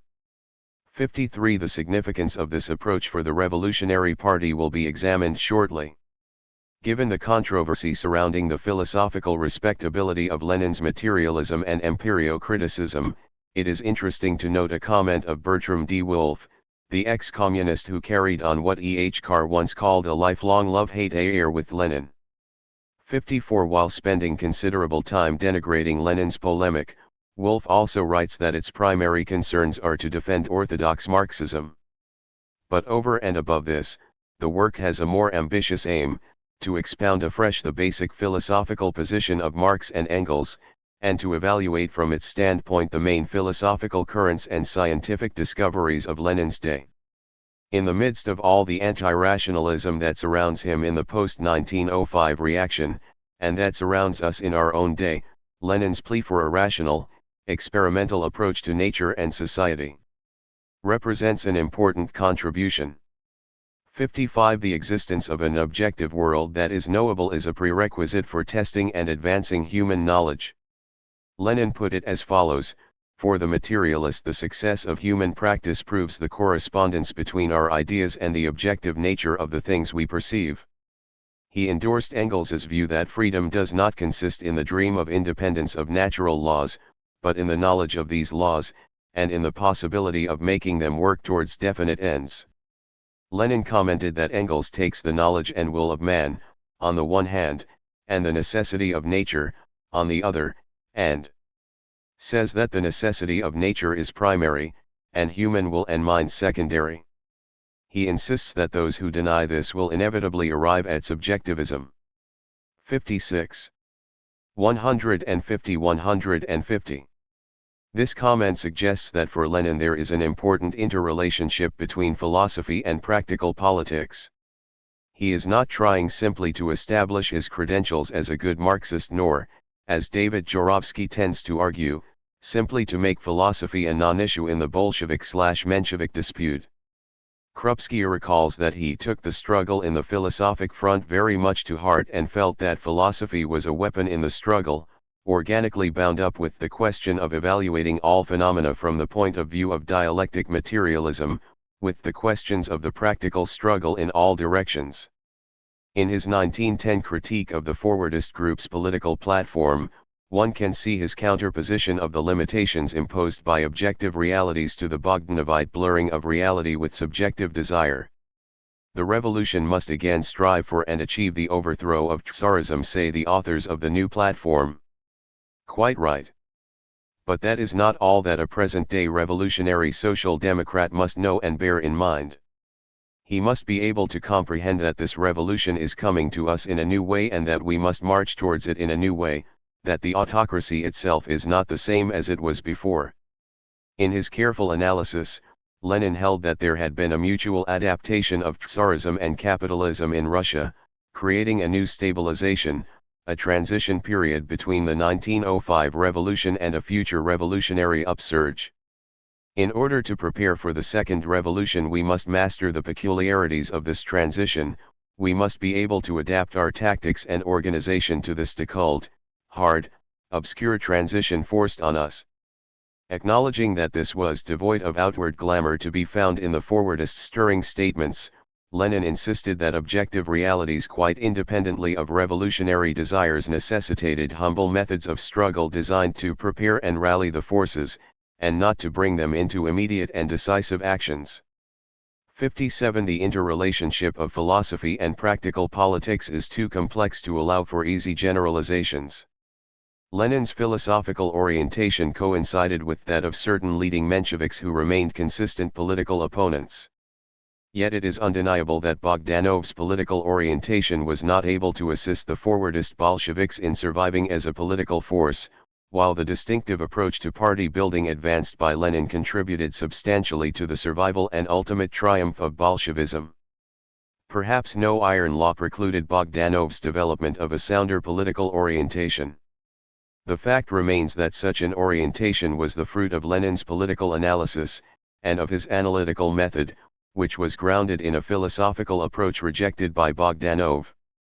Lenin's basic commitment to dialectical materialism, articulated in Materialism and Empirio-Criticism 151-151, and substantially refined through his philosophical studies in 1914-1916, placed a significant role in the development and elaboration of the Bolsheviks' revolutionary program, both its general outlines and its specific application. By the 1930s, dialectical materialism had been transformed into a rather schematic set of ideological principles. These were utilized by the Stalin leadership in the world communist movement to justify various pragmatically developed policies and to consolidate a rigid intellectual orthodoxy that would facilitate the leadership's control over the thinking of its adherents. This vulgarization of dialectical materialism, or diamat, as it came to be known in some circles, had little to do with Lenin's approach to the relationship between philosophy and party program.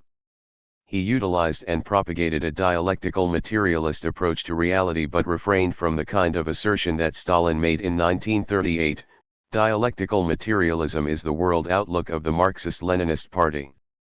58. We have seen that Lenin and Bogdanov agreed that philosophy would be a neutral issue for the Bolshevik faction as a whole. At the beginning of 1908, David Jorovsky has pointed out, this was formalized by a resolution that Proletary, the faction's illegal, official newspaper, was to publish no articles on philosophy of any sort. In legal publications philosophical articles could be printed, on condition that orthodox dialectical materialism and Marxism were to have equal space. After Bogdanov's expulsion, a new position was adopted: if philosophical questions should come up in the central organ, the representatives of extended editorial board in the Central Committee should take the definite position of Marx-Engels dialectical materialism.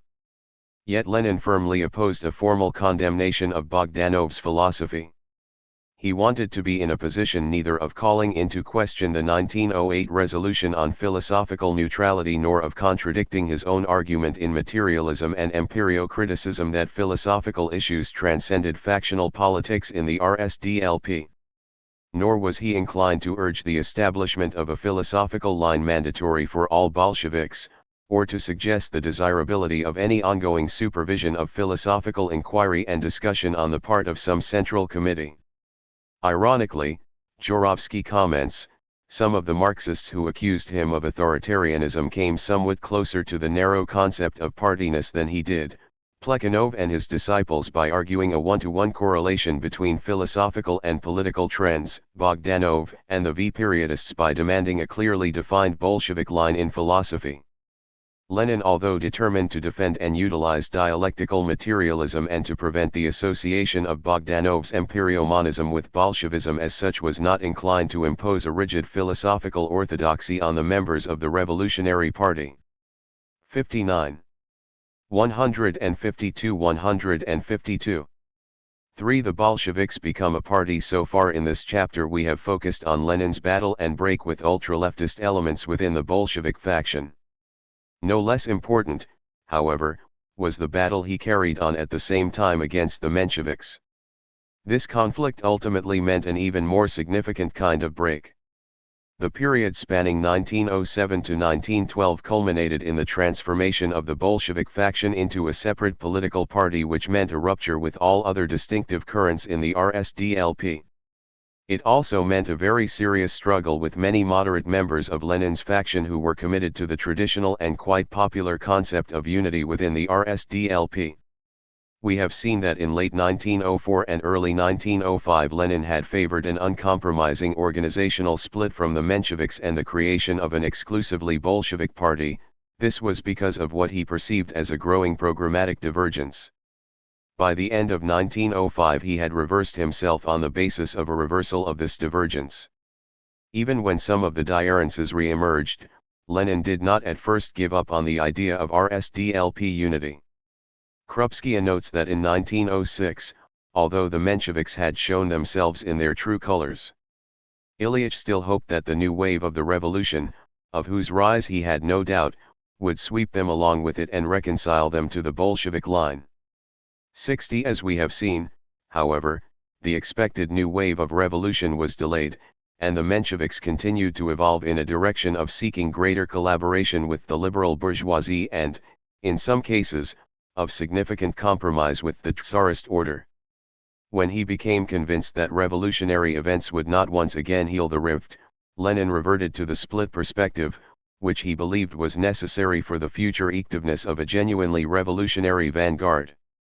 This split perspective constituted a veering away from the classic example of German social democracy, in a manner more profound than any of the formulations in What is to be Done? Or one step forward, two steps back.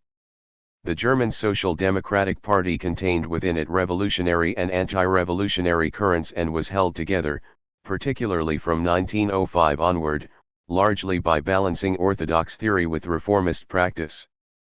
The realities of the German situation were not commonly understood, however.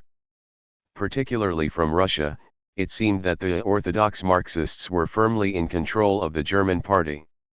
Lenin and other Russian Marxists did not believe in the ideal of an all-inclusive party in which revolutionaries and reformists were permanently balanced, nor did they view German social democracy as such a party.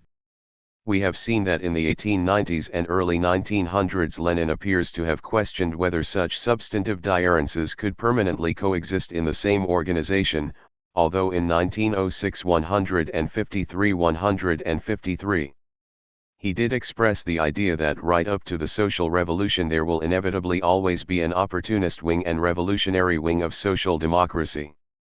The hegemony of the Marxist orthodoxy represented by Babel and Koski in Germany was something he sought to duplicate within Russian social democracy, although as early as 1907 he may have had some at least half-formed reservations about the German reality. The American socialist William English Walling reported, after an interview with Lenin, that he sharply differentiates his socialism from that prevailing in Germany, whence the leaders of the opposite faction have taken bodily nearly all their ideas. The German movement, he finds, has been too anxious to be legal. It is possible that Walling oversimplified Lenin's position by blurring together the orthodox Marxist and revisionist elements in German social democracy. 61 In much of his writing, Lenin seems to have viewed the rise of revisionism and reformism in the socialist movement not as something to be fatalistically accepted, but as a serious problem, one that must be resolutely fought and decisively overcome. His goal was a relatively homogeneous party in the sense that all elements, whatever their differences, would be firmly committed to a revolutionary Marxist program. But Lenin's determined effort to do all that was necessary to establish such a party, his single-mindedness and increasing refusal to compromise, his willingness to actually split the RSDLP to achieve that goal, meant going farther than most Russian Marxists considered acceptable.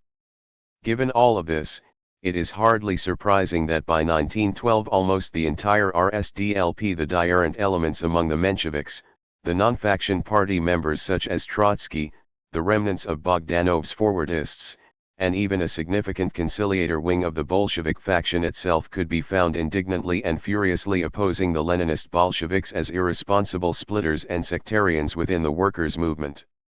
Joining in the chorus of critics have been later historians from the sour ex-communist Bertram D. Wolff, to the more balanced Leninist sympathizer Marcel Liebman, to a younger socialist historian such as Jory Swain in his recent study Russian Social Democracy and the Legal Labor Movement, 1906-14. Swain tells us that he began his study as a good Leninist, believing that Lenin's tactical genius in this period was not appreciated because he was surrounded by fools and traitors. Swain had expected to write a hymn of praise to the founder of Bolshevism. Instead, like so many other academics, I end by sniping at Lenin. The problem is that Lenin's ideas, so cogent and convincing on paper, just do not tally with the reality of what was happening in the labor movement in Russia. Actually, Swain 154 goes further than this, and further than his evidence will provide support for, by arguing that Lenin rigidly thought in terms of a hierarchy of committees, of military discipline, of committees being disbanded if they fell out of line. Swain terms this a party organization that excluded every revolutionary worth his salt, and he adds that nothing could persuade him that his vision of a centralized structure of hierarchically organized cells, with tentacles stretching into every section of the labor movement, was an empty abstraction. 62 While this view corresponds to the judgments of Lenin's critics in the period of the final split, it provides little understanding of how and why the Leninist Bolsheviks, and not their critics, were able to triumph as an active revolutionary force. In the immediate aftermath of the 1905 defeat, the working class and the RSDLP were able to take advantage of the liberalization of the Tsarist regime that had been forced by the revolutionary upsurge. The regime had not yet regained sufficient confidence to eliminate the relatively broad civil liberties, trade union rights, and so forth that had been conceded when it had been forced to its knees. At the Unity Congress of 1906, the RSDLP recorded 148,639 members. The trade unions were larger and in some ways stronger in that year than at any time before or after. A legal press and an array of legal workers' organizations continued to flourish. With 1907, however, the regime began a devastating counteroffensive that, while never completely eliminating the gains, succeeded in driving them back dramatically. The survival of elements of the legal labor movement, despite the periodic closing down or smashing of unions and social educational clubs by the authorities, was an important step forward from the pre-1905 period. Thus, although only 500 activists remained in the RSDL peace underground cells of Petersburg, for example, there were 2,500 members of the legal labor movement who considered themselves social democrats in that city during 1907. At the same time, the existence of these two components of the socialist workers' movement created new tensions within the party. This was deepened as the Tsarist repression became more severe. 63 The repression took an especially severe toll on the RSDLP as a nationally organized entity. Zinoviev notes, in retrospect we can say quite unhesitatingly that in those hard times the party as such did not exist, it had disintegrated into tiny individual circles which differed from the circles of the 1880s and early 1890s in that, following the cruel defeat that had been inflicted upon the revolution, their general atmosphere was extremely depressed. By 1910, the party had perhaps 10,000 members. Martov observed that it had collapsed like a deck of cards. Krupskaya wrote that we have no people at all. Trotsky commented that formal 155. Organizations on the local level are the exception rather than the rule. A Moscow activist reported that since the mass arrests and exiling of our most active comrades in January 1909, organizational work has been almost completely disrupted. The sick and the weak remain, work is temporarily suspended. The situation was the same in Petersburg, where a party member reported that beginning with 1907 things have gone from bad to worse, temporarily recovering and then deteriorating again. 64 The same was true throughout Russia up to 1912. Within the working class as a whole, the impact of defeat and repression created a situation later summed up by Trotsky as follows: factories which 2 or 3 years ago would strike unanimously over some single arbitrary police action, today have completely lost their revolutionary color, and accept the most monstrous crimes of the authorities without resistance. Great defeats discourage people for a long time. The consciously revolutionary elements lose their power over the masses. Prejudices and superstitions not yet burned out come back to life. Gray immigrants from the village during these times dilute the workers' ranks. Skeptics ironically shake their heads. Looking ahead, Trotsky immediately adds, but molecular processes in the masses are healing the psychological wounds of defeat. A new turn of events, or an underlying economic impulse, opens a new political cycle. The revolutionary elements again find their audience. The struggle reopens on a higher level.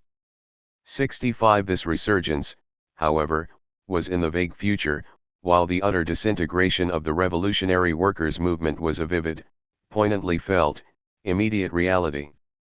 According to Menshevik A.N. Patrusov, in a letter to Axelrod in October 1907, we are undergoing complete disintegration and utter demoralization. There is not only no organization, but not even the elements for it. And this non-existence is even extolled as a principle. Trotsky later commented, this extolling of disintegration as a principle soon became the task of most leaders of Menshevism, including Patrusov himself.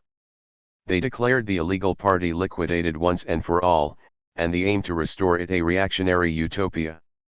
Entrenching themselves in trade unions, educational clubs, and insurance societies, they carried on their work as cultural propagandists, not as revolutionists.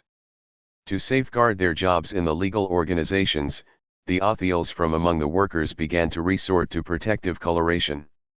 They avoided the strike struggle, so as not to compromise the scarcely tolerated trade unions. In practice, legality at any price meant outright repudiation of revolutionary methods. 66 In 1910 Patrusov responded to such charges by asking, can there exist in sober reality, and not merely as the figment of a diseased imagination, a school of thought that advocates liquidating what has ceased to be an organic whole? He likened the concerns of his critics to playing with toy soldiers in the face of tragedy, and 156. predicted that a new and wider workers' movement would in its own good time transcend the shambles of the old. 67. It is worth dwelling on this phenomenon, which would ultimately guarantee the final split in the RSDLP.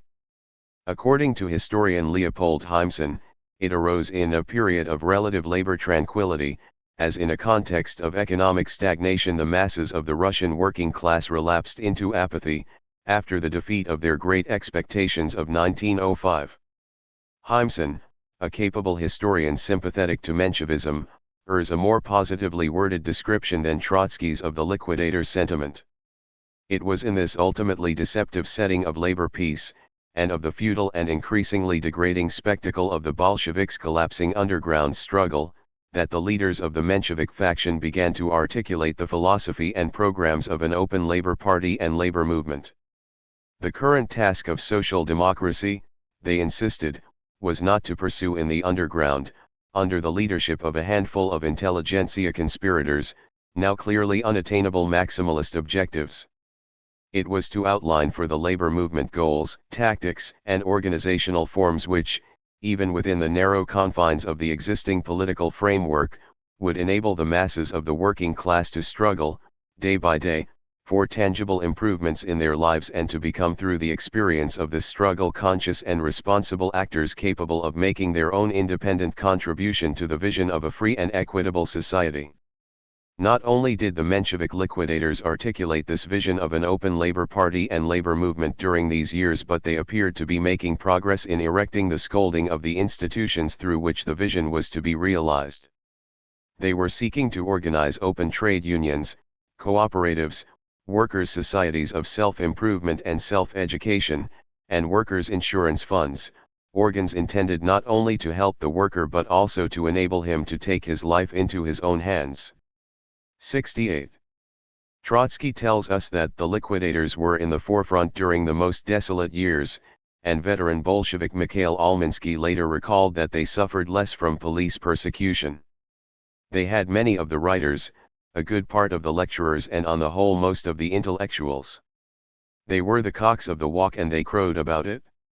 69. Yet there was an important element of demoralization associated with this current.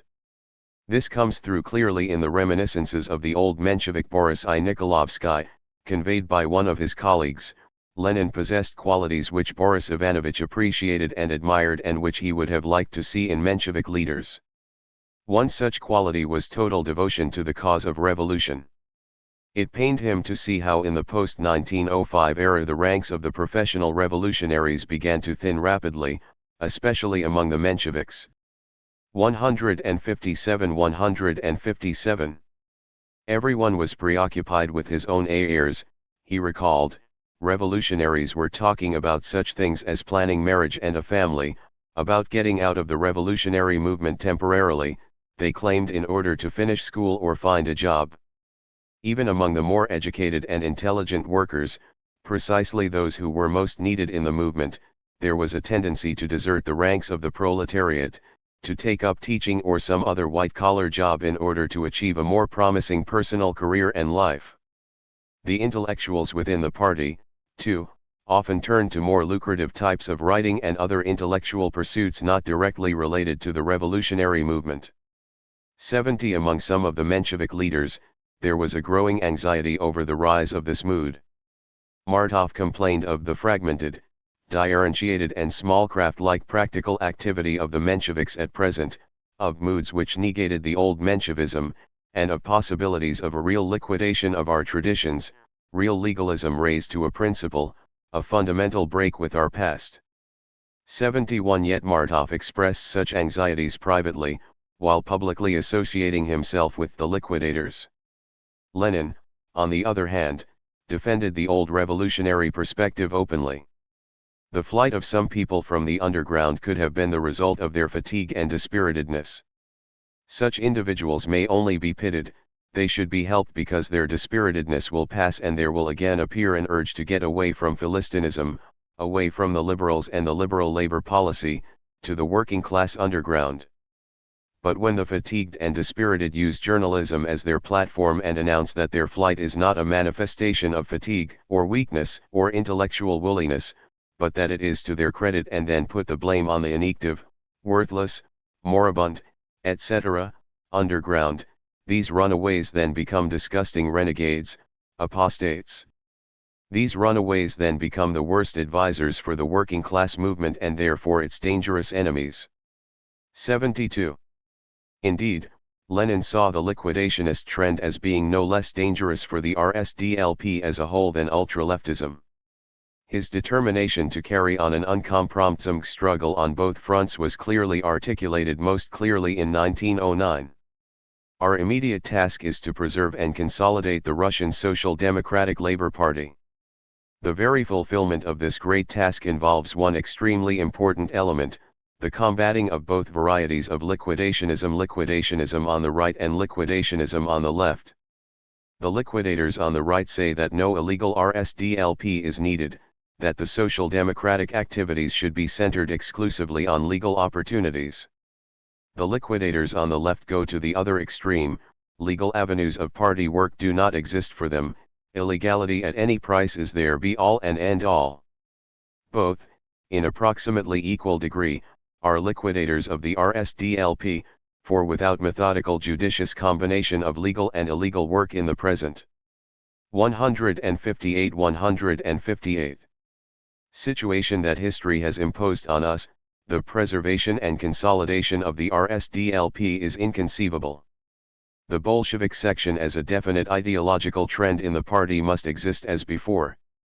But one thing must be borne firmly in mind, the responsibility of preserving and consolidating the RSDLP now rests primarily, if not entirely, on the Bolshevik section. 73. This last sentence essentially amounts to a declaration of war on the other currents in the RSDLP, the logic of which culminated in the creation of the Bolshevik Party in 1912. Indeed, according to Gregory Zinoviev, after the 1908 conference, and more especially after the 1910 plenum, we Leninist Bolsheviks said to ourselves that we would not work together with the liquidator Mensheviks and that we were only awaiting a convenient moment to break finally from them and form our own independent organization based upon the resurgent workers' movement. Our group decided such a moment had arrived at the beginning of 1912. 74. Such a split perspective has often been attributed to the hothouse atmosphere of émigré life in which Lenin found himself after the 1905 defeat and the reaction of 1907. Lenin referred to Paris as the foreign Petersburg because it teemed with 80,000 Russians who had been forced into exile. As he wrote to Gorky, émigré life is now 100 times more difficult than it was before 1905. Historian Ralph Carter Elwood has expressed the common opinion that it is not surprising that this artificial and isolated life in Western Europe engendered a renewal of the personality clashes, ideological debates, and organizational schisms which rent the party hierarchy after the Second Congress. 75. Indeed, it would be strange if even Lenin had not been eked by this strained and bitter atmosphere, and the tone of some of his polemics indicates that he was. Many are inclined to ignore the fact that the impulse to lash out was not peculiar to Lenin. Among the Mensheviks, factional knives were being sharpened for the purpose of cutting down the Bolsheviks. In 1907 Pavel Axelrod was raising the question with Martov, how can we remain with them in one party? Martov outspokenly favored a complete break. One of the more moderate of the anti-Leninists, Theodor Dan, favored a tactic of preservation of unity at all costs, but his reasoning included elements that are quite instructive. First of all, the Menshevik organization in Russia was in a shambles, there are no money, no people, no work. Menshevism as an organization simply does not exist in Russia, and to assemble it once again by mechanical means is impossible. A split with the Leninists might therefore give them clear hegemony over the remnants of the RSDLP inside Russia. Instead, it was necessary to fight all these nasty people and slime within a unified RSDLP while working to win control of the party. Yet Dan was fully committed, as were all the dominant Mensheviks, to 159. The goal of rooting out the moral political depravity and ideological chaos that the Bolsheviks introduced into our movement. 76. Although the Mensheviks decided to bide their time, they proved fully prepared to maneuver organizationally and to claim polemically for the purpose of crushing the Bolsheviks in the RSDLP. Perhaps the most infamous example was Martov's 1911 diatribe Saviors or Destroyers. There he castigated the Bolsheviks for their erstwhile expropriation adventures of 1906 to 1907. Accusing the Bolsheviks of a Nechayev-type policy of criminal activities and systematic corruption of the party, Martov declaimed against the war which the party Jacobins are waging against the social democratic movement. As Martov's biographer comments, the moral and news value of the revelations was insignificant so many years after the scandals had broken and more than a year after the Bolsheviks had reformed through the break with ultraleftism. He also takes note of Plekhanov's evaluation of the pamphlet's purpose. At this time, Plekhanov was fiercely critical of the liquidationist trends among the Mensheviks and shocked by Martov's pamphlet. Plekhanov advised Koskai that the Mensheviks, being a minority in the party, strove to destroy it in the hope that once the party is destroyed, they could call a conference for the organization of a new one and thus become a majority. Isaac Deutscher has shrewdly summarized the evidence. The Menshevik leaders were no less determined than Lenin to carry the schism through to the end. The main difference was that while Lenin openly avowed his intention and almost shouted it from the housetops, Martov, Axelrod, and Dan kept their design to themselves and sought to put it into effect through a subtle tactical game. While convinced that the split was both inevitable and desirable, however, they hoped to place the odium of the schism on Lenin. 77 It would be a mistake to see all of this as simply senseless factional squabbling among frustrated political exiles. The polemics and maneuvers flowed from profound programmatic disagreements that were becoming too significant to contain within a single political party, assuming that the party hoped to provide leadership for the working class. At the RSDLP conference of 1908, a Bolshevik majority succeeded in passing a resolution condemning liquidationism as the attempts of a certain section of the party intellectuals to liquidate the existing organization of the party and substitute for it an amorphous association within the limits of legality at all costs, even if this legality is to be attained at the price of an open renunciation of the program, tactics, and traditions of the party. The political implications of the liquidators' proposed organizational reform given the real 160 Idas of Tsarist repression, which required workers' organizations to be non-political in order to be legal, ensured the sharpening of the factional struggle in the RSDLP. Naturally, repudiation of the underground goes hand in hand with the repudiation of revolutionary tactics and advocacy of reformism, Lenin commented. He believed that the liquidators were bending to the bourgeois liberals who advocate only reforms and spread among the masses the highly pernicious idea that reform is compatible with the present Tsarist monarchy. 78 An interesting minor example of the practical eeks of divisions in the RSDLP can be found in the case of a legal workers' educational society in Petersburg. The Bolsheviks hoped to use it for the instruction and recruitment of party members, while the liquidators tried to forbid all social democratic activity within it. The forwardists, for their part, wanted to force the withdrawal of social democratic instructors in order to destroy from within what they saw as an institution that would conjure legalist illusions among the workers. 79 Significantly, the actual experience of the workers who were active in the legal labor movement generated support for the Bolsheviks' position. In 1908, Trotsky wrote in his influential bi-monthly newspaper Pravda, "Advanced workers are abandoning the hope of holding their ground in the open field of activity and are taking up the task of reforming the illegal social democratic organization. They have now become convinced that without such an organization it is now impossible to advance a step in either the economic or political sphere." Historian Jory Swain reports, an agent for Trotsky's Pravda noted the new mood among workers when he toured Russia during. On the same trip the previous year, union leaders had been wary of the author, they saw him as an illegal, an outlaw, now he was positively welcomed. In the same year, the following declaration came out of a meeting of non-faction party trade unionists in Petersburg, so that the individual social democrats scattered among the various trades should become a solid mass, and not act separately but according to a definite plan in contact with one another. an illegal organization should be formed, into which can go and should go only experienced workers who have gone through political school, old workers, who by joining an illegal organization will take on themselves the exclusive leadership of political life and the movement of the working masses. 80 Such sentiment resulted in a unanimous vote at the January 1910 RSDLP plenum for the following resolution: the historical situation of the social democratic movement in the period of the bourgeois counter-revolution inevitably gives rise, as a manifestation of the bourgeois influence over the proletariat. 161-161. On the one hand, to the renunciation of the illegal Social Democratic Party, the debasement of its role and importance, the attempts to curtail the program and tactical tasks and slogans of consistent social democracy, etc. On the other hand, it gives rise to the renunciation of the Duma work of social democracy and of the utilization of the legal possibilities, the failure to understand the importance of either, the inability to adapt consistent social democratic tactics to the peculiar historical conditions of the present moment, etc.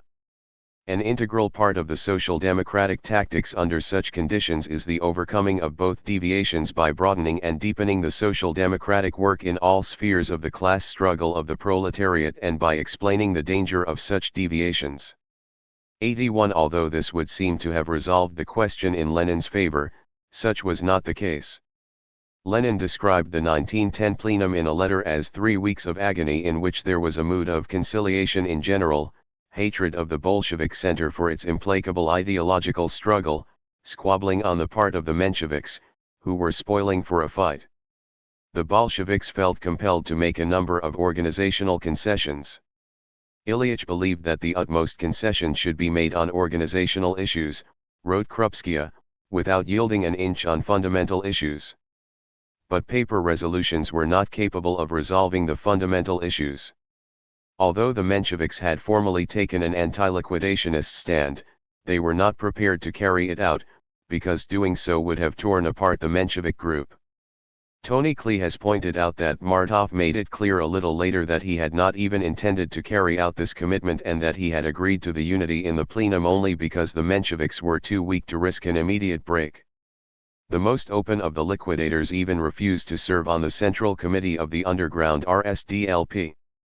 And as Lenin later commented, it was precisely after the plenum meeting of 1910 that the chief publications of the liquidators, Nasha Zarya and Dialogues Hizny, definitely turned to liquidationism all along the line, not only belittling the importance of the illegal party, but openly renouncing it, declaring that the party was extinct, that the party was already liquidated, that the idea of reviving the illegal party was a reactionary utopia, using the columns of legally published magazines to heap slander and abuse on the illegal party, calling upon the workers to regard the nuclei of the party and its hierarchy as dead, etc. 82 Krupskaya summarizes the conviction that was hardening among Lenin and his co-thinkers: the thing was to have a united party center, around which the social 162 democratic workers' masses could rally. The struggle in 1910 was a struggle waged for the very existence of the party, for exercising influence on the workers through the medium of the party. Vladimir Ilyich never doubted that within the party the Bolsheviks would be in the majority, that in the end the party would follow the Bolshevik path, but it would have to be a party and not a group. Not a group, but a party pursuing a Bolshevik line. Naturally, there was no room in such a party for liquidators, against whom forces were being rallied. Obviously, there could be no room in the party for people who made up their minds beforehand that they would not abide by the party decisions. 83 There were, however, a significant number of RSDLP members who favored the combination of legal and illegal tactics, who maintained a revolutionary class struggle orientation, but who were unalterably opposed to a split in the RSDLP. With some comrades, Krupskaya later wrote, the struggle for the party assumed the form of conciliation, they lost sight of the aim of unity and relapsed into a men of the street striving to unite all and everyone, no matter what they stood for. Initially this conciliatory outlook was the standpoint of a majority of Bolsheviks. It was also the position articulated by Trotsky in Pravda and was an attitude common among many working-class activists. One such activist from Vologda commented, "The workers are opposed to the factional fight. Many understand the issues but nevertheless cannot bear the polemics which they view as mainly personal affairs which disrupt comradely solidarity." Another complained that as workers we thirst for active work but were forced to waste our energies on endless and useless polemics. About whether Lenin said this or Martov said that. In between this and that argument it is forgotten that the first and essential condition of the victorious struggle is the absence of any discord and unity.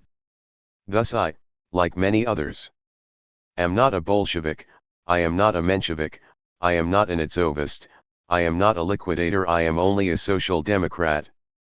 Even a Bolshevik organizer complained about the tempest in a teapot abroad, adding that in general the workers are beginning to look disdainfully at the emigration, let them crawl on the wall as much as their hearts desire, but as for us, whoever values the interests of the movement work, the rest will take care of itself. I think that is for the best. This was precisely the sentiment that the conciliators, whether non-faction Social Democrats aligned with Trotsky or party Bolsheviks, responded to and hoped to mobilize. Lenin observed that Trotsky expressed conciliationism more consistently than anyone else and was probably the only one who attempted to give the trend a theoretical foundation. Trotsky himself later summarized this position, as long as the revolutionary intellectuals were dominant among the Bolsheviks as well as 163. Among the Mensheviks and as long as both factions did not venture beyond the bourgeois democratic revolution, there was no justification for a split between them. In the new revolution, under the pressure of the laboring masses, both factions would in any case be compelled to assume an identical revolutionary position, as they did in 1905. 84 Jory Swain has recently argued that Trotsky was right. If Lenin had not embarked upon the farce of a separate Bolshevik party, then the unity of the RSDLP would have been preserved, and within that context the Bolsheviks working with Trotsky and other revolutionaries. And in light of the leftward shift of the Russian workers that was already beginning, could have established a revolutionary socialist majority. Of course, as Krupski related, Ilyich simply could not stand this unprincipled conciliationism with anyone and everyone, which was tantamount to surrendering one's positions at the height of the struggle. But Swain sees this as a serious flaw, concluding severely, to Lenin, it was not only safer, but far more principled to split the party and cock a snook at those dreamers like Trotsky who tried to suggest that wallowing in the swamp was really the cut and thrust of running a democratic party. 85 Yet consider Trotsky's later critique of his own position. Certain critics of Bolshevism to this day regard my old conciliationism as the voice of wisdom. Yet its profound erroneousness had been long ago demonstrated both in theory and practice. A simple conciliation of factions is possible only along some sort of middle line. But where is the guarantee that this artificially drawn diagonal line will coincide with the needs of objective development? The task of scientific politics is to deduce a program and a tactic from an analysis of the struggle of classes, not from the ever-shifting parallelogram of such secondary and transitory forces as political factions. 86 This was precisely the point that Lenin made over and over again in his fiercely uncompromising polemics with Trotsky, the party Bolsheviks, and others. He characterized their views on party unity as seeking to place in the forefront the reconciliation of given persons, groups, and institutions. The identity of their views on party work, on the policy of that work, is a matter of secondary importance.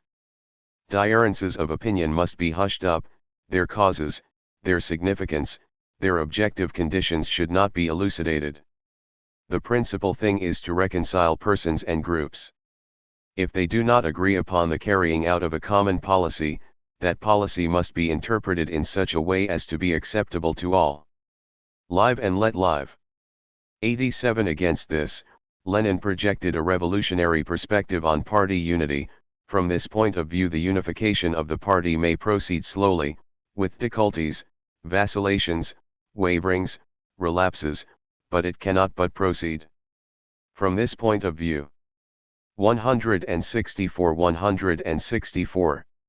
The process of unification does not necessarily take place among the given persons, groups, and institutions, but irrespective of the given persons, subordinating them to itself, rejecting those of the given persons who do not understand or who do not want to understand the requirements of objective development, putting forward and attracting new persons, who do not belong to the given set, effecting changes, reshuings and regroupings within the old factions, tendencies, divisions.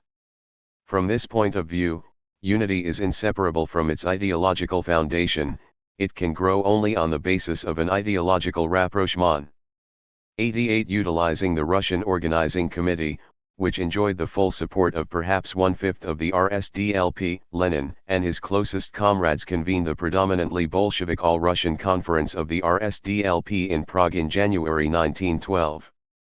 The forwardists, Trotsky and his followers, and the anti-liquidator party Mensheviks who had grouped around Plekhanov were invited. All refused to attend, with the exception of two party Mensheviks. The liquidator and semi-liquidator components of the Mensheviks were not invited at all.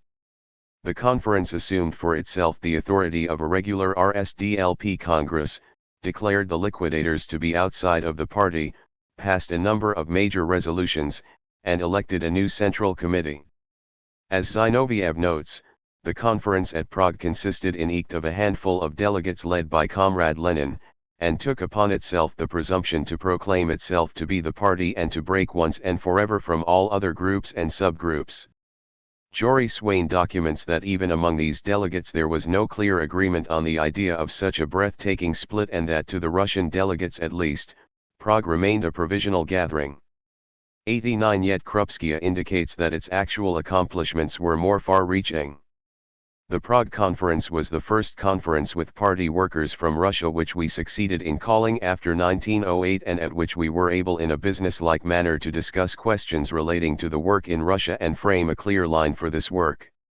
Resolutions were adopted on the issues of the moment and the tasks of the party, on the elections to the Fourth Duma, on the Social Democratic group in the Duma, on the character and organizational forms of party work, on the tasks of the Social Democrats in the anti-famine campaign, on the attitude toward the state insurance for workers bill before the Duma, and on the petition campaign. The results of the Prague Conference were a clearly defined party line on questions of work in Russia, and real leadership of practical work. A unity was achieved on the without which it would have been impossible to carry on the work at such a difficult time. 90-165. Many who were inclined to adhere to such a Bolshevized RSDLP were hesitant to turn their backs on the other elements of the old party. But these other elements, enraged by Lenin's sectarian arrogance, were quick to denounce the Bolshevik usurpers. Trotsky initiated a countermove, the convocation of a unity conference of all other components of the RSDLP, his own non-faction adherents, Menshevik liquidators and anti-liquidator party Mensheviks, forwardists, the Jewish Labor Bund, and even remnants of the conciliationist party Bolsheviks.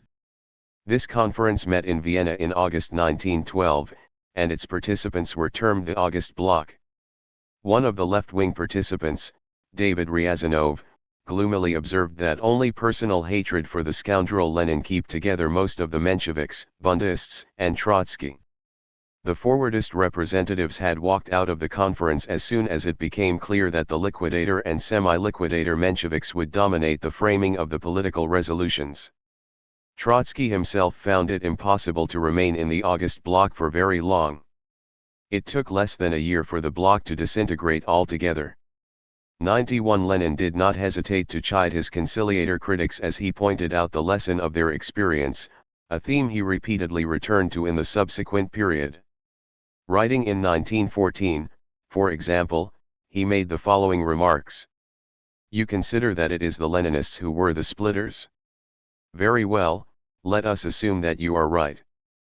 But if you are, why have not all the other sections and groups proved that unity is possible with the liquidators without the Leninists, and against the splitters? If we are splitters, why have not you, uniters, united among yourselves, and with the liquidators? If disagreements are only invented, or exaggerated, and so forth, by the Leninists, and if unity between the liquidators, Plekhanovites, V-periodists, Trotskyists, and so forth, is really possible, why have you not proved this during the past 2 years by your own example? 92. The Bolshevik Party was hardly monolithic, but it was cohesive and was able to rebuild a revolutionary workers' organization inside Russia through the combination of legal and illegal methods. Lenin's description of what this looked like is worth considering. The exceptional and unique feature of our position is that our illegal Social Democratic Labor Party consists of illegal workers' organizations which are surrounded by a more or less dense network of legal workers' associations. Most of these legal associations exist in the metropolis. In many parts of the provinces there are none at all. Some of the illegal organizations are fairly large, others are quite small, and in some cases they consist only of trusted agents. 93. 166. 166. These trusted agents were leading workers chosen to maintain contact between the Central Committee and the local social democratic groups and to create flexible forms of leadership for local activities in the large centers of the labor movement. The interrelationship of legal and illegal forms was extremely important. The legal associations served to some extent as a screen for the illegal organizations and for the extensive, legal advocacy of the idea of working-class solidarity among the masses. Nationwide contacts between the leading working-class organizations, the maintenance of a center and the passing of precise party resolutions on all questions, all these are of course carried out quite illegally and call for the utmost secrecy and trustworthiness on the part of advanced and tested workers. We make use of every reform and of every legal society. But we use them to develop the revolutionary consciousness and the revolutionary struggle of the masses.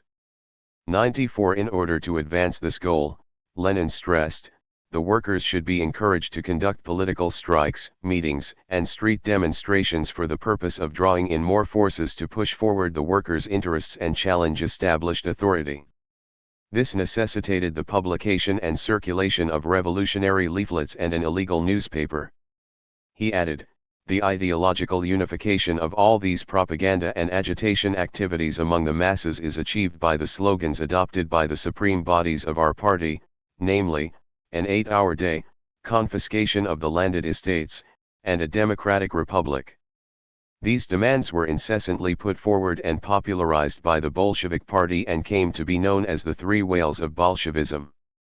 Lenin stressed that in the present situation in Russia, where absolute tyranny and despotism prevail and where all laws are suppressed by the Tsarist monarchy, only these slogans can actively unite and direct the entire propaganda and agitation of the party aimed at actually sustaining the revolutionary working class movement.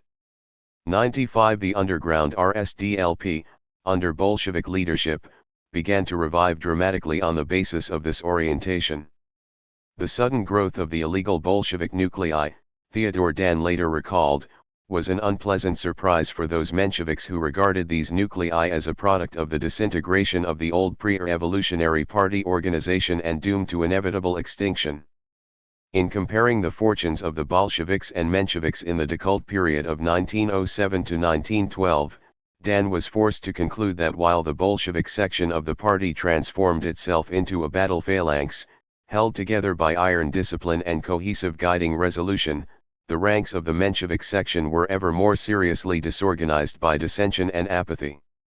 96. 167. 167. 168. 9. The almost revolution. Events in the period of 1912 to 1914 seem to have vindicated the orientation for which Lenin fought in the period just examined. The programmatic clarity and tactical flexibility facilitated an organizational cohesion and activeness that enabled the Bolsheviks to make substantial gains in their efforts to build an expanded membership and sphere of influence among the Russian working class. It would be a mistake to view organizational cohesion as being synonymous with any kind of rigid centralism, however. Rather, centralism was necessarily blended with local autonomy and a democratic internal life without which the Bolshevik organization could not have functioned actively, particularly because many of the veteran committeemen and intellectuals so central to the organizational apparatus had faded away, and their functions had to be taken over by rank-and-file activists who arose from and were directly tied to the local working-class organizations. This was the period in which the worker Bolshevik became the predominant party type. Two interrelated processes, the proletarianization of the Bolsheviks and the Bolshevization of the conscious workers, accelerated in these years. These developments were related to the internal struggles of preceding years discussed earlier, but also to a dramatic radicalization that was beginning to sweep through the working class as a whole. In some ways the radical upsurge was comparable to that of 1905. In certain respects, the situation was even more advanced, as workers struck and took to the streets in the summer of 1914. Lenin noted that instead of raising banners and following a Father-Gapon, as they had in 1905, the workers now used barricades and the illegal RSDLP as their starting points. How far the workers' militancy could have gone is a point of controversy, but some historians argue that only the eruption of the First World War decisively broke the revolutionary wave that might otherwise have washed away Tsarism in 1914. The developments in this period of almost revolution were to add important. 169 new components to the Bolshevik Party as it went into the storms of war and revolution. The way in which the Bolsheviks were acted by these later storms will be explored in chapters 10 and 11. Here we will give our attention to the essential prologue, the rise of the worker Bolsheviks, and the role they played in the almost revolution. 1. Worker Bolsheviks. The proletarianization of the Bolshevik organization had taken a qualitative leap forward with the massive working class influx into the RSDLP during the 1905 revolution. Following the defeat of the revolution, particularly in the period of 1907 to 1912, membership in the party declined no less dramatically. Yet the proportion of workers in and around the RSDLP may have been higher than ever in this period. This was because of the rightward shift of the Russian intelligentsia in general, and because of the exodus of intellectuals from the RSDLP. Historian Ralph C. Elwood has explained.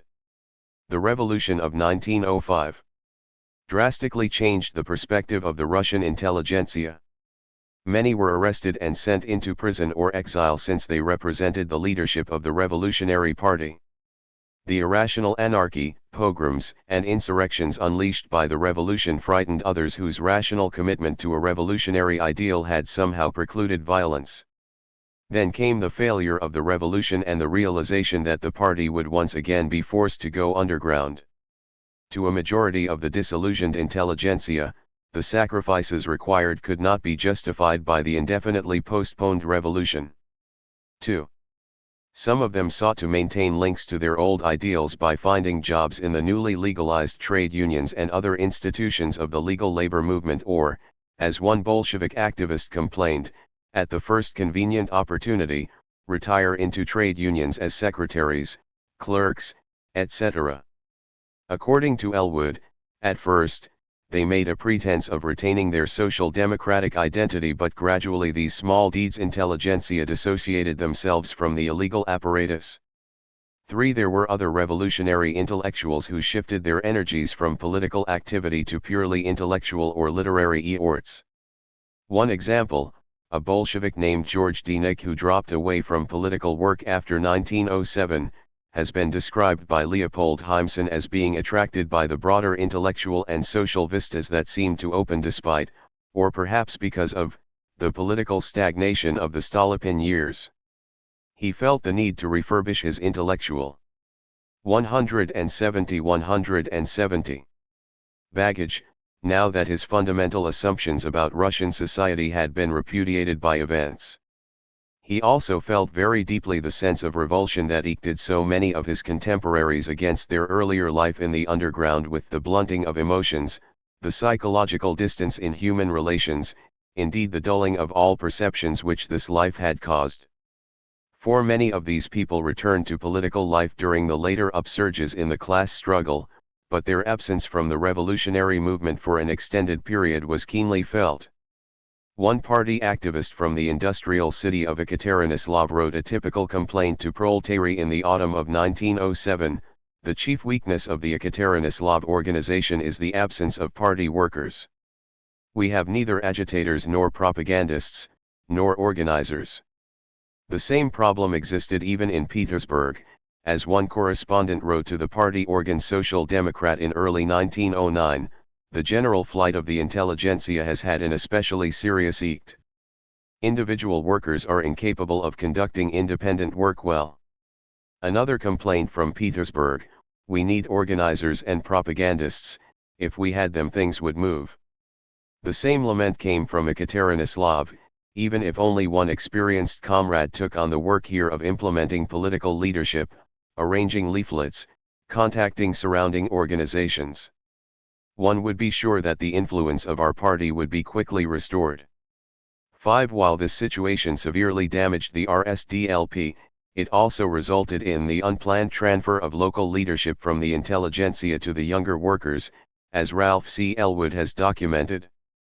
Slowly, often painfully, working-class revolutionaries learned to carry out the tasks necessary for maintaining their party. As one émigré Bolshevik concluded, the activity of every worker agitator, worker propagandist, and worker organizer now more than ever repaid 100-fold. Lenin was particularly heartened by the development of the new Bolshevik mass worker and believed that the RSDLP was being immensely strengthened because work on the local level has passed to a remarkable degree into new hands, into the hands of a new generation of party workers. 6. One of the foremost worker Bolsheviks, Alexander Shlyapnikov, vividly summed up the phenomenon. A typical feature of the pre-war period of party work was its lack of intellectuals. The exodus of intellectuals that had begun in 1906 and 1907 meant that party workers, full-time sta, and so on were workers. There was so little of the intelligentsia left that it barely ceased to meet the needs of the Duma faction and the daily paper. The place of the petty bourgeois intellectuals and student youth was taken up by the intellectual proletarian with calloused hands and highly developed head who 171 had not lost contact with the masses.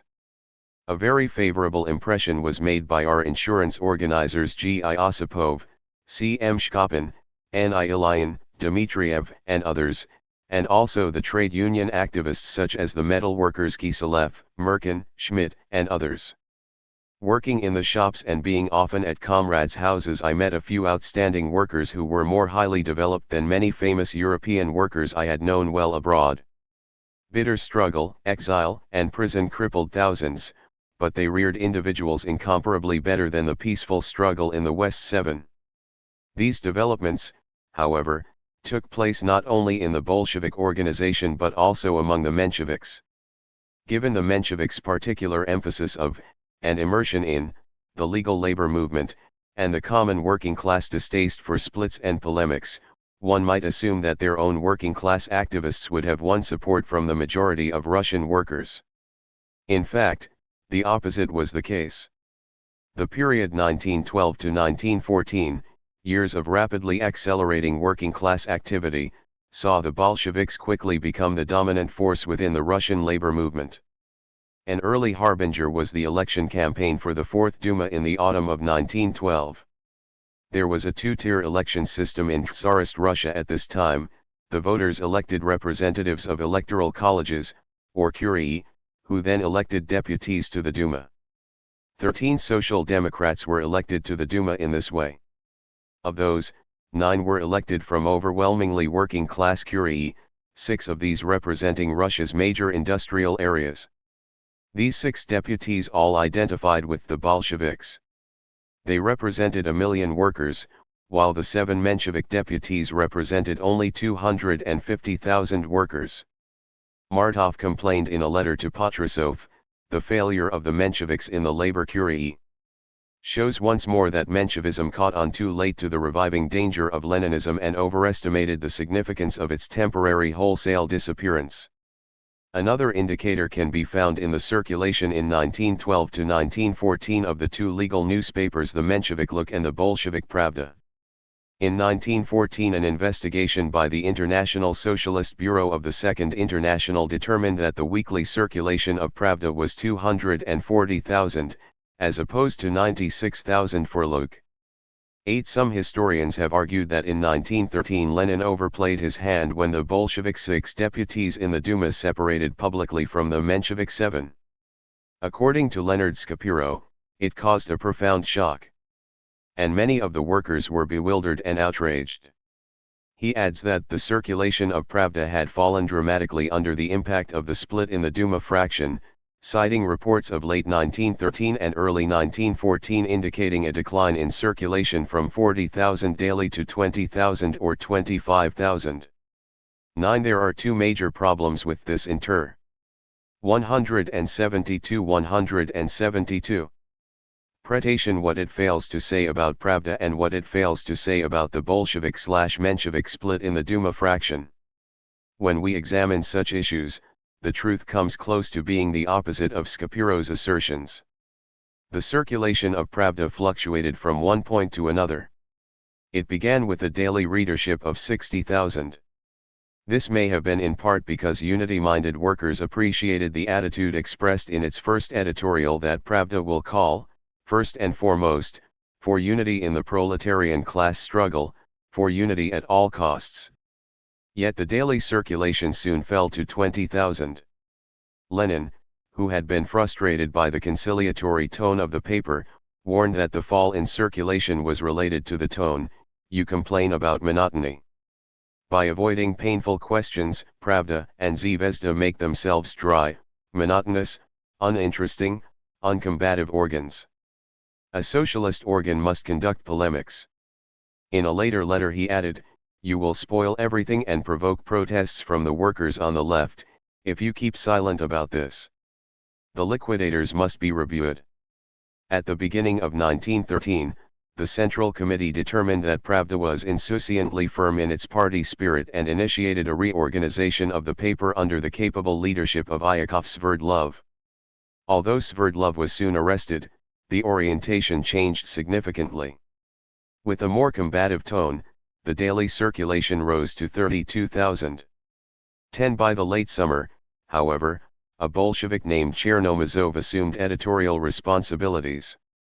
Chernomazov utilized dictatorial methods within the Pravdista and insisted on printing such provocative material in the paper that the Tsarist Press Commission often closed down its OCs and confiscated an increasing number of issues. From July through September, 80% of the issues were seized by the Tsarist censor. Because of its irregular appearance, Pravda's circulation fell to 18,000 in the autumn of 1913. Lenin urged the editor that it is necessary to strive for legality, to be able to pass the censor. This can and must be achieved. Otherwise you are destroying, for no purpose at all, the work you have undertaken. But Chernomazov paid no heed, because as it later turned out he was in the pay of Tsarist secret police. Nor was he the only police agent in the Bolsheviks' higher circles. The most infamous was Roman Malinovsky, a Union leader and Bolshevik deputy in the Duma. While able to do considerable damage, however, such agents were never able to overcome the capacity of the Bolshevik organization to generate antibodies within itself to counter the infection of provocateurs. 11. By early 1914 Chernomazov was removed through the democratic decision of his comrades and replaced by one of the most experienced Bolshevik publicists, Lev Kamina. Under Kamina's experienced hand, the number of permanent subscribers doubled, the daily circulation rose to 40,000, while the Mensheviks look averaged only 16,000 in the same period. Ralph Ellwood sums it up in this way: the paper had acquired a national audience, being distributed to some 9,444 cities in Imperial Russia. Its columns about workers' problems and interests undoubtedly gave a sense of class identity and solidarity to its readers. Its accounts of economic abuses and of successful strikes helped spread social and economic unrest. By constantly harping on the correctness of the 6 Bolshevik Duma deputies and championing Bolshevik candidates in trade union and insurance elections, it promoted factional identification which had been conspicuously absent before 1912. Pravda, for all its difficulties, provided a degree of political coordination and leadership that had been lacking since 1905. As a result of 2.5 years' work, the majority of the social democratic workers in Russia now apparently identified themselves as Pravdaists. 12. If it was eked at all, this situation seems to have been enhanced by the split in the Duma fraction. The Bolshevik deputy Badaev later pointed out about the period leading up to this rupture. With every month that passed, it became more clear that the unity of the social democratic fraction was only a formal unity, and that it was bound to collapse sooner or later. The Bolshevik and Menshevik deputies, while formally bound by the existence of a united fraction, were in daily conflict on a whole series of questions concerning the revolutionary movement. The divergences between the Bolshevik 6 and the Menshevik 7 were rooted in the very conception of the course of the Russian Revolution. The Mensheviks attempted to use their one-vote majority to hobble their Bolshevik rivals in the Duma fraction. Finally, in the autumn of 1913, the Bolshevik deputies issued an open ultimatum, explaining their situation to the readers of Pravda and demanding of the Menshevik deputies that all disagreements between the two components of the Duma fraction be worked out on the basis of consensus. The split occurred when the Mensheviks rejected this demand. An intense discussion within the working class was generated by these events and by the ensuing polemics. Not surprisingly, significant numbers of workers were dismayed by the split. But again, not surprisingly, many workers were inclined to defend the actions of the Bolshevik deputies who represented their districts.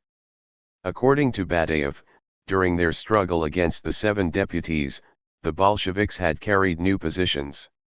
174 and considerably widened and deepened their influence among the workers. The split in the fraction and the creation of an independent Bolshevik fraction was discussed by thousands of workers, who until then had no clear notion of the essence of the party diarances and, inclined towards the Menshevik liquidators, joined the Bolsheviks as the result of the information gained during this period. 13. Alexander Shlyapnikov has aired a similar description of this period. The spring and summer of 1914 was the high point of our party's struggle against liquidationism. The polemics between Pravda and Luk had developed such acrimony that workers at the grassroots from both warring factions began to talk of the need for some control over their papers. A gathering of serious-minded workers from Ericsson and Lesnar factories was held in the allotment nearest the works, where we started a discussion not about the tone but about the essence of the diarances, and the Pravdaites did not have much difficulty in demonstrating to the Menshevik workers the whole hypocrisy of the Lukites, the liquidators of the party's revolutionary traditions, who had clad themselves in the shining armor of the unity of the Workers' Party. 14. By early 1914, the Menshevik deputy Chkenkili complained that the Menshevik fraction had lost all influence, deserted the political life of the country, broken its connections with the workers, and finally forced the most active members to leave the fraction and consequently brought the work of the fraction to a standstill. Another of the Menshevik deputies, Tulyakov, aired a similar judgment. The fraction calls itself social democratic, but it does not reflect the life and aspirations of the workers either in the State Duma or in the press. The fraction has, for political, police and ethical considerations, abandoned the workers and landed itself in a state of splendid isolation. Shortly afterward, one of the deputies left the Menshevik fraction to adopt an independent position midway between the Bolsheviks and Mensheviks. In addition, the Mensheviks felt compelled to expel another deputy from the fraction because he was taking positions that were too right-wing. Thus, while the Mensheviks disintegrated and lost the confidence of the workers, Badaev later reminisced, the influence of our 6 increased and we were enthusiastically supported by the revolutionary proletariat. 15. This interpretation of growing working class support for Pravda and for the distinct Bolshevik fraction in the Duma is corroborated by other information we have on shifts taking place in the political consciousness of the Russian workers. A report of the Tsarist police, whose spies honeycombed the workers' movement, noted that the most energetic and audacious element, ready for tireless struggle, for resistance and continual organization, is that element, those organizations and those people who are concentrated around Lenin. This energetic core proved to be an 175 intense pole of attraction for masses of workers in the period after 1911, when there was, as Trotsky put it, a healing of the psychological wounds of defeat. 16 shifts within the legal labor movement demonstrated a decisive tilt from Menshevism to Bolshevism among the most active elements within the working class. Most dramatic was the loss in 1913 and 1914 of Menshevik control of the trade unions and the labor insurance movement, which the Mensheviks had initiated, to the Bolsheviks. By the summer of 1914, the Bolsheviks controlled 14½ out of 18 governing boards of trade unions in Petersburg and 10 out of 13 in Moscow. Martov wrote to Patrusov in the autumn of 1913, "I am dejected by the story of the unions of metal workers which exposes our weakness even more than we are used to. It is altogether likely that in the course of the season our positions in Petersburg will be squeezed back even further. But that is not what is awful. What is worse is that from an organizational point of view, Menshevism, despite the newspaper, despite everything that has been done for the past 2 years, remains a weak little circle." 17. The Menshevik explanation of this development is interesting. According to one prominent liquidator, the Bolsheviks were appealing to the newly arrived influx of ex-peasants who had not yet adjusted to the factory environment and urban life, and who were therefore driven by instincts and feelings rather than consciousness and calculation. The rebelliousness of these new workers was creating a militancy that had little patience for partial reforms and introduced a disorganized, primitive, elemental character into working-class life. Martov wrote of the swilling mixture of anarchist and syndicalist tendencies with remnants of peasants' urges and utopias among the new workers, adding that as they face the hardships, the darkness of city life, they hold on to their dream of returning to a patch of land with their cow and chickens. And they respond to the slogans of those who promise them the fulfillment of this dream. Therefore, in the words of Theodore Balkin, a Menshevik practical who had been voted O of the Metal Workers' Union Governing Board, the masses which have recently been drawn into the trade union movement are incapable of appreciating its great significance for the proletariat. Led by the Bolsheviks, they have chased the liquidators, those valuable workers, out of all leading institutions. Bolshevism, intelligentski, narrowly factional, Jacobin, has found its support in the masses' state of mind. 18. Many anti-Leninist scholars have utilized this interpretation to explain the Bolshevik success not only in the pre-World War I period, but also in 1917. Recent scholarship has conclusively established, however, that the Menshevik interpretation was as faulty as the Mensheviks' general orientation. In saying this, we should 176 acknowledge an element of truth in the Menshevik perception. The period of 1912 to 1914 saw a great new surge of industrialization, during which thousands of the rural poor were continually flooding into the labor force of Petersburg and Moscow. Between January 1910 and July 1914, the industrial workforce had risen from 1,793,000 to 2,400,000, an increase of more than 30%. Victoria Bonnell comments that these new workers, concentrated in some of the largest Petersburg and Moscow factories, rarely joined the trade unions, which recruited mainly experienced, skilled, and urbanized workers. This fact punctures the Menshevik rationalization. Only members of a union could vote for a replacement of Mensheviks with Bolsheviks on the union's governing board. On the other hand, this was a period of dramatically increased strike activity, and for a strike to be successfully conducted, non-union workers must be actively involved. Bonnell points out that the young volatile workers did contribute to the general atmosphere of elemental rebelliousness. The mixture of militance and desperation that characterized the work stoppages in this period dictated the environment in which unions recruited their membership and the way in which organized workers responded to political appeals. Reginald Zelnick adds that the consciousness of the typical worker may best be characterized as a uniquely volatile and dynamic mixed consciousness that combined peasant resentment against the vestiges of Russian feudalism with a proletarian resentment against capitalist exploitation in the factories. This may be an overgeneralization, however, if there is any truth to Leopold Heimsen's reference to the unskilled workers who have just come from the countryside to try to make some quick money, and not get into trouble. 19. In either case, the Menshevik rationalization does not hold up. nor is it in harmony with what is known about the social composition of Bolshevism at this time. The Bolshevik Party was not simply a fusion of elitist intellectuals and inexperienced workers. Heimsen records that despite waves of arrests that ravaged the Bolshevik organizations in this period, the Bolshevik Party apparatus managed to survive, to retain some old and recruit some new members, younger workers, but also older workers, with a background of participation in the revolutionary underground, who in many cases had left the party during the years of reaction but were now returning to the fold. Statistics on the Moscow Bolsheviks indicate that about 60% were workers, that over 49% of their leadership cadres were also workers, and that the overwhelming majority of these were either second-generation workers or urbanized and proletarianized first-generation workers. Also significant was the fact that they included substantial percentages of general industrial workers and textile workers, as well as more skilled metal 177 workers and printers. Heimsen summarizes, the Bolshevik Party cadres were now able to play a significant catalytic role. They succeeded in chasing the Menshevik liquidators out of the existing open labor organizations. They transformed these organizations into fronts through which they managed to absorb, if not control, the young workers who headed the Petersburg strike movement.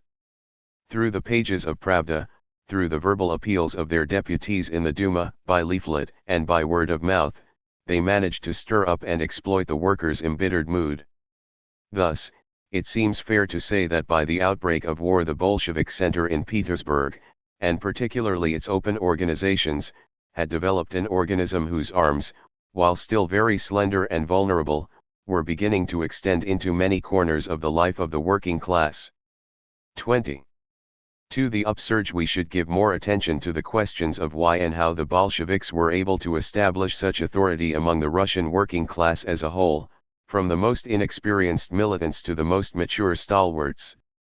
The question of why has to do with two interrelated realities that characterized the Russian scene in this period, the inherent repressiveness of the Tsarist order, and the rightward shift of the bourgeoisie. One liberal writer warned in 1906 that the political inflexibility of the major sectors of the bourgeoisie and their support for Tsarist repression as a bulwark against working-class militancy would teach the workers that the workers would only obtain what they grabbed by force, that is, they were being taught to seize power, and this is penetrating to the very heart of the broad masses. The following years saw a deepening of the polarization between workers and the members of educated, privileged society. This polarization was greatly intensified by government and employer labor policies that allowed only limited trade union rights, policies marked by systematic harassment and periodic repression designed to prevent workers from using the legal unions to function in a manner that would result in tangible benefits. Trade unionists were faced with an unprecedented situation, writes Victoria Bonnell. On the one hand, they had acquired the opportunity to establish legal mass membership organizations. On the other hand, they were prevented from expanding the size and scope of these organizations and exercising their major functions, such as collective bargaining. She observes that organized workers grew enraged at their inability to achieve redress for their grievances. Their militance was fortified by an appreciation of the potential for collective action, while their indignation was fueled by violations of what they conceived to be their moral and legal rights. Little wonder that their 178 was an evaporation of their willingness to pursue a gradualist approach, which had been advocated by the Menshevik liquidators. The militancy of the spontaneous legal labor movement, the movement the Mensheviks had counted on to supersede the old revolutionary underground, was increasingly directed against all existing authority, including the liberal bourgeois elements whom the Mensheviks hoped would provide leadership in the democratic struggle to overthrow Tsarism. While the Mensheviks reacted helplessly to this fundamental challenge to their faith in the orderly pattern of spontaneity, writes Reginald Zelnick, it was the Bolsheviks who, unfettered by any sentimental vision of the party's dissolving itself in the spontaneous labor movement, exploited their position of independence with the utmost flexibility. 21 Leopold Heimsen has also remarked on the Bolsheviks' flexibility in this period, their ability to strike a note of militance, and yet seemingly a note of realism, to appeal to anger, and also to make its expression appear eminently reasonable, if not practical. And it is because of this multiplicity of the notes they strike, and the varying ways in which they harmonize them, that Bolshevik propaganda and agitation prove so successful by the eve of the war, not only among the explosive strata of the Petersburg working class, but also among the less advanced workers of the more isolated industrial towns and villages. Heimsen's elaboration on this point brings to mind the Bolsheviks' fierce internal polemics of the period leading up to 1912, polemics that resulted in a cohesive organization based on a clear revolutionary program. By 1914 the Bolshevik platform variously urged the workers the promise of the eventual overthrow of the bourgeoisie and establishment of a proletarian dictatorship, the more ambiguous, if less distant, promise of the establishment of a firm democratic regime, in which the masses of workers and peasants will already hold the upper hand over the privileged elements of census society. And most literally the political objective of a democratic republic, under which the workers will gain civic and political rights equal to those of more privileged elements, as well as a better opportunity to pursue their struggle against their employers. Even more strikingly, Bolshevik slogans emphasize the need for workers to unite, not only in pursuit of these political objectives, but also to achieve more immediate improvements in their lives. And even the definition of these ostensibly more tangible objectives, particularly in the workers' economic struggle with their employers, are subtly adjusted to the differences in the mood and expectations of the various working class groups to which they are presented. 22. Without an uncompromising dual struggle against the ultra-left and the liquidators, without an uncompromising struggle against the conciliators who sought to maintain a unified party with such profoundly divergent forces, without an in 179. 179. Dependent party based on the Bolshevik program, the Bolsheviks could not have functioned as actively as historians and contemporaries have reported they did.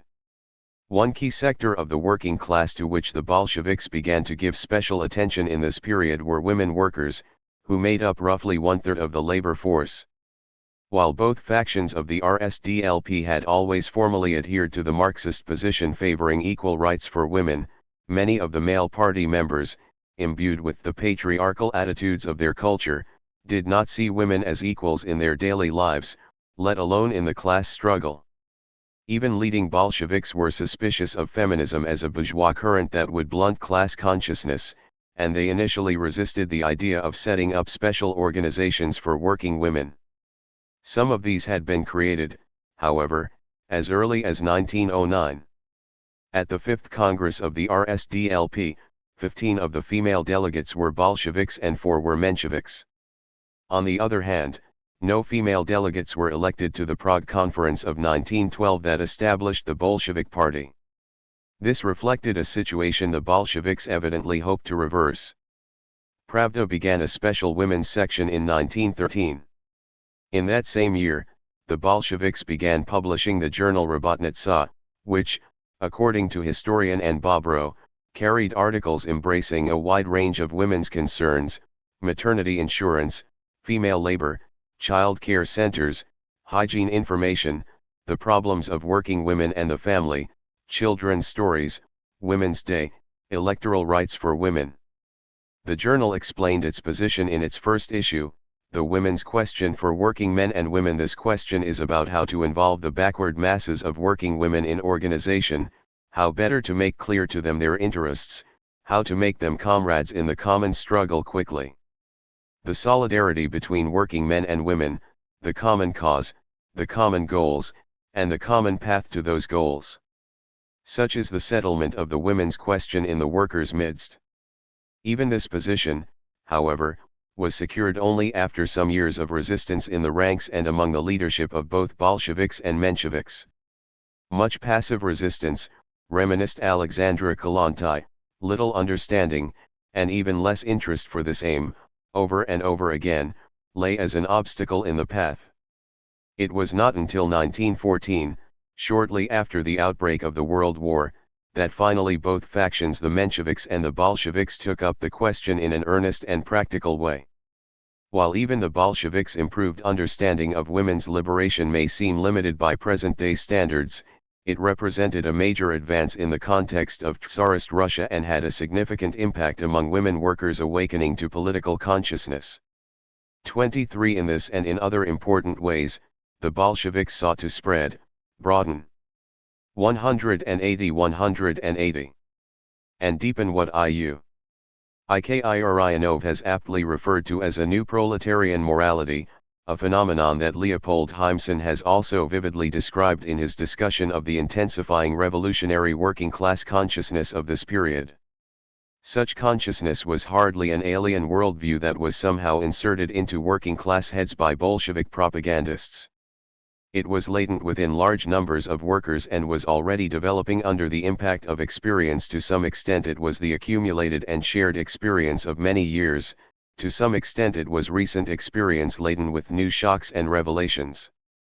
But the educational and agitational efforts of the Bolsheviks drew this consciousness out in a way that added new dimensions and gave it a new edge. Heimson makes this point in the following way: if Petersburg workers displayed greater revolutionary explosiveness, and especially greater responsiveness to Bolshevik appeals, than the workers of Donbass, it was undoubtedly in part because of the Petersburg workers' greater exposure to Bolshevik propaganda and agitation. Similarly, if the workers in the metalworking industry were so much more agitated politically than the workers in other industries, it was partly because the labor force in the metalworking industry consisted of a peculiar combination of skilled and unskilled, experienced and inexperienced workers, the older and more skilled workers contributing in their contacts with the young and unskilled a long-standing exposure to revolutionary, and specifically Bolshevik, indoctrination. 24 There was nothing mechanistic or alien about such revolutionary indoctrination among the workers. It was not a case of the central committees handing down directives that were parroted by platoons of glib agitators to gullible masses. The dynamic within the factories was described this way in the memoirs of a conscious worker who belonged to the Socialist Revolutionary Party, V. Buzynov. There were few socialist workers and they were supported by the conscious workers. The latter were 10 times more numerous as the socialists. Each was, in a way, juridically reasoning individual capable of understanding all that surrounded him. This is worth noting. The worker Bolshevik functioned in a milieu in which respect and authority were not guaranteed but instead would have to be earned. At the very least, his or her articulation of the party program and positions would have to make sense to experienced and critical-minded conscious workers, whose support would be crucial in gaining a general and sympathetic hearing. Buzynov continues, they all, to a greater or lesser degree, understood the situation of the workers and their relations with the factory owners. Life itself transformed them into the vanguard of the worker masses. Their native keen wit and worker sensitivity did not fail them when they exposed the hidden ends behind this or 181. That maneuver of management. And they were no longer silent. Somehow in their midst, a special type of agitator was created, a man always hammering away at the same point, I would say, of class isolation from the exploiters. In the persons of these agitators, life had hammered a wedge between workers and owners that no party agitator, not so closely tied to the masses as they, could have done. This self-made agitator spoke of that which each worker had in his head but, being less developed, was unable to verbalize. After each of his words, the workers would exclaim, "That's it. That's just what I wanted to say." 25 This has important implications for the functioning of the Revolutionary Party. To be active in such a context, a party member would have to develop a capacity to think critically, to show initiative, to act independently in a complex and volatile situation. The basic framework and priorities for party activity might be established by a party congress and overseen by a central committee, and special campaigns could be initiated and coordinated on a national level. But such a party could not thrive if its members did not have the confidence to speak up and show leadership in the swirl of radicalization and spontaneous action, without feeling a compulsion to obtain prior approval or instructions from some central authority. As Trotsky later commented, the will to struggle is not stored up in advance, and is not dictated from above. It has on every occasion to be independently renewed and tempered.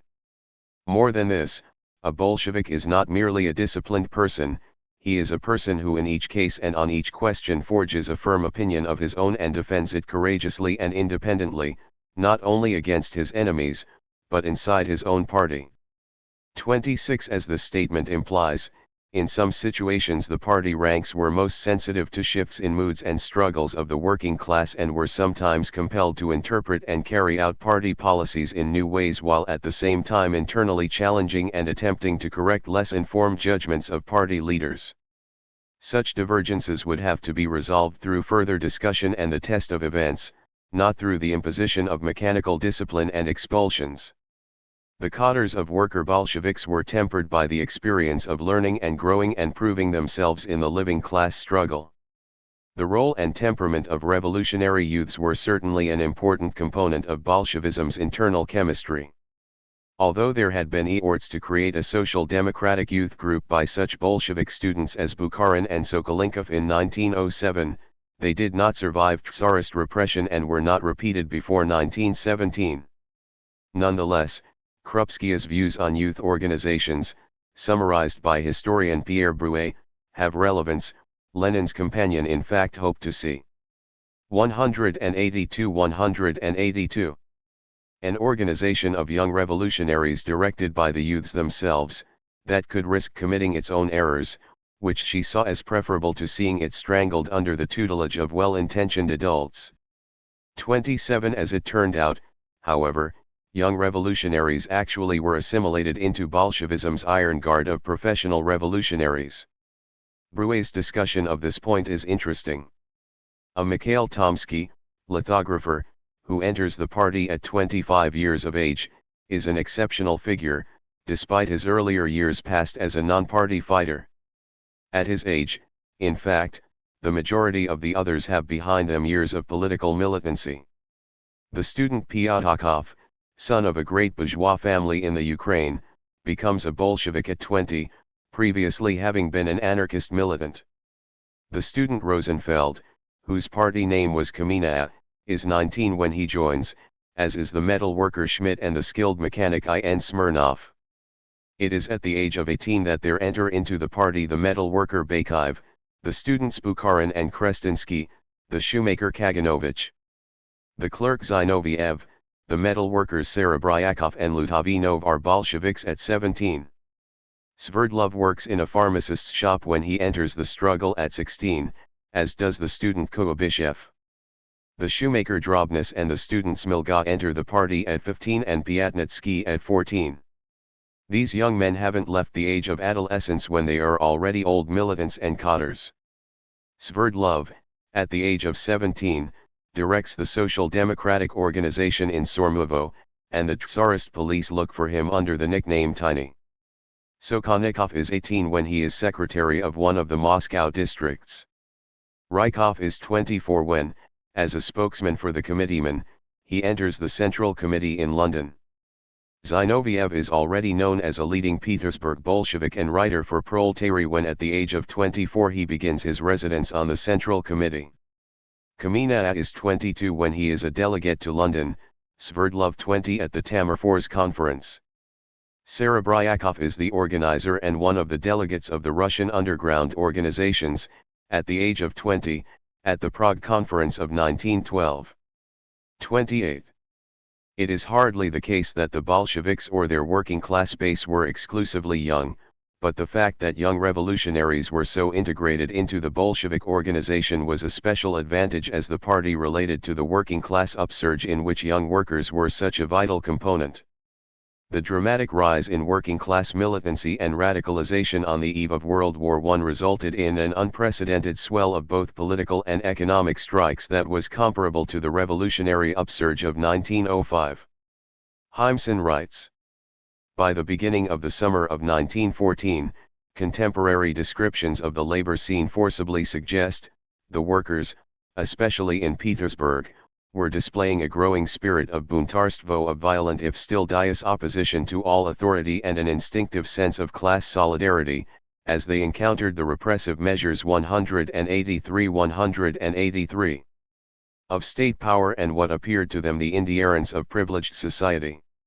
29. The seasoned worker Bolshevik Alexander Shliapnikov describes this ferment in a manner that also illuminates the Bolshevik orientation of combining legal with illegal work. Propaganda was done in the plants and shops on an individual basis. There were also discussion circles, but they were joined only by the most conscious workers. Legal meetings took place on matters concerning the insurance funds, but this activity was skillfully integrated into the general struggle for the liberation of the working class. Illegal meetings were arranged fairly often in the plants during the summer of my stay in Petersburg. This was usually done on the spur of the moment but in an organized way, during the lunch or evening break in front of the exit, in the yard or, in establishments with several floors, on the stairs. The most alert workers would form a plug in the doorway, and the whole mass piled up in the exit. An agitator would get up right there on the spot. Management would contact the police on the telephone, but the speeches would have already been made and the necessary decision taken by the time they arrived. Frequently clashes with the police would ensue, in which the latter would put its herrings into action and the workers nuts and cobblestones. Mass rallies took place all round Petersburg. The Vyborg district gathered mainly at Ozerki, Shavelov, and Grozdanka. Holidays brought crowds of visitors to these villages on the outskirts. This made it easier for workers to get to the mass meetings. In the spring of 1914 the atmosphere in the factory districts was tense in the extreme. Every conflict, small or large, irrespective of its origin, provoked a protest strike or walkout. Political meetings and skirmishes with the police were everyday occurrences. The workers began to make contacts among the soldiers at the nearby barracks. Revolutionary propaganda was also carried out in the army camps. An extremely active part in propaganda work was taken by women workers, the weavers, and mill girls. Some of the soldiers were from the same villages as the women workers, but for the most part the young people came together on the basis of interests of the heart, and thus kinship relations were established between barracks and factory. It was totally impossible to turn such troops against the workers. 30. Some historians have suggested that in this period, all the elements of a revolutionary situation were beginning to take shape, a rising crescendo of working class consciousness and militant activity, a sharpening polarization between the working class and the forces of the bourgeois Tsarist order, and growing malaise and divisions within respectable society itself. This is a particularly important question, given the common view that only the devastation of World War I could have shaken the Tsarist order sufficiently to allow a revolution. Leopold Heimsen has argued, to the contrary, that what the war years would do was not to conceive. 184 but to accelerate substantially, the two broad forces of polarization that had already been at work in Russian national life during the immediate pre-war period. He suggests a set of hypothetical circumstances under which Russia might have undergone even in the absence of the specific strains induced by the war, though maybe under the immediate stimulus of some other, purely domestic crisis, the kind of radical overturn on which Lenin was already gambling by late 1913 early 1914 and which Russia actually experienced with the October Revolution. 31 If this revolution actually erupted, it would differ from that of 1905 in many ways. The working class now had many fewer illusions, a considerably greater amount of experience, a higher level of organization, a more revolutionary consciousness. Also the Bolsheviks themselves were far more numerous, experienced, influential, and rooted in the working class. At the same time, there was a danger that the spontaneous upsurge could rapidly overwhelm the revolutionary and working class organizations and yet be too dies, that the moment of the revolutionary final conflict would come too soon, that the revolutionary forces insouciantly prepared, as in 1905, would be crushed by the still considerable repressive forces of a desperate autocracy. Lenin's concern about this possibility is reflected in a report of the Tsarist secret police regarding one of his communications with a Bolshevik deputy to the Duma in April 1914. Defining the state of affairs at the present moment, Lenin expressed himself as follows. Our victory, i.e., the victory of revolutionary Marxism, is great. The press, the insurance campaign, the trade unions, and the societies of the Enlightenment, all this is ours. But this victory has its limits. If we want to hold our positions and not allow the strengthening labor movement to escape the party's sway and strike out in an archaic, dias movement, of which there are some signs, we must strengthen, come what may, our underground organizations. Can give up a portion of the work in the State Duma which we have conducted so successfully to date, but it is imperative that we put to right the work outside the Duma. 32. 3 months later, however, international events profoundly altered the situation, when the First World War began. 185 186. 10-Party and War. The outbreak of the First World War, in August 1914, disrupted the combined revolutionary and Bolshevik upswing in Russia. It also provided a new and severe test for all revolutionary currents in that country throughout the world. The result was both the devastation and the transformation of the international socialist movement, generating a revolution within Marxism of which Lenin became the foremost proponent. Out of this upheaval came the Bolshevik Revolution, which became the inspiring beacon for those who would change the world. Some writers have overstated the theoretical shifts entailed by this revolution within Marxism. The young Antonio Gramsci, the early George Lukács, Karl Korsch, and others identified as praxis theorists or Western Marxists were inclined to invoke Lenin's authority to justify their own innovative reinterpretations of Marxism. Perhaps the most extreme example was Gramsci's suggestion that the Bolshevik Revolution is the revolution against Karl Marx's capital. Events have exploded the critical schema determining how the history of Russia would unfold according to the canons of historical materialism. Although they soon became aware that this distorted Lenin's Marxism, later writers have been influenced by their early views. Some have seen almost an epistemological break in 1914 that divides Lenin's thought more fundamentally than he himself would have accepted.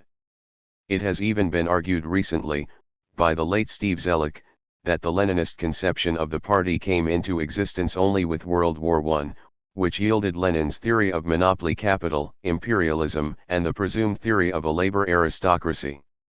Zellick asserts that only then was the theoretical basis laid for Lenin to emerge from his Koskin shell both politically and organizationally, and break with the Mensheviks of all varieties and nationalities on principle.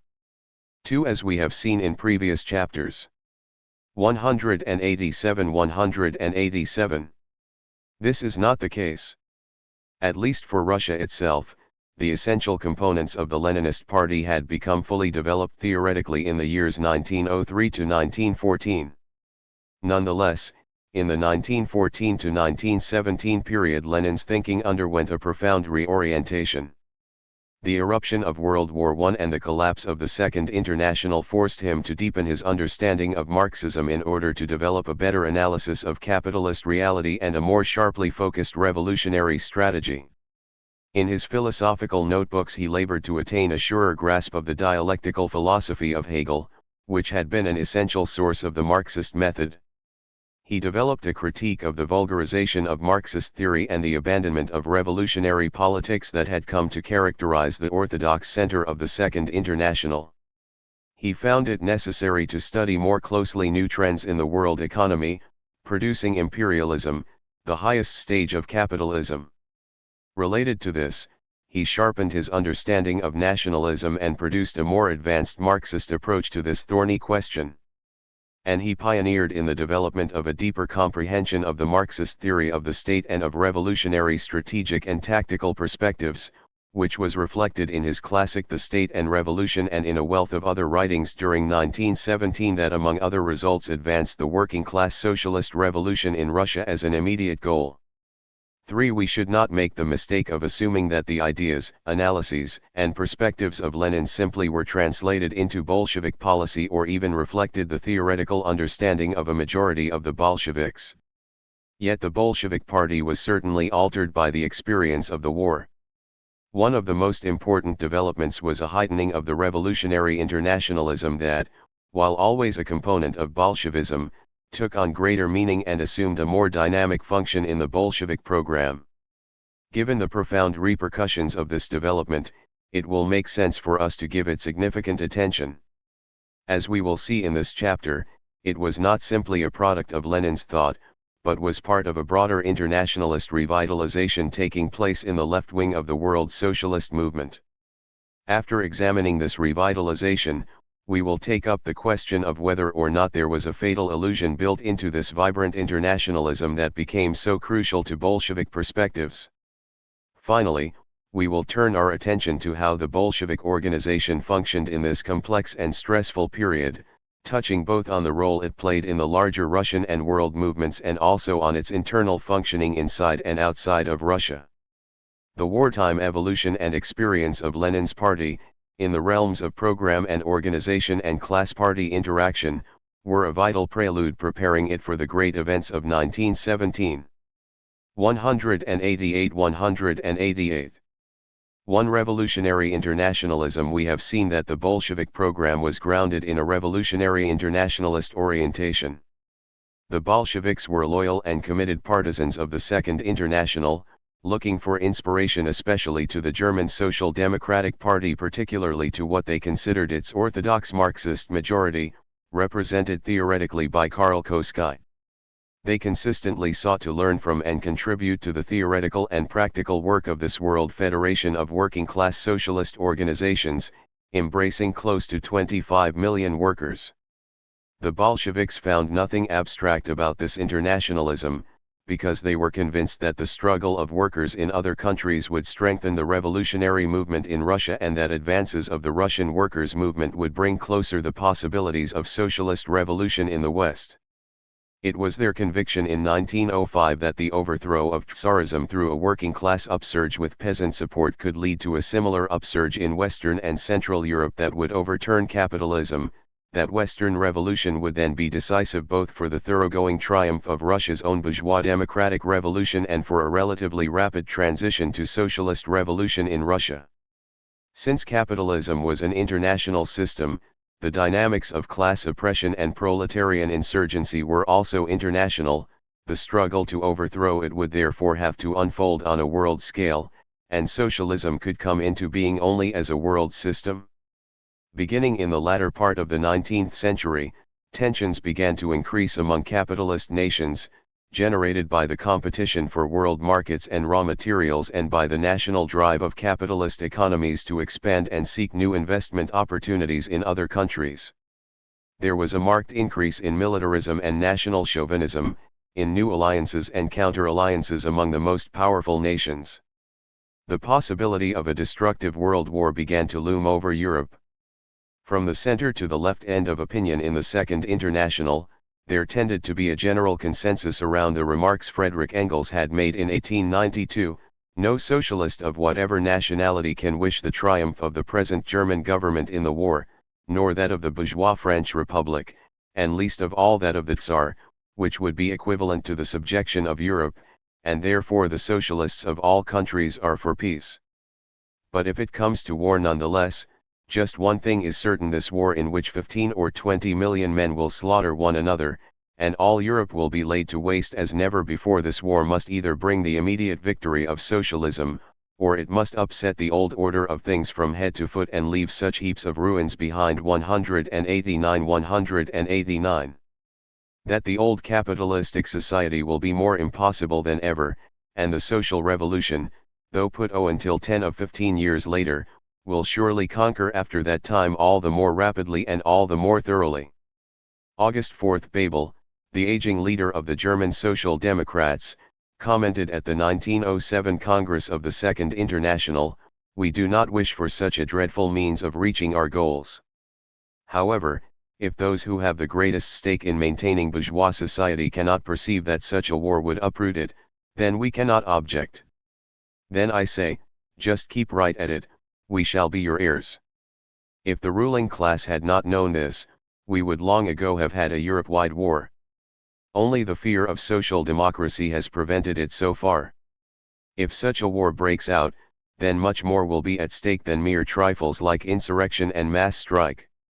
Then the entire civilized world will change, from the ground up.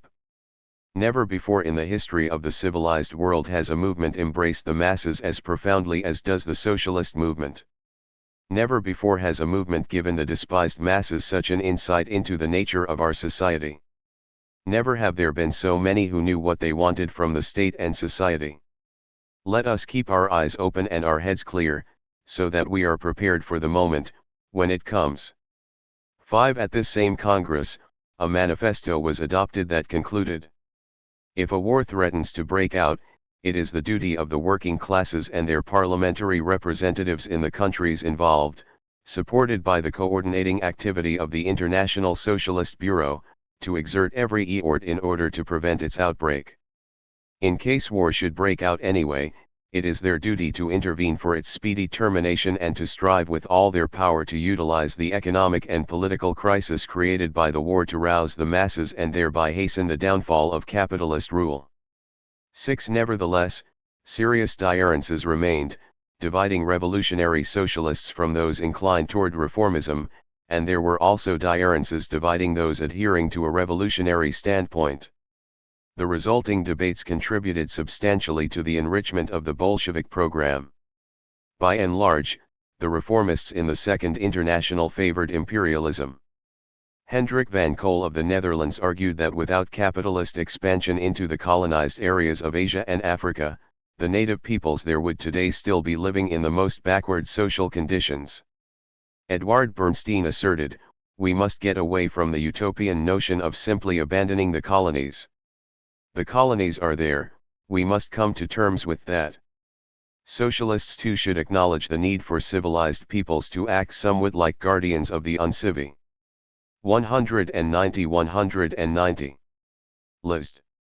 Our economies are based, in large measure, on the extraction from the colonies of products that the native peoples had no idea how to use.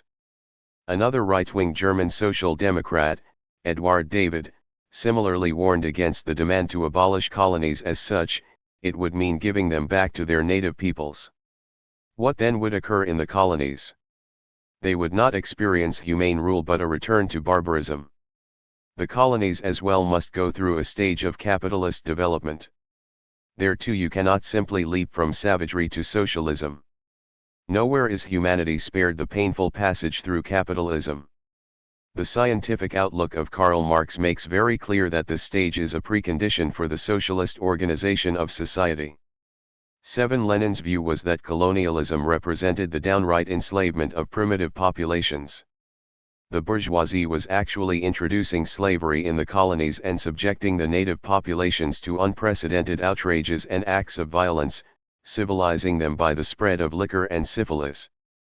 8. Rosa Luxemburg also took a dim view of capitalism's civilizing mission, expressing herself in terms that continue to illuminate capitalist desire for imperialist expansion, as the expression of its highest maturity in the last period of its life, has the tendency to change the whole world into capitalistically producing nations, to sweep away all superannuated, pre-capitalistic methods of production and society, to subjugate all the riches of the earth and all means of production to capital, to turn the laboring masses of the peoples of all zones into wage slaves. In Africa and in Asia, from the most northern regions to the southernmost point of South America and in the South Seas, the remnants of old communistic social groups, of feudal society, of patriarchal systems, and of ancient handicraft production are destroyed and stamped out by capitalism. Whole peoples are destroyed, ancient civilizations are leveled to the ground, and in their place profiteering in its most modern forms is being established. This brutal triumphant procession of capitalism through the world, accompanied by all means of force, of robbery, and of infamy, has one bright phase: it has created the premises for its own final overthrow. It has established the capitalist world rule upon which, alone, the socialist revolution can follow. This is the only cultural and progressive aspect of the great so-called works of culture that were brought to the primitive countries. To capitalist economists and politicians, railroads, matches, sewerage systems and warehouses are progress and culture. Of themselves such works, grafted upon primitive conditions, are neither culture nor progress, for they are too dearly paid for with the sudden economic and cultural ruin of the peoples who must drink down the bitter cup of misery and horror of two social orders, of traditional agricultural landlordism, of supermodern, super-refined capitalist exploitation, at one and the same time.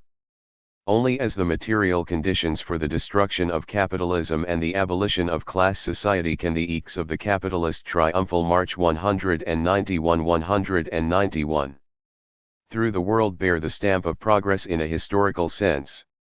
In this sense imperialism, too, is working in our interest. 9. Revolutionary Marxists argued, as the Dutch socialist Herman Gorter put it, that it makes no difference to the working class as a whole whether England or another country possesses a greater part of the world. They should oppose capitalistic colonial policies, because they aim at a better society than this capitalistic one, a society that needs no colonies to exploit. The colonial program of revolutionary social democracy is as follows, protesting against colonial usurpation and extortion. Attempting to protect and liberate the natives so long as they themselves are too weak for revolutionary action. Supporting every revolutionary act of the natives and demanding their political and national independence, as soon as they begin revolutionary activity for themselves.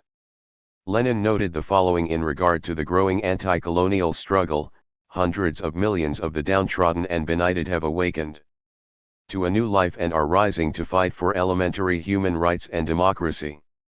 The workers of the advanced countries follow with interest and inspiration this powerful growth of the liberation movement, in all its various forms, in every part of the world. The awakening of Asia and the beginning of the struggle for power by the advanced proletariat of Europe are a symbol of the new phase in world history that began early in this century. 10. And yet imperialism was a relatively new phenomenon, the dynamics and implications of which Marxists were still laboring to understand in the early years of the 20th century. As late as 1907, Lenin commented that imperialism provides in certain advanced capitalist countries the material and economic basis for infecting the proletariat with colonial chauvinism. Of course, this may be only a temporary phenomenon, but the evil must nonetheless be clearly realized and its causes understood in order to be able to rally the proletariat of all countries for the struggle against such opportunism. This struggle is bound to be victorious, since the privileged nations are a diminishing faction of the capitalist nations. 11. This optimistic view shared by such orthodox thinkers as Koski, proved to be woefully inadequate. But the first substantial Marxist theoretical work to analyze imperialism, Rudolf Hilferding's Finance Capital, appeared only in 1910. Rosa Luxemburg's study The Accumulation of Capital appeared in the following year, generating a fierce controversy over how best to comprehend this new phenomenon. The major Bolshevik works on imperialism were written only after the eruption of World War I. Nikolai Bukharin's theoretical treatise Imperialism and the World Economy and Lenin's popular outline Imperialism, the highest stage of capitalism. 12. A failure to integrate a thoroughgoing analysis of imperialism into a general strategic orientation was common throughout the Second International and helped 192 to politically disarm many in the face of the oncoming war. In previous Marxist thinking on war and international affairs, aside from a general and somewhat vague opposition to capitalist wars, various notions had influenced social democrats, a belief that socialists of different countries should support defensive wars to protect their homeland, a bias toward more industrially advanced countries with democratic republican governments, as opposed to economically backward nations under autocratic regimes, and a belief that Russian Tsarism was the bulwark of reaction in Europe that must be resisted and in case of military aggression defeated by all possible means. But what of a situation in which England, France, and Russia were aligned against Germany and Austria-Hungary, a situation in which who was responsible for the onset of hostilities was obscured by secret diplomatic maneuvers and massive propaganda, and in which complex and long-term economic and geopolitical trends formed the background for an explosive world conflict? For this eventuality, the common wisdom of the socialist movement aired no clear guidelines. This was precisely the situation, however, when World War I began. Massive socialist anti-war demonstrations throughout Europe in July 1914 were followed by ineffectual hand-wringing consultations among Second International leaders of the various parties. When war was declared, in the name of defending the nation against one or another allegedly aggressive act, everywhere the masses and the socialist organizations rallied to support their governments, as Karl Koski noted. He added, "Taking sides in a war according to your national point of view clearly endangers the international. This is not because such a course violates our principles. We certainly can rally behind a war fought to fend off enemy invasion. Proletarian internationalism would be in a grievous state if it were not compatible with national defense. The international is not an active tool in wartime, in essence it is an instrument of peace. Only in peacetime can it develop its full strength, and insofar as it is able to bring this strength to bear, it always works for peace." This apology for the collapse of the Second International and rationalization for power socialists permanently placed Koski on the opposite side of the barricades from those continuing to adhere to a revolutionary Marxism. Their approach to the war and their method of analysis were qualitatively different. Yet even among the Bolsheviks there was some initial confusion. Krupskaya later recalled that people were not clear on the question, and spoke mostly about which side was the attacking side. 13 Lenin expressed what came to be the viewpoint of all revolutionary internationalists in sharply distinguishing between national wars of the late 18th and 19th centuries and the modern imperialist war. The old national wars were struggles for the self-determination of the nation, for its independence, for 193. The freedom of its language, for popular representation, the creation of national states, which were, at a certain stage of capitalism, indispensable soil for the growth of productive forces. On the other hand, he wrote, it is imperialism that lends the present war an entirely different imprint, it is imperialism that distinguishes it from all past wars. Only when we observe this war in its peculiar historical surroundings can we determine our attitude towards it. Else we would be manipulating with old terms, with arguments fitting old and different surroundings. Among such antiquated terms is the term fatherland and the distinction between defensive and aggressive wars. The historic era of national wars is past. We are now confronted with an imperialist war, and it is the task of socialists to turn the national war into civil war. This being the case, it is unimportant who has made the attack. Everybody was prepared for the war, the attack was made by one who considered it most auspicious for himself at a given moment. 14 Even Lenin, however, had not yet entirely broken free from the old terms of 19th-century socialist analysis. Continuing to see Tsarism as the bulwark of reaction in Europe, he argued that by far the lesser evil would be the defeat of the Tsar's armies and the Tsar's monarchy in the World War. This was the initial basis for Lenin's controversial slogan of revolutionary defeatism, a desire to see the Tsar's armies defeated by the opposing side. Within a fairly short period, however, it became clear that the already weakened Tsarist autocracy was no longer capable of playing as powerful a reactionary role in Europe as it had assumed in the 19th century. Also, the special revolutionary defeatist position with regard to Russia left an opening for pro-German socialists to justify their own orientation. The slogan then became generalized by Lenin for all combatant nations and came to be understood as a call for the workers of all countries to advance the class struggle of the workers in spite of the war effort, and to work uncompromisingly for the overthrow of their own capitalist governments rather than supporting defense of the fatherland. 15 Lenin's orientation in regard to imperialism was related to the position he developed on nationalism. Some revolutionaries, such as Rosa Luxemburg and even some Bolsheviks, were inclined to argue that in the new imperialist epoch, all forms of nationalism were incompatible with working-class internationalism. Lenin, on the other hand, made a sharp distinction between the nationalism of the imperialist nations and the nationalism of those countries oppressed by imperialism. The socialists cannot reach their great aim without fighting against every form of national oppression. They must therefore unequivocally demand that the social democrats of the oppressing countries should wreck. 194. Onize and defend the right of the oppressed nations to self-determination in the political sense of the word, i.e., the right to political separation. A socialist of a great nation or a nation possessing colonies who does not defend this right is a chauvinist.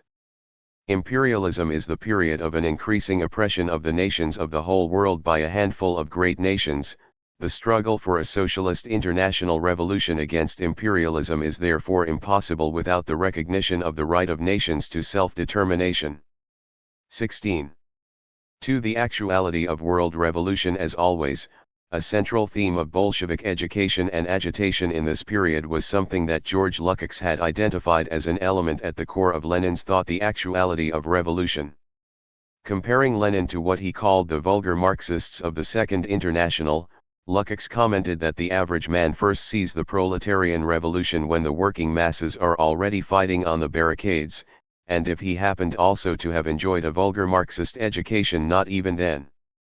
For to a vulgar Marxist, the foundations of bourgeois society are so unshakable that, even when they are most visibly shaking, he only hopes and prays for a return to normality, sees its crises as temporary episodes, and regards a struggle even at such times as an irrational and irresponsible rebellion against the ever-invincible capitalist system.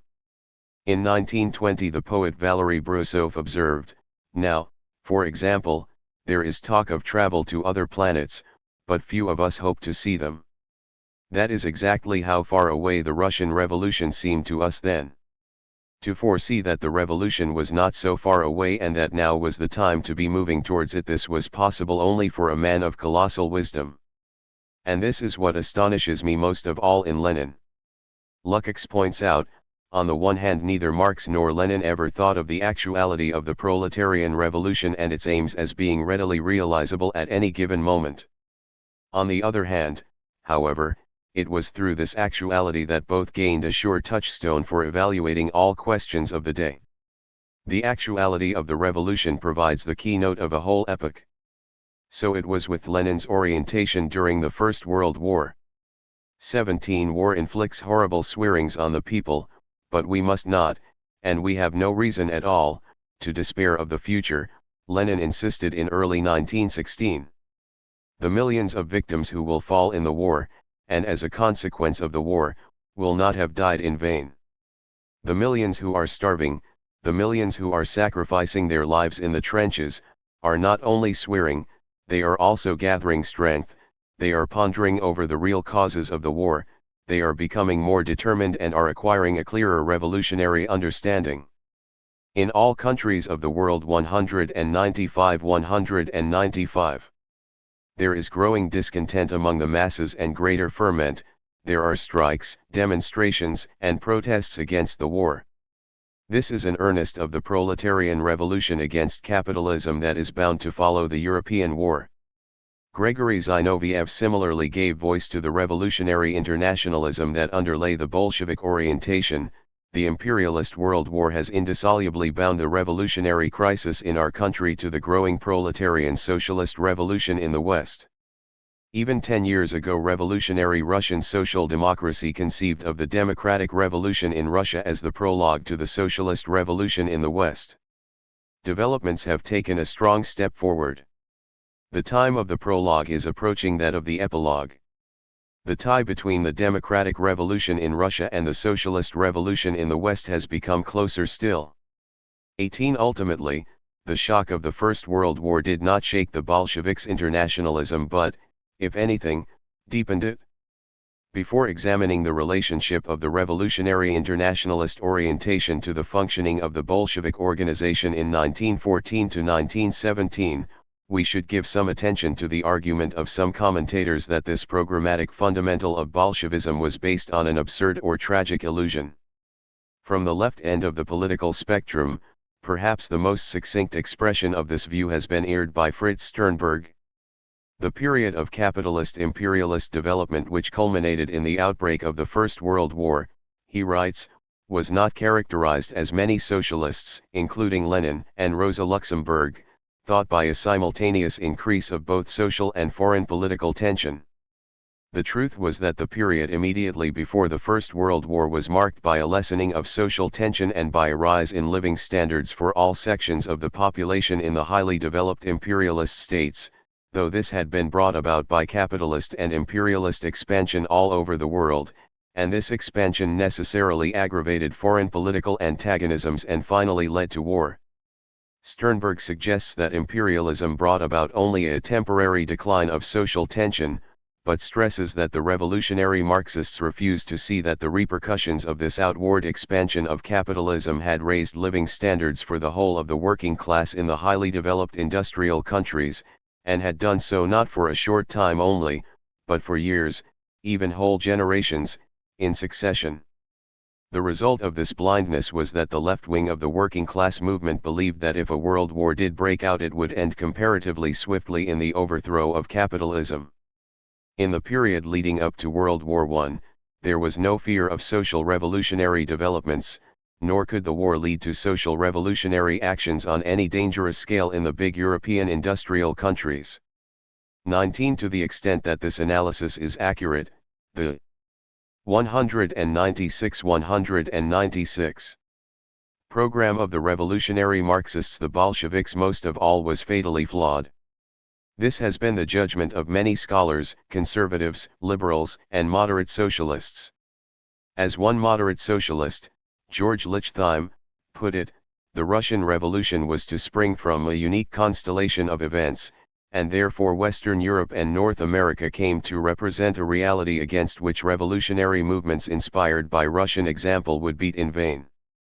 20. Yet this seemingly hard-headed analysis soars from a crude economic determinism that leaves out so many essential factors as to make it almost valueless.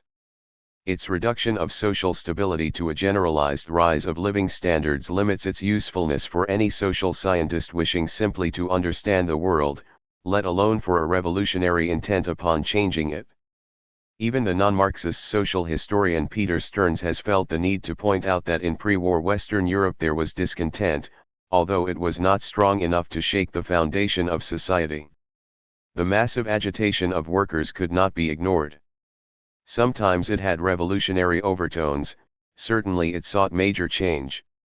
Nowhere was the social question solved in the period, although welfare measures and collective bargaining satisfied some. In countries where economic conditions deteriorated significantly for the working class, notably Britain and Belgium, discontent grew to alarming proportions. Stearns's picture of the non-industrial areas of Europe indicates even more that a clearly revolutionary mood prevailed at the end of the century. Peasants were everywhere restive because they suffered from the pressures of agricultural crisis, overpopulation, and, often, the dominance of large landowners. Urban workers were also discontent. Their numbers were not yet large, but they could dominate the cities. Socialist and anarchist doctrines spread, and the harsh working conditions and brutal police repression gave a revolutionary cast to strikes and riots in Catalonia, Sicily, and Russia. Unlike most strikes in Western Europe, these often raised direct questions about the nature of the political regime. In a comparative analysis of pre-1914 Germany and Britain, Michael R. Gordon goes somewhat further. Each nation experienced an alarming wave of unsettling events, resulting in social strife, economic dislocation, and left-right polarization. In both a constitutional crisis was emerging and with it the prospect of large-scale violence. 21. If we focus on highly industrialized and prosperous Germany, we find the rising living standards to which Sternberg refers, the index of annual real income for industrial and commercial workers, standing at 100 points in 1895, rose to 114 by 1905 and to 125 by 1913. Yet as German historian Volker R. Berghahn points out, the material benefits of industrial growth were very unevenly distributed. In Prussia, the second largest state in the German Reich, more than half of the 15.7 million taxpayers were in the lowest income category. Fluctuations of the economy 197 tended to eke many workers very immediately, and it appears that living conditions experienced a deterioration shortly before the First World War. This implies that working-class families, most of whom fell into this low-income category, still found it extremely difficult to make ends meet, and relative improvements were often achieved only because several family members went out to work. Illness and layoffs, not uncommon phenomena, could send such families tumbling into poverty, and about 30% of all family households, writes Berghan, lived in destitution and abject misery. Yet even those whose income was sufficient and who kept it above the rate of inflation did not enjoy a particularly comfortable life. Over half the weekly wage packet was spent on food, with bread being the main item in the diet. What more than anything else made their daily existence so arduous were not only the 10 to 12 working hours, often in very unhealthy conditions, for 6 days of the week, but also their housing conditions. 22 Little wonder, then, that the Russian working class upsurge of 1905 had struck a responsive chord in the West. In 1906, Rosa Luxemburg geared to her comrades a pioneering analysis, the mass strike, the political party and the trade unions, that drawing from her rich knowledge of the Polish and Russian movements demonstrated the relevance of the Russian upsurge for the German workers' movement. Enumerating whole sections of the German working class that had not been drawn into the organizations of the Social Democratic Party and its trade union affiliates, among the unorganized sectors were mine workers, textile and clothing workers, electricity workers, railway and postal employees, agricultural workers. She argued that the party could encourage the development of spontaneous or semi-spontaneous mass actions and mass strikes in which the living revolutionary class feeling, capable of action, eked the widest and deepest layers of the proletariat in Germany, suggesting that when conditions in Germany have reached the critical stage for such a period, the sections which are today unorganized and backward will, in the struggle, prove themselves the most radical, the most impetuous element, and not one that will have to be dragged along. The Russian events had demonstrated that 6 months of a revolutionary period will complete the work of the training of these as yet unorganized masses which 10 years of public demonstrations and distribution of leaflets would be unable to do. 23 This was not simply the reaction of one revolutionary enthusiast. On January 23, 1905, the first reports of Bloody Sunday and the outbreak of revolution in Russia reached Berlin, notes historian Robert C. Williams.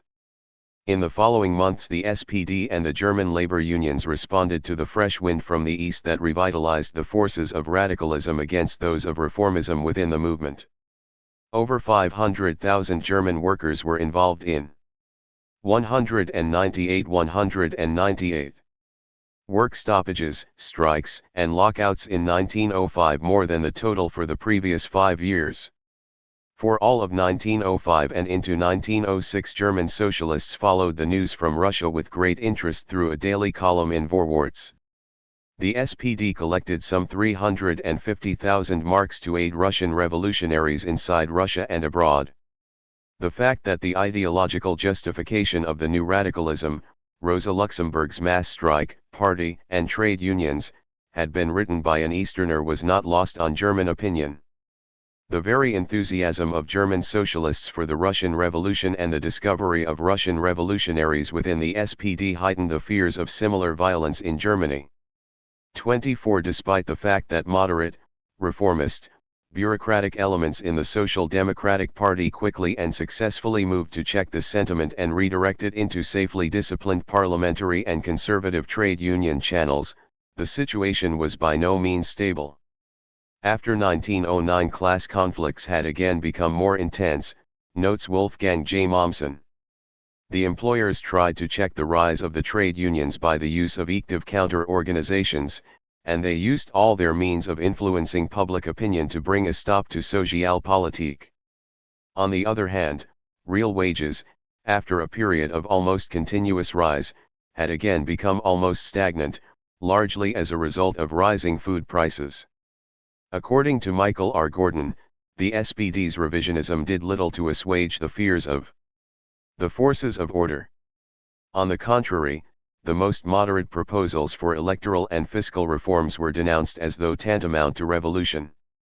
And, indeed, in a sense they were, for the Bismarckian system, fabricated for a traditional social order, could hardly accommodate strong bourgeois participation, let alone that of the working class. Following the SPD advances in the 1912 Reichstag elections, a precarious situation, latent for years, was thus pushing to the surface. The more the forces of change pressed for reforms, the more the forces of order took fright. Hence the alarming wave of fanatical chauvinism, mass demagogy, and crude racism that enveloped the nation from the right in the years before the war. Hence, too, the revived interest in coup d'état schemes. The whole interrelated but untenable system of power and privilege was moving toward crisis and probable breakdown. 25 It was this context that gave Rosa Luxemburg's perspective a particular vibrancy. She ridiculed the conception, articulated by her moderate critics, of some apocalyptic mass strike in which the stoutest oaks crack, the earth bursts asunder and the graves open. Surveying the proliferation of actual mass mobilizations among the workers of Western Europe, she commented, "None of the mass strikes known till now was a final struggle to the death, none led to the total victory of the workers, but none smashed the totality of organizations and the entire strength of the proletariat for years on end. Success was mostly a partial and indirect one. They contained, Shibi 199. 199. Lieved, a developing sense of the proletariat's power in which the fighters steal their strength and sense of responsibility, and the ruling classes become conscious of their adversaries' might. Despite the moderation of the party leadership, she was convinced that it is just because we in Germany have a half-century of socialist enlightenment and political freedom behind us, that as soon as the situation has so ripened that the masses take to the field, the action of the proletariat set in motion will roll together all ancient reckonings against private and state exploitation, and unite the political with an economic mass struggle. The powerful bureaucratic conservative tendencies in the SPD would, by themselves, prove incapable of providing a permanent break on the radicalizing dynamics of the class struggle. 26 Indeed, a recognition of this danger was a contributing factor in the thinking of political and economic decision-makers to pursue policies resulting in World War I. In more than one way, German imperialism was essentially a defensive strategy of the upper and middle classes against the Social Democrats and, in a wider sense, against the democratic tendencies of the age in general, as Mommsen has commented. The advance of capitalist modernization and industrialization, on which rising profits and living standards were dependent, required further economic expansion beyond German borders, and this in itself was a prerequisite for the prosperity capable of turning back the revolutionary threat. But there was an additional concern among those who made and influenced German foreign policy, the desire to divert the internal struggle to the foreign sphere, because as the Prussian Minister of Finance stated, in foreign affairs the sentiments of the nation could usually be united. A German banker was more candid in an informal conversation soon after World War I erupted: this war had to come. If it had not come this year, it would have come next year. The military program in Germany had reached the ultimate. Its maintenance for 5 years more meant a possible revolution and overturning Prussian militarism, perhaps the downfall of the Hohenzollerns. By that time the appeal to patriotism and the war spirit might not overcome the rising democratic trend. Thus it would be better for the present monarchy to bring on the war now, unite factions in the cry of fatherland, and thus discredit the social democratic movement in the eyes of the whole civilized world. True, it might mean a defeat by the Allies, but even the worst probable defeat would not be so bad, from the monarchy's standpoint, as a possible social revolution which, within a few years, might overthrow the autocracy forever. 27 The Kaiser's government was prepared to discredit the Social Democrats not simply through propaganda measures, but also through elaborate plans to suppress them politically and physically, a fact of which the Social Democratic Party leaders had been well aware. But a majority of them proved unwilling to endure either. 200 Fate, allowing themselves instead to be persuaded that the Kaiser's war effort merited socialist support. 28 As we have noted, a similar dynamic became manifest in almost all of the major parties alliated with the Second International. Yet the triumphant patriotic impulse did bring another kind of discredit to the party, dramatically identified by Rosa Luxemburg. If the stand taken by the German Reichstag group on the 4th of August was correct, then the death sentence of the Proletarian International has been spoken, not only for this war but forever. For the first time since the modern labor movement exists, there yawns an abyss between the commandments of international solidarity of the proletariat of the world and the interests of freedom and nationalist existence of the people. For the first time we discover that the independence and liberty of the nations command that working men kill and destroy each other. It was left to the present World War and to the Social Democratic Reichstag group to uncover, for the first time, the terrible dilemma: either you are for national liberty or for international socialism. 29. Similarly, a terrible blow was, in fact, delivered to the organizations and cadres of the socialist movement. Once again, it was vividly described by Luxemburg: it is the mass destruction of the European proletariat. Millions of human lives were destroyed in the Vosges, in the Ardennes, in Belgium, in Poland, in the Carpathians and on the Save. Millions have been hopelessly crippled. But 9/10 of those millions come from the ranks of the working class of the cities and the farms. It is our strength, our hope that was mowed down there, day after day, before the scythe of death. They were the best, the most intelligent, the most thoroughly schooled forces of international socialism, the bearers of the holiest traditions, of the highest heroism, the modern labor movement, the vanguard of the whole world proletariat, the workers of England, France, Belgium, Germany, and Russia who are being gagged and butchered. For the advance and victory of socialism we need a strong, educated, ready proletariat, masses whose strength lies in knowledge as well as in numbers.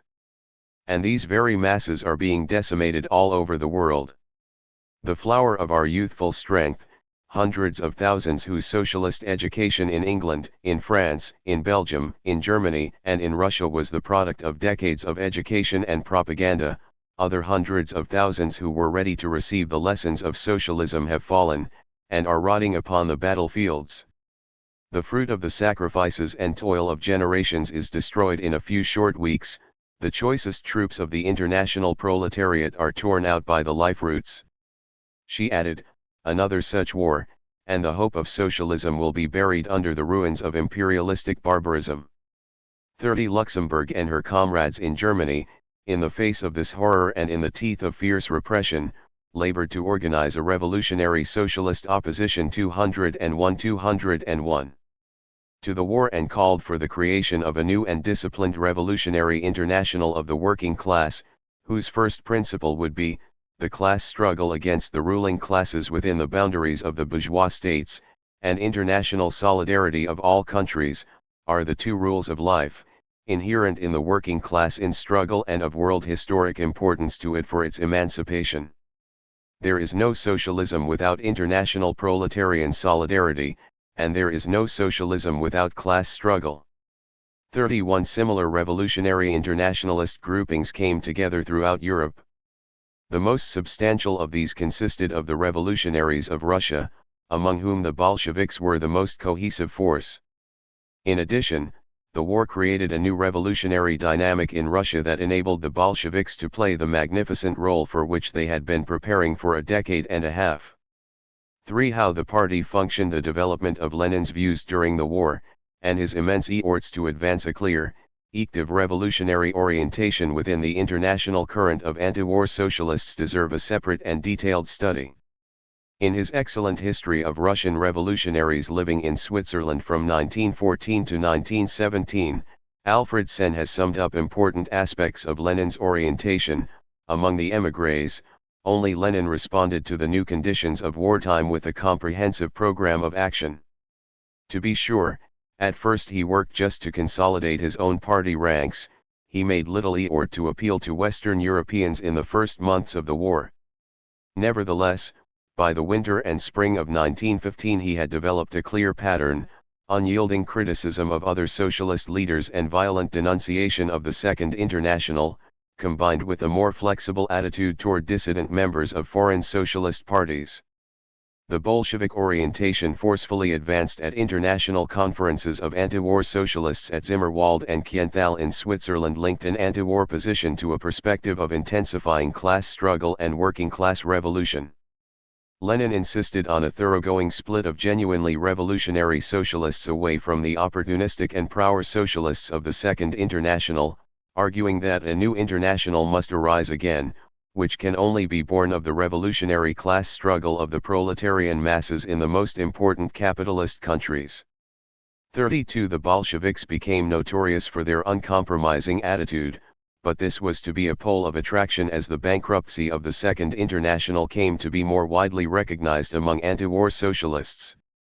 The section of Central Committee members which was abroad, Zinoviev later recounted, began to work on 202 uniting internationalists on an international scale.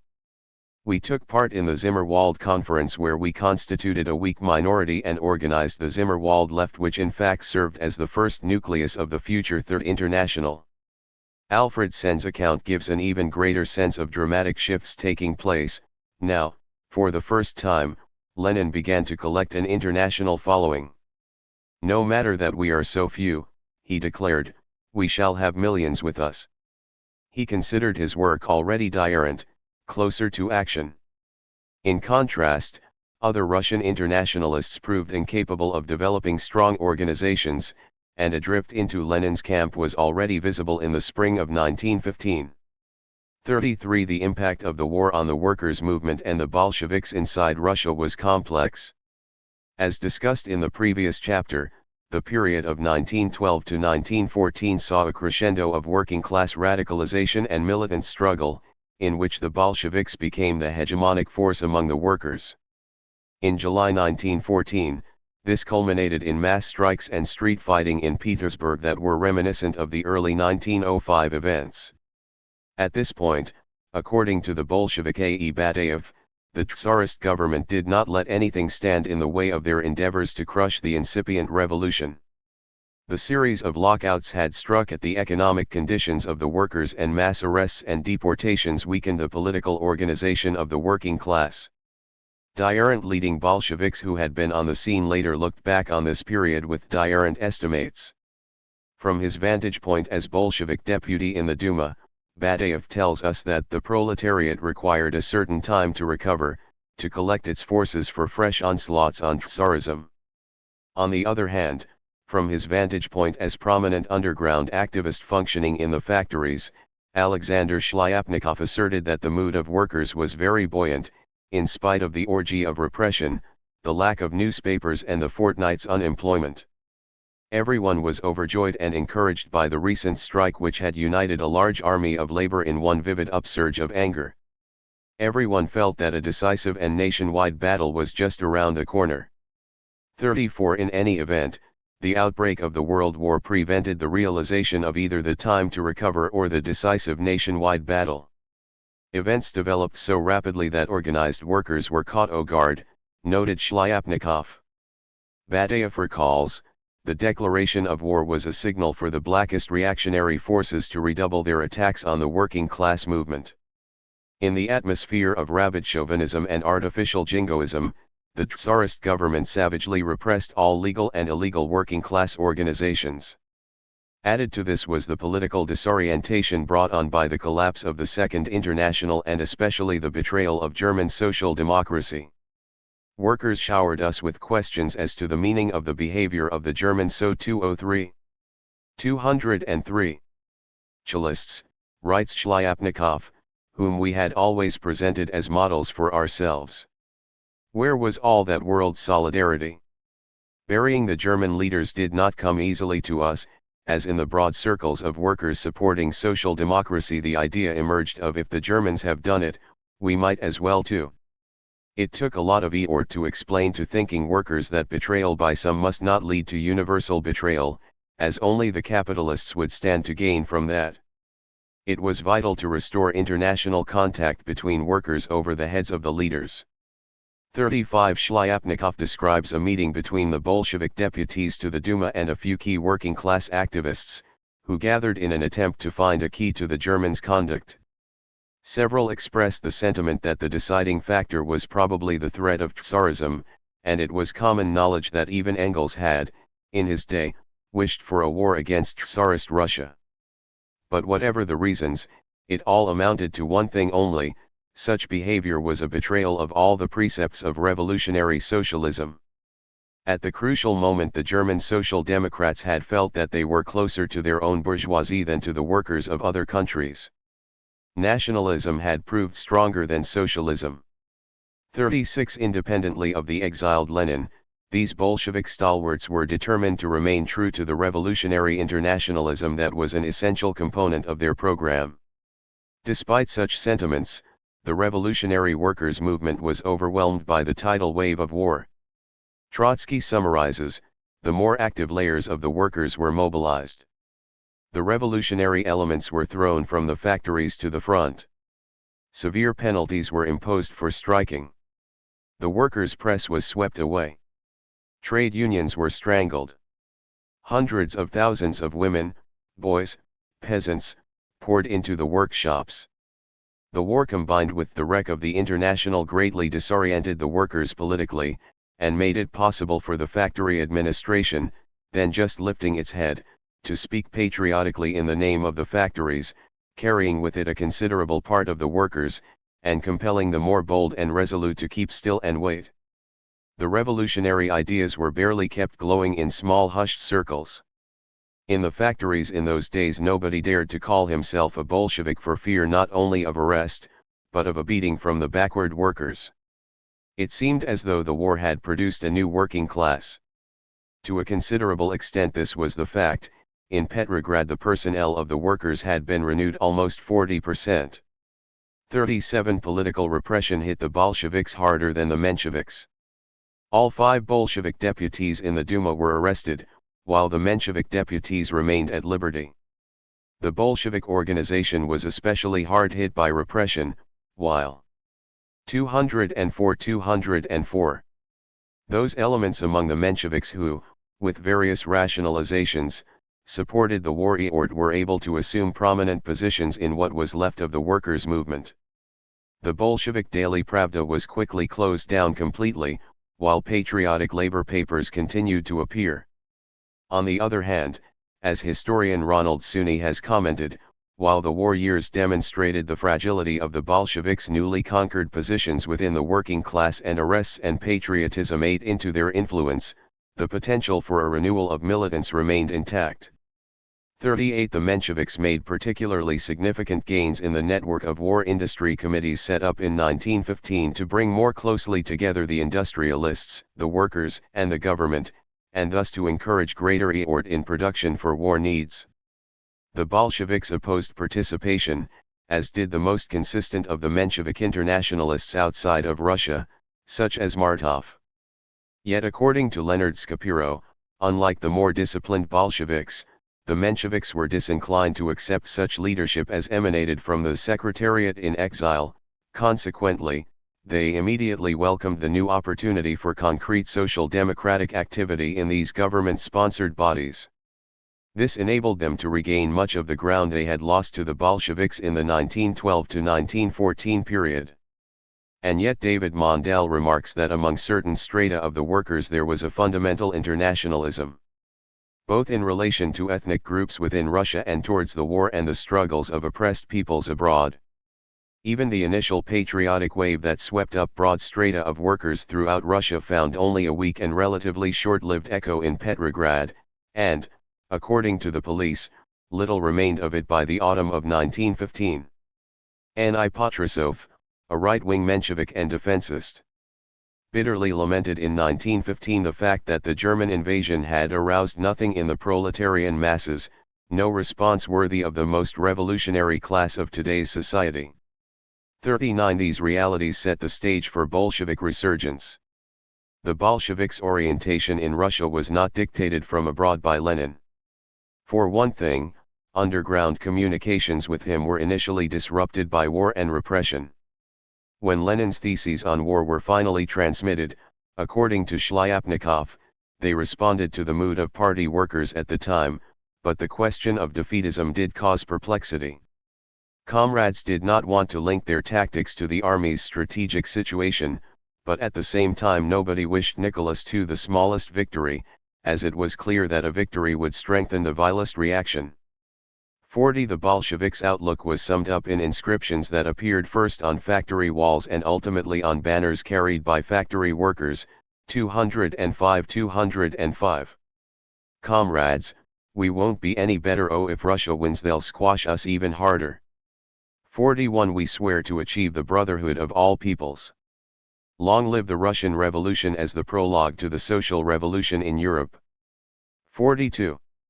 It bears remembering that after the February-March Revolution of 1917, particularly after Lenin's return to Russia, Lenin himself dropped the revolutionary defeatism slogan, which had been his trademark in polemics he had conducted from his Swiss exile. We Bolsheviks are in the habit of adopting a maximum of revolutionism, he commented. But this is not enough. We must study the situation. The situation during his exile, from 1914 through 1916, when he was attempting to bend the stick far to the left in order to consolidate an international revolutionary socialist current completely free from conciliation with power and moderate social democrats, had been one thing. The situation among war-weary soldiers and peasants and workers in Russia was something else again. There is no doubt that, as a class, the proletariat and semi-proletariat are not interested in the war, he remarked in a speech on the political situation in early 1917. They are still influenced by tradition and deception. They still lack political experience. Therefore, our task is that of patiently explaining. Our principles remain intact, we do not make the slightest compromise, yet we cannot approach those masses as we approach the social chauvinists. 43. The new slogan he favored in regard to the war was now simpler peace, linked with demands advancing the rights of the workers and peasants. And this approach had, despite some vacillations, characterized the Bolshevik approach in Russia during the war.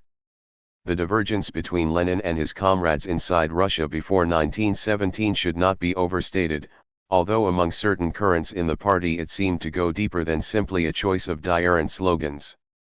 The Bolshevik deputies to the Duma and Pravda editor Kamenev had equivocated in the direction of patriotic sentiment. A joint statement of Bolshevik and Menshevik deputies, although denouncing the war as resulting from imperialist politics, nonetheless contained the ambiguous assertion that the proletariat, permanent defender of freedom and the interests of the people, will carry out its own duty at all times and will defend the cultural welfare of the people from all kinds of encroachments, wherever they come from, either from inside or outside. This statement was mitigated by the walkout of the RSDLP deputies when the Duma was about to vote on war credits, but during the later trial of the Bolshevik deputies and Kamenev, the defendants explicitly disassociated themselves from Lenin's revolutionary defeatism and presented the Bolshevik opposition to the war in muted tones. This caused some consternation among the Bolsheviks, and historian Tsuyoshi Hasegawa finds that it was the rank-and-file activists who accepted Lenin's radical position quickly. Lenin's in 206. Transigent theses on the war, in the words of one underground worker, gave us a fresh spirit, vindicated and inspired us, fired our hearts with an irresistible desire to go further, not stopping at anything. Some took bold initiatives independently of the more cautious leaders inside Russia, publishing an illegal workers' paper with a clear anti-war stand and producing leaflets with such messages as this: the Russian proletariat will find a method against the war. And there is only one method: to strengthen its class organizations by oral and printed propaganda among the troops of the active army and among the workers and the peasants against militarism, with the appeal for a general insurrection for a democratic republic. These became the dominant themes of Bolshevism inside Russia, and they had growing impact as the war's devastating effects were felt among the workers. 44. Despite the gains that particularly the pro-reformist wing of the Mensheviks was able to make in wartime Russia, it was noted by many that the Bolsheviks were, in Leonard Scapiro's words, somewhat better organized, and the more united, and that they were attracting the more vigorous elements among the workers. The strongest and most dynamic organization of worker Bolsheviks was concentrated in the solidly proletarian Vyborg district of Petersburg. While not yet able to win the majority of workers to their banner, the Bolsheviks maintained an impressive underground network based in the factories and were capable of exercising increasing influence despite unremitting Tsarist repression. 45 Both inside and outside Russia, the Bolsheviks' political and organizational achievement was a powerful pole of attraction for revolutionary-minded activists, including many who had previously remained aloof from Lenin's party. In the pages of Trotsky's paper Nash Slovo at the beginning of 1916, one writer expressed the growing conviction of many, one ought not to and one need not share the sectarian narrow-mindedness of. But it cannot be denied that in Russia, in the thick of political action, so-called Leninism is freeing itself from its sectarian features. And that the workers' groups connected with Social Democrat are now in Russia the only active and consistently internationalist force. For those internationalists who belong to no faction there is no way out but to merge with the Leninists, which in most cases means joining the Leninist organization.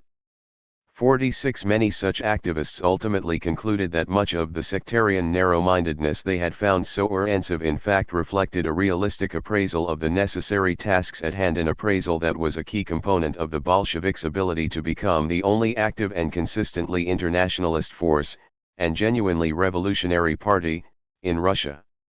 207. A minor indication of the anti-war militancy of Bolsheviks inside Russia is that when the autocracy changed the name of Petersburg to the more Russian-sounding name of Petrograd after the war began, the Petersburg Committee of the Bolsheviks remained the Petersburg Committee.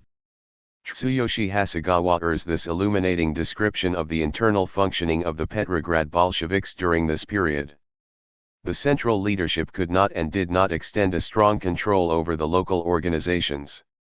The Russian Bureau of the Central Committee did not exist most of the time during the war, and when it finally came into existence, it was too weak and its means too limited to assume active leadership.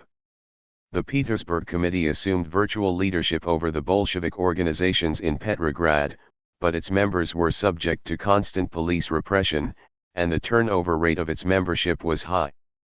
Thus, most of the day-to-day operations was left to the discretion of the local organizations. The rank-and-file activists freely exchanged opinions, unafraid of challenging directives from the center. It was thanks to such independent but dedicated party activists united by a common repudiation of the war and hatred against the regime, and motivated only by their desire for revolution that the Bolshevik Party endured the trials and tribulations of the war. 47 These independent-minded and resourceful militants, Hasegawa points out, were the key to the Bolshevik Party's maintaining contact with the working class, and they were the first to rebuild the party organizations in the wake of the repression. They met clandestinely, organized an illegal network of party organizations, recruited sympathizers, set up illegal printing presses. In their apartments, printed leaflets and distributed them among the workers. They lived under constant peril of arrest, court-martial, and exile. The Bolsheviks had had almost 6,000 members in Petrograd immediately before the war. The disruptive effects of repression left them with about 100 by December 1914. The membership climbed to 1,200 by the end of 1915, then to 2,000 in the autumn of 1916, and 3,000 in the beginning of 1917. And they were predominantly young, as the then 32-year-old Shlyapnikov later recalled. The red banner of the workers' movement passed out of the weakening hands of the old men to a younger and more energetic generation of workers. Of the Petersburg Committee in 1917, only one member was over 40, 5 were in their 30s, and 9 were in their 20s. Despite their youth, Hasegawa comments, the Petersburg Committee members had been arrested a total of 44 times and exiled 11 times, proof that they were experienced revolutionary leaders. A majority were workers. This was also true of the Bolshevik Party as a whole. By early 1917, the organization throughout Russia had about 24,000 members, over 60% of whom were workers. 48. 208. As we have seen, Lenin was able to exert little direct influence over the daily internal functioning of his comrades inside Russia. It is worth noting how he operated in contexts within which he could have direct influence. Among the Bolsheviks living abroad, many immediately agreed with his opposition to the war, but some were uncertain. Lenin did not attempt to ram his position through. Krupskaya writes, Vladimir Ilyich realized how important it was at such a serious moment for every Bolshevik to have a clear understanding of the significance of events. A comradely exchange of opinions was necessary. It was inadvisable to fix all shades of opinion right away until the matter had been threshed out. 49 Such threshing out was essential for the Bolshevik unity that was achieved during the war years. Yet such unity did not extend to all questions. Sharp differences flared up particularly between Lenin and a group that gathered around the young theoretician Nikolai Bukharin. Lenin respected Bukharin's intellectual abilities, but also viewed him as somewhat immature, unstable, and ultra-leftist. Bukharin had been influenced in earlier years by Alexander Bogdanov, and during the war years by the Dutch left Marxists around Anton Pannekoek. His group included Nikolai Krylenko, Elena Rozmarovak and, later, G. L. Pyatakov and Yevgenia Bosch. These last two sharply disagreed with Lenin's support of self-determination for oppressed nationalities, counterposing to it a somewhat abstract proletarian internationalism. Not only did Bukharin share this position, but in this period he dismissed the peasantry as a significant ally of the working class, and he also disagreed with Lenin's strong emphasis on the importance of democratic demands. It could be strongly argued that, on all of these questions, Lenin's position was subsequently vindicated. There were other points of disagreement on which Lenin was ultimately to shift somewhat in Bukharin's direction. For example, Bukharin disagreed with Lenin's initial position of labeling Russia's defeat in the war a lesser evil. He disagreed with Lenin's inclination to sweepingly exclude peace slogans appealing to broader anti-war sentiment, something that could not be done by calling for revolutionary defeatism or turning the imperialist war into a civil war. Also, he believed that, as Stephen Cohen expresses it, the future Third International should include all anti-war social democrats, including left-wing Mensheviks around Lev Trotsky whom Lenin was ostracizing. Bukharin and his friends simply wanted the new organization to be as broad as possible. Finally, Bukharin was developing an interpretation of the Marxist theory of the state that Lenin at first dismissed as semi-anarchism. By 1917, How 209. 209. Ever, he was to conclude that Bukharin's interpretation had merit. It would coincide with much of Lenin's classic study, The State and Revolution. 50. Apart from the question of who was right or wrong on particular issues, however, was the question of how such disagreements should be handled in the Bolshevik Party.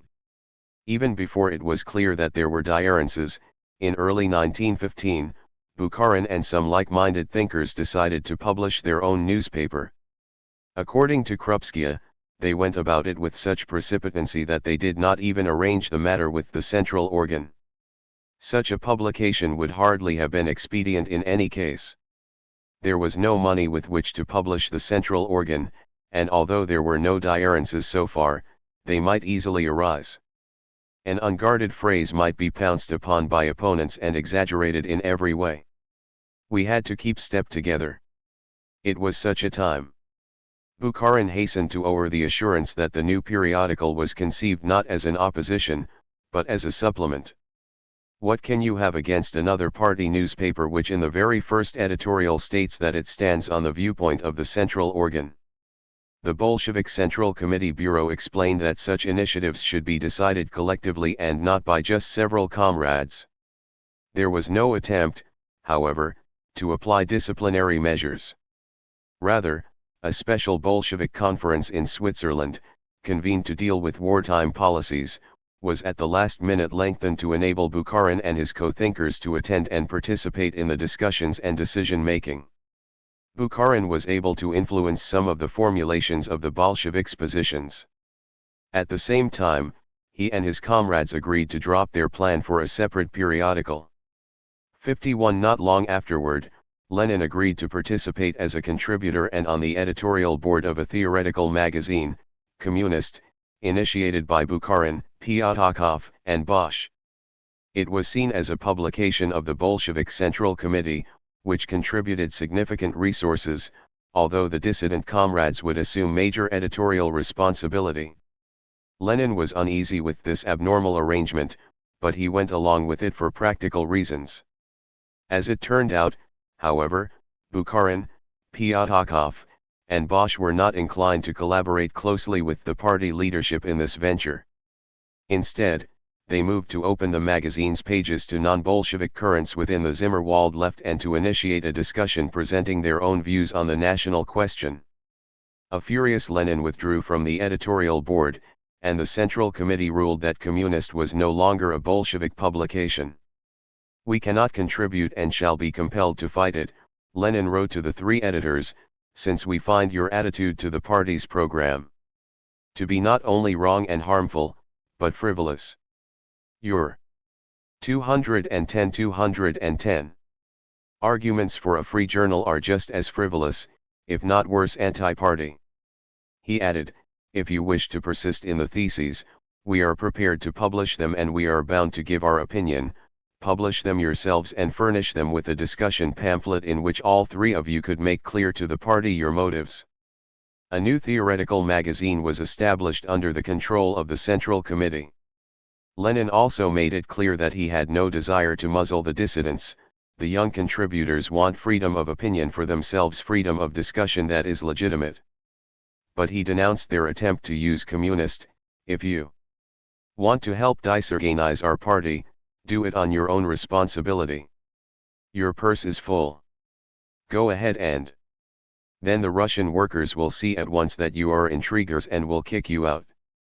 But you want to play this trick under cover of a collective board. Sorry, but I won't accept this and will expose you." He proposed instead that the Bolshevik leadership and dissidents publish either a miscellany on the national question, open only to Bolshevik contributors, or a separate pamphlet with a debate between Bukharin and Lenin. 52 As it turned out, Bukharin and his sympathizers backed O, and Communist went out of existence. On the other hand, Bukharin felt free to submit articles expressing his own distinctive views to non-Bolshevik publications. Despite the great strain in relations, Bukharin remained in the Bolshevik Party. And the revolutionary upsurge of 1917 was to draw him and Lenin much closer together than seemed possible in 1915 to 1916. 53 Inside Russia throughout 1915 to 1916, a profound radicalization developed within the working class, which was reflected in a dramatic proliferation of strikes. Along with this, the ineptness and corruption of the Tsarist autocracy was increasingly exposed under the pressures of the war.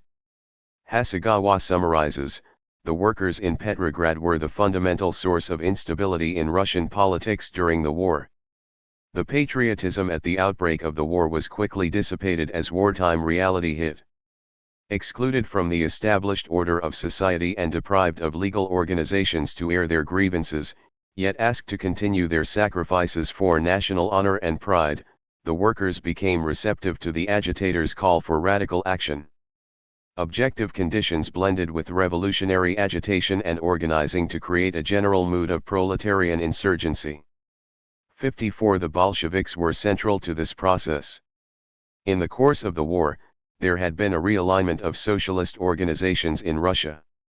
Gradually, a loose alliance of anti-war, internationalist forces came into being: the Bolsheviks, Radical 211.